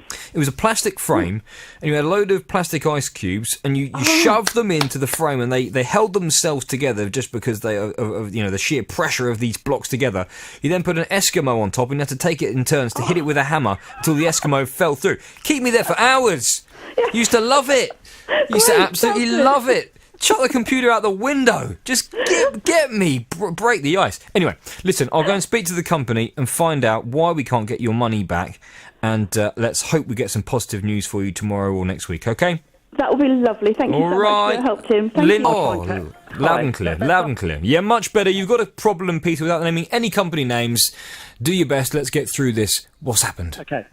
19th December, I flew out with my partner to New York for 3 days, and on the 22nd of December, we picked up a cruise ship to go down to the Caribbean. The cruise was 4 days down to the Caribbean, 5 days of the Caribbean islands, and then 4 days back. On the day that I got onto the ship, I felt ill, and I went down to the medical sick bay, and they said that I had caught influenza A. Influenza A? Yes. And this was since being on the cruise liner? I think we picked it up in New York. I think that's where I picked the flu up. So what they did, they patched me together and put me together, and on the 25th, Christmas Day, they said, yeah, I was fine and I was free to go. On the 27th December, I had a relapse, and I went again back down to the sick bay, and they took some X-rays, and they said now it had gone into pneumonia. And what they wanted to do was to disembark me from the ship. But I actually said, look, please don't disembark me from the ship, because we're in Barbados. I said, you don't know the state of the hospitals. I don't know the state of the hospitals, but I certainly know that in St. Thomas, which was one of the ports, they had American hospitals, and I would be treated better. The doctor insisted that they disembark me. Now, with me at the time was my partner, and we had some friends on board the ship as well. And what they also did, they insisted that my partner was disembarked from that ship as well. And I said, well, hang on a moment. She's done nothing wrong. She's not ill. If she's still on the ship, she can actually organise things on the ship for me while I was actually in hospital. I actually spent 6 days in a hospital in Barbados, which was my worst nightmare. They would not let her stay on that ship. So they disembarked her from that ship, and they disembarked both of us from that ship. And all we've had, Tim, is indefatigable platitudes from this particular company. They've not looked after us at all. Now, I'm not worried about myself. I'm big and brave and ugly enough to look after myself. But there was no reason to actually disembark my partner. She could have stayed on that ship, and she could have organised everything for me while still on that ship, and then probably got me to another hospital 2 or 3 days later. So with them disembarking me, I'm not worried about how much money I've lost. That's irrelevant. But what we're looking at is the fact is, one, why did they disembark my partner? And two, surely there should be some money's due back to us, because she actually got off that ship without her. She just with them kicking her off the ship, and she didn't want to actually leave the ship. And so this is where we're at. I was repatriated back to the UK last week, and so far our costs were around £18,000 in medical bills. £18,000 of medical bills? Yeah. We do have travel insurance. Well, I'm pleased that you do, and very sensible of you to have that. Okay, because that's exactly why you need it when things like this happen. Look, what I'm going to say is, I've heard the story. Our time is very short, unfortunately, and we've got about 45 seconds left. What I'm going to say is, so your position is that you don't think your partner should have had to be forced off this ship. She should have been allowed to stay. From there, she could have been in touch with the authorities to arrange for you to be at a hospital of your choosing, rather rather than Correct. the nightmare that you say you endured. I can't get into why it was such a nightmare. We simply don't have time. What I'll do is that we may need to return to this problem on tomorrow's programme. We'll give it a bit more time. I will get in contact with the cruise company this afternoon to put that question to them first. Why was your partner asked to disembark? There's more we need to discuss on this, but I'm going to have to pass you back to the team now, okay? Okay. It's a shame. Thanks, Ben. Phone lines defeated us today. We'll find out more, but I'll start that communication with the cruise company when I come off air. Yeah, it's Well, not... It is. It's nice to meet you. Let's get the formalities out the way first. Okay. You called Bart. Yeah. Presumably you've had enough of the Simpsons stuff over the last few years. Well, it's actually helped me over the years because initially when I used to say my name Bart, people always used to say Mark. I'd say no, and it would go on like that for a little while. But since the cartoons come out, they all know Bart now, so no problems at all. They put Bart's on the map. And that has been good news for you. Well, listen, enough nonsense. You're here with the consumer problem. Tell us what's happened to you without naming any company names. Okay. Right. Back in December 2013, in the sale, I bought myself one of these square stoves for camping, for sort of boiling kettles and things like that. I know what you mean. I'm also a camper. You're a camper. Well, I'm not really a camper, but I just thought it was in the sale and it would come in useful at some point in the future, perhaps. Indeed. So I decided in September of last year that I would go camping to the south of France 1 week on the Atlantic, doing some belly boarding, and then the following week in the Dordogne kayaking. So I thought, great, I've got a little stove that'll come in useful. And went away, and the third day of my holiday, I decided I would use it. I was warming up some sauce, and unbelievably, it blew up in my face, threw me back. Blood was pouring from my face. People from the campsite come running over.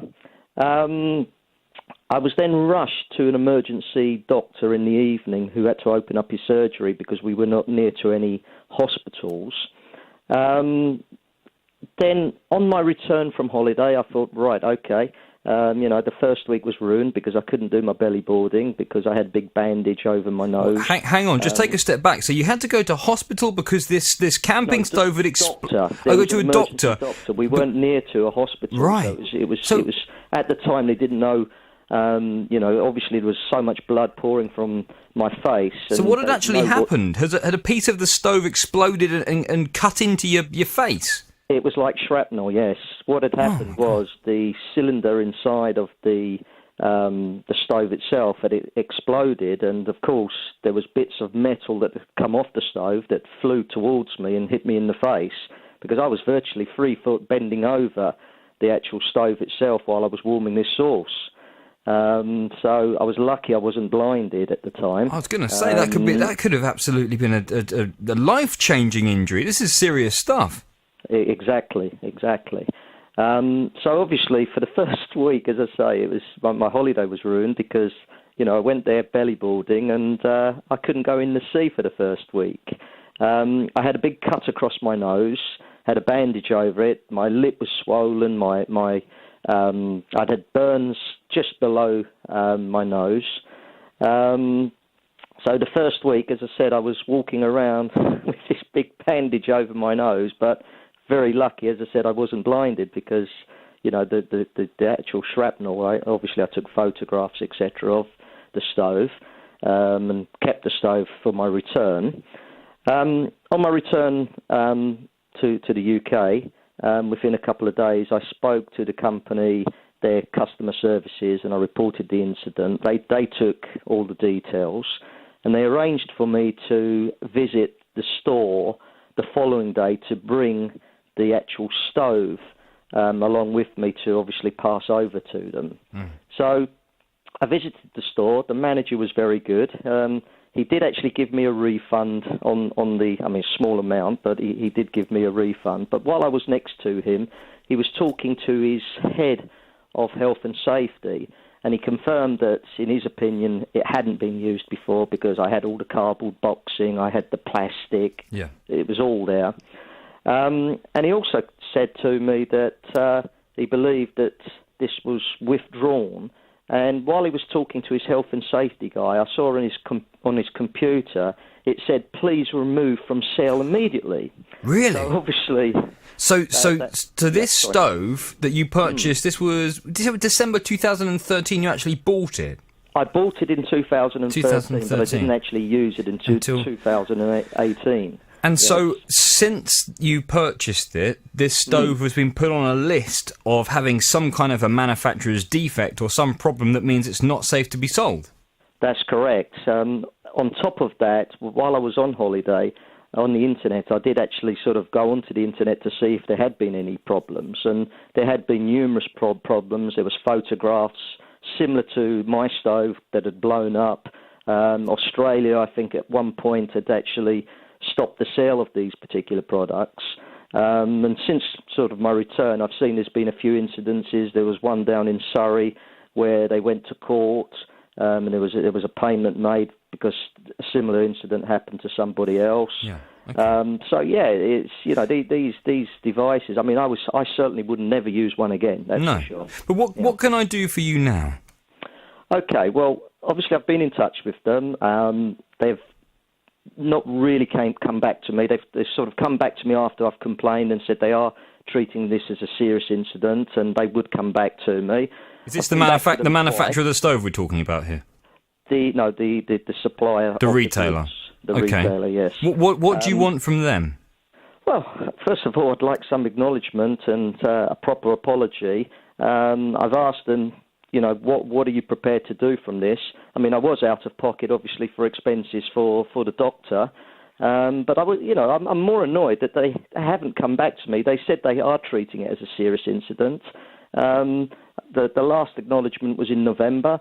Still nothing at all. So I guess the thing we need to find out is when were these stoves declared not safe to be sold? Because from the perspective of this shop, they sold you a stove in December 2013. I presume at that time we hadn't had these problems. These stoves were seen to be fit. They sold you this stove. They would have had no idea where you live necessarily, or where anyone else from who bought this particular stove lived, and presumably they could have put up a notice in their shop the moment they found out this stove was dangerous, warning people if they had purchased that stove not to use it. But I suppose from their perspective, they sold you something they believed was safe, and that was many years ago now, and this has obviously happened, but I'm not sure what they could have done to have prevented it. They do actually have email addresses and I believe home addresses as well, because part of this particular retailer is that they do a discounted card. Right. So if you buy the card, then you get a discount. So you're saying details. It would have been possible for this company to, the moment they got notification from their supplier that this stove was not fit for purpose, it had a problem, they could have emailed or contacted every single person they had a record of purchasing one of these stoves to warn them? I believe so, yes. How much are you out of pocket for your doctor's fees? €70. 70 and then euros. obviously the fact that I went there to do the belly boarding, and obviously I wasn't able to do that. We're moving there really into the realm of compensation, which is as listeners will know, it's not something we pursue on the program. No. It's something you could pursue certainly on your own. Yeah. But I mean, okay. The way I look at this is, you've bought a product that we now know is not fit for purpose. It wasn't safe. Yeah. Let's hope that these stoves are not on any other shelves in any shops. Yep. You say that when you went back to the shop that this came up on the screen. At that time, were there any of those stoves in the shop, or have they all very much been removed? They have a similar, but not the exact same one. It looks exactly the same to me, but I'm guessing that they must have had these checked and made sure that they were safe to sell. Well, it must have been a batch. You would assume so, yes. It must have been a batch of these stoves that had a particular problem with it. I mean, I'm prepared to contact the company and to lay out the case, the fact that you've ended up €70 out of pocket for your doctor's fees because you bought a stove that one could argue they might have been in a position to warn you not to use. I think that's debatable, but I think it's worth investigating. Let me pass you back to the team. I'll go and speak to this company this afternoon and just get an explanation from them as to what measures they took to prevent customers like you from ending up using these stoves that were not fit for purpose, and whether they think they do have any liability in terms of the doctor's fees that you incurred. I'll pass you back to the team. We'll have that conversation this afternoon, OK? I appreciate that. Thank you. Thank you very much, Bart. And, of course, if you've got a consumer call, get it in today. Jonathan's back on Monday morning, and both of us will be cracking on with your cases then. There's a new look to Friday night. I'm Stephen Allen. At BBC Three Counties Radio. I'll be here taking the news to pieces on a Friday night comedy show. Stephen Allen. The news that left a mark and the news that might have slipped by without us noticing. Making Friday night funny. I've never seen people shout about the news as much as they do now, unless we include town criers. Starts tonight from 7. News has never been such a fertile ground to grow the plants of jokes in. BBC Three Counties Radio. Now, Christina has 2 horses, and she pays around £1,000 per month to have them looked after at her stables. Over the Christmas period, Christina told me she was in charge of mucking out on the 25th and the 26th. And on the 27th and the 28th, the stable staff were in charge of the muck out. And then on the 29th and the 30th, once again, she was in charge. That was her responsibility.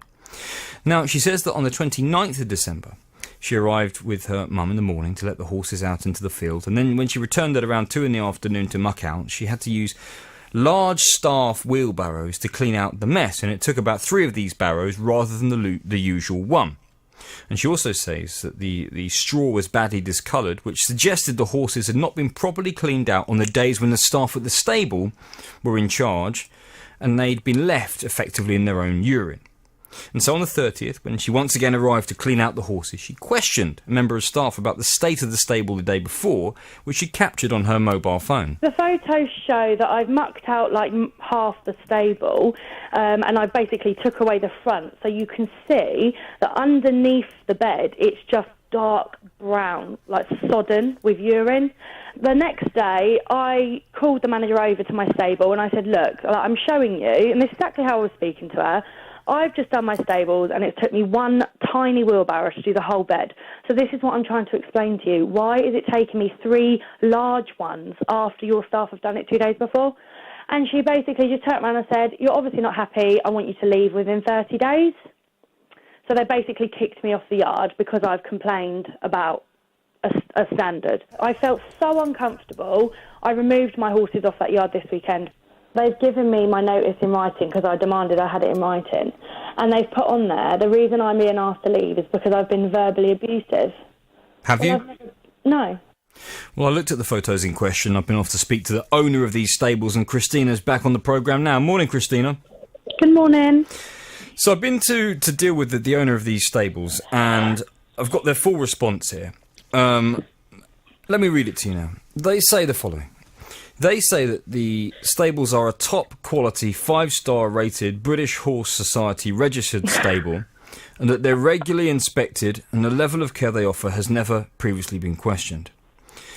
I put the timeline of events to them, and they say that the last time their team were required to attend the horses would have been 9 a.m. on the Friday morning, the day before you were there, and they appear to be questioning whether or not you did indeed attend the stable at 10 a.m. on the 29th. They say that they've looked at the photo, and they say the picture is, in their words, quite normal for a stable uncleaned for 24 hours just being mucked out.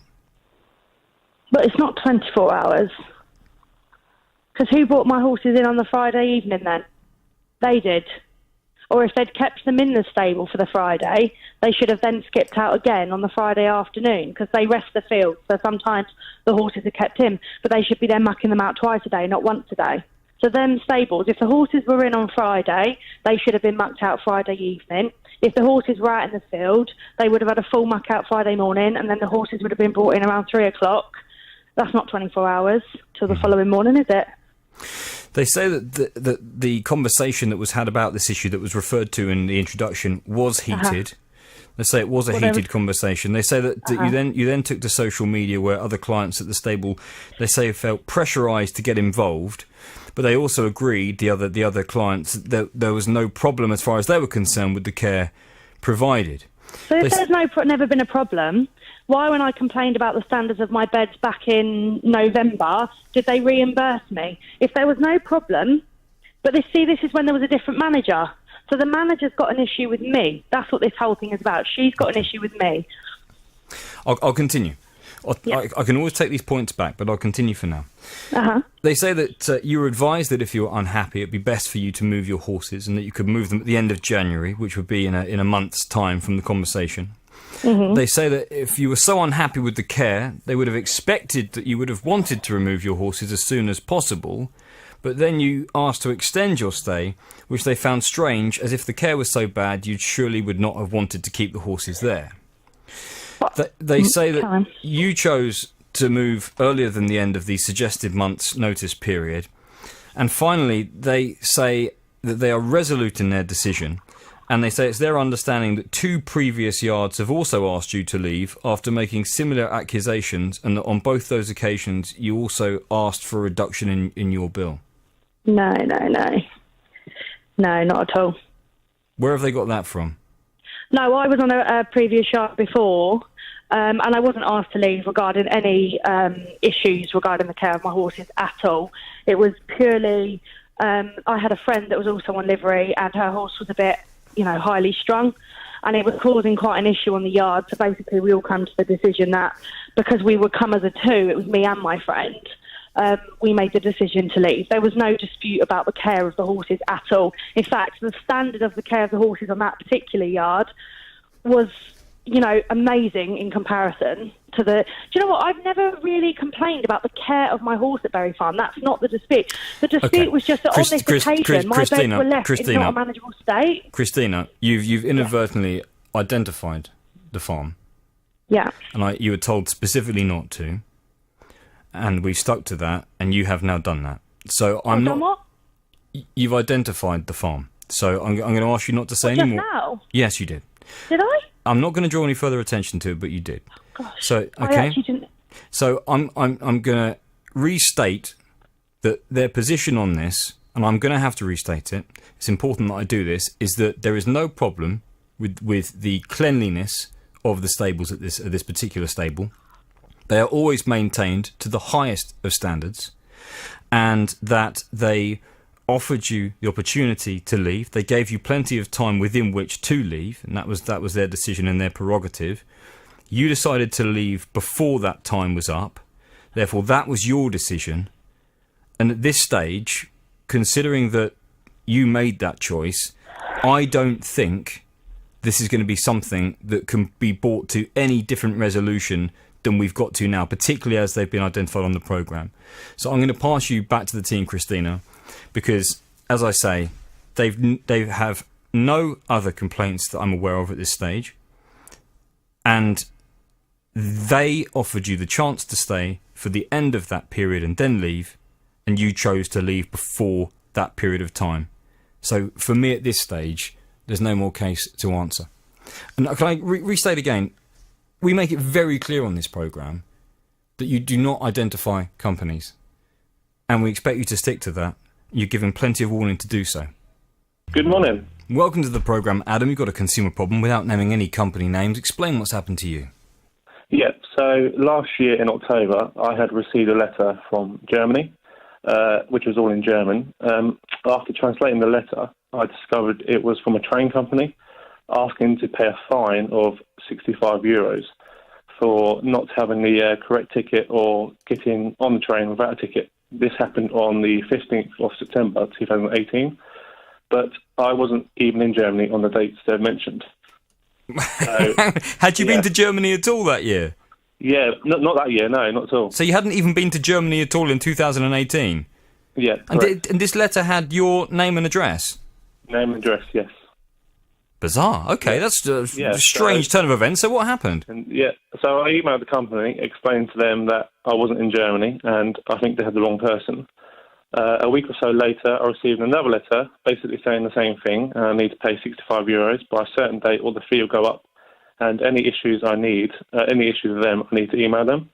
So again, I emailed them and told them that the last time I was in Germany was in fact the 15th, 16th and 17th of January 2016, and not the dates that they've mentioned.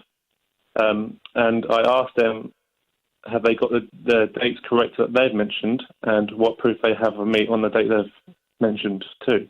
They didn't answer about the correct dates at all. They just replied with another letter saying, thank you for your opinion. Since you were recognised by the controlling personnel on the passport photo of the driving licence, we continue to assume that the controlled person is you. Please arrange the transfer of €65 by a certain date. As they say, a transfer of that many euros. Yeah. And what does it have? Does it have the details of a bank account? It says on the company's letter of the... Well, it's all in German, so I assume it's all the bank details, yeah. Are you sure this isn't a scam? I'm pretty sure, because I've looked them up on all social networks and all their websites, and they seem pretty legit. What about this issue of the passport photo? Have they got a photo of you on the letter? Well, that's why I asked them. They just said they've got... they just recognised by the controlling personnel of my photo. Like I said, I've not been to Germany on the dates they said, and I didn't show them a photo of me either way. So. And when you did travel in Germany on the train system, I presume it's just like here. You either have a card to swipe or you buy tickets. Yeah. You don't need to use your passport when you're using the train system. No. This is strange. Yeah, so I replied with another email saying that I can prove that I was actually at work on the date they've mentioned. Quite right, yeah. And I wasn't in Germany, and I will not be paying the fine. And that was on the 27th of November. I hadn't heard anything since. And then on Tuesday, I received another letter from Germany, and it was from some lawyers on behalf of this company telling me to pay the fine of now €48 and lawyer fees of €114. Oh, right, okay. So you've got proof that you were at work on the date in question? Yeah, because the camera's at work, so I can either get like still images or videos of me at work on the date they mentioned. Right, okay, fine. We're going to sort this out. I mean, this is I can't quite work out how they've made this mistake. I can't quite work it out whether they've got an officer, a guard on the train had recognised you from a passport photo. Sounds bizarre. Well, I did say to them, have they got the correct dates? And they're adamant that it was the correct dates. And I said, well, it can't be me then. No. I'll go and speak to this. I'm afraid my German isn't very good. Well, it's not very all the good letters at all. in German as well. So. But thankfully, because of their fabulous education system, a lot of Germans speak very good English. So let's hope that somewhere between us, we can... My German is the kind of German that passes in a lower low, if I'm absolutely honest, Adam. So it's not going to get us very far at all. I'll do nothing for our diplomacy either. I will get in contact with this company in Germany this afternoon, explain your position and find out why. I mean, one would hope this is just someone has made a big error. And hopefully, when they're shown the error of their ways, they will take these letters back and stop pestering you. But I'll pass you back to the team now. We'll see what we can do this afternoon. And Smith. And now to Debbie. Now, Debbie and her partner, they decided to get married last year, and they set the date for December the 12th, if I remember rightly.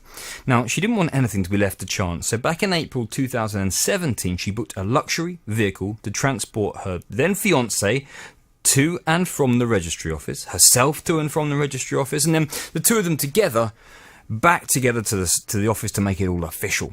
Now, she came to me for help, as on the day, the driver didn't turn up on time, and the whole day was thrown into something like chaos. I was constantly on the phone to the company to say, where's the driver? He hasn't turned up for me. I was panicking. I was upset.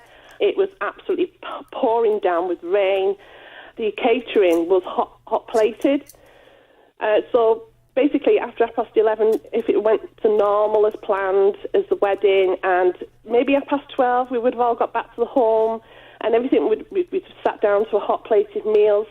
Because of what had happened, everything had to be put on hold, and everything had to be reheated.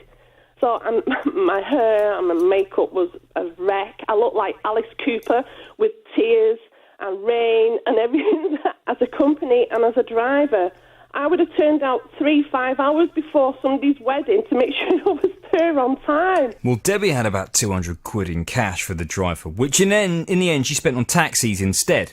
So he didn't get a penny. And when she complained to the company, they offered her 50% of the deposit she'd paid. That was about £45. And Debbie wasn't really happy with the settlement. She asked whether I thought it was acceptable. And to be honest, my mind was open because she'd not actually paid the driver any money, and the firm she'd paid to organise the vehicle was just a broker, really.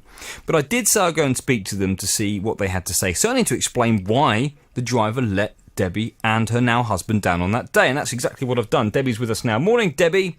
Good morning, Tim. Debbie, I like you for many reasons, one of which is the way you say hair. Go on, just give me one hair. My hair. Oh, I do like the hair. Now listen, enough.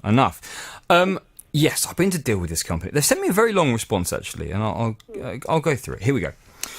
They say, we do not own these vehicles, nor do we supply the service on the day. The service provided by our company is that of a booking service only. Based on Debbie's hire requirements, the booking was placed with an independent car hire company. It was this company that was scheduled to carry out the hire as agreed and also collect the outstanding balance for hire. On December the 12th, the driver of the vehicle was 20 minutes late collecting the groom from home. He did, however, arrive at the collection address. The vehicle was then accepted and the driver completed the transfer of the groom to the registry office. The driver then began to make his way to the appropriate address to collect Debbie, but as the ceremony was due to begin at 11:30, Debbie understandably made her way to the registry office.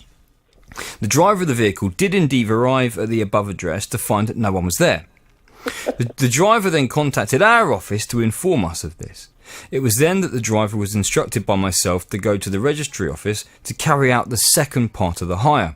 This was to transfer the married couple back to the house where the party would take place after the ceremony. The vehicle then continued to wait outside the registry office. However, we received a call from a lady who identified herself as being a relative of Debbie's. Debbie could be heard in the background liaising with said relative, and the relative informed me that they no longer required the vehicle and asked for the vehicle to be sent away, to which the second part of the hire was cancelled. The driver left without collecting any form of payment for any aspect of the hire. In any other circumstances, due to the cancellation of the second aspect of the hire, the customer would be liable to pay the outstanding balance for that particular aspect. However, this was waived. In regard to the reimbursement provided to Debbie on December the 17th, after investigating the matter, Debbie was offered a settlement of 50% of the deposit initially paid. This was accepted, and this could be crucial. We then regarded the matter as closed. We fully appreciate the unfortunate circumstances that unfolded on the day, and for that our apologies were extended and the settlement was offered, and this was accepted. The driver was running late for the collection due to a traffic accident that occurred. All of our drivers plan their journeys ahead, so things such as road closures and general traffic build-up are accounted for. However, as I'm sure you can appreciate, a traffic accident is an unforeseen circumstance and is beyond the control of either ourselves or the driver, and within the traffic industry, this may happen from time to time. The driver was more than ready to carry out the second part of the hire, but was turned away. All the costs incurred by these hires have been covered by either ourselves or the operator. And that's where their statement ends, Debbie. Right. I'm laughing because the numerous of calls that we've made that morning, up to about 11:05, and there was still no sign of the driver for the groom. And as you know, the first pickup was 10:30, which would have been the groom. He only turned up at 11:05. And the groom had to be 20 minutes before in the registry office to be interviewed. And then after that, the driver should have come for me, which obviously he didn't.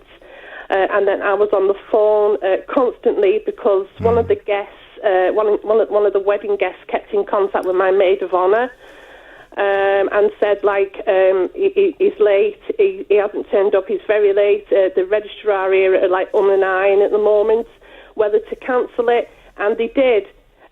Postponed it till about 2:30 that afternoon. So I was in bits, Tim. Honestly, absolutely in bits. And I'm really sympathetic to that. And having my wedding day at a registry office is within living memory a few years ago. So I know what it's like to be on that morning and to be so stressed and desperate for all things to go well. Sure. I don't want anything that will identify this firm, but when you booked this particular firm, did you choose a company that were very close to the location where the wedding was taking place? Well, going on it, I mean, as I can set my mind back, like in 2017, it was, nationwide. So I presume, like, in different areas of this company would have had these cars. Yeah, I mean, the reason I say that is because if I was booking a wedding transport, I'd make sure that I choose a local firm so that if there is an unavoidable accident, as I understand there was on this day, then of course they there's more chance that their lateness is going to be it is going to be probably not as bad if someone's coming from a long way away, for example. The reason that I'm still on the fence about this is there's two reasons. Firstly, they do seem to be suggesting that they could have done some of the other journeys. You know, they were there. They could have provided some of the other journeys, but on this occasion, understandably, you were stressed and you needed to make other arrangements. But they could have done. That was your decision to send them away, and that's denied this driver on that day income that they could argue they only missed out on because of an accident. The reason, sorry, Tim, the reason he was denied to come for me because it was too late. It had been cancelled, and we had to use the taxis. I couldn't go straight to the registry office. I had to go to my husband's parents' home at the time, and I had to wait there till 2:00, and then get taxis again to the registry office. So basically, I was using money that I had on me to pay for the driver initially. We had to break into that money to use for taxis there and back, and so forth. That's how it was, Tim, at that time. But the reason he got cancelled is because there was no sign of him at all. And that's poor communication. That's poor communication. I mean, I guess you can make the argument if he was driving, then it might have been difficult to him to make a call, depending on what facilities he has in his car. Of course, you've got to be safe and legal. You might argue that a wedding driver should always have some kind of a Bluetooth connection so they can make these calls if they need to. Sure. So I can see it from that perspective. The other problem we have with it, we're talking about 45 quid here, and the other problem we have with this is that you have accepted it. And yes. that in general terms on this programme, if someone accepts an offer, whether it's reasonable or not, it's a bit of a lesson to be learned that if you are not happy with an offer that's being made by a company, you've got to turn it down and say that you're not happy with it and make them come back with a better offer. Because the minute you accept that or put it in the bank or whatever you do, then really it makes my job trying to convince them that they need to pay more. It makes my job very difficult. Sure. I'm not really bothered about the money, Tim, to be quite honest with you. It was my day. We planned this for 6 years. You know what I mean? The wedding. We planned this for 6 years. And for a woman to plan a wedding and want it just to be just so, and it ends up, being sabotaged that day, as I look at it that way anyway, because it has really put a knock-on effect of, when people ask you, oh, how was your wedding, and all this and that. And I just said, I didn't even turn up for the morning. It got cancelled. I'm like, I've got to live with that, haven't I, really, in one respect. But you didn't incur any additional costs from that being moved? And you didn't incur any additional costs from the registry office moving the wedding? No. And that's the problem we have. I as I said, I am totally sympathetic with this, but we can only really quantify material losses on this programme. We have to quantify you lost money here because of this, and then we can go and fight for your rights, and we can stand in your corner, and we can say, you know what, because of that, you had to pay an extra 70 quid for the registrar's office. Let's see if we can pursue them for that cost, because it's ultimately a knock-on effect from their failure to turn up. In this case, the driver didn't get a penny. The company that took the booking have kept 45 quid of you for the job that they did, getting you a driver to be there in the first place. They would argue that, perhaps with better communication, they would argue that they could have done some more of the driving than they were eventually allowed to do, in spite of the fact that the registry office was changed, because they were still available to give these lifts if they could, but they were turned away. I think maybe on this occasion, the fact you've accepted it is almost definitive. I think you should maybe walk away from this and accept that you can't undo what happened. Your wedding day is what it is. Yes. If you want my feedback on it, I hate hearing about people's perfect wedding days. This may be difficult to hear. I can't stand hearing about people's perfect wedding days. I can't stand hearing about people's perfect holidays. I'd much rather hear a good story. Yes. You can't undo what happened. You can't change the day. No, I know that. And I think that I don't think this company is being desperately unreasonable in their position in the offer that they've made to you and an offer that you've accepted. Okay. So my feeling is, moving forward, if we can take anything from this experience, if you are booking a wedding car company, once again, this firm, I have to say that they're not a firm I was familiar with, the firm you booked through. I don't know where they get their drivers. I would recommend going with a local company. You recognise the brand. They'll know the local area. They'll know the roads. If there is an accident, they'll definitely know about it. They won't surprise them on the day. And if they do need to make up time, they probably know how to get to you quicker because they know the roads. So book someone that you know, that's local, that you can deal with them on a one-to-one basis. And secondly, if someone makes you an offer of a reimbursement and you accept it, there's probably not much more you can do once you said yes. So I'm sorry, Debbie. I think on this occasion you should accept what you've got. Maybe if you can organise some other kind of a celebration to mark that day that is more perfect than what you had, that might be the best way forwards now. Thank you, Tim, for your help anyway. I really appreciate it. You and your team done brilliantly. Thank you. Well, you know, we always appreciate hearing people's cases, and we where there is a case to fight for, we'll fight doggedly. And sometimes I think that we have to say, you know what, you've accepted that money, and ultimately you can't change what happened. And they did try and do what they could on the day to mitigate against that, and the driver didn't get a penny. So I think we move on. All right. Thank you. Thank you very much. Thank you.